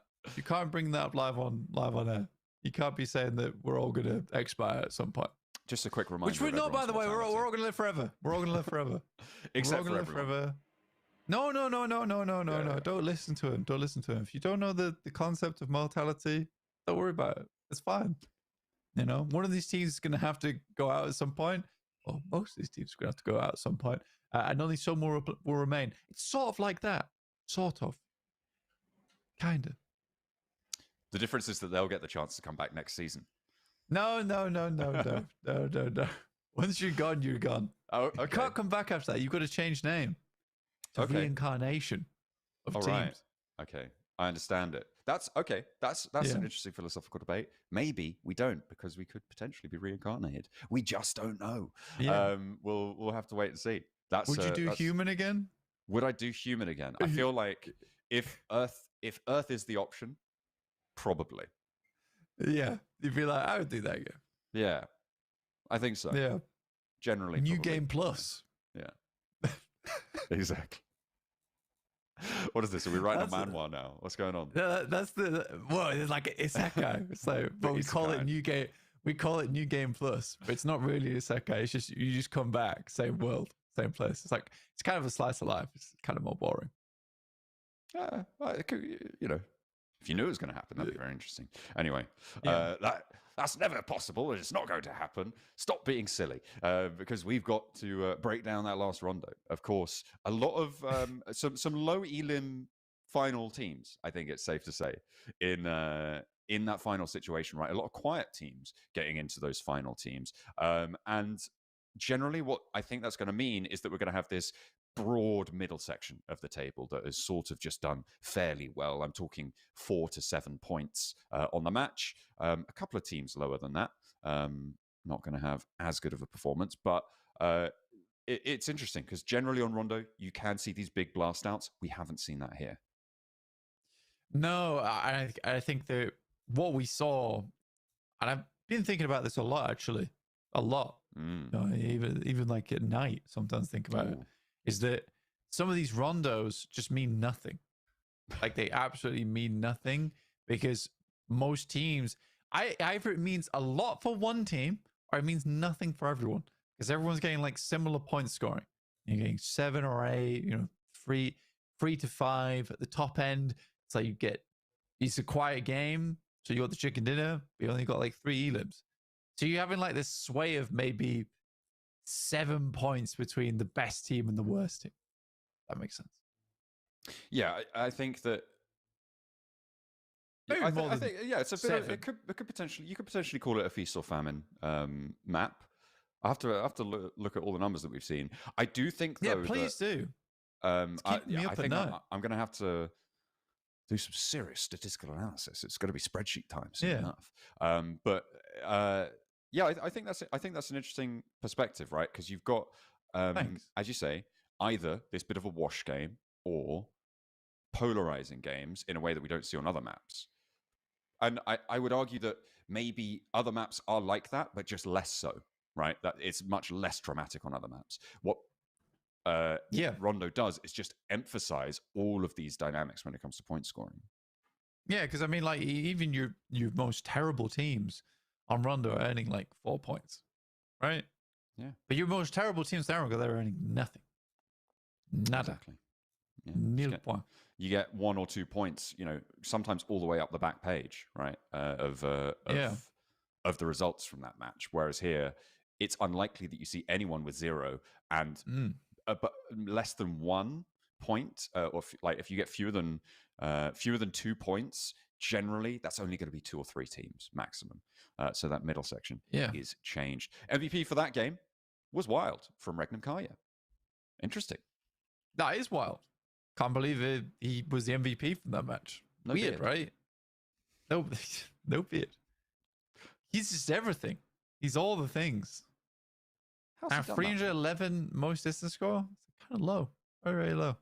It was close. It was definitely a close quarters game overall.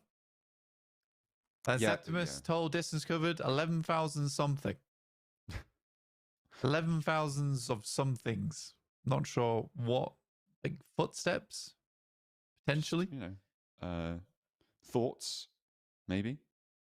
Most distance covered, you know, emotionally. He's really made some progress, that guy. He's maturing. Definitely Here maturing are our as a player. stats from Besiktas over the course. See, fairly evenly split. Septimus, a little bit of a dip, but still doing well on the damage numbers, more than Boran, actually, on those angles. We saw their split in the late game there. Very, very effective. Falconist on that wide wing, able to play a lovely counterpoint to Rookie and Boran's anchor, and Septimus being, it was Boran on the flex. It was Rookie and Septimus being that anchor, and Boran being that flex between the two positions, nicely traversing the hillside.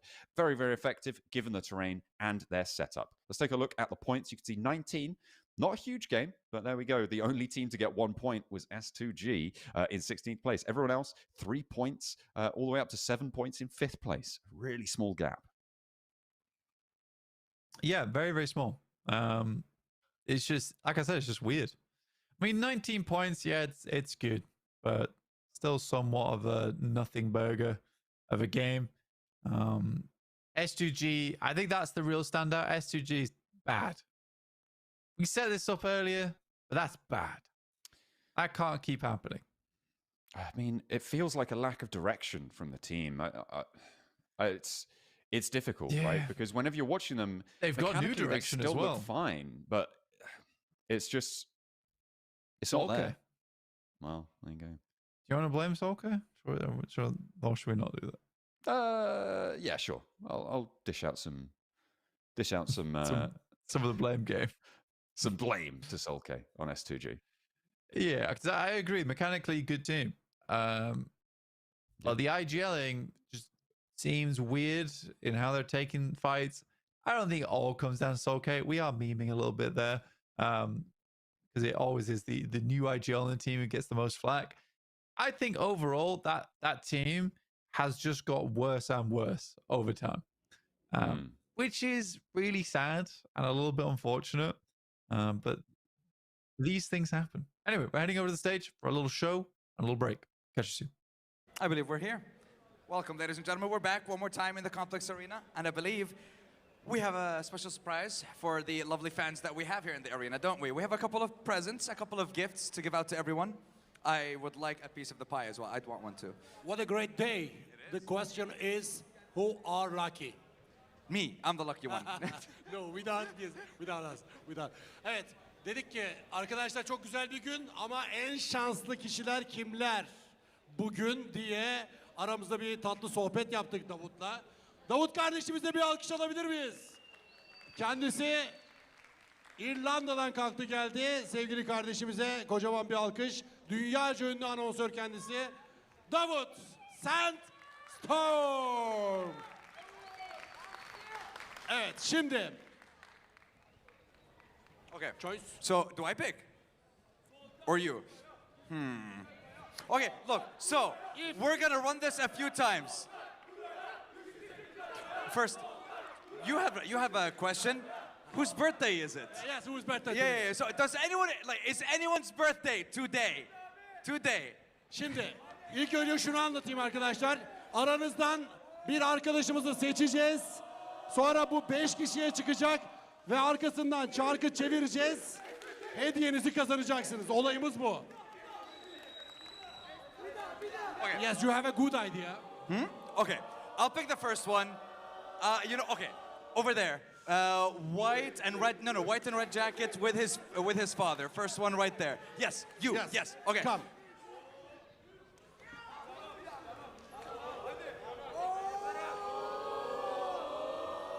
Evet, bugün doğum günü olan var mı arkadaşlar? Bugün ID kart, kimlik kartı lazım yalnız. Bugün doğum günü olan kendini ispatlayabilirse onu buraya davet edeceğim. Veya bu hafta da olabilir.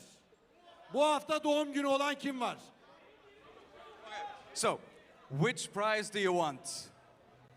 Do you want shanta, like chanta, bag, or do you want a scarf, or do you want a t-shirt? Which one do you want? Çanta? Atkı. Çevir Okay. bakalım. Okay. Spin.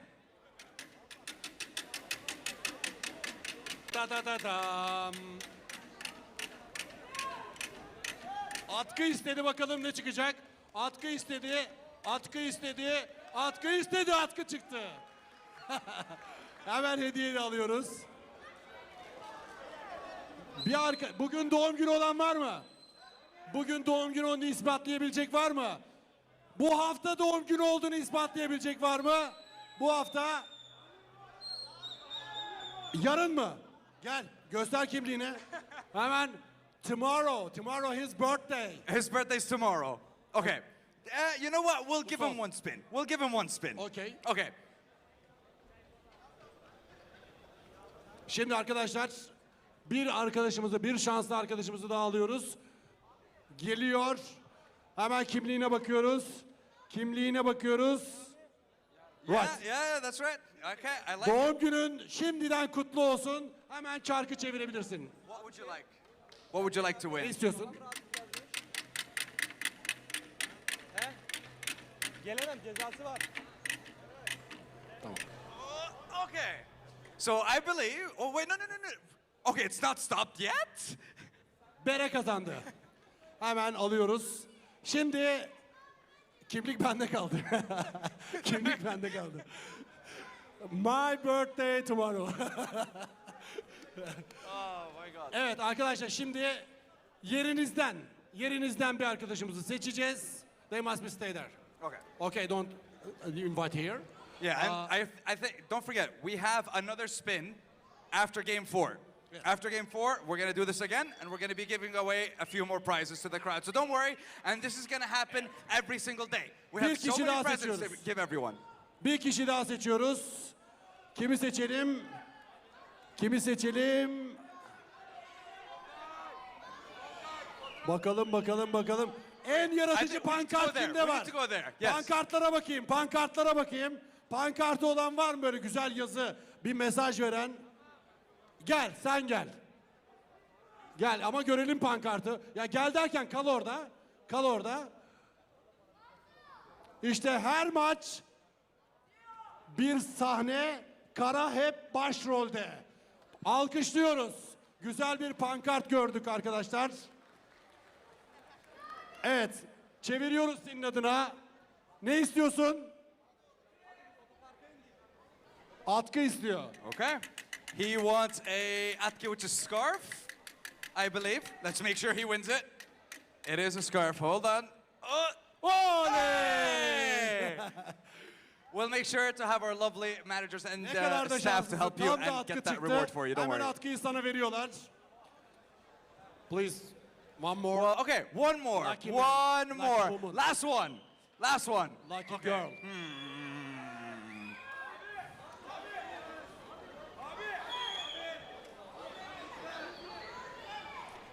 Yes. Wearing green. Yes. Okay. Evet, bir Now, kadın tell arkadaşım. me, no. Kalıyorsunuz orada. No, you can say. Orada kalıyorsunuz. Ne istiyorsunuz? Just tell us which reward you would like to have. Which Ne one? istiyorsunuz? T-shirt. Okay. Let's give her a spin and see if she can win a t-shirt. Bakalım ne kadar şanslı ablamız. Tişört istedi. Tişört.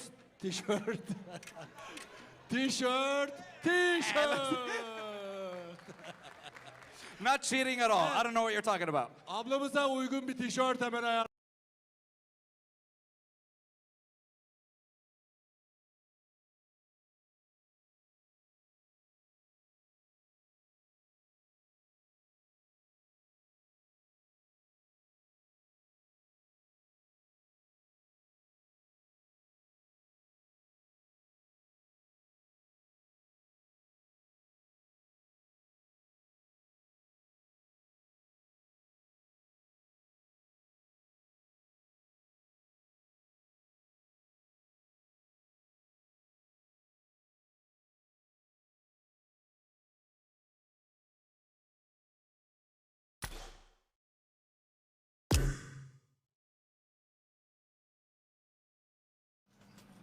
रजा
की मसला है, अगर MCC नहीं सही हो रहा I है won my last match. हैं हो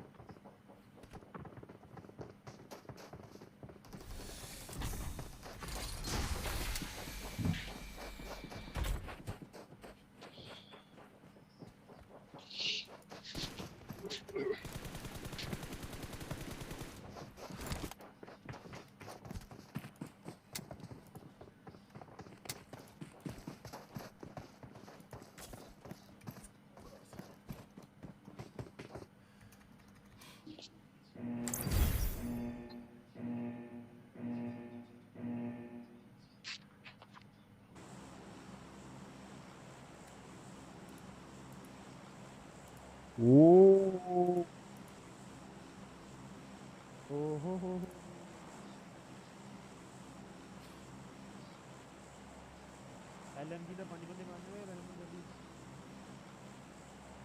Let's go! जबरदस्त काम भाई। फोर्स अच्छा वहाँ आ गया मैं उससे मैं तो पहले तो ना मेरा मिशन है मैं उससे रूफटॉप पे क्या I need a weapon. Shit हो गया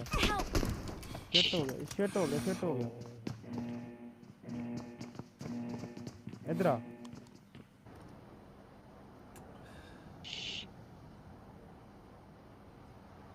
चल बचा आगे हो जीरो आ चल دارين ما فلو كويا فزول يا وغي وليبا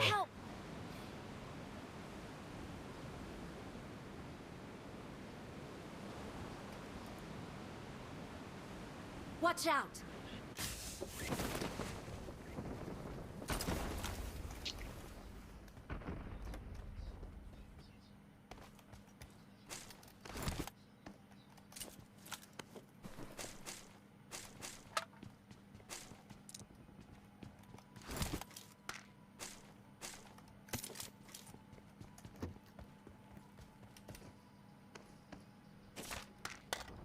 كسر غي مخمخ Watch out. जबरदस्त काम भाई।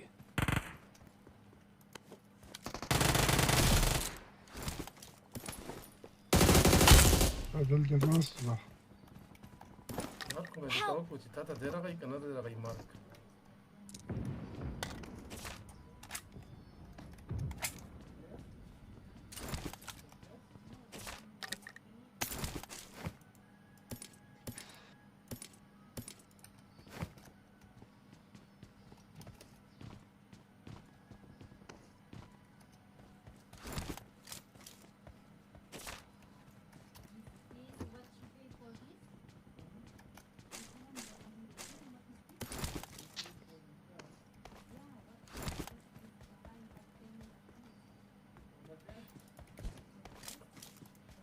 For 16 هون اشتغلت تملاو 3x لوش 3x راكا 4x ما له أخلا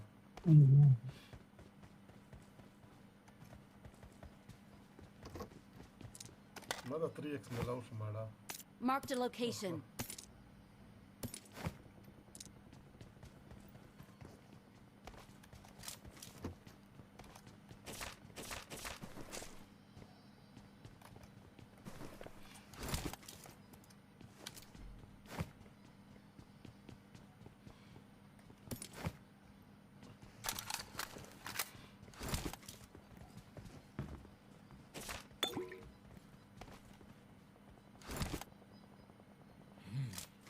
Barcodes on the road.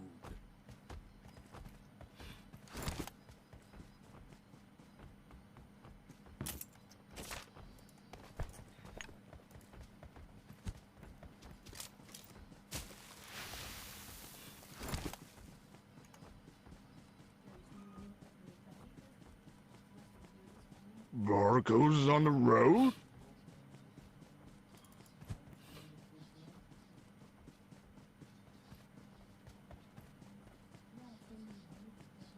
زي سكواد بمانشك والشباب التجا كم كورتا مشتو زي اختلال نيباليون موجود في gun मिलाओ शो زي 0 HP पड़े हो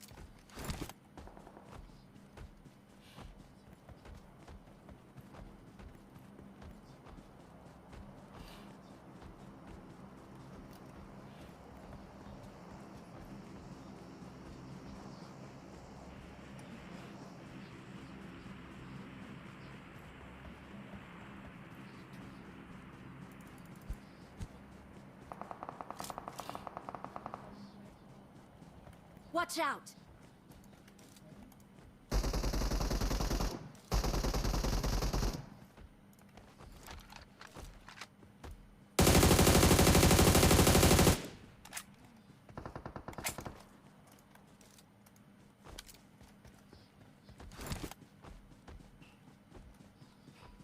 Watch out!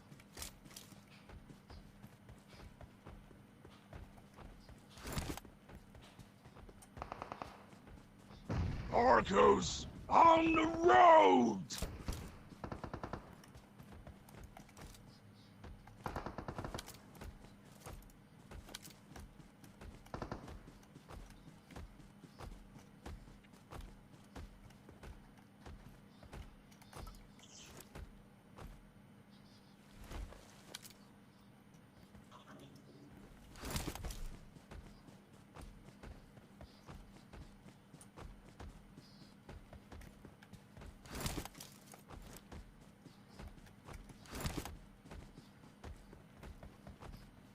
Barcodes on the road?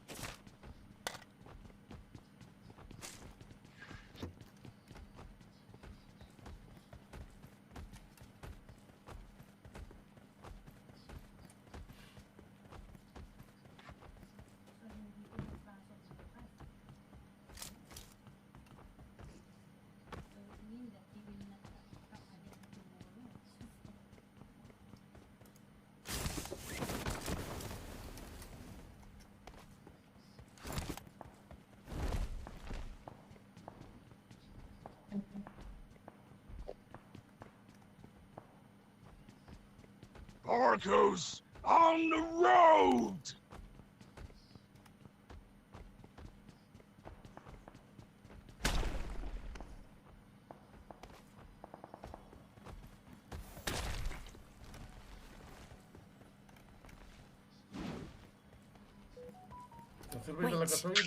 Watch out!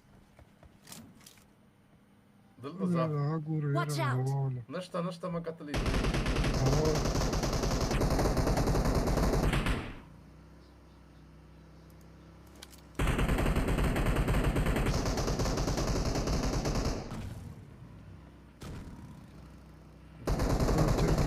Marked a location.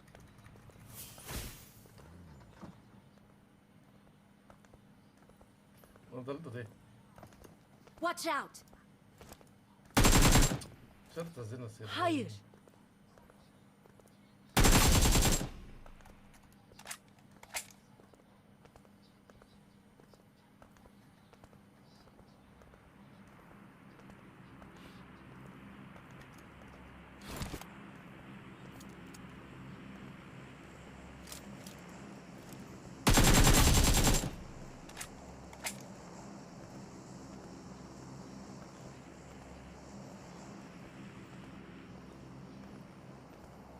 Kasan grab brass ke set thi. Tachar to rawani buda. Kasami da. Dadi da Tamam, da. Turkey. Watch out! Left, left.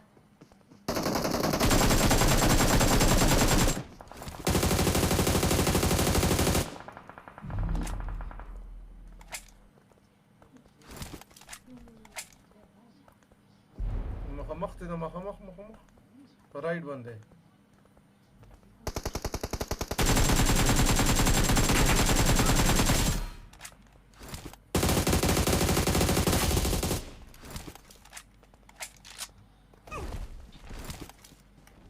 Barcodes on the road.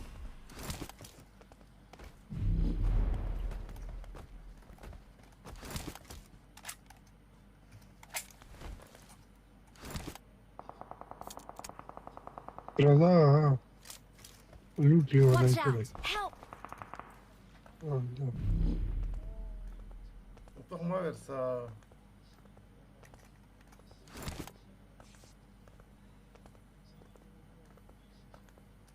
ricordo che to ki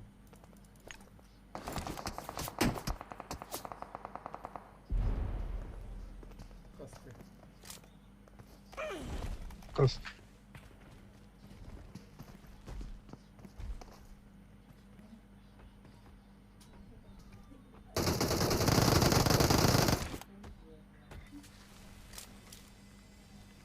Barcodes on the road.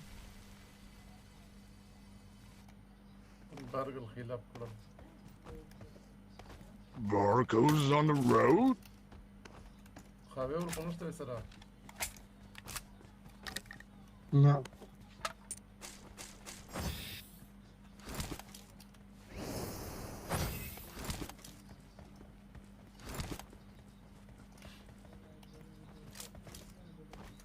ده خش ايدينا سيغير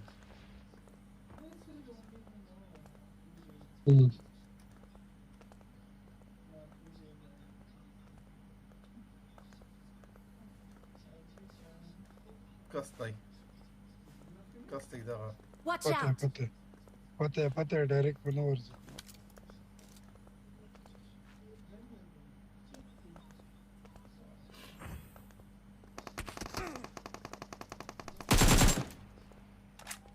Grunus large Watch out! زبط تركيب عندي زبط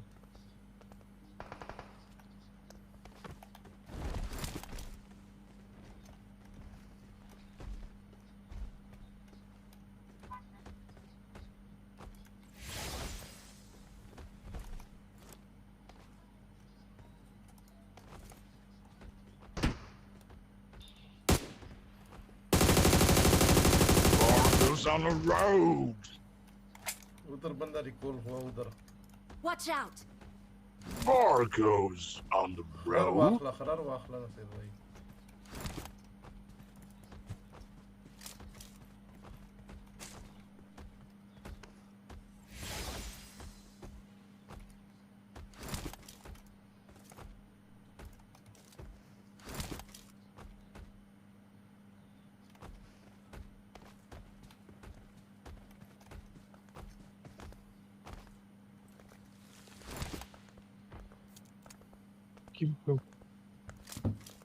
Keep low.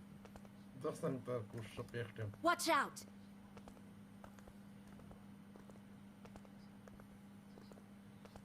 Mata po left kore ke khkari dalta. Watch out!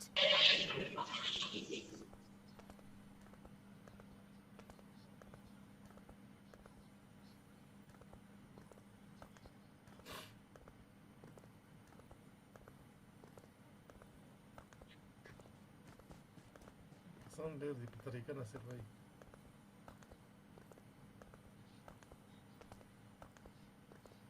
चलता हूँ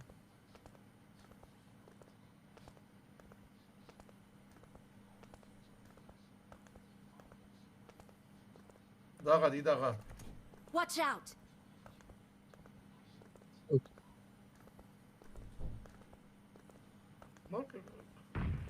ده غرسك ودارها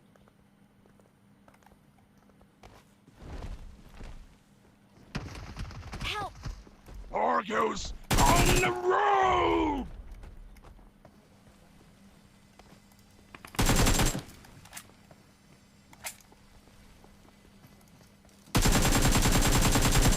Barco's on the road. Barco's on the road. Barco's on the road. Barco's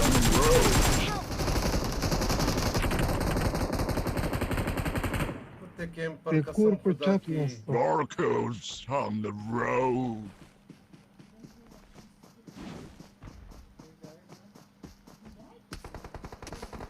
Revive. Come, Barkal, help me. Barco's on the road. उधर से fire करो भाई लोग. Help!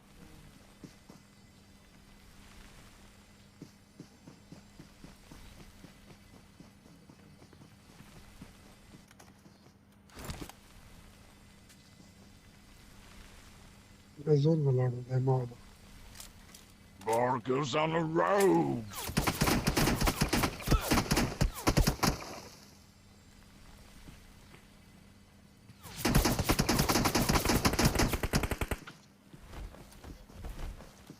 Watch out! Watch out! Barco's on the road. इसके कुत्ते camp पर बैठे कसम से. Barco's on the road.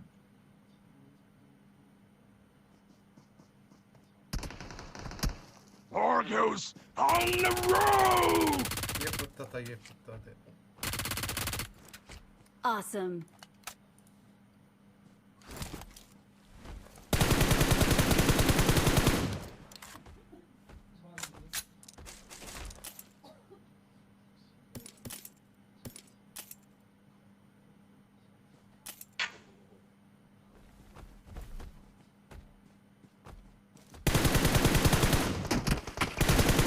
I got supplies.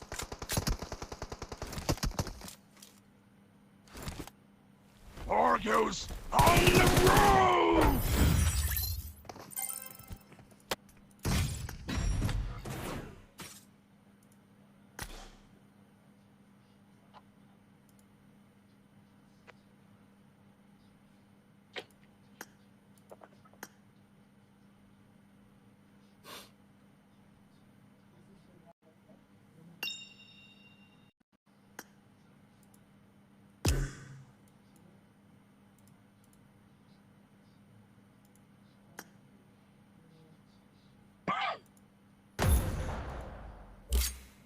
ये गेम कर रहे थे ना सर. Hi, ये everyone. कौन कर रहे थे कुत्ते. पाकिस्तानी भी होते कल में जो के बेटे थे नासिर कैंप पर था. दूसरा कैंप ना के बे बचा सके ही दा मत है.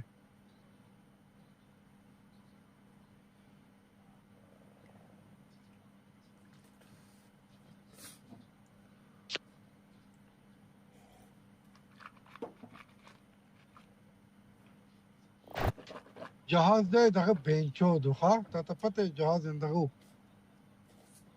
ها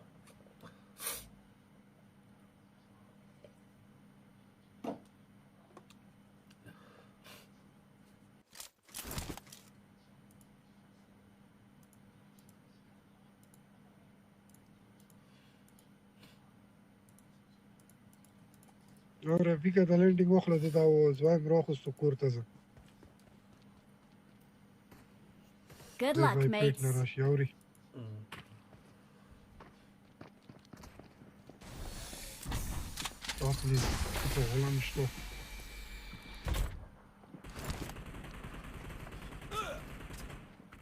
रिमोट वो कमाड़ा.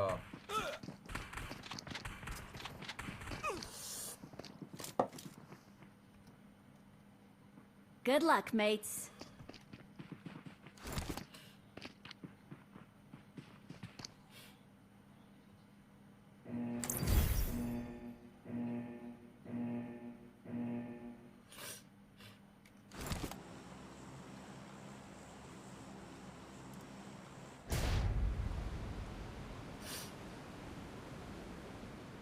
Let's go!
Get in the car.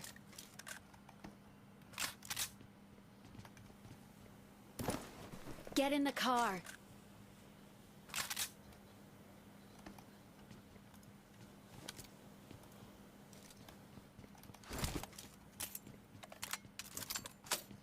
बंदे किधर है?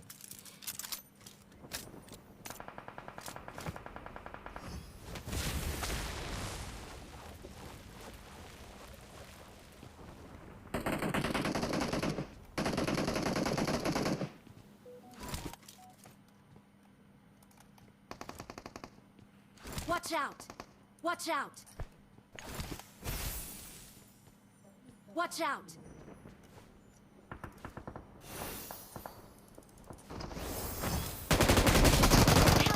आजम नंबर 4 ये क्या पड़े Watch out!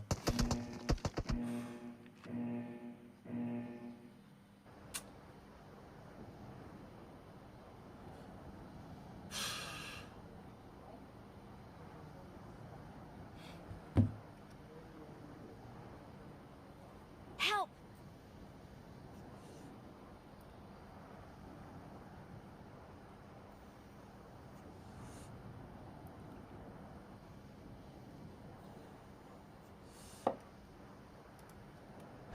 برون استرزا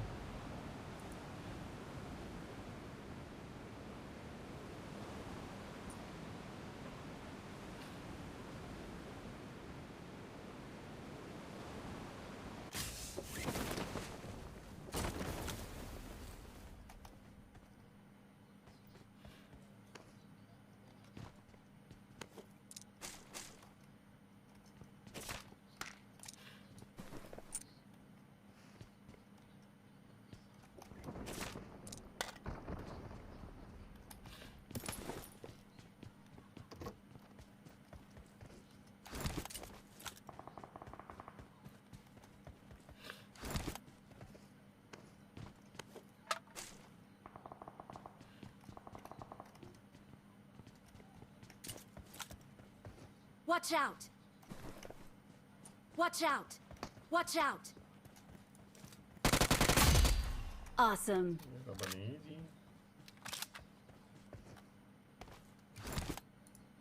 Thanks. I got supplies. Barcodes on the road. Awesome.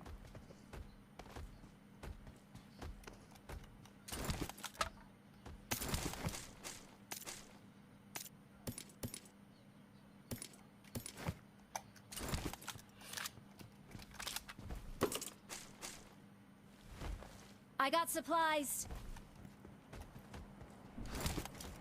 3x वाड़े 3x था मसरा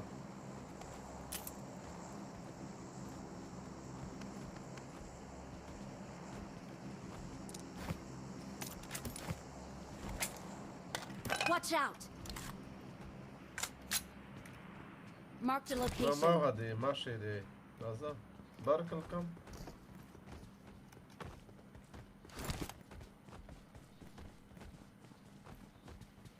दे रहा सर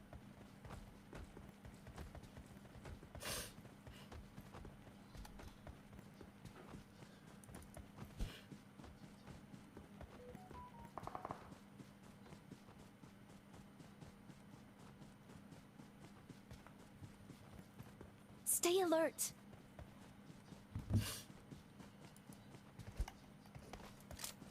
जब 10 लाख मोटरसाइकिल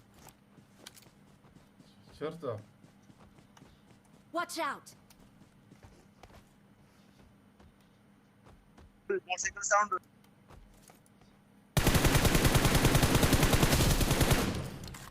ये हमें बढ़वा Excellent work. Barcodes on the road! Please recall me. Got it. Help. كور كوا انا بريجا بارك المتا خلترا كبي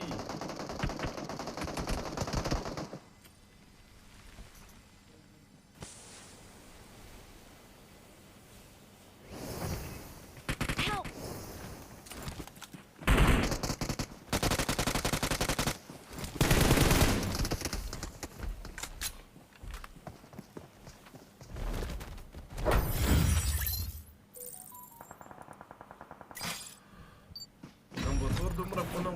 وركولا شا هو سي وين بشرواتو بلا نرتلو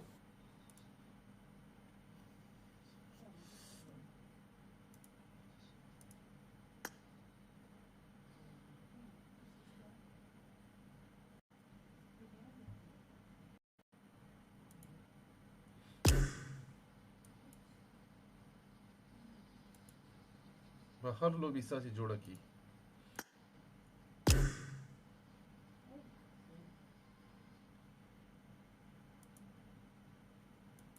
लो भी जोड़ा का अच्छा लिविक स्टार्ट का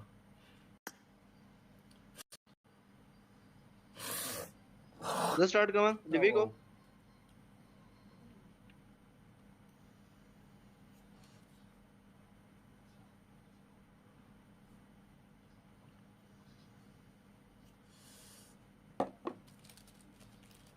लड़की की आवाज है तो मसला को इंटरनेट का सब सही साथ दे आवाज बेहतर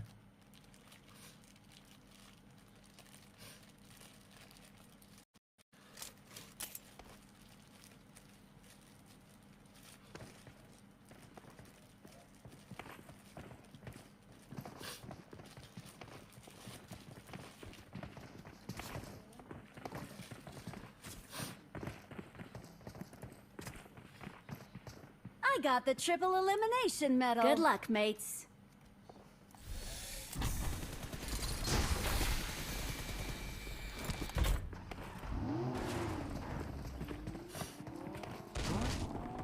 I made the top 3 just now. Awesome. Awesome.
Barcodes on the road.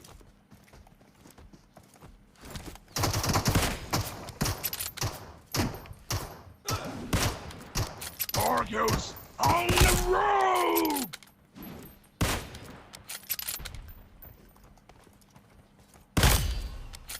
Awesome. Watch out. Awesome.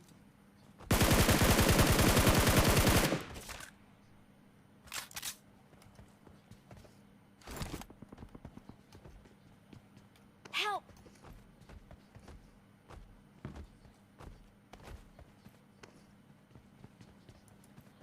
Marked a location.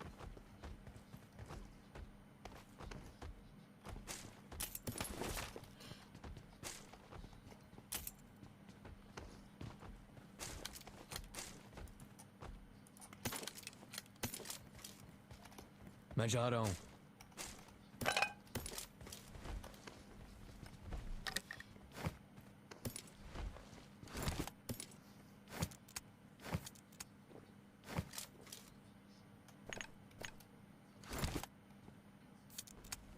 तो नंबर 3 के एरिया में बंदे देखो क्या कर रहे हैं अस्तगफिरुल्लाह Barcodes on the road. Awesome. Isto é assim, sabe? É imposto de nenhum. Awesome.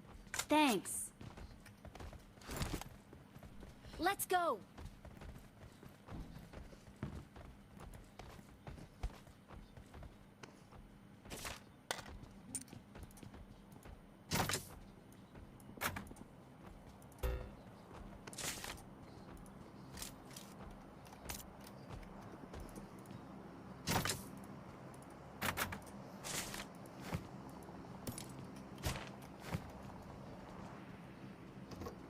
Please recall me. ضلك صلي رضا Watch out. Awesome. Thanks. Stay alert.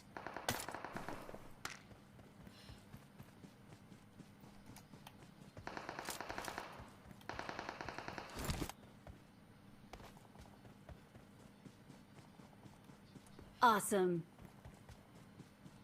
Awesome. Awesome.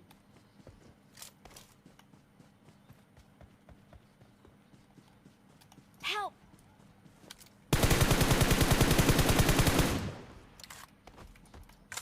Please recall me. Got it.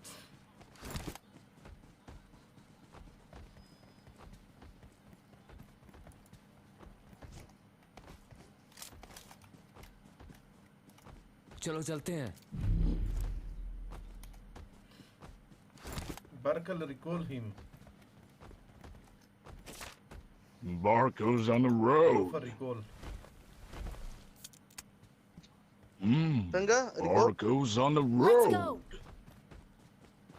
Let's go. recall na kayo da Costa Help!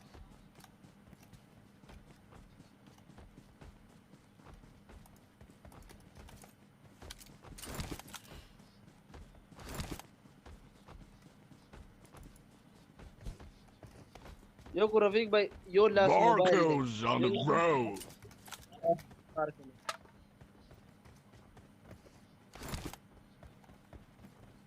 I'm recalling a teammate. Thanks.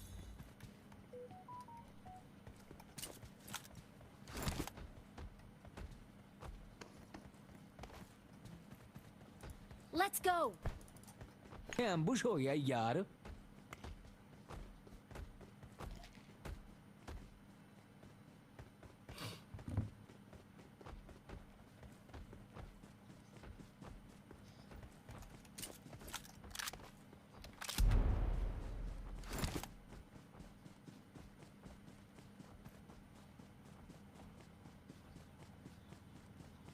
अभी तक एक किल है लानत Barcodes on the road.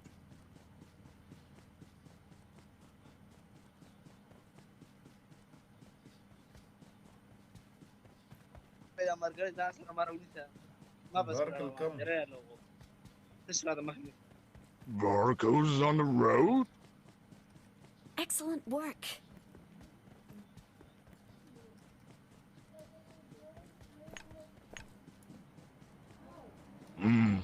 Barco's on the road.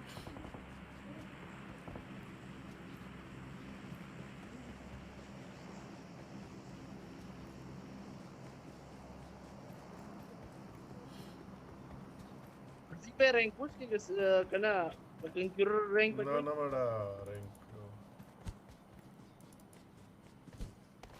Pero ಅದು ರಸ್ ಕುಂದಾರಿ. Rush na birthday de parazal ಆಡಲ್ಲ.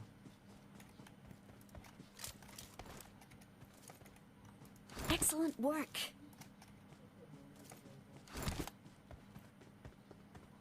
Marked a vehicle.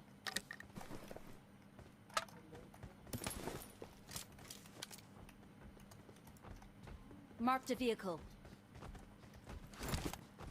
Certo di Kasan.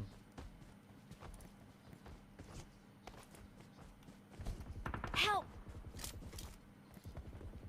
Watch out!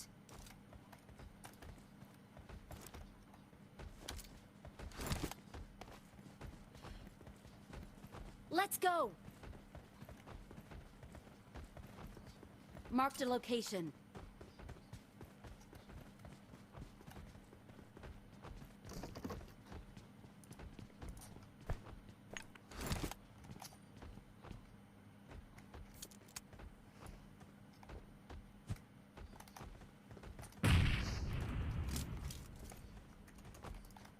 Watch out!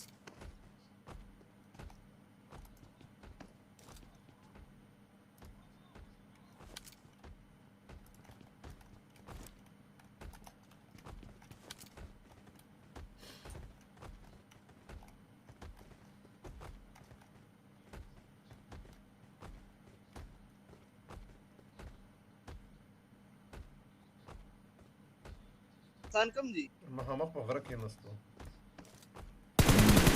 Barco's on the road.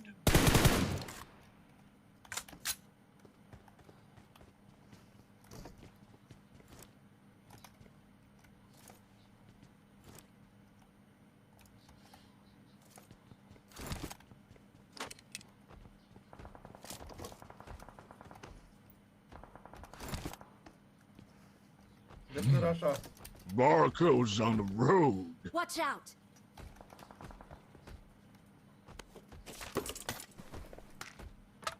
Awesome. Thanks.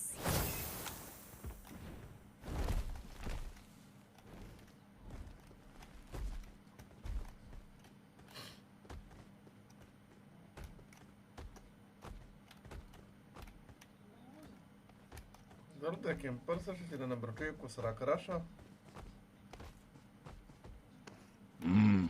Barco's on the road. Help!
Pakistan के बदानत मसलक हल की गिनो जी कल बात हो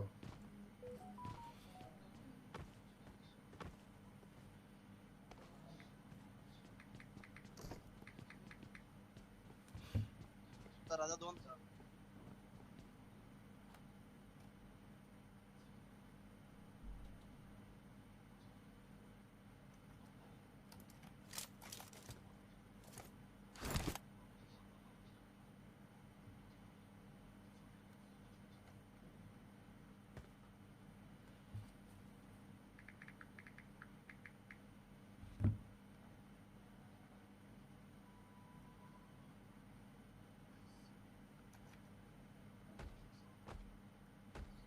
Watch out!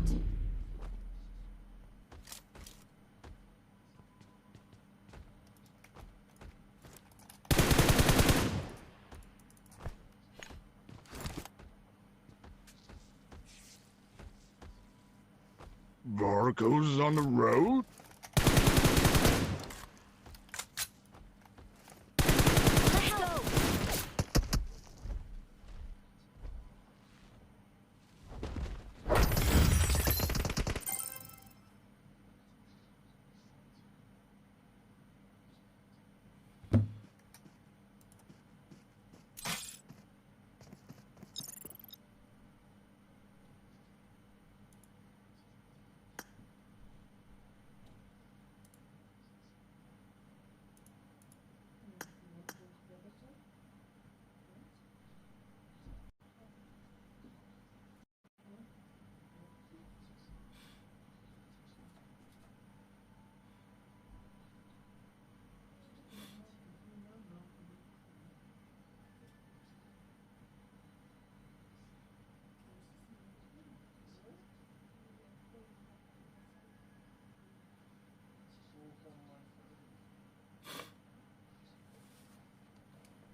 खलीफा TDM का युद्ध बता जरा जा थावल का इंटरनेट फुल बर्बाद दे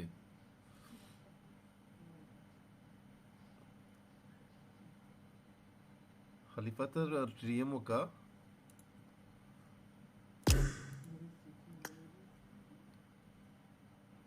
तबरु कबल जिम तपेक तुम यम जिम तपेक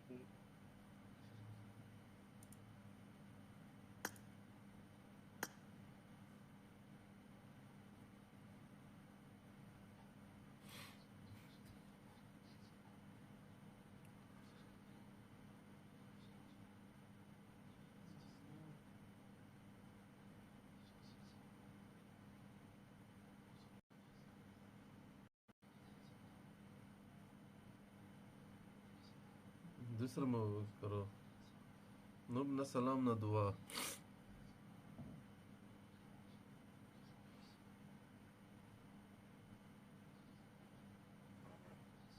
वालेकुम सलाम कैसे हो हेलो चाचू मैं ठीक है आप सुनो मजे हां मजे इधर है सारे चाचू किधर है हेलो जी जी बल सिम तो पैकेज तो लगा यार यू फोन तो मैं कर बेकार का नेट है नेट का मत ये फोन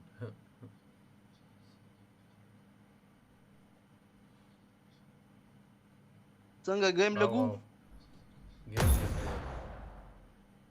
नोब को आप कौन से किसके ये उसमें चले गए हो क्या नाम है भाई क्लेन में कुतिए क्लेन हो ये कब चेंज हुआ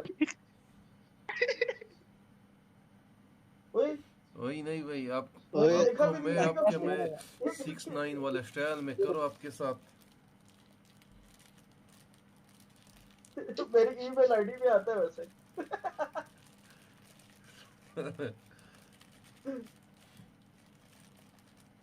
मेरी ईमेल आईडी कभी सर्च करो तो उसके अंदर यही आता है, मेरा नाम आगे वो नंबर आता है। यार मेरी गेम पूरी डिलीट हुई थी, मैंने अभी यदि ये 13 MB का लिमिट रहता है। अच्छा रफीक बात बताओ क्या इशू हो सकता है? किस चीज का? मैं अपनी स्क्रीन एडजस्ट करता हूँ ना, थोड़ी सी हिलाता हूँ, वो ब्लू स्क्रीन आ जाती है। LCD आपका पानी में डालो 1 दिन के लिए, फिर ठीक हो जाएगा। पानी में डालो मोड चल ही ना है। पानी में डालो भाई खैर आले जो चल क्या है? खैर आले माड़ा क्या बोलते हो तो तुम लोग?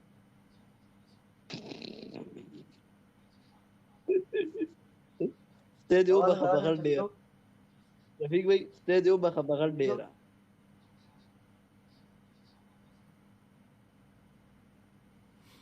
स्टार्ट करो। ओए डाउनलोड तो होने दो, स्टार्ट करो। 2 MB रहता है, फंसा है उसी पे। 5 मिनट से 2 MB पे ही फंसा भाई।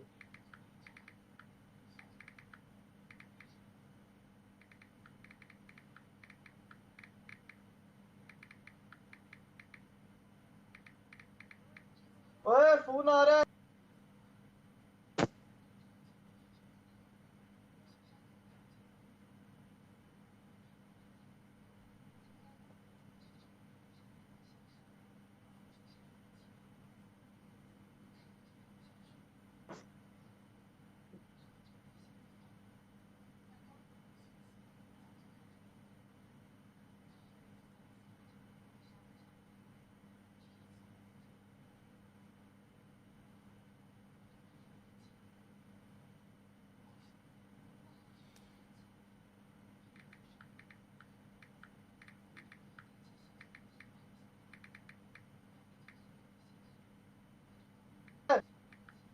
यार मैं थोड़ी बेडशीट सीधी कर लूं, माउस नहीं चाह रहा मेरा।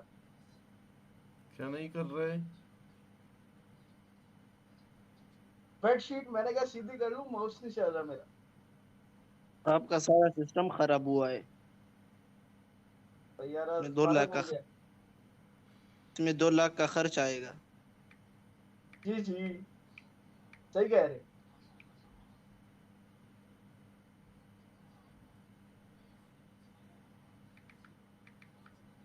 किधर गया वो? एक और भी था ना अपने साथ, एक और नमूना था टीम में, किधर गया?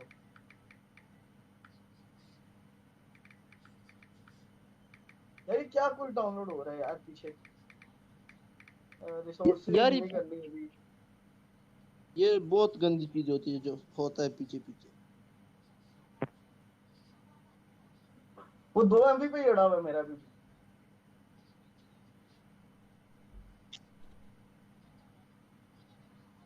या खुदा रफीक भाई वाह का नसीब पीछे वो भी डाउनलोड हो रहा है भाई। खलीफा इनको तो जानते हो, ये नूब को। हो ये पहले से कुत्ता था, अभी भी है और फिर भी कुत्ता रहेगा। इसका ना गेम चलते इन लोगों का, ना पीसी चलते। जानता हूँ भाई। गेम मेरा ठीक है रफीक भाई, गेम ठीक है, पीसी का रोला। पीसी का रोला नहीं है भाई। आपको मैं कनेक्शन लगाऊंगा पीछे से, आपका सब कनेक्शन ठीक हो जाएगा। ये मेरे ख्याल से 4 साल से भी बात हो रही है। रफीक भाई इसका सिस्टम खराब है। ओए हो गई ओए शुगर है तेरा, हो गया शुगर है।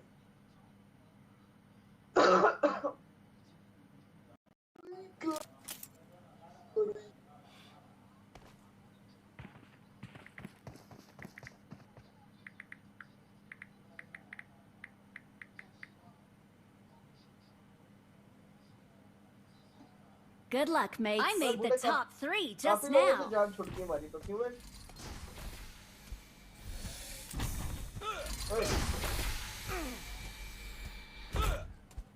हाँ बोलो बोलो बोलो। मैं कहा वो लोर वाले खुसरो से भी जान छूट गई भाई। कौन से वाले लोर खुसरा? हमजा? दोनों थे ना? हाँ दोनों एक हसन एक हमजा। हाँ उधर से चलो इधर से आके वे भाई वो दोनों खुसरे। हमजा ने तो गर्लफ्रेंड बनाया, शादी किया है उसकी शादी की है। हाँ हमजा ने शादी भी किया भाई, बोल रहा है कि मैं तो शादी कर रहा हूँ। मैं नहीं मानता भाई, झूठ बोल रहा है। नहीं भाई वो समझा करो, अल्लाह की कसम से वो बड़ा हरामी है, वो ओरिजिनल हरामी। वो कितना उस पे इधर हम कितना उनको सुनाते थे भाई, उस पे ठिस मुस नहीं होता था, समझ रहे हो? वो इतना कुत्ता है, डीट इंसान।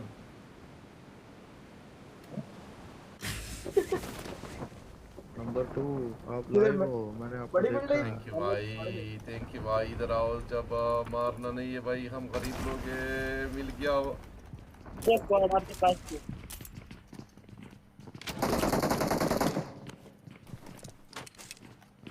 यार 98 मुझे पता है मुफ्ते में रास्ते पे मिली।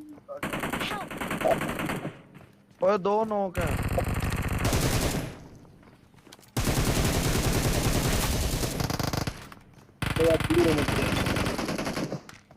तो यार दो नॉक थे यार चाकू से, रहने नहीं मुझे। दूसरा भी नॉक हो गया।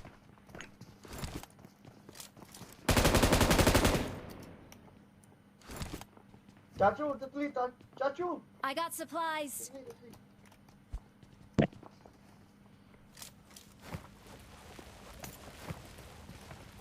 मेरे पास बंदा है।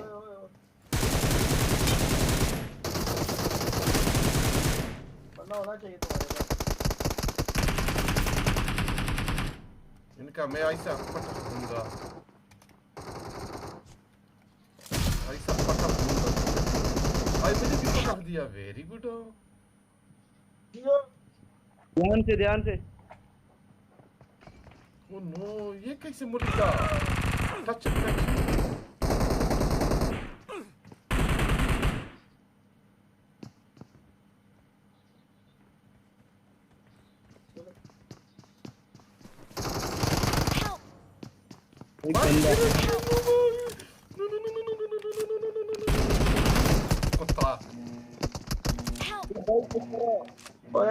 कसम खुदा की क्या कुत्तियों हो, कसम से बर्बाद हो। किधर जाना है रफीक भाई, किधर जाना है? यार चाचू एक बंदे ने सबको मारा भाई, मेरा तो 0 रफीक भाई आप एक ग्रोनस वाला तीर नहीं गया। नहीं मुझे दूसरे ने मारा। रफीक भाई आप सारी उम्र ग्रोनस जाते हैं, ये क्या चीज है? समझा नहीं, आपका आवाज Awesome. अटक रहा है। रफीक भाई को उठाया मैंने फिर। रफीक भाई मैं कह रहा हूँ आप सारी उम्र ग्रोनस ही जाते हैं। ओ भाई बंदे क्या सीन है? किधर है? मेरे घर पे। आपके घर पे?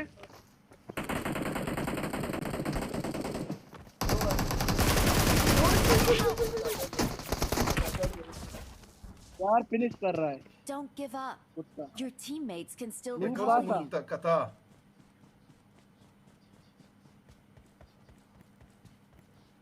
I need हील a लगाइए stock. सही है।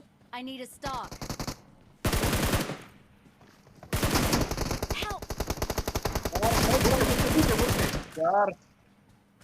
यार तो पहले डेड हो गए। I'm recalling a teammate. Thanks. भाई 0 किल, लानत कसम से क्या लानत चल रहा है भाई। नंबर 4 भाई अब करो, क्या है, पुश करो। Watch out. तो सामने बंदे हैं। चलो मैं पुश करता हूँ, मुझे रिकॉल कर दो। तो पुश करो तो मारने क्या चीज है? लोग अपने तो इस बंदे का बलात्कार भी किया है, ये किया है, कुछ नहीं ये छोड़ा है। मैं क्या करता हूँ? Help. रफीक भाई ये लूट के टाइम नेट बहुत तेज चलती है, क्या सीन होता है यार? से वही से नहीं चलता। रिकॉल करो यार, यहाँ 2 बंदे हैं। और 2 रिकॉल पे यार नंबर 2 आपने रिकॉल क्यों नहीं किया यार? Marked a location. नहीं करता फिर काम। रिकॉल पे जा रहा है बंदा। 2 बंदे हैं 2। भाई नूब भाई किधर गए? और रफीक भाई तो उधर है। मार। नूब जल्दी आ गया। तीन है, तीन। नंबर 1 तेरा 1v3 है। मेरा 1v3 हो ही गया भाई। I'm recalling a teammate. इस कुत्ते ने कभी ये 1v1 नहीं किया, बोल रहा है 1v3 है। Thanks. देखा?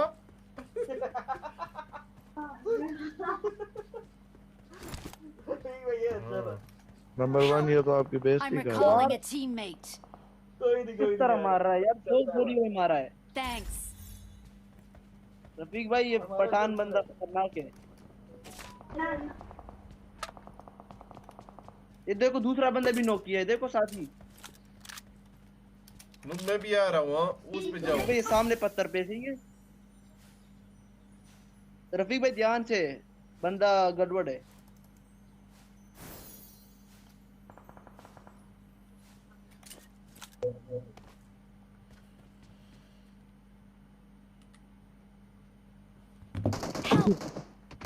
ये देखो हैकर है, हैकर है। वो करो, रिपोर्ट हैकर है। रिपोर्ट जल्दी।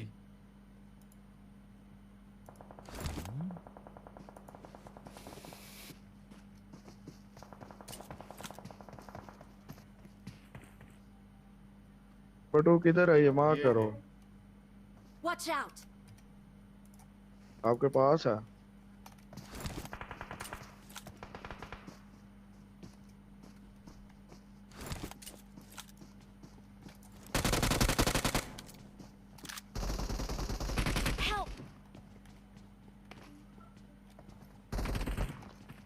किस तरह मारा यार? अजीब बंदा को बैन करवाता हूँ। गोलियों में बंदा नॉक कर देता है।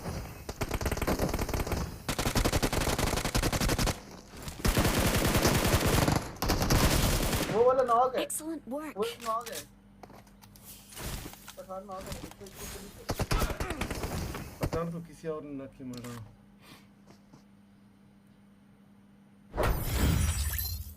यार भी आ गई।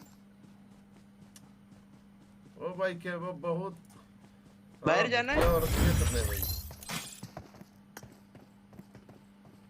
अच्छा वाओ 0-0 अस्तगफिरुल्लाह। मेरा तो एक ही है, 3 की है।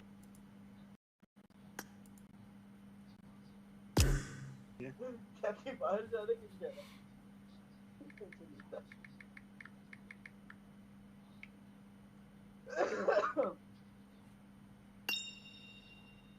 वो हाथ में घुस गया ये बंदा कैसा प्लेयर था?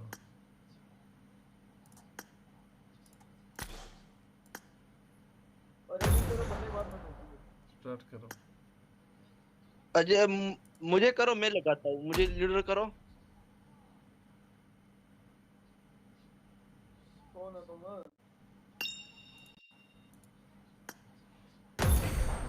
जो भी लगाए ये भाई रेडी करो। रेडी है भाई, सब रेडी है ना भाई? रेडी है।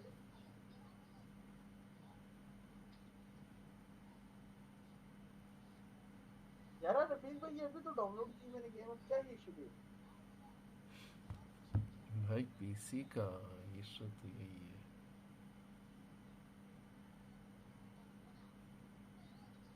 रेड मैजिक वाले तुम मुझे क्या कह रहे हो? रेडमेटिक भी भाई फजूल है कसम से। नहीं आपने रेड मैजिक भाई फजूल है, इतना पावरफुल नहीं है क्या दिया? जैसे आईफोन होता है। अच्छा ऐसा तो इसकी सेटिंग होनी चाहिए। सब कुछ ऑन है भाई, सब कुछ। फिर भी फर्क है भाई, गुजारा कर रहा है। जब लाइव स्ट्रीम नहीं होता फिर अच्छा चलता है, समझ रहे हो? तो लाइव एफसी भाई आप पीसी पे हो?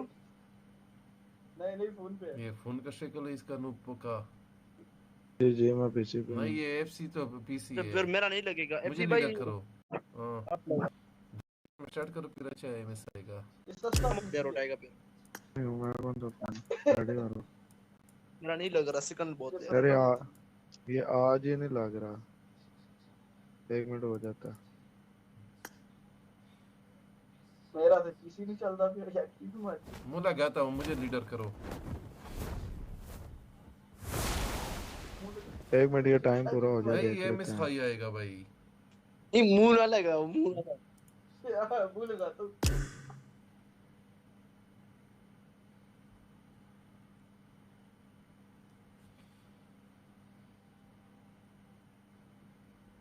ओ यार 1 मिनट आपको लेटर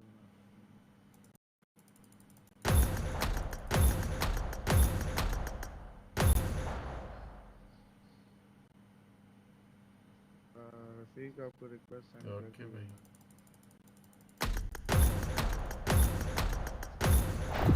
इनको पागल करूंगा ठीक है स्टार्ट नहीं होगा। कौन सा कार्ड है आपके भाई पास? कार्ड नहीं है मेरा रेड मैजिक है भाई मोबाइल है। ये पीसी प्लेयर नूब है प्लाजा वाईटी। मोबाइल है प्लाजा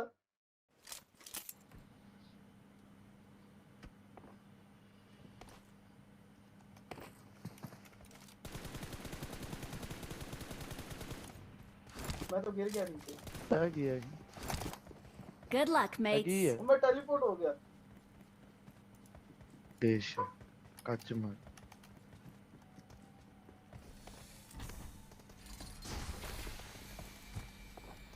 जाई मोट वकर आश्रमाड़ा।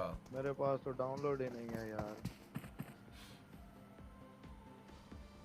फॉलो करो वो।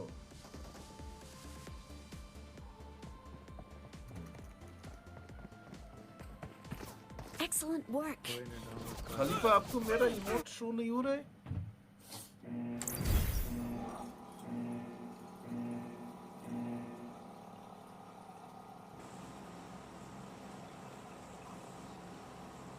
रफीक भाई बता रहे मैं नहीं क्या कर रहे तो रफीक उस मोबाइल गेम के काटू मोबाइल गेम के उसको ताऊ कनारे में जीतते। नो भाई अभी आप बोलो। लेकिन मुझे रखिए ना 72 इमोट डाउनलोड ना माता है क्या करना चाहिए सिर्फ एक साथ के लो उधर हाँ। और अल्लाह खैर करेगा टेंशन ना लो। Excellent work. अब किधर से? अल्लाह करे से मैं वही पाकिस्तान से बनो से। अगर दुबई से गेम खेलता हूँ। अच्छा अच्छा फिर ठीक है। आगे का नेट अच्छा है ना चाचे चोरा। मैं खुद नीचे गिर गया हूँ भाई माड़ा। एक गन तो छोड़ो। Form up on me. तो बंदे किधर हैं? इधर आओ इधर आओ।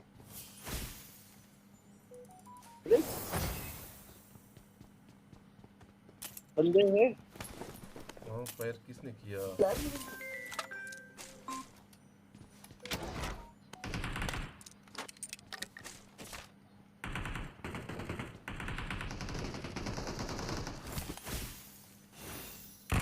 एक बंदा हमारा प्लान है। एक ही बंदा आया यार सिर्फ यहाँ पे। मैं अपनी स्क्रीन को तो मार के आ भी चुका था पता है।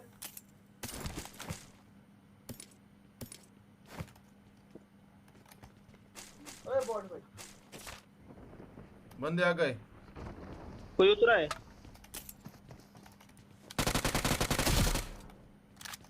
वो बेचारा एक ही था।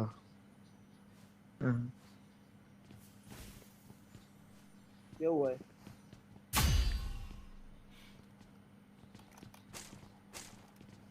दफाओ पता नहीं है क्या खर्चे मार में। यार लूट तो हो गई है चलना यहाँ से। यार मुझे अभी स्कोप नहीं मिला यार। एक आधा 3x करा दो।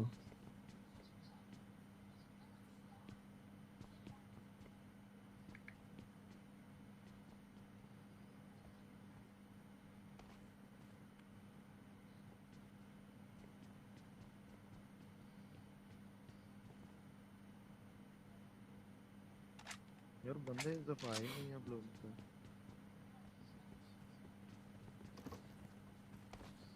बंदे मेरे चले Let's go. चला हाँ भाई सिर्फ मैं 1 मिनट में काम कर रहा हूँ सिर्फ।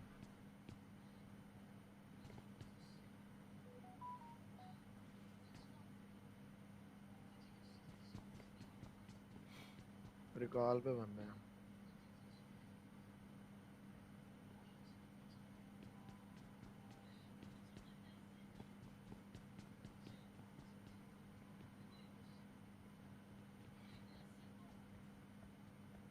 Watch out. यार वो उस साइड पे है।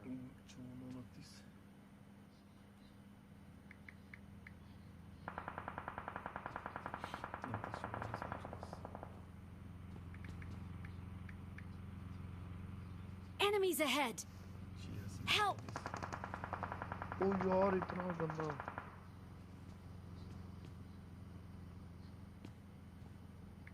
यार मेरा रिकॉल ही खत्म हो गया। इसलिए तो मैं बाहर वो पहाड़ी के ऊपर है नंबर 2 सामने वाली पहाड़ी के ऊपर।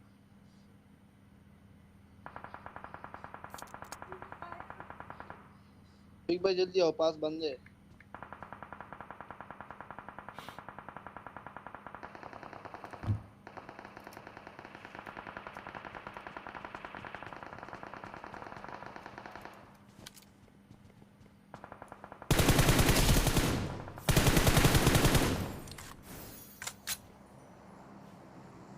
ये एक फिनी सामने वाला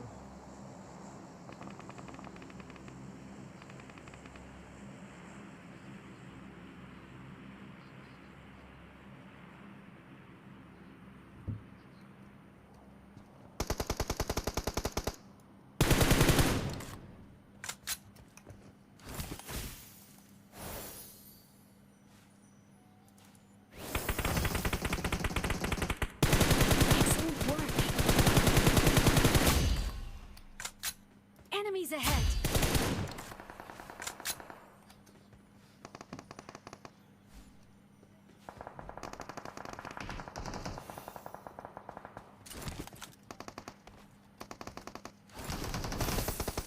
Help.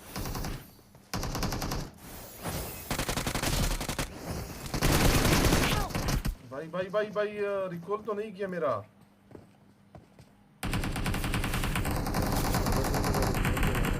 अंदर चला गया। इधर जाओ बाहर ना निकलो। Excellent work. बस ठीक है बच एक गया। बार यार A1 बंदे अभी रिकॉल होंगे। नंबर 1 तो भी रिकॉल ले ले। आहा ये रफीक भाई ये 2 बंदे तो आपने नॉक किए थे, ये 3-4 बंदे का ये नंबर 2 किधर गया? पूरा स्कोर लैंड हुआ है। पता नहीं रिकॉल करना है। रफीक भाई मर जाओ। I'm recalling a teammate. Awesome. Thanks. Thanks. अब किधर जाना? वो ये क्या जोन इधर का बन गया? नीचे बंदे हैं ध्यान से बस। किधर कौन सी जगह? पीछे वाली साइड पे? नीचे अच्छा। ठीक है। I got supplies. Play it safe.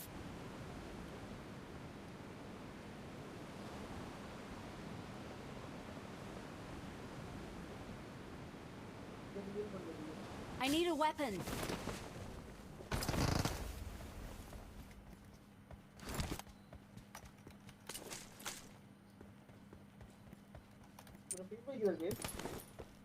मैं इधर आया हूँ भाई। मैं खुद वो मोबाइल में था, इधर ही वो पैराशूट खत्म हुआ था। वो देख रहा है। Watch out. बंदा है? क्या है? सारी वहाँ में जोन से बाहर आ। अपने जोन में आना। हाँ, मैंने सही किया। मैं रफीक भाई उड़ के उधर पहुंच गया। मुझे पता था होना कुछ नहीं। और 4x चाहिए? 4x ये ले। 4x चाहिए किसी को?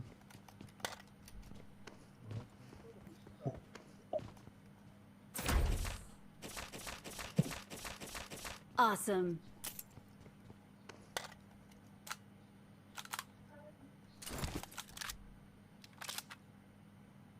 नूब भाई सामने बंद है, कैसे ही मार किया है? मैंने तो मार की नहीं किया। ये देख अजीब कह रहे हो यार। मार भी किया है, कह रहे कि मैंने मार की नहीं किया। आ जाओ नंबर 4। कहाँ किया मैंने नंबर मार? 3 इधर ही आ जा, नंबर 3 इधर आ जा, सारे जोन से बाहर हैं। रफीक भाई किधर हो आप? मैं तो अब इधर हूँ, आप लोगों के पास था। बंदे इधर है, आओ आओ, इस साइड से पकड़ते आओ।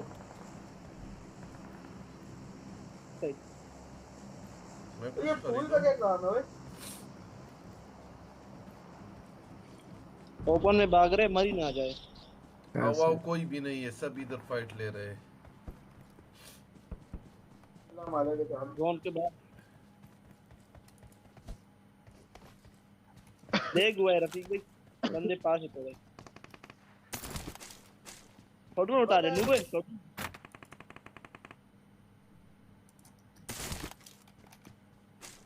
हाँ तू मुझे शॉटगन दे, जिसकी ये आज से भी चलते मुझे शॉटगन चिपका। अब कह रहा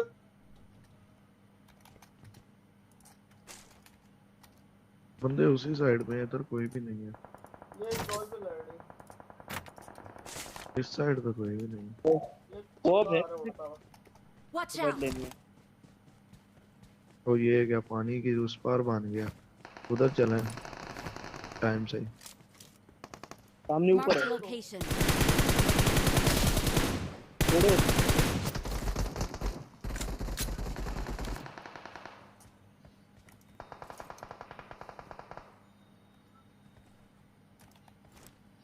रफीक भाई एक्स्ट्रा किट हो तो देना। Watch out.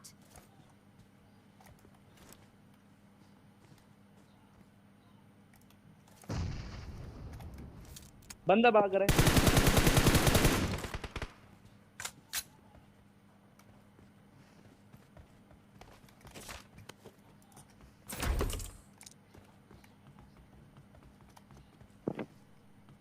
ये जोन आएंगे रफीक भाई इधर। 35 सेकंड रह गए, पानी में आ गया। बंदा उधर है, left side, left side. Watch out. Zone पकड़ो रफीक भाई, जोन दूर है। 1 मिनट चुप करना भूलिए।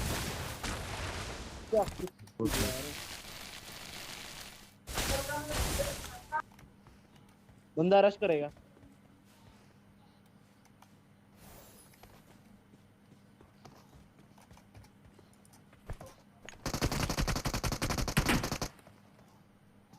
यार किट नहीं है। वो तो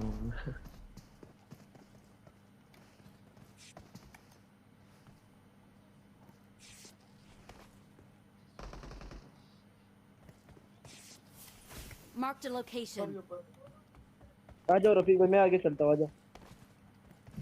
उसके ऊपर साइड पे चला गया बंदा।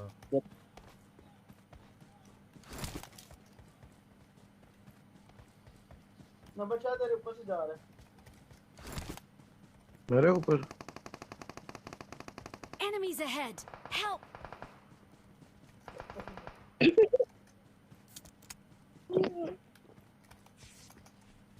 अबे मत फेरे तुम लोग।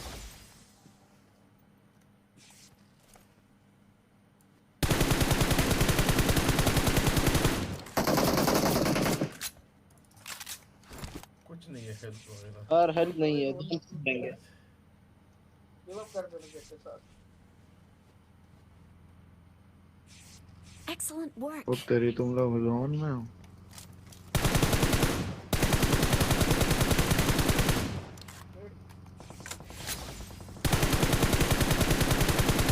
यार एक तो ये चलती नहीं है मेरे से,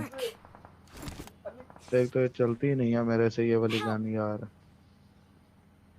मर जाओ यार अच्छा वाला एंगल में था, मेरे से ये गन नहीं चलती। मैंने कभी चलाई नहीं, पहली दफा चला।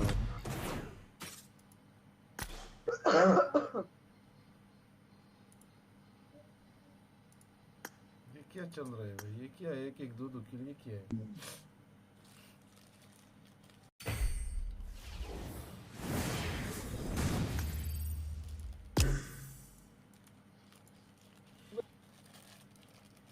दरअसल आज तुम ना हमारे साथ खेल रहे थे। नहीं नहीं, इसका नहीं है भाई।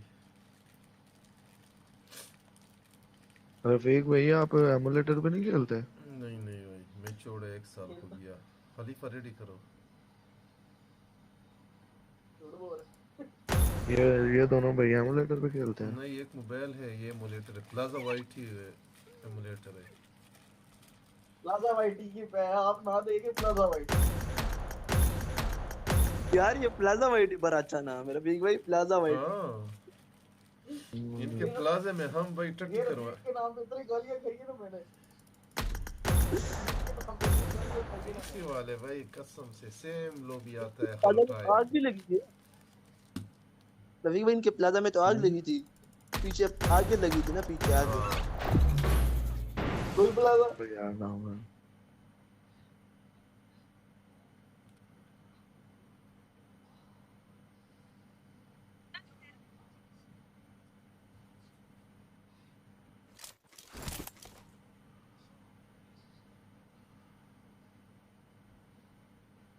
I made the top 3 just now. Let's fight together. I made the top 3 just now.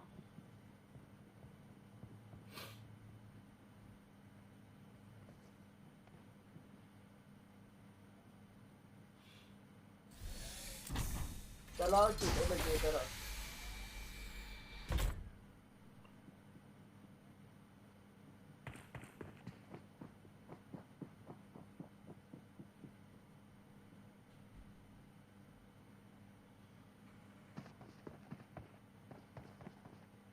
ओ ये क्या हो गया? ये किधर आ गया?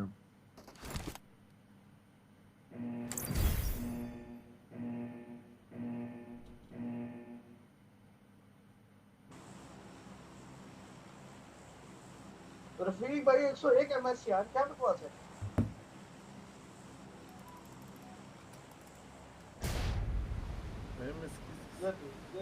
हम किधर जाए, किधर है, किधर जा रहे हैं भाई? लॉन्चर किधर है? कौन है लैंड करा? किधर जा रहे हो भाई? लैंड कौन करा रहा है? Excellent work. अभी लॉन्चर देखा भाई आप लोग लाहौर से हो? नहीं भाई, हाँ? इस्लामाबाद से। यार बंदे नहीं, बंदे है ही नहीं। अच्छा हुआ बंदे नहीं आए भाई।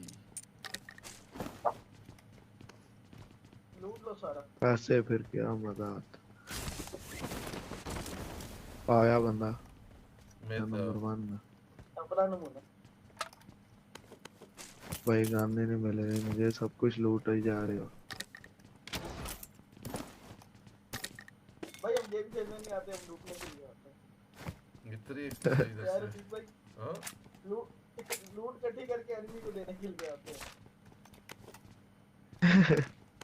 हाँ इधर ये ले लो भाई। ऐसे ही है।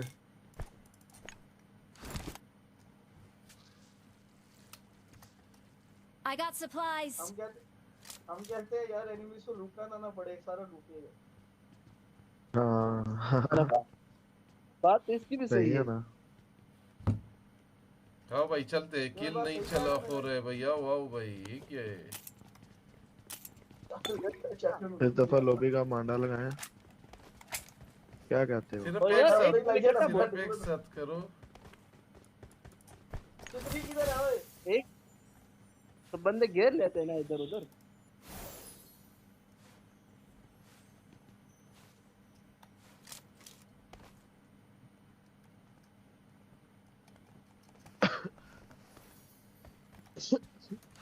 Podachtam da se Watch out. Mara nosze chali ma mouse keyboard की होता।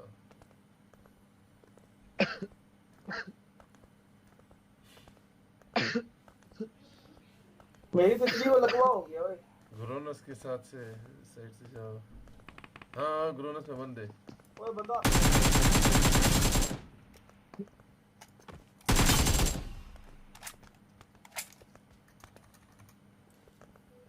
किधर है बंदा? वदरा से वर नशे वदरा तितली गुस्तार सरा। ग्रोनस बंदे हैं।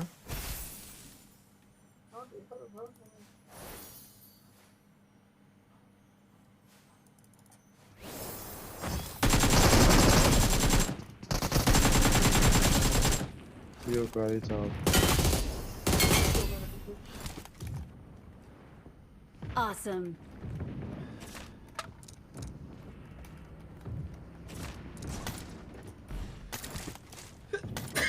शूट के लिए कैसे पहुंचा है रफीक भाई? देख रहे हो शूट के लिए कैसे पहुंचा तो है? भाई मैं तो लूट के लिए थोड़ी I आया, got मैं तो वैसे supplies. भी आ रहा था ईमान से, Excellent work. अकेला ही था। Awesome. मिड से ना आ जाओ ना, मिड से उधर फाइट होती है। हाँ जी यार इधर एक और भी था यार। Let's go. 2 तो फिनिश किए मैंने भाई, और कौन सा और था?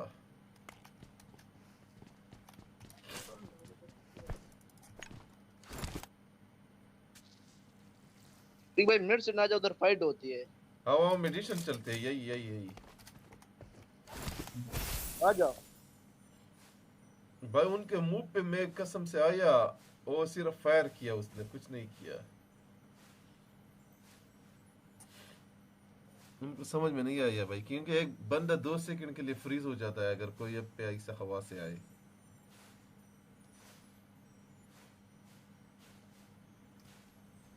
सब आ जाओ भाई, सबका रिकॉल है भाई। Watch out.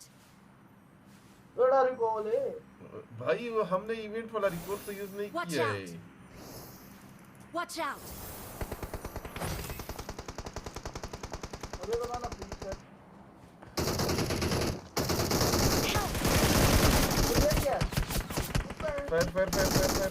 Fire very good हो हवा राशा जानता रिवाई कभी वर्ष पासा वो बल रागे राशा लांदे यार भाई ऑफलाइन हो गए।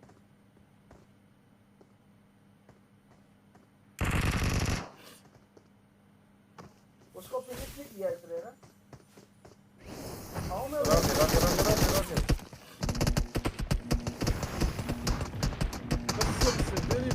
वेरी गुड कसम खुदा की रसंगा फिनिश का पुनी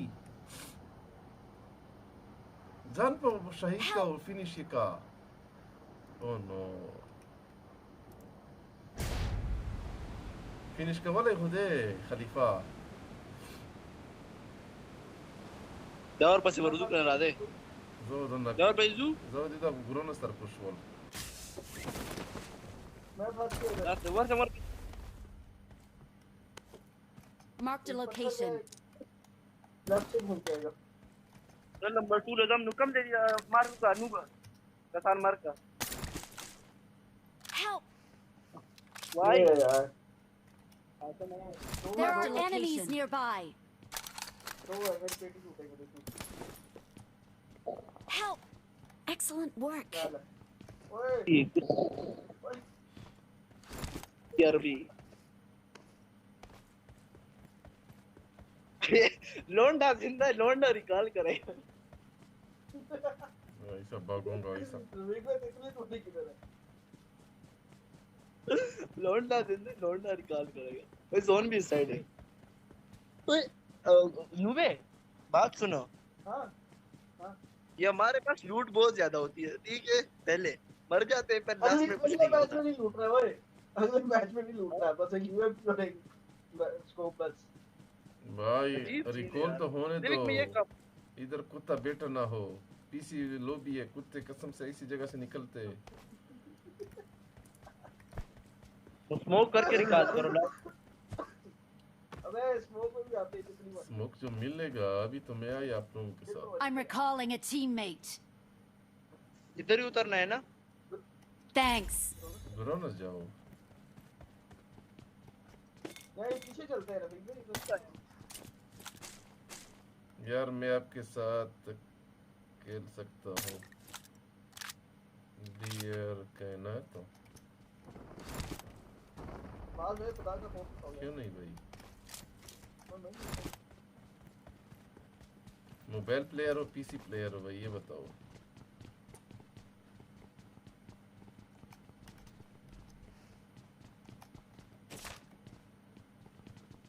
पहले ये बताओ मेरी तरह की बॉट प्लेयर हो कि नहीं? Watch out. Watch out. किया है व्हाट शाटा ये ओजी रूबी के लिए किएगा।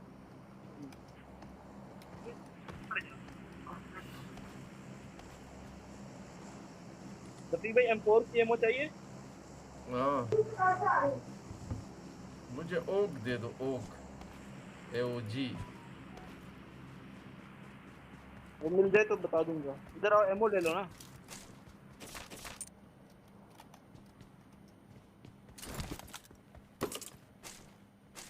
लोग अभी बंदे के लिए वो घूम रहे होंगे और हम जो है ना वो कर रहे, लूट कर रहे हैं। हमारा सीन उल्टा है।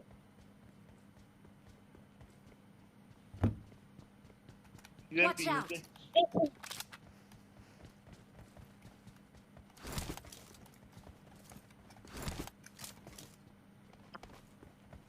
मिस्टर के साइड बंदे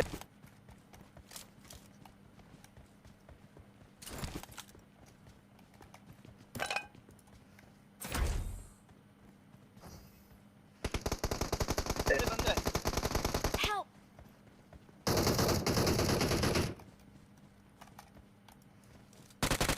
क्या बकवास गेम चल रही है। 0-0 एचपी मैं करता हूँ, गेम पे Awesome. एक्टिव पे ले जाते हो तुम सारे।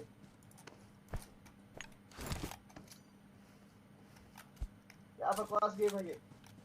शॉप के पास जा रहा हूँ, मेरे पास एक चीज है वो कर रहा हूँ जी। शॉप के पास जा रहा हूँ। रफीक भाई क्रोसा,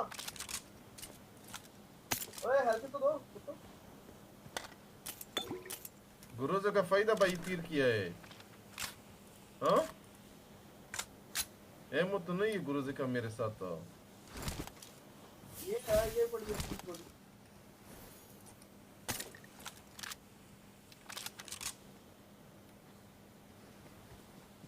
यार यूएमपी इतनी मारी है मैंने उसे, मरा ही नहीं।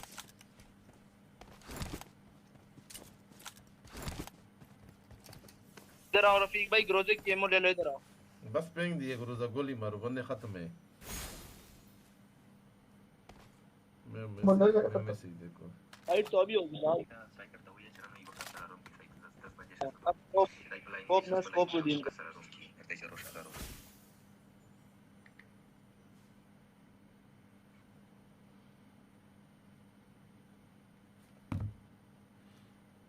मेरे ख्याल में ये बंदे हैं इधर से होंगे। हाँ हवा से आ रहे भाई। मैं क्या बोला कि इधर से होंगे ये कोई। चाचा हैकर है, चाचा मिक्सी है। तैयार हो रफीक भाई? आ रहे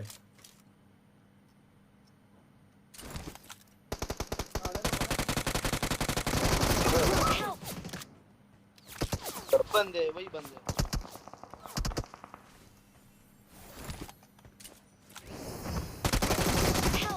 ओ भाई ये तीतली वाला बड़ा पूरा सिस्टम है। Your teammates can still recall you.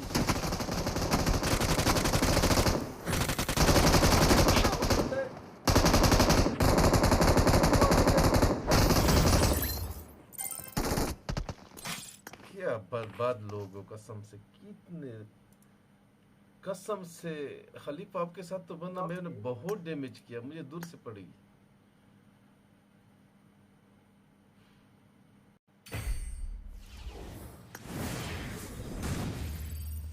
एक दूसरा बर्बाद भी ऑनलाइन हुआ है।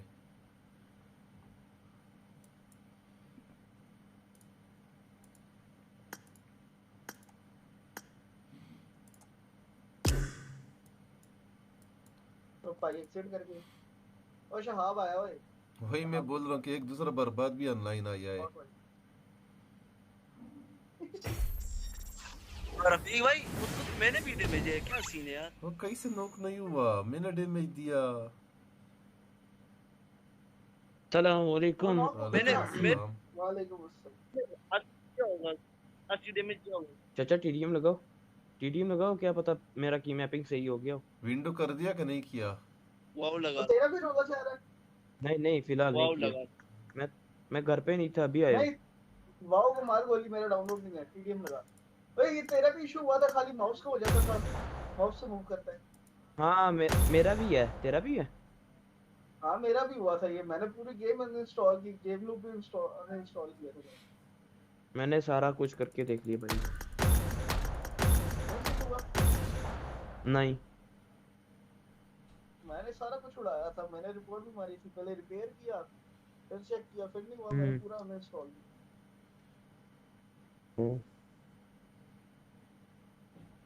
सेट हो गया भाई शुक्र करो कि आप लोगों के पीसी में गेम चल रहा है भाई। ये पीसी है हाँ हाँ भाई इससे आप इंजॉयमेंट नहीं लेते भाई। 70 साल वाले से आप इंजॉयमेंट नहीं लेते, सिर्फ काम करते हो। हाँ नो भाई अब्दुल्ला वाला तो आपसे बर्बाद है, उसने इतना डेटा उसमें रखा है भाई। अल्लाह अकबर। क्या रख लिया तूने? हर कुछ रखा है भाई, मालूम नहीं है क्या करते हैं भाई। आजकल तो भाई कुछ रखना नहीं चाहिए सब भाई घर का डाटा सारा। भाई घर का डेटा है या ईमेल में डालो, ईमेल में रखो। में आया ईमेल में रखो भाई। हाँ क्लाउड में रख लेना। हाँ क्लाउड में रखो बस। ये टीडीएम आज स्टार्ट हो जाएगा कि अगले हफ्ते होगा? शुक्र है हो गया।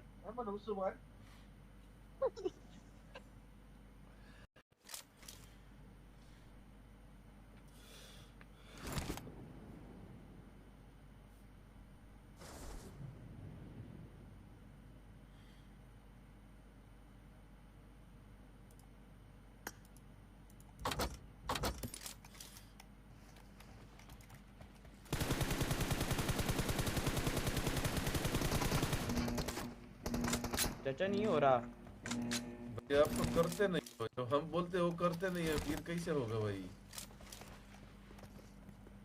यार कबाड़ी वाले को भेज दो, कबाड़ी वाले। रुको जरा, मैं आप लोग खेलो, मैं जा रहा हूँ। Okay Blue team has scored for the first time. Okay चाचा। ओके ओके ठीक है भाई।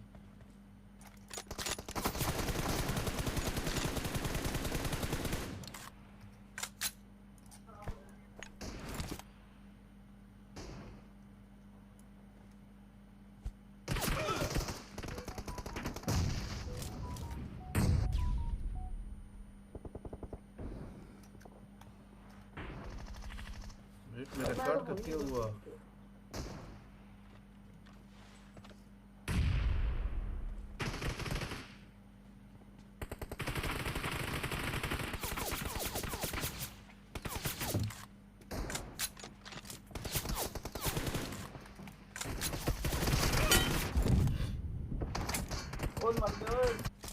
एक रूम बना दिस दी का प्लीज प्लीज।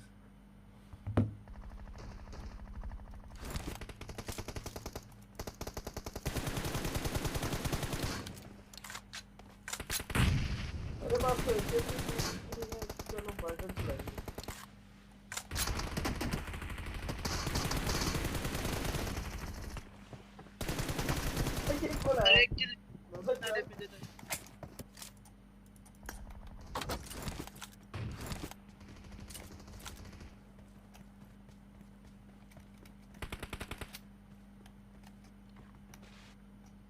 ये देखो ये इधर बैठा है, ये नेपाली भाई। बाहर आओ, लीव खेलते हैं भाई। बंदे नहीं, ये लीवी के रूम में तो 3 बंदे तो नहीं खेल सकते भाई।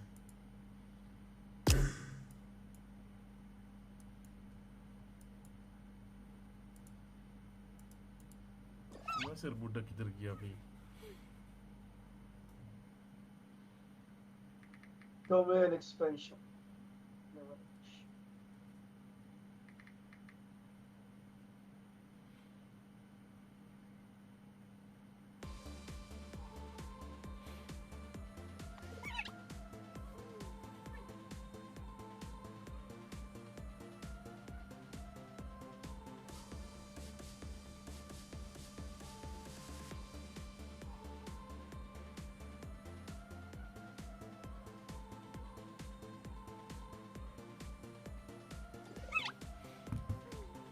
लगाओ ना मैच।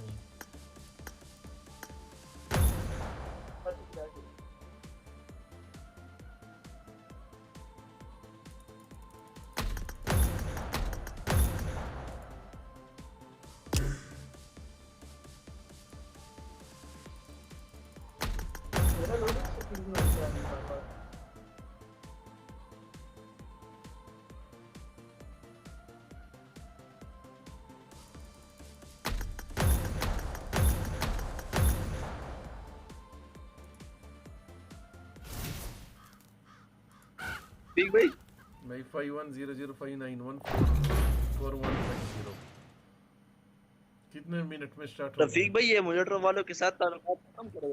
मैं बंद किया है, ये सिर्फ नूब के साथ कभी कभी खेलता हूँ।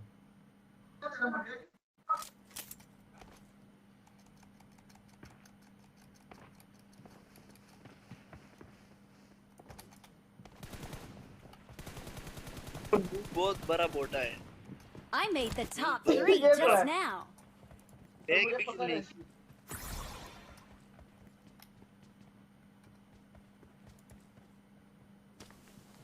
I made the top 3 just now.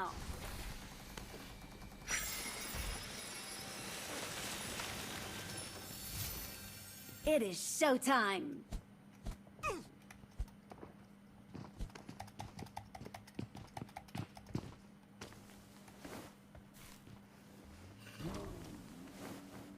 यार रफीक भाई हम वो भी ना यूज करते हैं।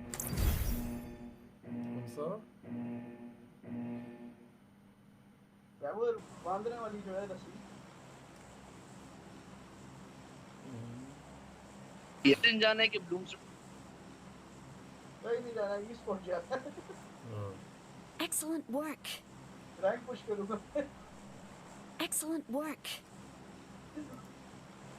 और याद है जब शुरू में हम खेलते थे, जब इवेंट वगैरह नहीं होते कुत्ता सिस्टम कसम से ट्रिपल पे जाती खेलते थे वो अच्छा था यार। भाई मेरा भी 1.70 केडी था, आपका 0.70 था। Watch out. हमारे दो से ये तो टाइम काफी अच्छा था। खेल तो मेरा चला गया मारा।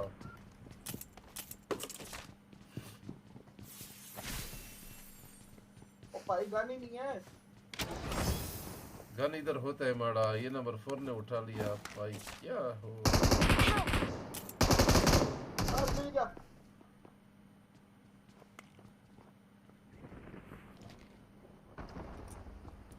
Excellent work. Help. और मारो वो कैंपर का बच्चा।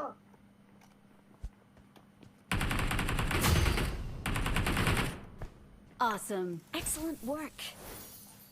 ग्रेनेड से मारा जुड़ू। ओए मैं घर के अंदर क्या हम तो 4 टाइम लेके बैठा हुआ था।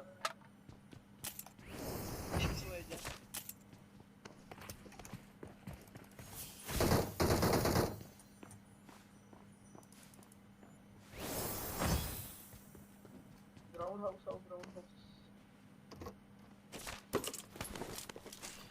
और तू फिर उधर गया इवेंट पे।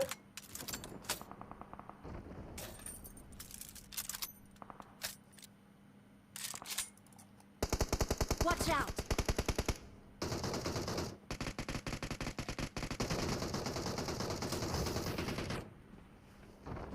Help. Help.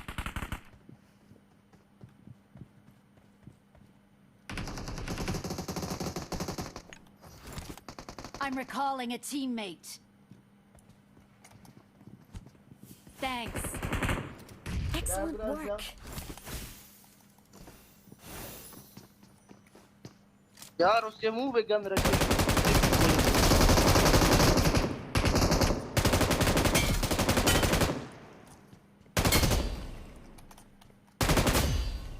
तू इधर अमले ने आदमी का क्रैश क्या? Awesome.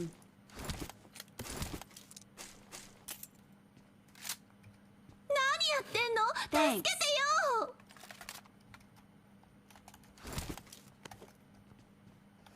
ओ इधर ही रहिए आएंगे। नंबर 4 का भी इंटरनेट नहीं चल रहा है। मेरे पे आ गए बंदे। ठीक भाई गरीब है वापस।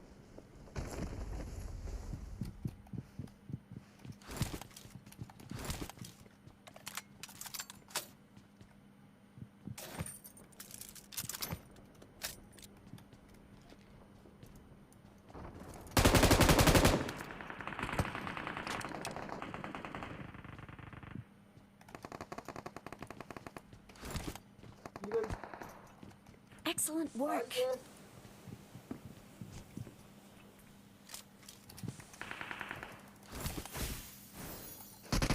पास होंगे रफीक भाई इसके पास Awesome. तो मैच के पास तो तू है मेरा, तुम लोग ये नाम चेंज करो यार। मैं सोच रहा हूँ रफीक भाई है डूड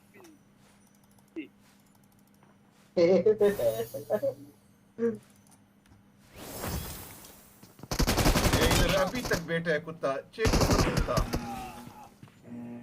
कसम खुदा कि आप लोग कुत्ते हो एसएसजी वाले, आप लोगों के पिछवाड़े में मैं गद्दे वाला डंडा डालो कुत्तियों। इनको छोड़ना नहीं है भाई, इसको नहीं छोड़ना। ये बड़े कुत्ते हैं भाई, बहुत बड़े कुत्ते हैं। नहीं मैं समझा, साउंड नहीं दे रहा था अभी। मारा भी कसम से भाई। किधर से मारा आपको? मार्क मार्क उधर से आपके घर से उधर ही। इधर आओ ओए चच्ची। मैं आता हूँ आप पे, आप उस पे करो। ओए वो छुरी। Mark the location.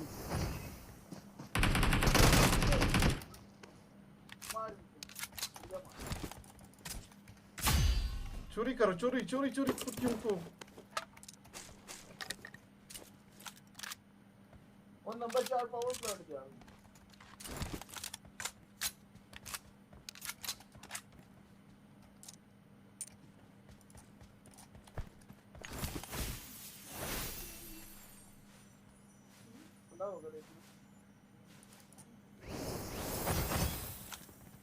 I'm recalling a teammate.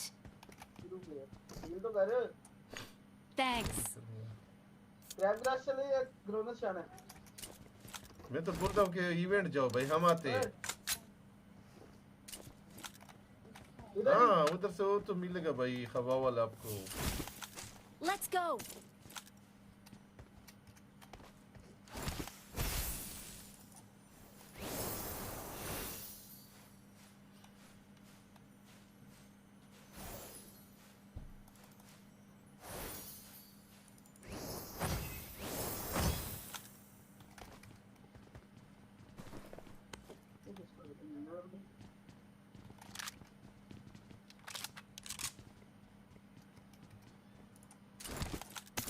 और बढ़िया रफीक भाई बस। बढ़िया। पास आ रहे लेग हुआ लेग।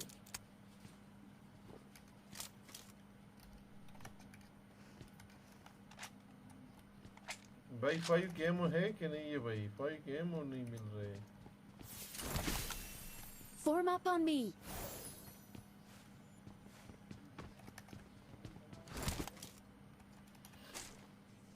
इधर मशीन भी है, पैसा भी नहीं है। Watch out. Watch out. Help.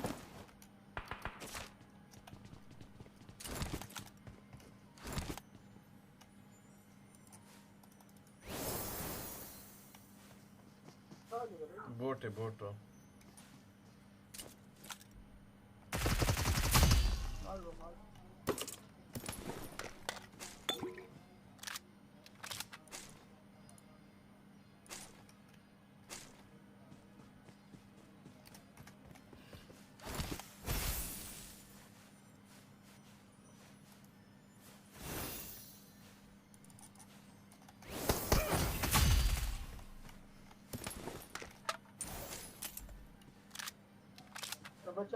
Let's go. Let's go. ये रिकॉल करो नंबर 4 को। Watch out.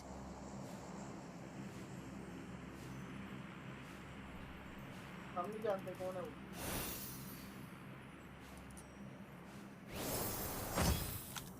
I'm recalling a teammate. Thanks.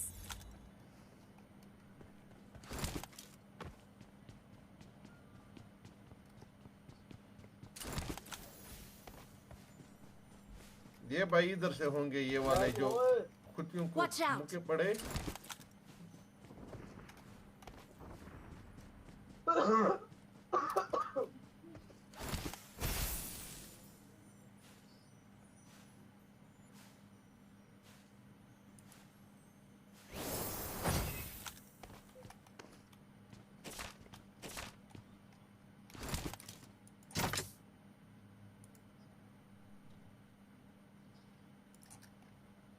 बंदे है लेगा आ रहा है सामने। अभी तो बहुत कुछ आएगा। पहले जोन में चलते हैं वरना जोन में दोबारा मरेंगे। जोन में लेना तुम।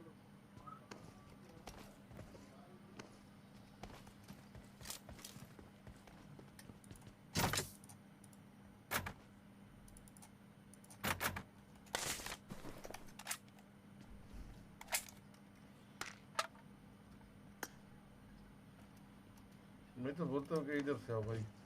मुझे देखना। I got supplies. Yes sir. आओ आओ। Watch out.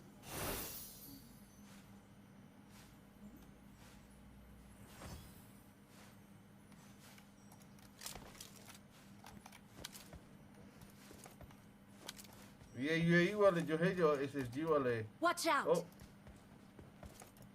Marked a location.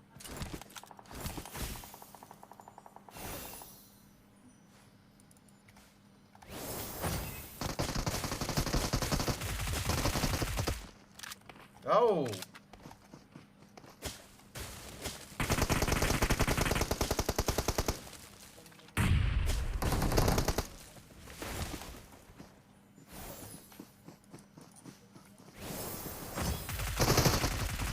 मारो ये नीचे भाई। भाई क्या ना स्लो बंदे हो आप लोग। Teammates can still recall you. मुके करो मुके। रिकॉल पे जाओ कोई। बंदा आया बंदा आया मैंने बोला। Awesome. Recall. I'm recalling a teammate. Thanks. Help. Oh bad. Thanks. Recall लो। आगे निकल जा। बहुत दूर जाओ। मेरा नहीं है।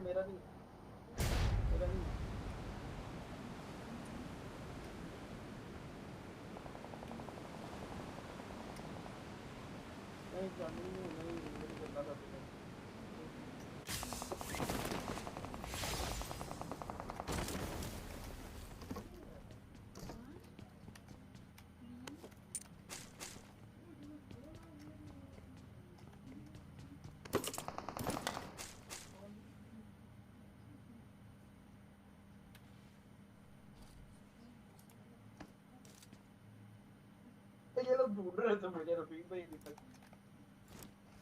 उधर ही है अभी तक ढूंढ रहे हैं। नंबर 4 किधर गया? ये कहाँ मरा है? क्रैश ग्रास पे। इधर के पास माइक नहीं ना होता ये बड़ा रोना होता है रफीक भाई। कोई जोन से मरा है। क्रैश ग्रास में हो गया। बंदे इधर है मारा। Watch out. Form up on me. Building पर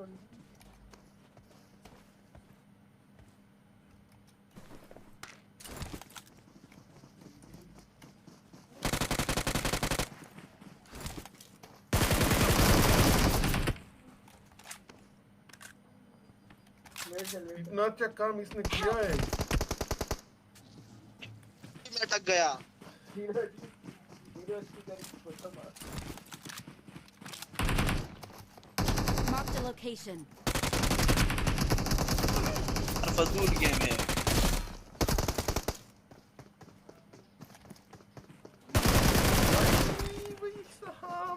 फिनिश कर देता। उसको फिनिश हाँ वो तो मेरे दिमाग से निकला था। और जल्दी में था मैं। उसको फिनिश कर देता ना।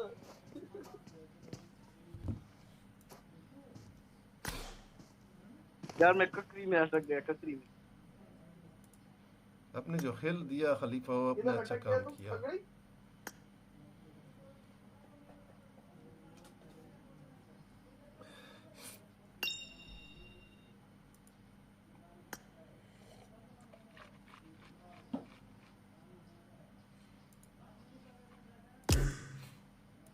Hello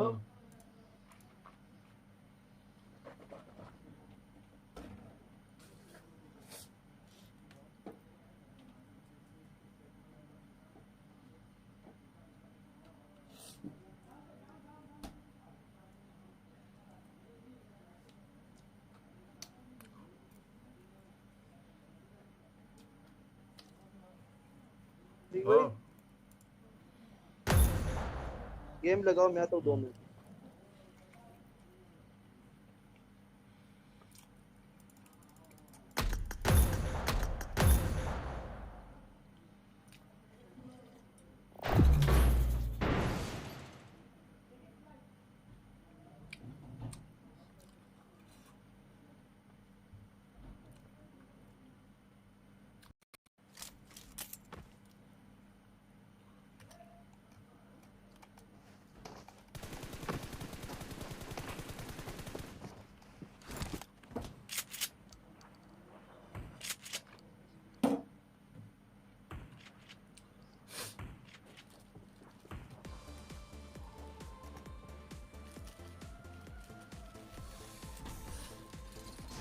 Good luck, mates.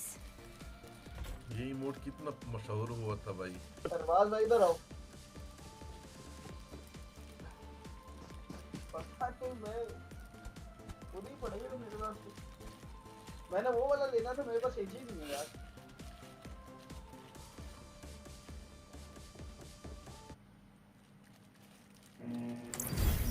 मेरे पास 180 एजी का था। मैंने फाइव भी ले लिया। वो मैंने हवाई जहाज लिए, देख साइड पे है। 85 बैकएंड खेलता लैंडिंग करा। सही कर खेलते अभी भाई खेल रहे थे। वो बोला कि आधा घंटे में आऊंगा, अभी आधा घंटा 4 घंटा हो गया।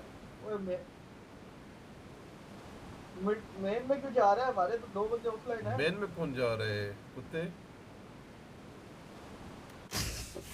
और किधर जा रहा है? Marked a location. बस पड़ गया।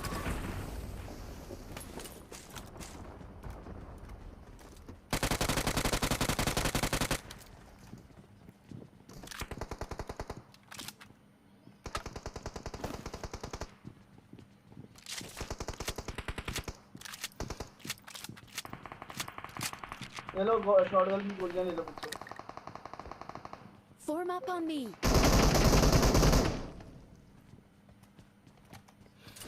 Help! Watch out! देख लो।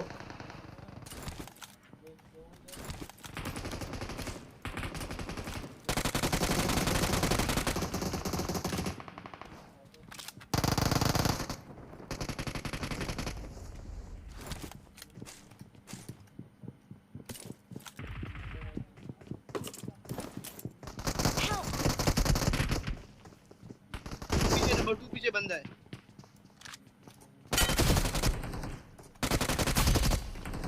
Help! I need consumables. I need consumables. कंटना मेरे पास लेगा।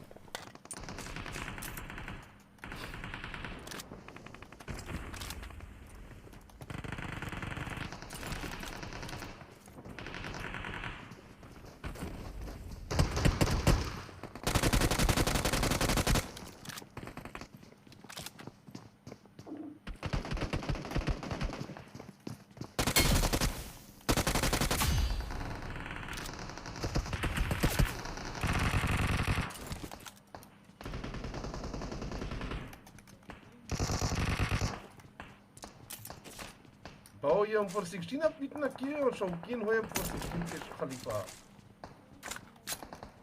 मैं कसम खुदा मना किया है। नहीं मना किया।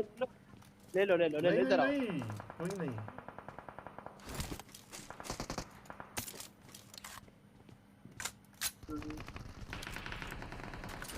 ऊपर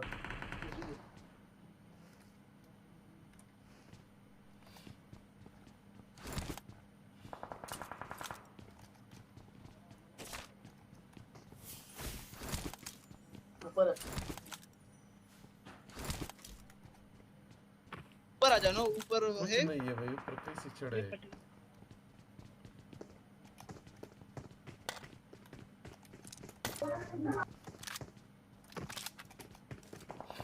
पीछे देखना खिड़की से।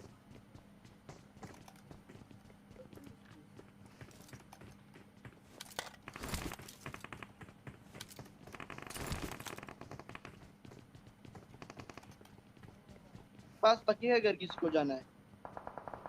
मैं तो बोल रहा हूँ कि इस घर पे आओ। Watch out! ऊपर बंदे हैं, इधर कैसे आएंगे? इतना आराम से भाई।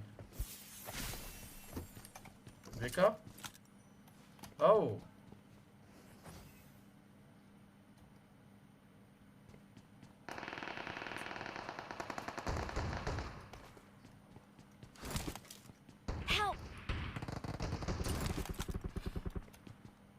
हमारा पोडरी मर गई जो है। Help! पोडरी को सिर्फ फिनिश करवाया बंदे से।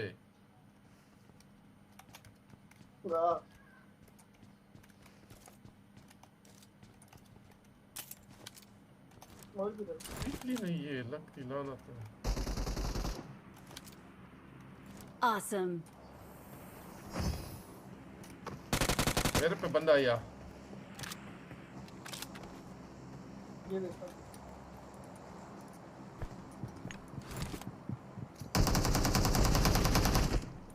ओ छोड़ो जा छोड़ो। मार। इसके साथ तो है, वो ना उठाओ।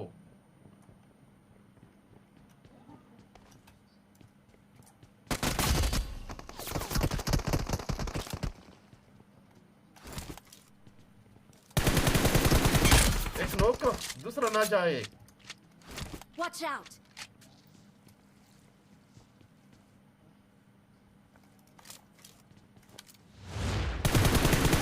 Watch out! Marked a location.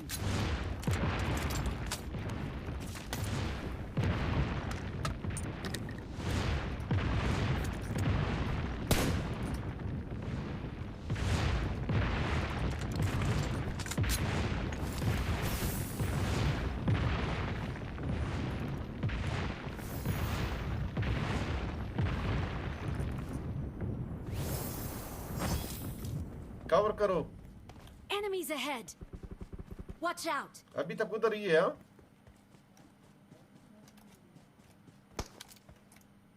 नहीं चले गए भाई।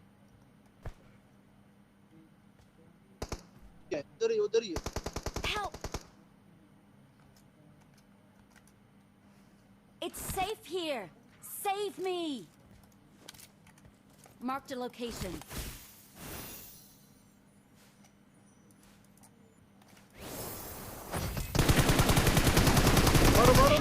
No, PI. Watch out! Very good, very good, very good. Help! Oh, माड़ा। की करते पे नहीं हो टीम छोटी। पास आओ नंबर।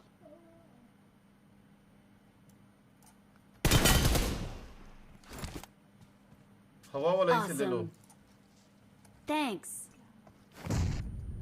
फेरस हुआ है। ये नीचे है।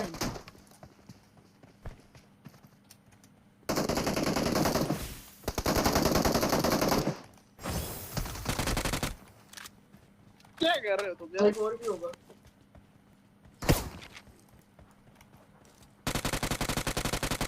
मेरे पास छलकड़ा है, helmet vice I need consumables.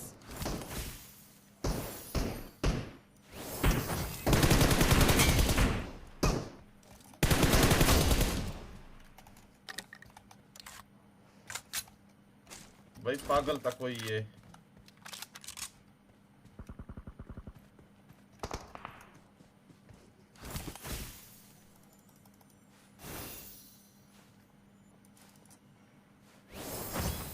Marked a location.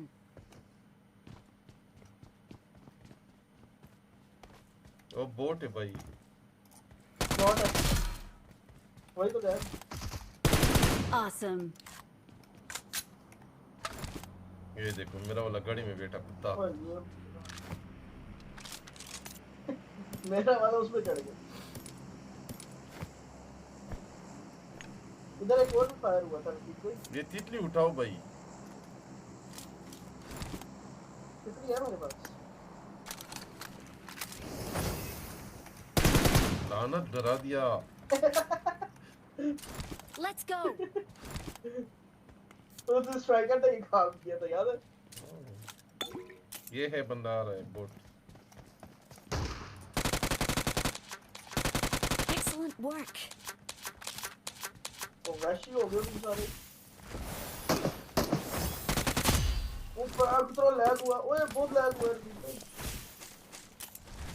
बंदे आ रहे हैं सामने से बंदे। इधर से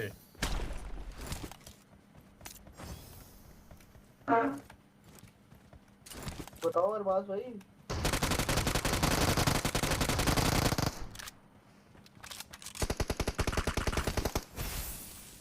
पीछे और भी आए हैं।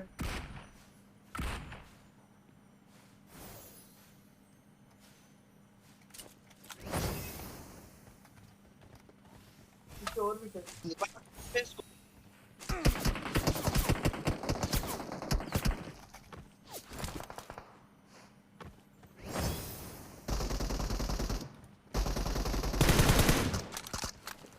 वेट इस पे चलेंगे। वेट ये कुत्ते को पहले पकड़ो। ये किधर है ये कुत्ता? हाँ recall tower recall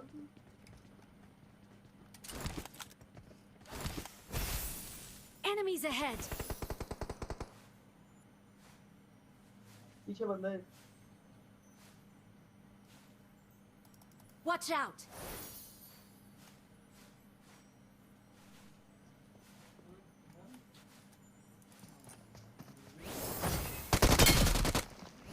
Mark the location. Mark the location. Help. Awesome. Excellent work. ये कौन है मेरे सामने? सांस खत्म किया इसने। ये कौन था? Excellent work. करो रिकॉल भागो जल्दी करो। Hello Mahal, how are you? I'm recalling a teammate. आपने बंदा नो फिनिश किया ना। Thanks. यस महाल। मैं क्रेट डायरेक्ट बोल।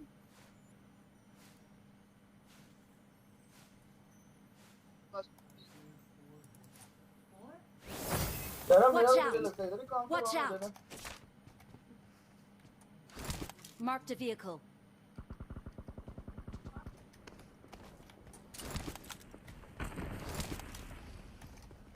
यार मैंने तो 3 नॉक किए यार।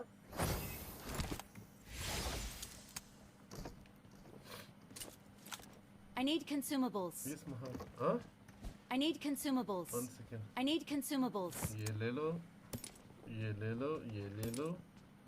यार ये हमजा मैंने नॉक ये किया ले था यार लो। उधर। यार क्या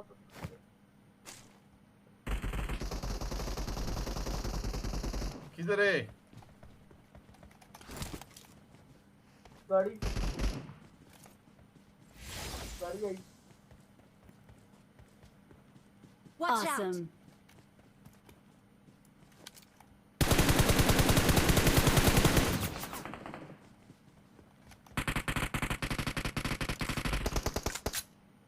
आराम से आगे ज्यादा ना जाओ।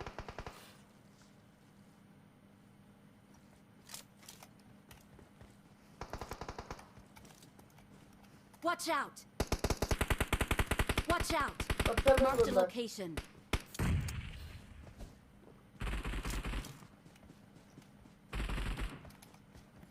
Help. यार रफीक भाई क्या करूं मैं इधर? चल के आ जाऊंगा मैं। वो एक बंदा जा रहा है। पत्थर पे वो सामने पत्थर पे।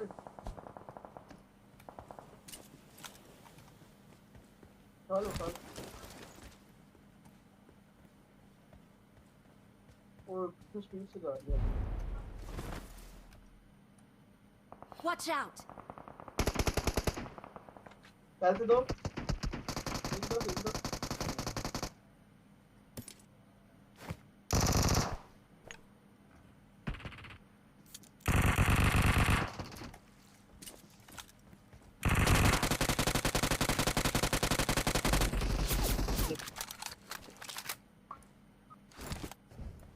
बंदा है रफीक भाई, एक ही बंदा है। आ जाओ। Help.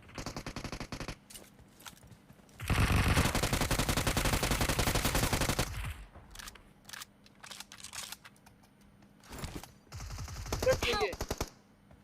तेरे बारकल तेरी में और 4 बुलेट थे। Awesome. मर गया बारकल नहीं Thanks. ऐसा तो ना जाओ, सामने बंदे हैं माड़ा। Watch out. Help. पट्टियां लगा दी लो।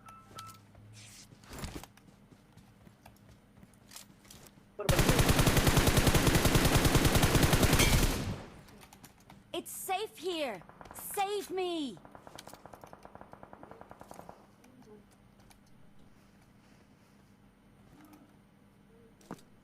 ओह लूट कर रहे।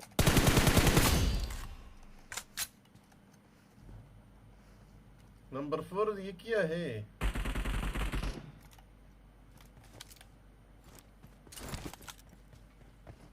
रोटेशन मार रहे थे ना जरा। एक बंदा आ जाओ।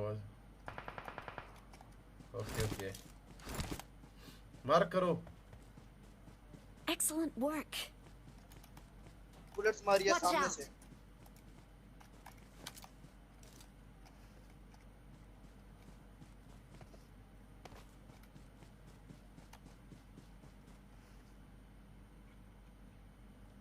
है किधर भाई? Enemies ahead.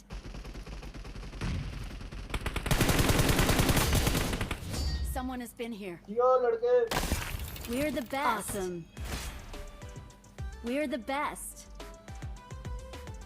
साले बम से उड़ा दूं।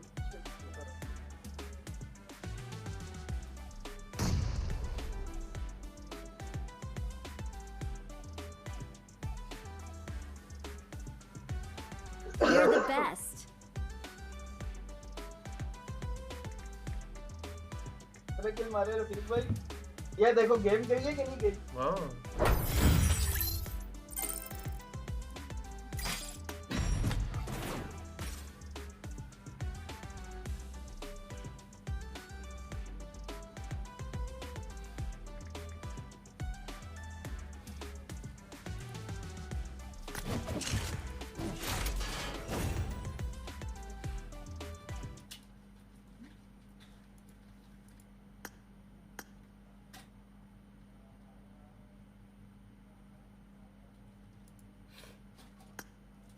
भाई कैसे हैं आप?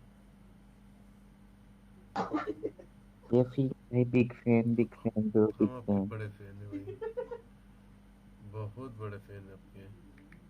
कैसे हैं आप? कैसे हैं आप? आप सुनो पीछे। मैं भी ठीक हूँ। ये छोटे रफीक भाई किधर गए? ये माइक नहीं खोलते। इनके लौड़े लगे हुए माइक के। अभी आएगा। ज़्यादा बच्चे आज आया क्यों नहीं अभी? तू आया क्यों नहीं आज?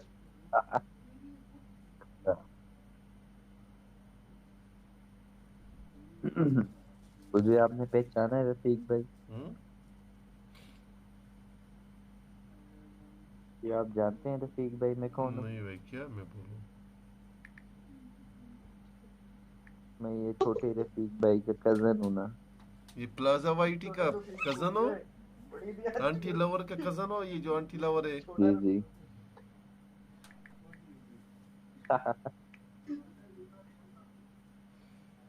छोटा रफीक क्या होए?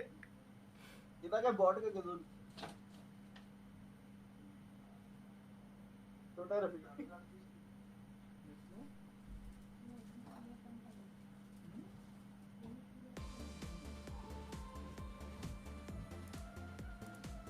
खलीफा एक काम करो, आप सोशल मीडिया सेटिंग में जाओ, प्राइवेसी एंड सोशल में जाओ।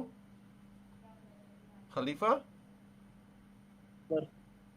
हाँ बताओ। में जाओ, प्राइवेसी एंड सोशल में जाओ, लास्ट से तीसरे नंबर पे जी हाफ स्पेशल लॉबी करो, पहला ऑप्शन है। आप ये किस सोशल में? हाँ, सोशल, प्राइवेसी एंड सोशल में। नहीं तो वो किस कैटेगरी? हब सोशल में है कि प्राइवेट सेटिंग में है? भाई दोनों एक साथ है, प्राइवेसी एंड सोशल, ये फोल्डर का नाम है। अकाउंट है, कंट्रोल है, ग्राफिक्स है, कस्टमाइज बटन है, पीर सेंसिटिविटी है, पुश नोटिफिकेशन। सही उधर ही हो, क्या बंद करो उधर। उसमें फर्स्ट पे है जो default home page hub special, वो लॉबी करो।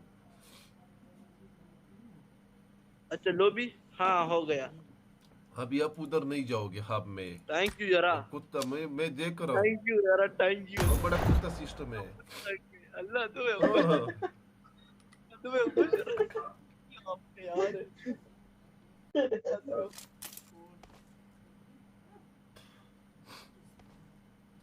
अल्लाह तुम्हें खुश रखे। I won my last ये बोलो match. कल आपको। ओके। ये क्या है? इतना जल्दी? I won my last किसके match. लॉबी में चले गए? ये कोई फायर भी कर रहा है अभी तक। ये क्या है? फॉलो करो मुझे जल्दी जल्दी। मैं हूं ना। ओए रफीक भाई। और ये अब तुम 3 फोन वाले और मैं अकेला एमुलेटर वाला। कासिम भाई अच्छा माइक खोलो ना। गोस्ट भी भाई माइक ओपन रखो, कोई मसला नहीं। ये गोस्ट भी मोबाइल प्लेयर है जी भाई। अब से एक बात पूछना था, अब कब से खेल रहे हो गेम? मुझे 2 महीने हुए। 2 महीने? अच्छा अच्छा, वही से पूछ रहा था क्योंकि ओए रफीक भाई पूरा स्क्वाड उतर गया।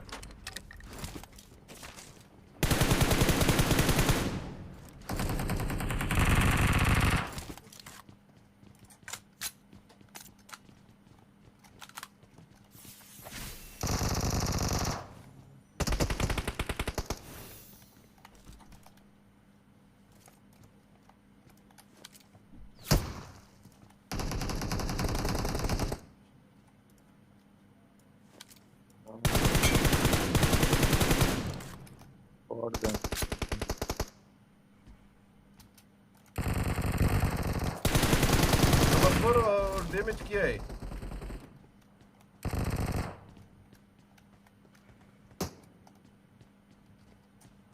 पुश डालो इधर।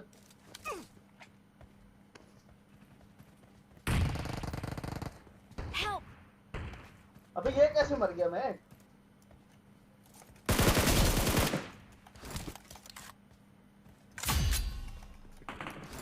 मड़त मैं शुक्र भी मर गया, शॉटगन बची नहीं है मुझे। इसने तितली उठाया, वो कौन था माड़ा? M4 के पास। फिर आप बच जाते भाई। खलीफा कुसरे ने तितली उठाया मेरे सामने से, अभी मिला फिर। उस साइड बंदे थे खलीफा, उसका क्या बना? क्या वो इनके बंदे, 2 बंदे हैं सामने इधर हाउस। रशा रशा इन्होंने इससे मारा है नूब को।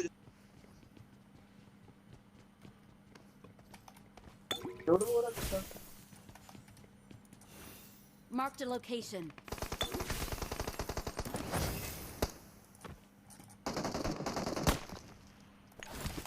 Mark Watch out.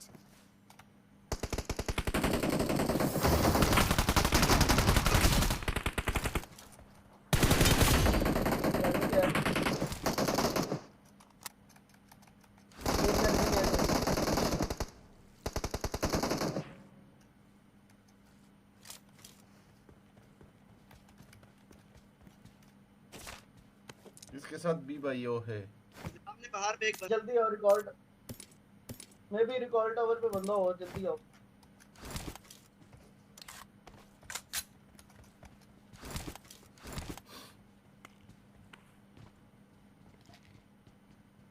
कहाँ लैग हुआ?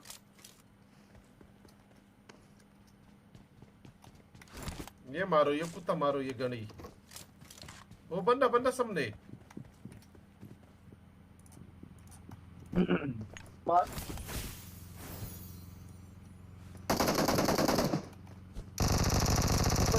मारा मैंने मूली किया, ये ऊपर मूली में बैठ गया।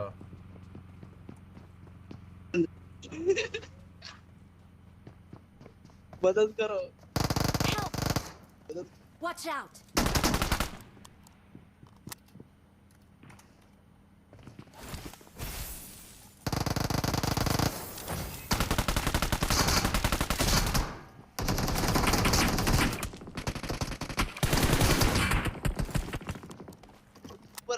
मैं आता 1 सेकेंड आपका तो लवड़ा लग गए Watch out! No one. Watch out! Video में बंदा है. Watch out! Marked a location. यार मैं कवर में कैसे मार रहा हूँ यार, ये क्या बकवास है?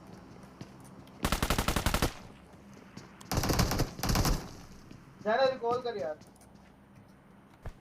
और ज़ैना तू इधर किधर आ गया है?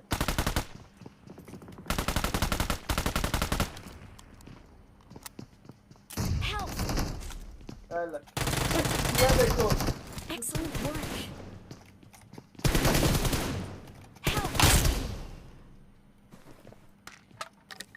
Awesome. रफीक भाई सामने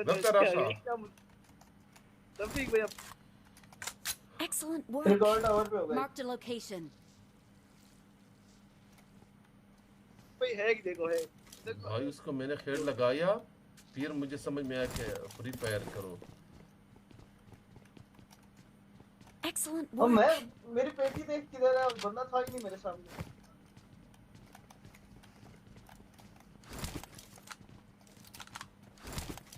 रिकॉर्ड ओवर पे, रिकॉर्ड ओवर. सामने बंदे है भाई.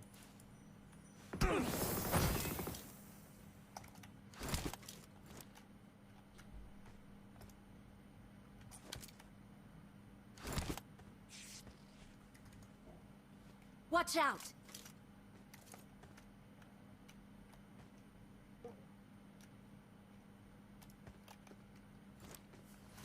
भाग जाओगे? नहीं ये कुत्ते कैंपर है भाई.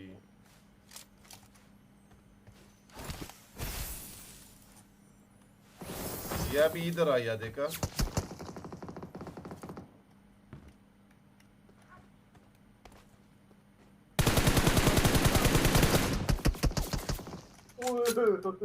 उनको थोड़ा डैमेज दिया थोड़ा. जाने क्या कह रहे? ऊपर ही ऊपर. इधर नहीं. ओए ऊपर पहाड़ भी है. राइट साइड देख, राइट पे. Watch out!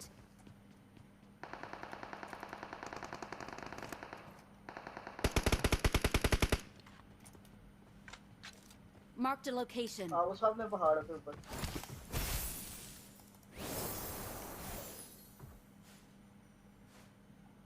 वो देख ऊपर खड़ा हुआ है. टॉप के ऊपर. इधर नहीं.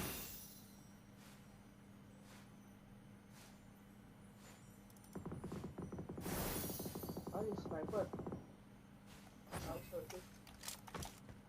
स्नाइपर है.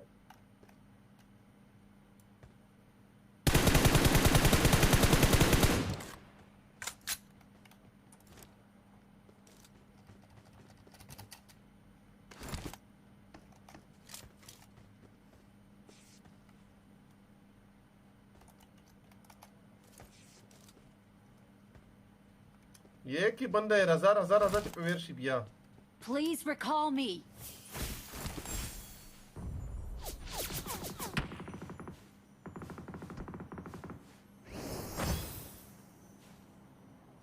हेल जाए नहीं बंदा बार बार. तो इस रफीक भाई इतनी गोली किधर है? किसके पास हो? बिल्कुल टॉप पे चढ़ा हुआ है. बिल्कुल टॉप पे चढ़ा हुआ है रफीक को. इसको मारो गोली. सुन नहीं रहा है. नहीं चल रहा है हवा इसमें वो खत्म हुआ. Help! पेट्रोल.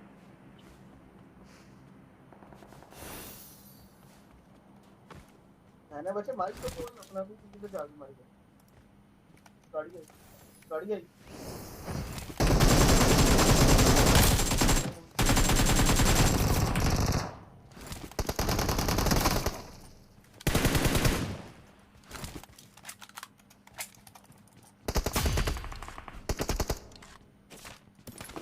Awesome.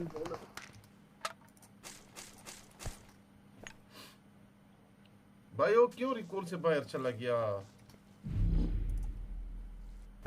वो खत्म हो गया था ना उसका एक बार रिकॉल। नहीं हुआ था, आपका हुआ था यार। नहीं बताओ। Please recall me. Got it.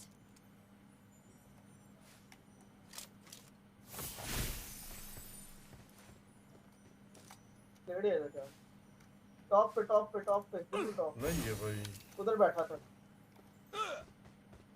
बस फिर वो रिकॉल करने गया।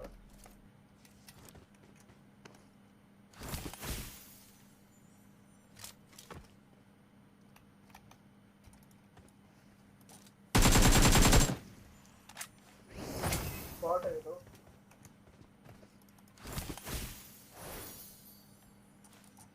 बोट किधर है भाई? ये नहीं है बोट। रजा दगा दे, बाहर दे।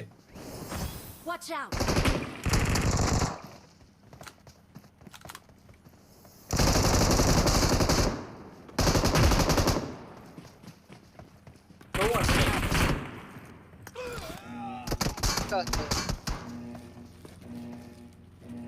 रिकॉल भी थोड़ा सी रह गया। रिकॉल मारो। रिकॉल। क्रोनस वाले रिकॉल पे आओ। उधर जाना।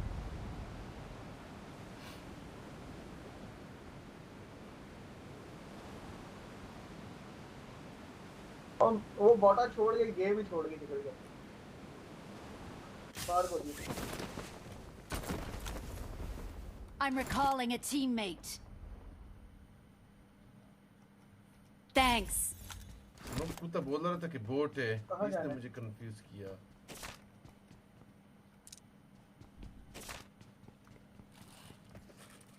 Watch out. Okay. Watch out.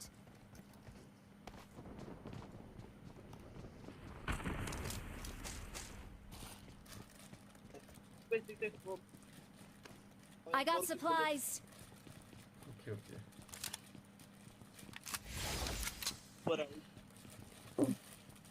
ये उठा लेगा। गन दिए तो स्कोप आई नहीं। कल तो मुझे लिए रखा था उसने कुत्ते। आओ आगे आगे। वो भी लेना। कौन सा? नहीं नहीं, मेरे साथ 3x है। ले लो ले लो ले लो। Thank you. चलेगा। Awesome.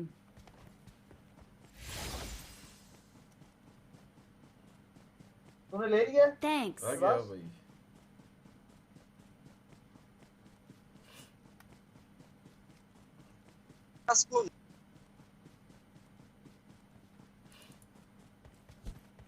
खलीफा से आवाज दे रहा जी।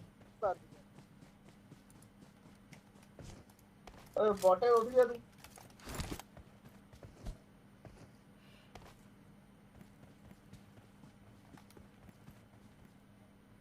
जो ना जल्दी कर। Barcodes on the road. तो बारगल रफीक भाई वटाई मारता है ये। भाई ये बर्गर अच्छा है। एक स्क्वाड। रहना तू तो गया ना पुत्र। मैं गया जोन से गिरा। Oh man. I'm out. Need ammo. Parker help कर दे। जोन से मर गया मैं यार।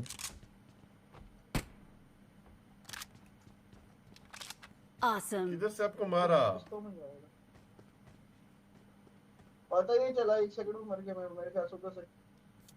Marked a location. The right Raman diya. Watch out. Barcodes on the road. Barcodes on the road. वो एक उधर है। अस्तगफिरुल्लाह की तक छत पे बैठा है। Barcodes on Let's the fight road. together. कहाँ है?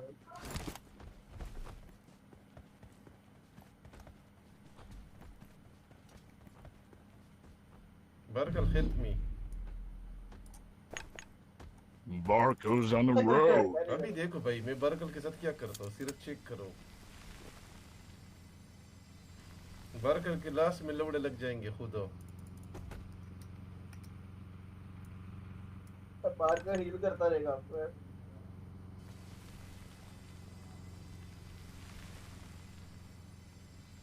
हील बैटर को लगा रहे उससे करीब से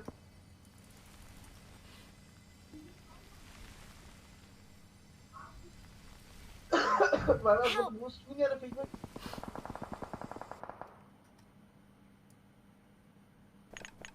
क्या हील करे बारकल कुत्ते हेल्प अरबाज अरबाज लानत खलीफा आपके शक्ल पे आपकी वजह से तूने क्यों बोला है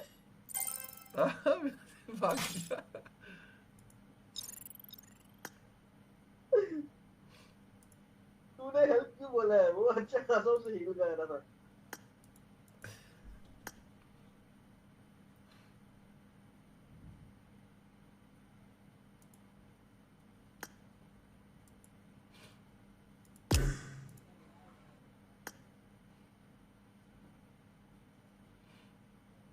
तो फिर भाई टीडीएम लगाओ शुगर लगाओ मरेंगे तुम्हें साथ देख ना लो जी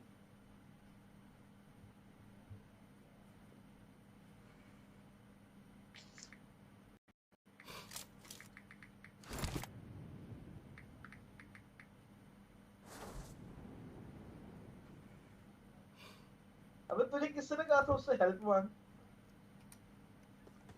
ये तो हुनर है हुनर है बढ़िया कुछ जरा ही बैठ है हुनर है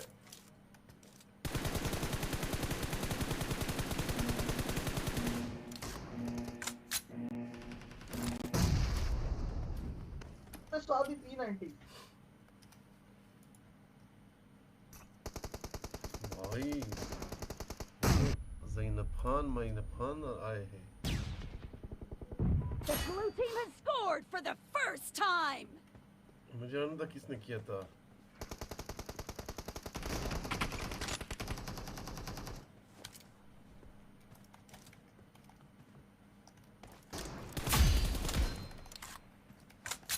एक गोली लगी है ना इसे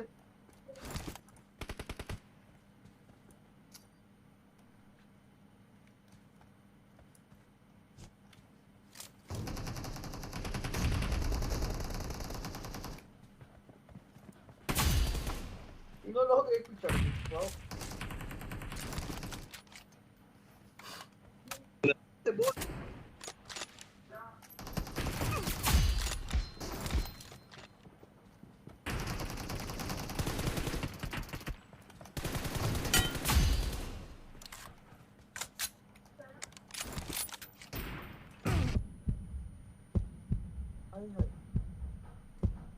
ये किसके लौड़े लग गए मेरे साथ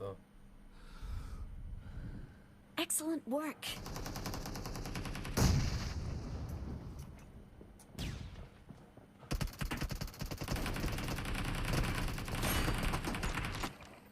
मैं फुल अंदर था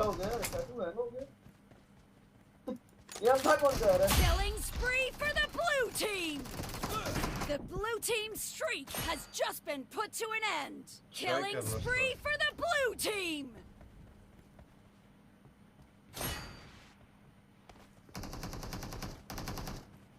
स्ट्राइकर आ रहा है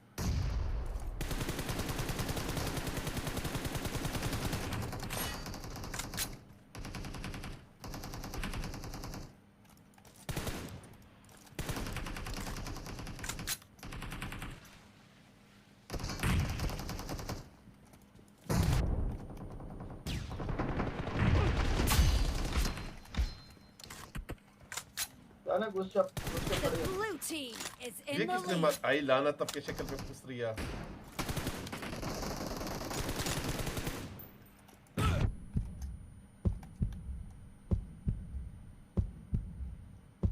चल चोर The blue team's streak has Yeah, just kill been shot. put to an end.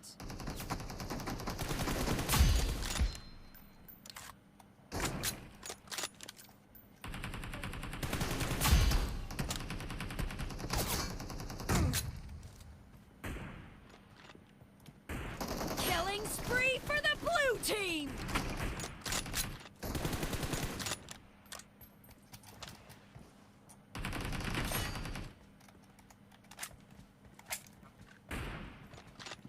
Killing spree for the blue team. Oh man, nice. The blue team is heading to a perfect win. رومي تشيرهم دايو خلي دخونا تو The blue team's streak has just been put to an end.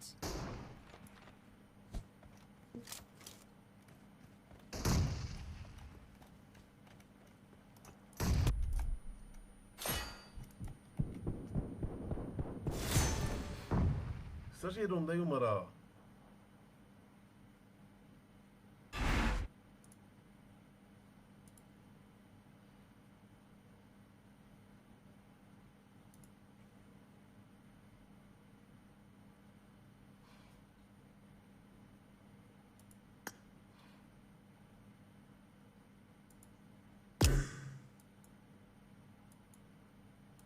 अच्छा रफीक भाई ये क्या role है? ओए रफीक बोलो बोलो ये क्या रोल है? इसमें मेरी गेम सिर्फ चलती है। किस पे वो टू लगा दे वाव तो है नहीं। रफीक भाई ग्रेनेड वाली गेम खेल ली ग्रेनेड वाली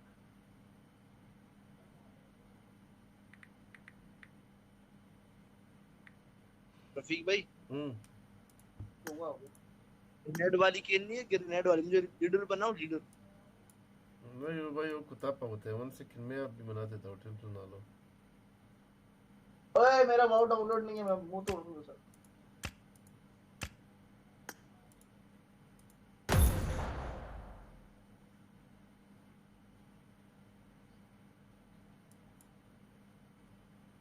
नहीं डाउनलोड ना सुनते क्यों नहीं हो?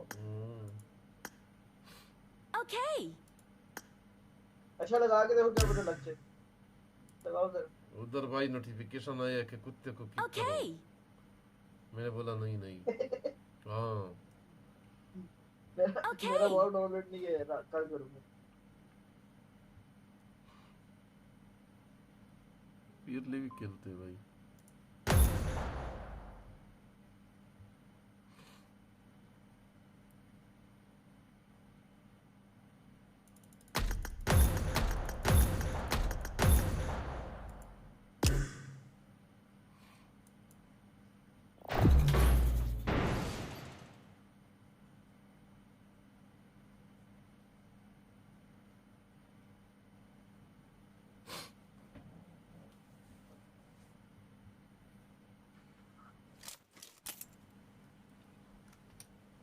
लाइक ना लवाड़ो I made the top 3 just now.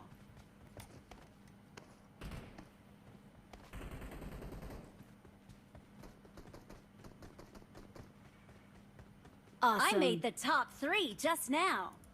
Awesome. मेरे साथ ये इमोट को फॉलो करो किसी का नहीं शो हो रहा है ये वाला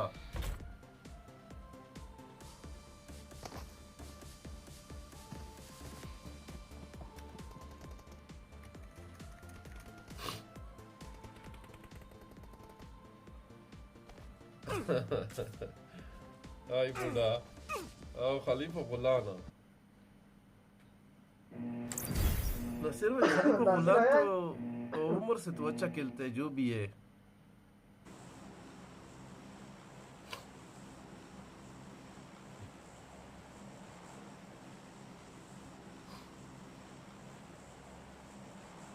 नासिर भाई आओ ना जरा।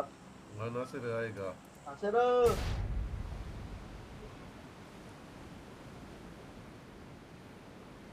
उसने बताया कब आना है।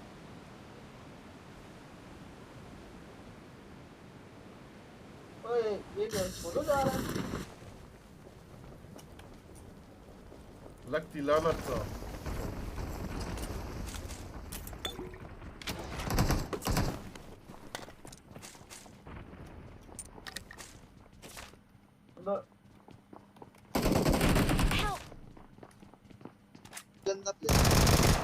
Help! Fall back to safe zone. Help! I need consumables.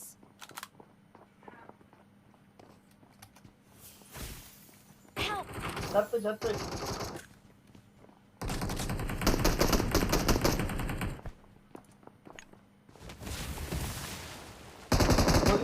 गोली दो। मदद करो, मुझे घेर लिया गया है।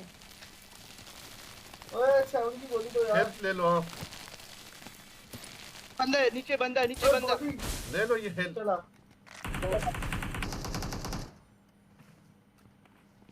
कुत्ते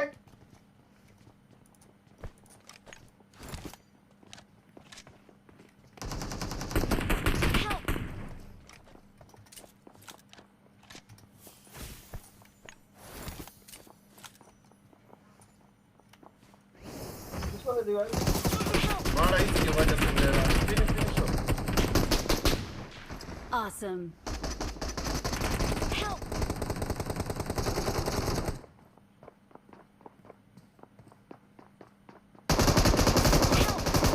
Marked a location. यार ये शटगन पे यार माइक है ना तेरे पास? माइक है तेरे पास? No big fan with puppy. बोल सकते हो कि नहीं? लवड़े को मैंने भाई। हाँ जी भाई बोलो। ये नंबर 4 को किसने भाई बर्बाद किया? किधर जाना है? नंबर 4 खुद बर्बाद है। तो हमारे गोली। ए जैन इवेंट से बाहर ना जाएगा, रिकॉल होता है खुद ही। एक बार मर गया इवेंट स्ट्राइकर ऑफलाइन है। नासिर वो मरा अगर चैलेंज के बगैर मैच है ऐसे आप हारते हो फिर स्ट्राइकर खबर रूम के लिए नहीं आ सकता। अच्छा रिकॉल कर। क्योंकि आप तो हर किसी को चैलेंज देते हो।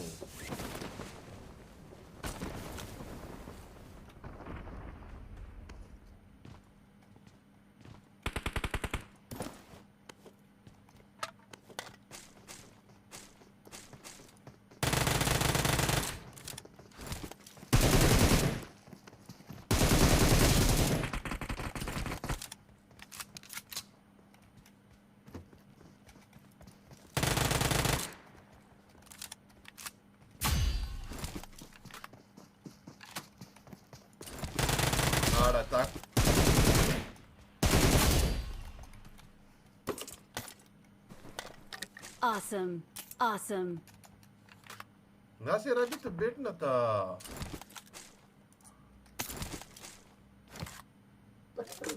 शुरू हो गया बूढ़ा। मुनाफिक का बुढ़ा नहीं है, मुनाफिक का। इधर से फायर आया। Please recall me. Got it.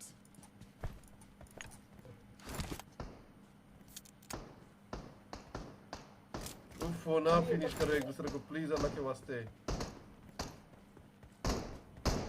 Excellent work.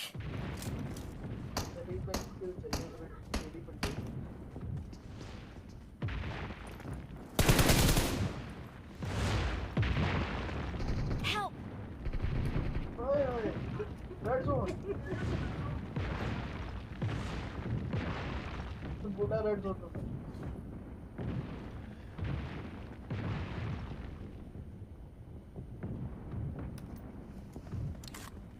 मेरी बारी है मिलने की।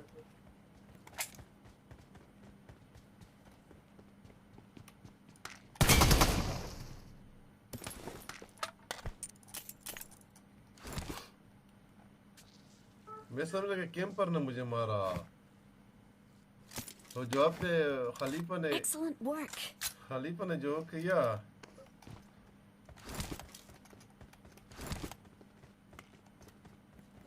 Let's go. एक एम फायर ये गरीब को भी कोई रिकॉल करे भाई। Excellent work. मुझे मालूम है उमर बोर्ड था, मैं 6 साल से खेल रहा हूँ। ये लो बम बजे दोनों पे। क्या फिर 4-20 सेकंड कल आए हो अभी हमें सिखा रहे हो।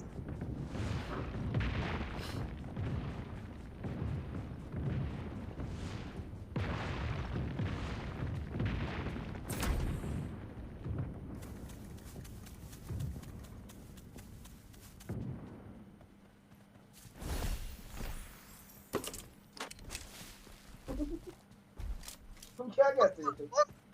नंबर 4 गो रिकॉल। ये कौन बोल रहे हैं नंबर 4 गो रिकॉल, नंबर 3 तो मुझे दे दो। Recall number 4 recall number 4। Barco's on the road. मुझे गो रिकॉल नंबर। ये अपना नंबर 4 है ना, 3 number 4। Barco's on the road. बारकल गो और यहाँ तवज्जो दो। Marked a location. Marked a location. Umar इसके गेम में पता नहीं चलता, वही स्ट्रीम पे देखकर सब नजर आता है। I'm recalling a teammate. ना सर इधर स्क्रीन छोटा है, ये तो सॉफ्टवेयर आगे निकाल रहा है लाइव स्ट्रीम। इसने मुझे कैरी किया, ये आगे कैसे जाएगा? हाँ इनको बोलो कि मेडिसिन चलो, गो टू मेडिसिन। भाई कितनी बोलो रफीक दे, बोलो number 1 Barco's on the road. दादी मुझे कैरी कर। Barco's on the road. अगले रिकॉल में बंदे रिकॉल हुए हैं। आओ मेडिसिन बारकल go to medicine. Barco's on the road. बारकल गो टू मेडिसिन। ओए मुंह बंद कर। Barco's on the road. ये बंदे रिकॉल हुए। वो जा रहा है हवा से। बारकल गो टू द मार्क। बारकल go to the mark. Barco's on the road. बारकल फॉलो नंबर 1।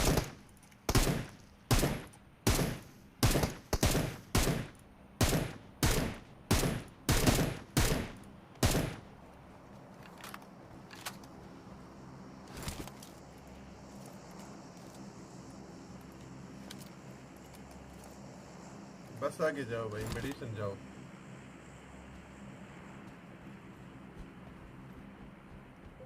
कितनी है तेरे पास? Very good. What's the scope? ये चेक करो। क्या? वो उसको उठा के लेके। Excellent work. किधर लेके आया यार? इनको बोलो मेडिसिन लेके जाओ, medicine. Barco's on the road. Get in the car. Barco's on the road. Marked a location. Go to the morgue. Barco's on the road. Barkal, go to the morgue. Barco's on the road. Barkal, go to the morgue. Go to the morgue. Barco's on the road. ले जा रहा है मेरे से।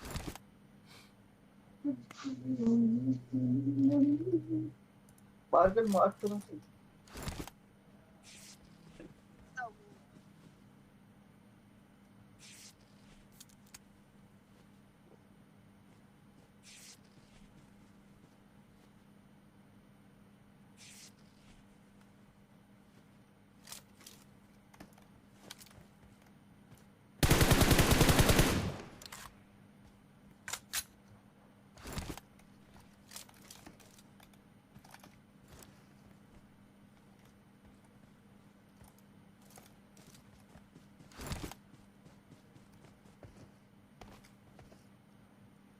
जी मरविया या। Barco's on the road.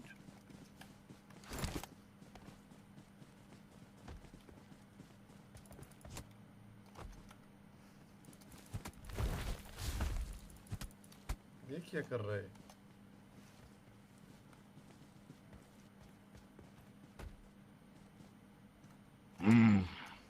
Barco's on the road.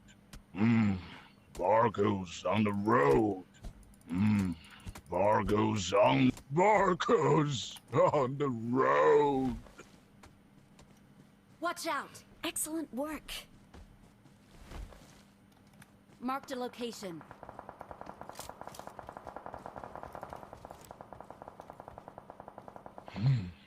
Barco's Marked a on the location. road.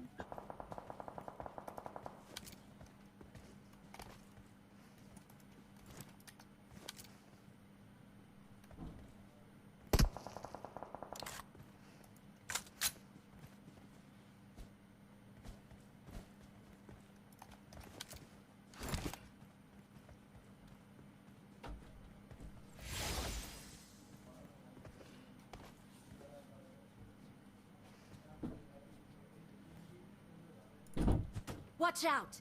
Marked a location. नजर नहीं आ रहे भाई क्या करे Marked a location. Barco's on the road. Marked a location.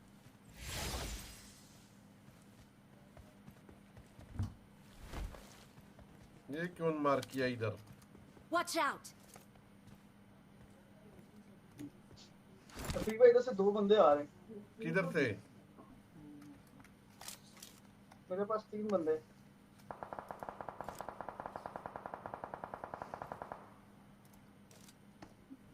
There's an एक ambush. घर पे Play it एक safe. पत्थर पे Barco's on the road. एक इस पत्थर पे Barco's on the road. Barco's on the road. Watch out! Barco's on the road.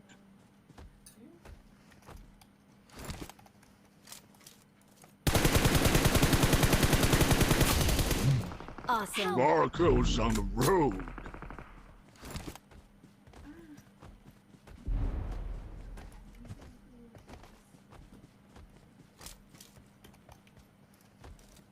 ये number 4 Barco's on the road. Go to the point. 4 है Barco's on the road. और ये बारगल का मुंह बंद कराओ यार ये कौन है बंदा जी Watch out!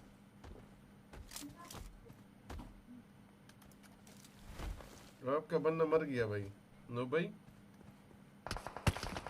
हाँ मरने दो 4 है उधर रफीक भाई 4 रोजा वाले की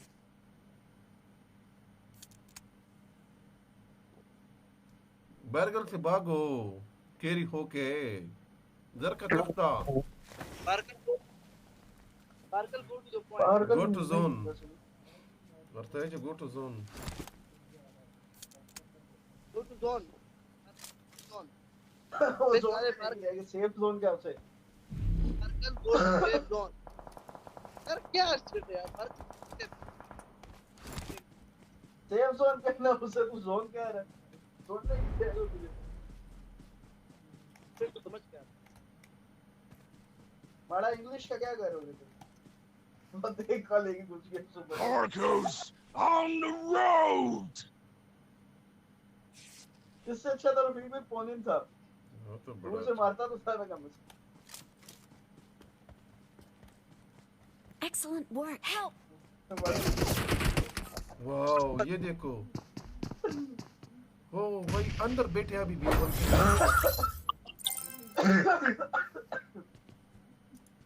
खान मिस्टर पठान ऐसा करते हैं अस्तगफिरुल्लाह के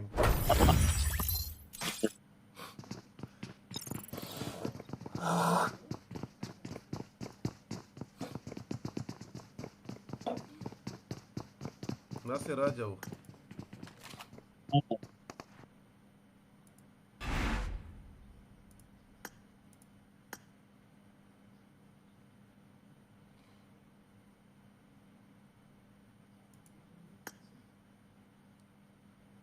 लॉबी बनाते नासिर भी आया आओ लॉबी में गाना तो खलीफा जे वाह जरूर टेको। ओके ओके अल्लाह हाफिज। नासिर आ जाओ, नासिर आओ।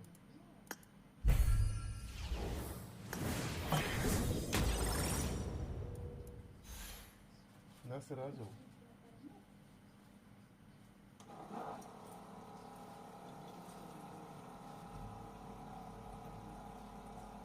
स्टेटस पर लगा डू नॉट डिस्टर्ब خلف مسجين मिस्टेक उधर तो सीधे पर दे तार को ना प्लेयर ये दिले गेम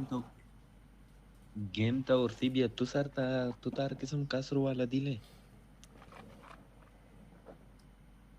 जैसे कसर वाला चाहिए बरी भी कर वाली हर टाइम ना बरी खुटूल दी वो दास या एक बारी खुटूल दी जे की मुसरा गेम की हर टाइम ना उस नसीर दाई नोब वो दास में मो खबर मतलब दादा इसी तो ये कलम कदाई मिस्टर ऑनलाइन से दे वाजे नासिर अरसा नो भाई किसी को ऐड ना करना। नो नासिर आ रहा है बुड्ढा आ रहा है बुड्ढा ठनकड़ा बना रहे हैं।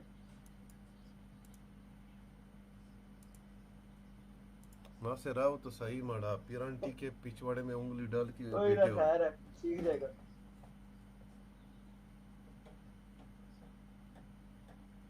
और मेरा डाउनलोड नहीं है, मैं कहाँ से खेलूंगा यार।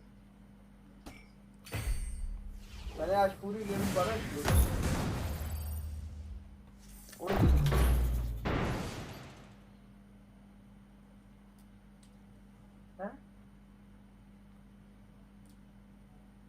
ओए उतर ही गया मरे 30 FPS सुपर गिरी कभी। चल तू खेल।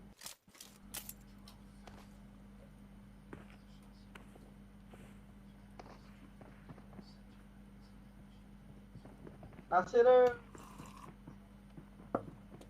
अस्सलाम वालेकुम।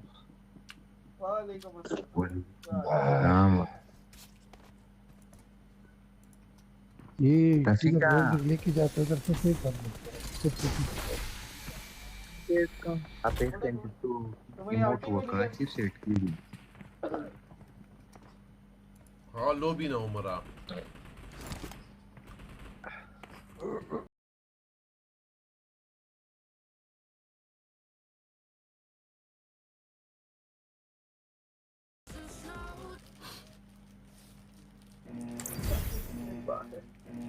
I'm just so person.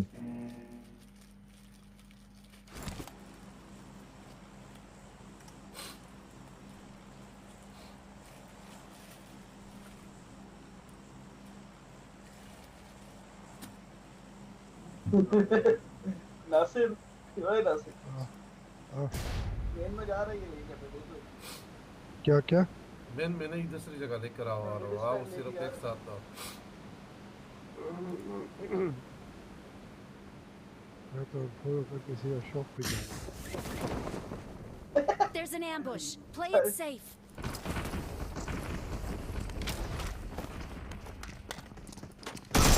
तो इनको लगा भी हमारा ये मसला है। नासिर जब भी आता है फिर भाग जाता है।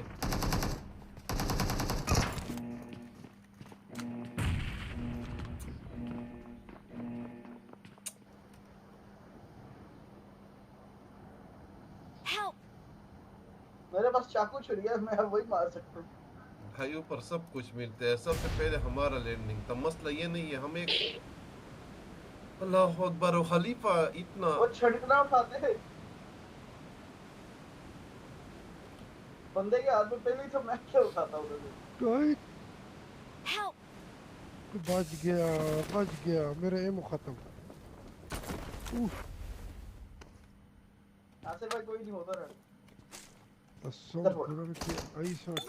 निकाले मेरे लूट भाई। Attack the mark. मेरा बोट है अटैक के मार बचिया।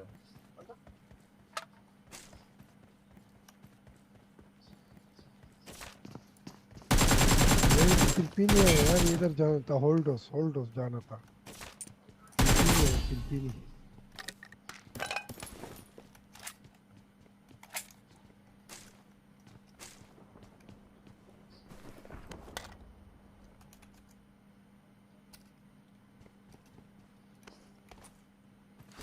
इधर कुछ देखा था मैंने कॉलेज में कभी।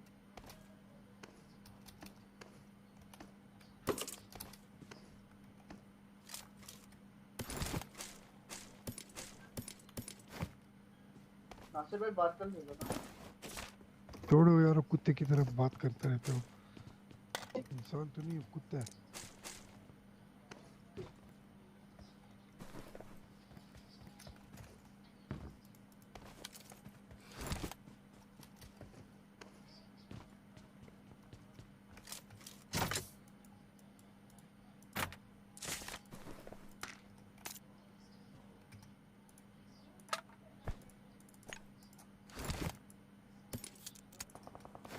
सामने बंदे। Watch out! तो चलो फिर।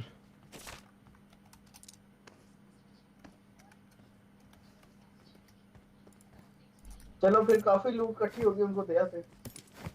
चलो। अच्छा नासिर भाई। हाँ लोग इकट्ठी होती है उनको दया से।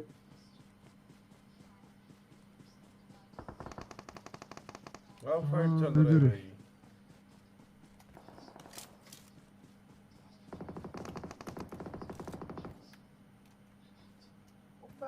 ये एसएसजी वाले फिर आ गए। एसएसजी वाले को छुरी पड़ी, छुरी।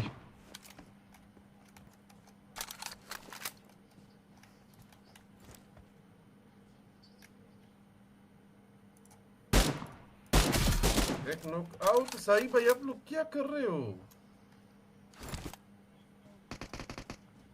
एक और बीता।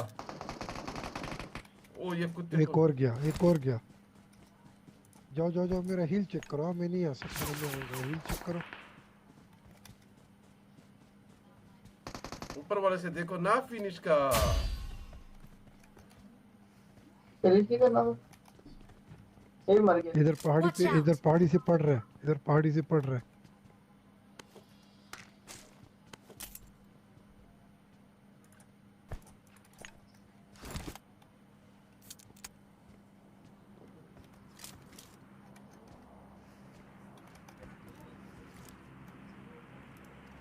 भाई अब इसके साथ तो ओतला तितली मारा।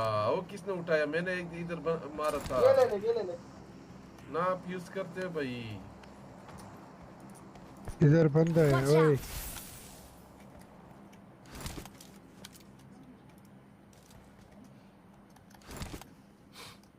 ऊपर तो नहीं है, मैं देख रहा हूँ। ऊपर नहीं है बंदा। फायर फायर रख लो उसकी। बस रोया भी चला गया होगा। तेरा और एक सा किम्स को बोर्ड है। बस जिशी रखा, जिशी रखा।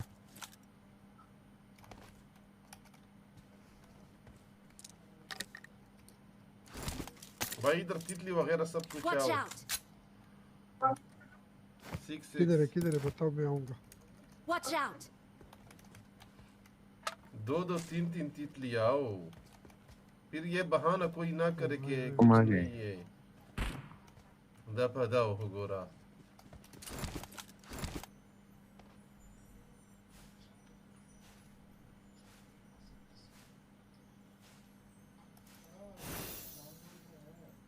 स्कोर न समझ ला। ये बोल दिया।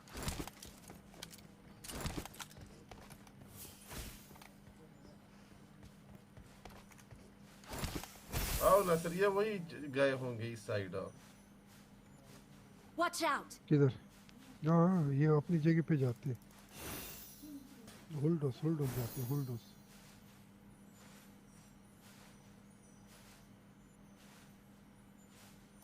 कर लो। ओ बिच्छू Marked a location.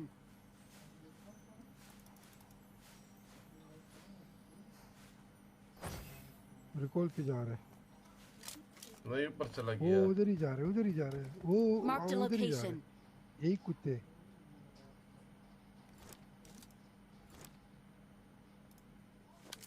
ये देखो जोन से बाहर चले गए। Marked a vehicle.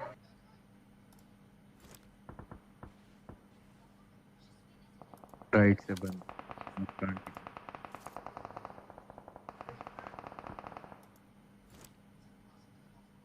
ये ये रुक गए इधर आ मारेंगे रफीक मारो मारो अगर मार सकते हो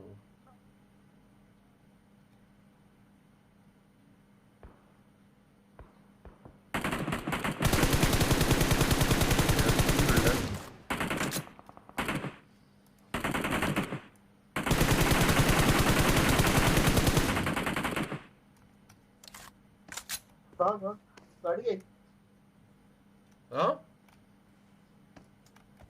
गाड़ी आई ना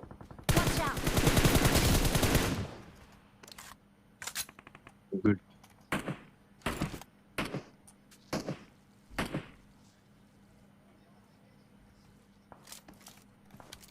ये है नो Watch out! इधर से कोई मार रहा है M24 इधर इधर Marked a इधर location. उनके साथ भी हवा वाला है कोई ये ना बोले कि हवा वाले नहीं मिले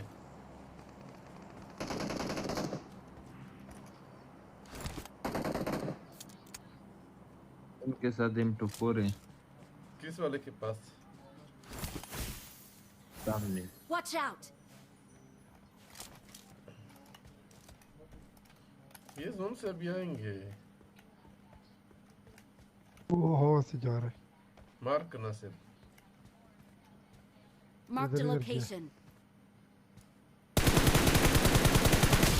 एक नॉक हुआ ये यही है कुत्ता किधर है किधर नो किया Watch कुत्ते को out!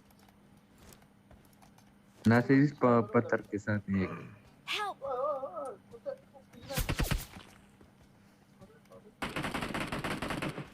ये कुत्ते को मैंने किया नॉक मैं जोन में ऐसे टाइम पे उमर भाई गलत जगह बैठो इस तरफ बैठो और जियो उस्ताद क्या ही बात है जोन में आओ वो बिचू आए चल चल चल चल रफीका जोन वाल मडकूला कॉल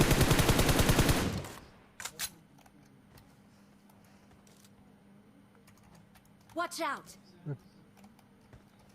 आओ हवा से आओ सब एक साथ अगर हवा पूरा है ये घर पे Watch out! वो पहाड़ के पीछे हाँ Watch इधर out. इधर इधर वेट करो हवा टाइम पूरा नहीं है हवा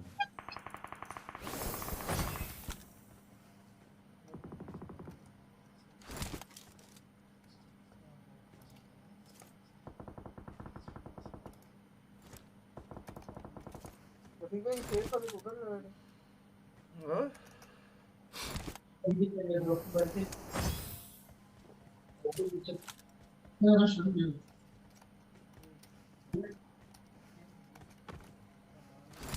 अभी नासिर उधर क्या कर रहे हैं तेरे साथ 3 बंदे तू उस पे खुश नहीं है तेरी नजर मेरे पे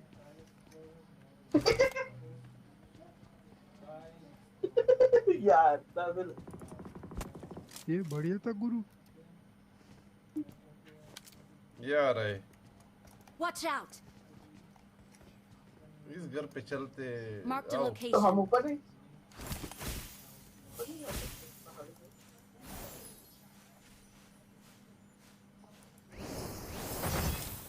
बंदा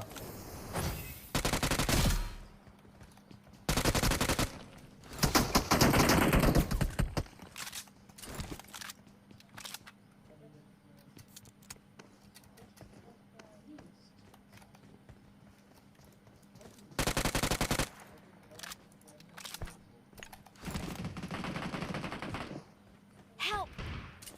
ये इधर है मारो मारो इसको मारो बिल्कुल जीरो किया है Help! यार क्या कर रहे हो ऊपर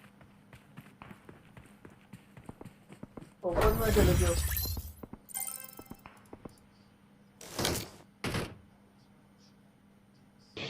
ये कौन था उमर भाई आप मुझे मारा साथ थे आप उधर चले गए ये जिसने मुझे मारे थे तो अभी उसने डील किया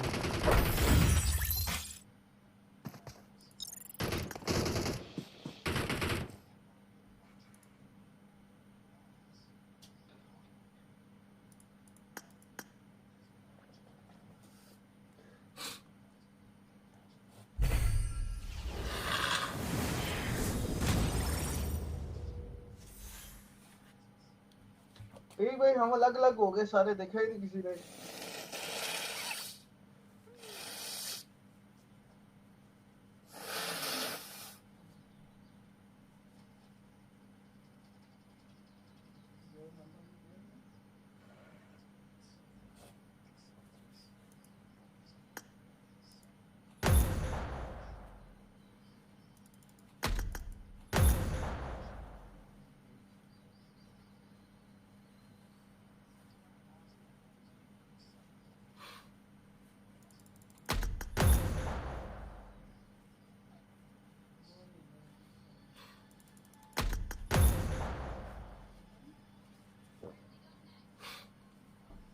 स्ट्राइकर या फ्लाइंग दा या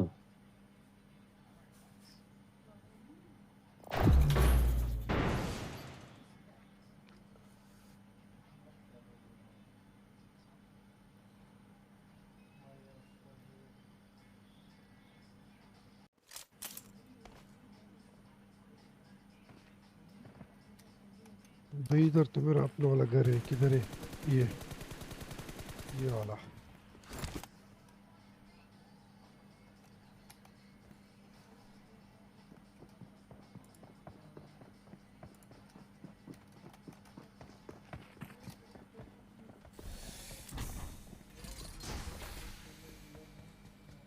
I got the triple elimination medal.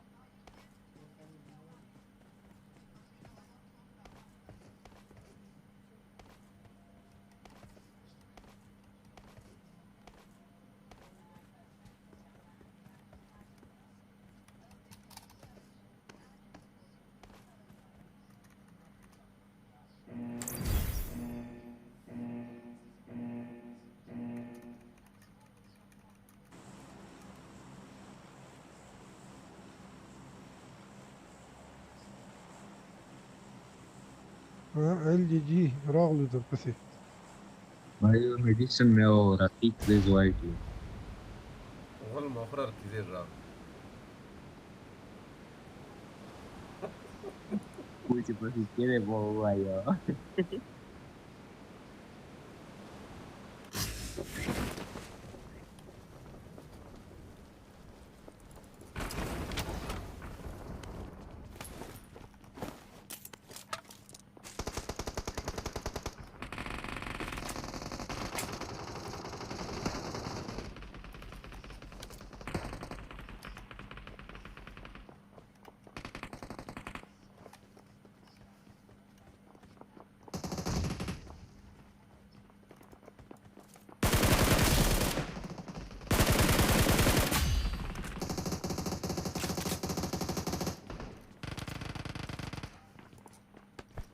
Finish तो कहीं मुकेर खाऊं finish automatic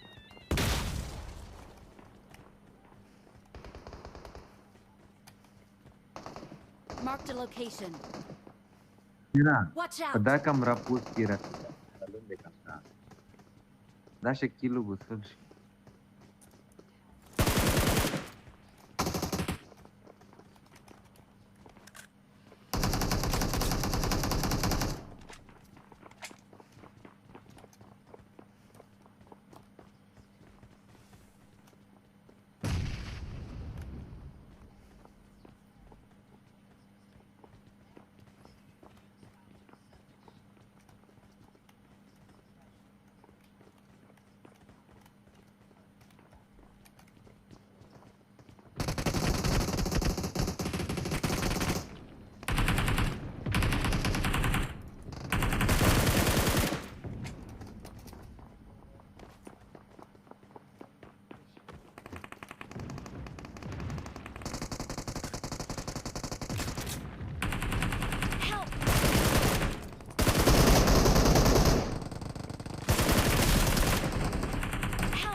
There are enemies nearby.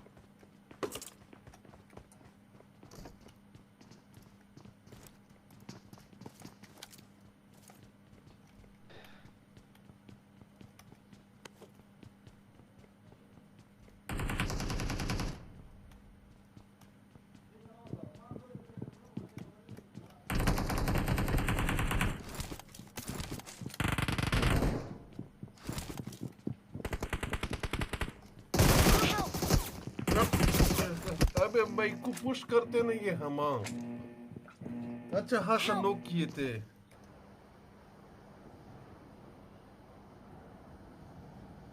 हमारा ना साउंड देर सितु था चेकासुन चीर शदी Goranas के कसान दी हाँ Goranas में समझे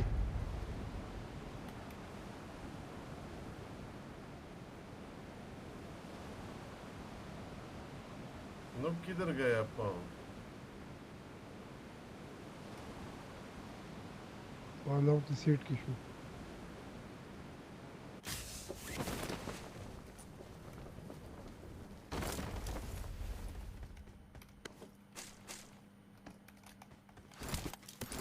जरा बता दे फिर मैं उतरता हूँ पे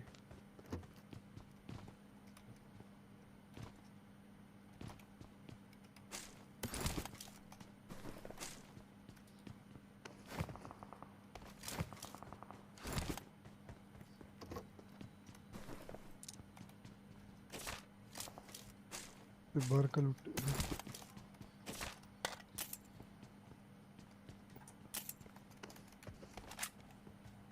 लूटा उमर पे गया उमर में Marked a location.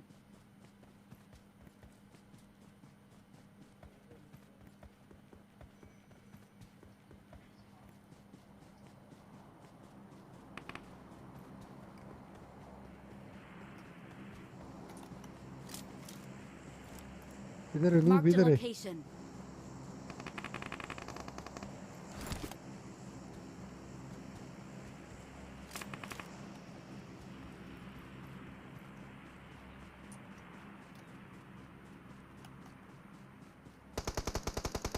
Help!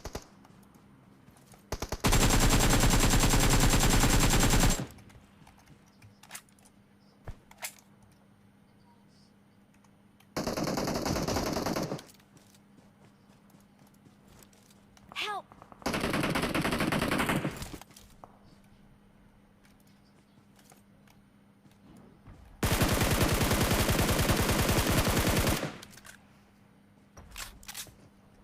دي خورا من دي دامج كيد اخو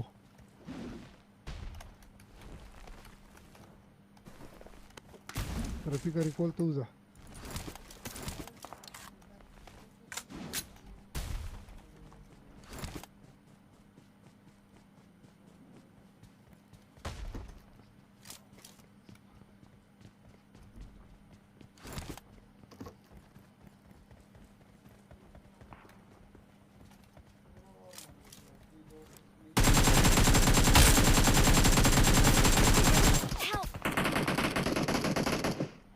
दूर से कुत्ते ने किसी ने मुझे मारा। मैं बोल भी रहा हूँ नासिर वो अब जाओ कि जो बोल भी रहा हूँ मैं क्या करूँ? तू क्या कर तू जा रिकॉल पे मैं तुझे बोल भी रहा हूँ तू जॉब भी नहीं दे रहा है जब नॉक हुआ तो फिर बोलते है ये दूर से मुझे पड़ी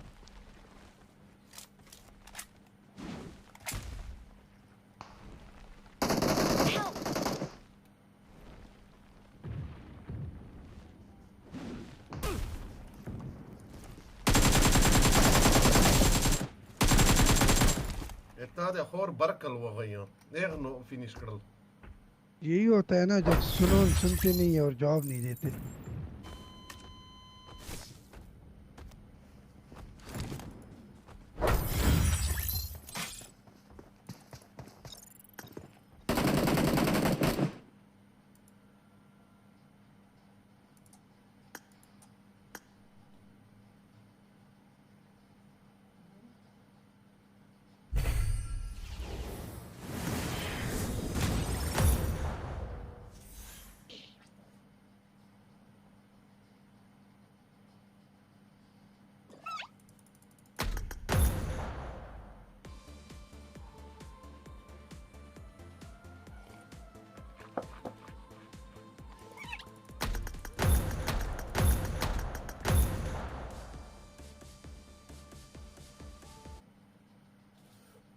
हमारा एक घंटे से नासिर बोल रहा था कि उमर पे चले गए अब सिर्फ बस पेटियों में घुस रहे हो डब्बे ओपन कर रहे हो कि लूट पूरा हो जाए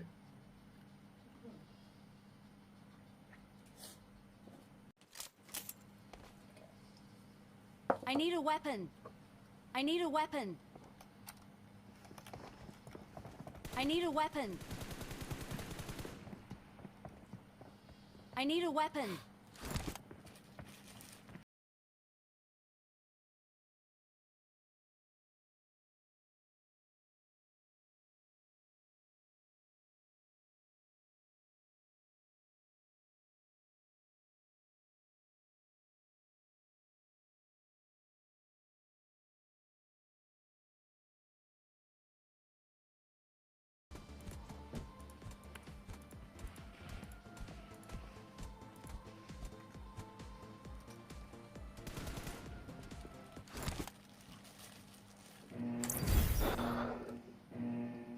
लो कुतिया माइक तो ओपन करो कुतिया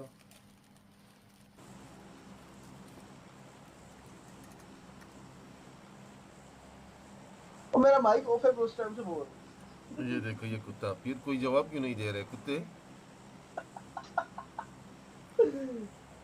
यार मैं उस टाइम से बोली जा रहा हूँ मुझे लगा कि माइक चेंज हुआ वेरी गुड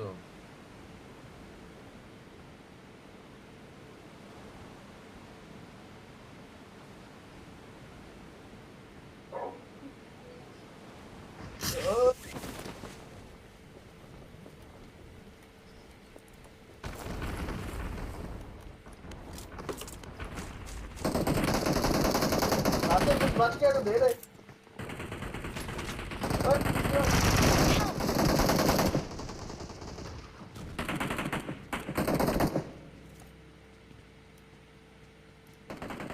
मेरे पास है मुखत्म ये मुखत्म है मुखत्म किस चीज का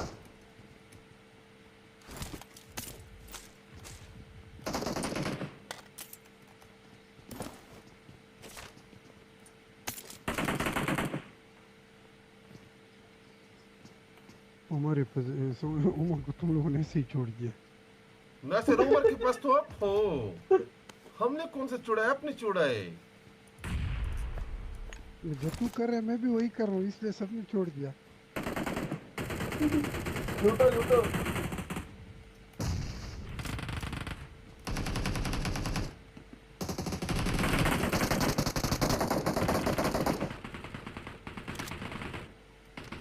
खिड़की में स्टूडियो में पूरे स्टूडियो में हाँ ओपन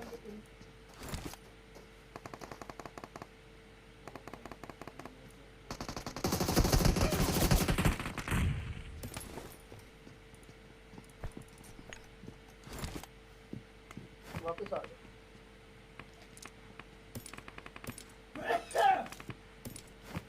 चीज नहीं मिली लगती जाना तो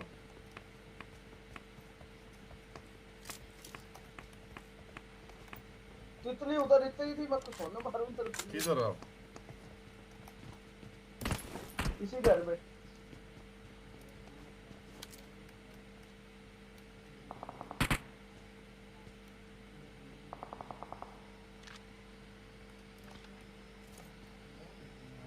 Help!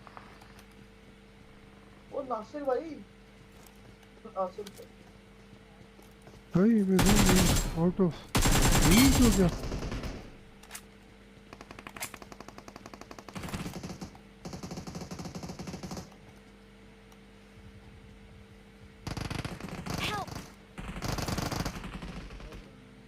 Attack the mark! Attack the mark!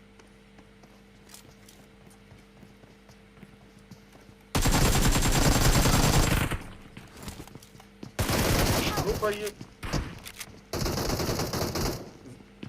नहीं बस नहीं नहीं नहीं कुछ नहीं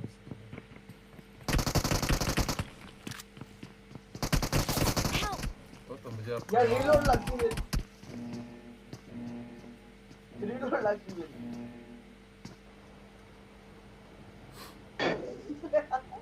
अपनी टीम का पता होता है कसम खुदा की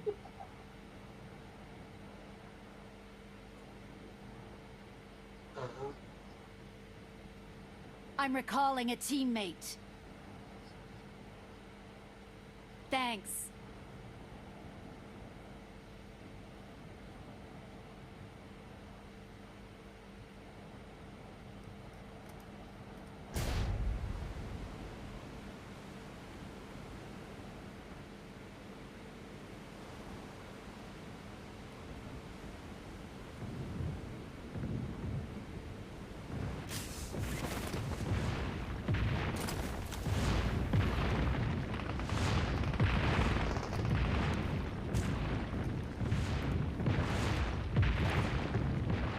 पीछे देख रहा था रफीक भाई। ये जो रेड जोन है ना, ये फजूल तरीन चीज इन लोगों ने डाला हुआ। ये बंदा जो मैंने मारा इधर देख रहा था ऊपर।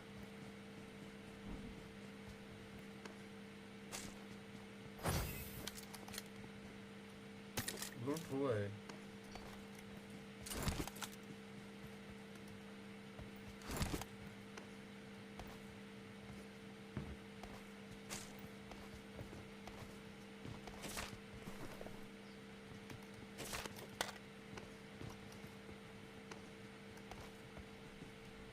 Enemies ahead. कवर देना।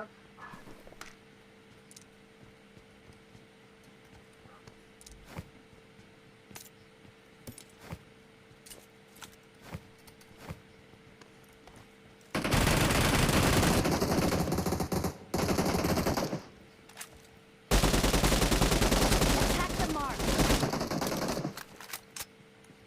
Watch out. बंदे रखी रिकॉल पे रिकॉल ऊपर से बंदे Help. ऊपर से बंदे किधर है ये कुत्ता?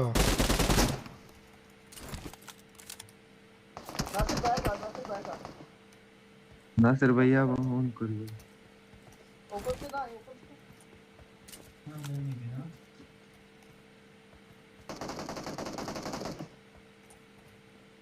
किटे की दूं? है मेरे पास है।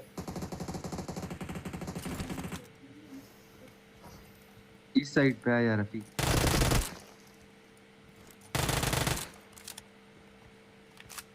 Enemies ऊपर बंदा ahead. Recall. Attack the mark. अबे ये यार किसी को बैठ लो।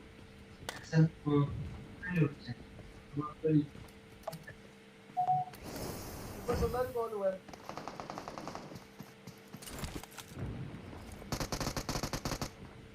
रफीक भाई मेरे घर में आके मुझे मार के तुम क्या कर? नहीं नहीं मैं दिल मर गया अल्लाह की कौन मार? कसम से।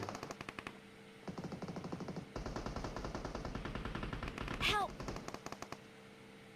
भी जाएगा उसने नेट कुछ किया।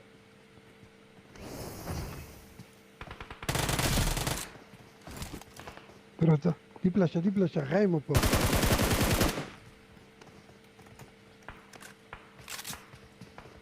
Attack the mark.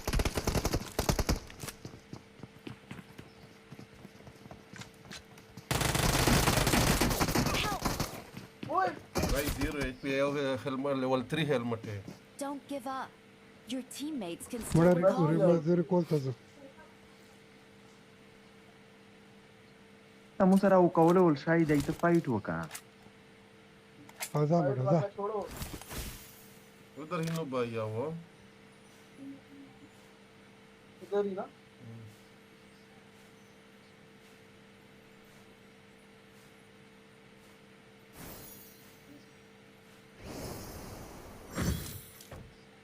उमर को कौन मार गया? I'm recalling a teammate. Thanks. पीछे गया। इधर मैं मार Watch कर out. देता हूँ इधर ये। उधर चले ना बिल्कुल आगे। हाँ वो आ गया हो।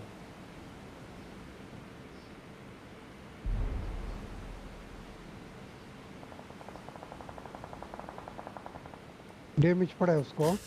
किधर आओ। भाग गया कुत्ते। ये मेरे साथ है इधर आओ। Watch out. Help. यार जीरो है रफीक भाई जोन से गया। यार नहीं। मारा उसे।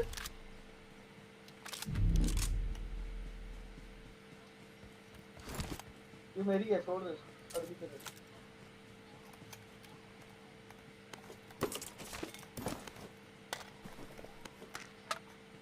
यार ठीक होना सारा कुछ ठीक मत है। जोन तरह था जीरा। तरकीब।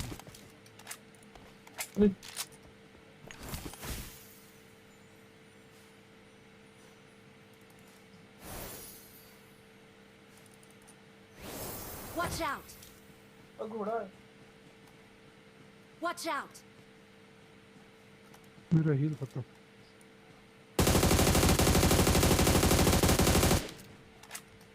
किसी को पिक करने जा रहा होगा ये।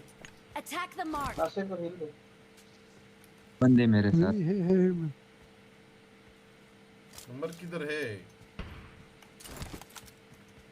नासिर इधर।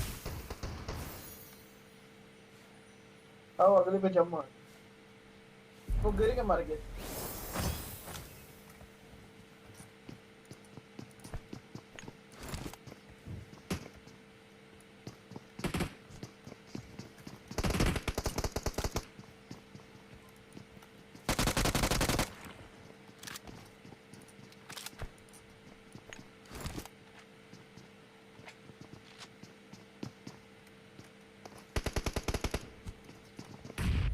नहीं है उसका पिछवाड़ा जला दिया मैंने। वो आगे के पास छोटा सा काउंटर भी बना उसके अंदर है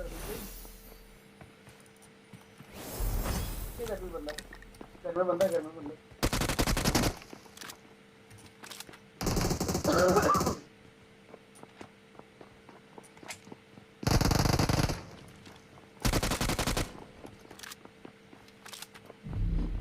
पुश करते हैं ना सर। नहीं वो नहीं करे।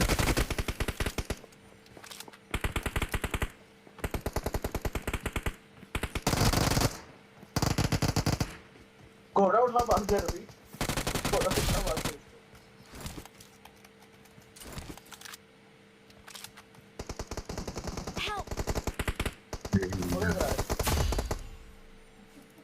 गुड।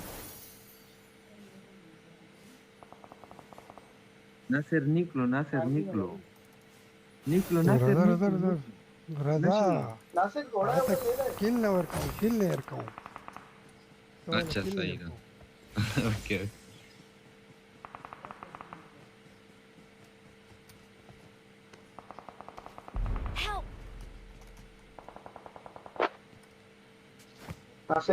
नासिर के लगे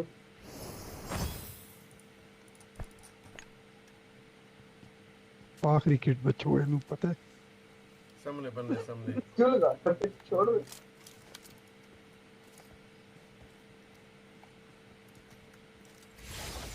Watch out. खत्म। लेफ्ट पे देखिए तो बैठ गए चुप करके उधर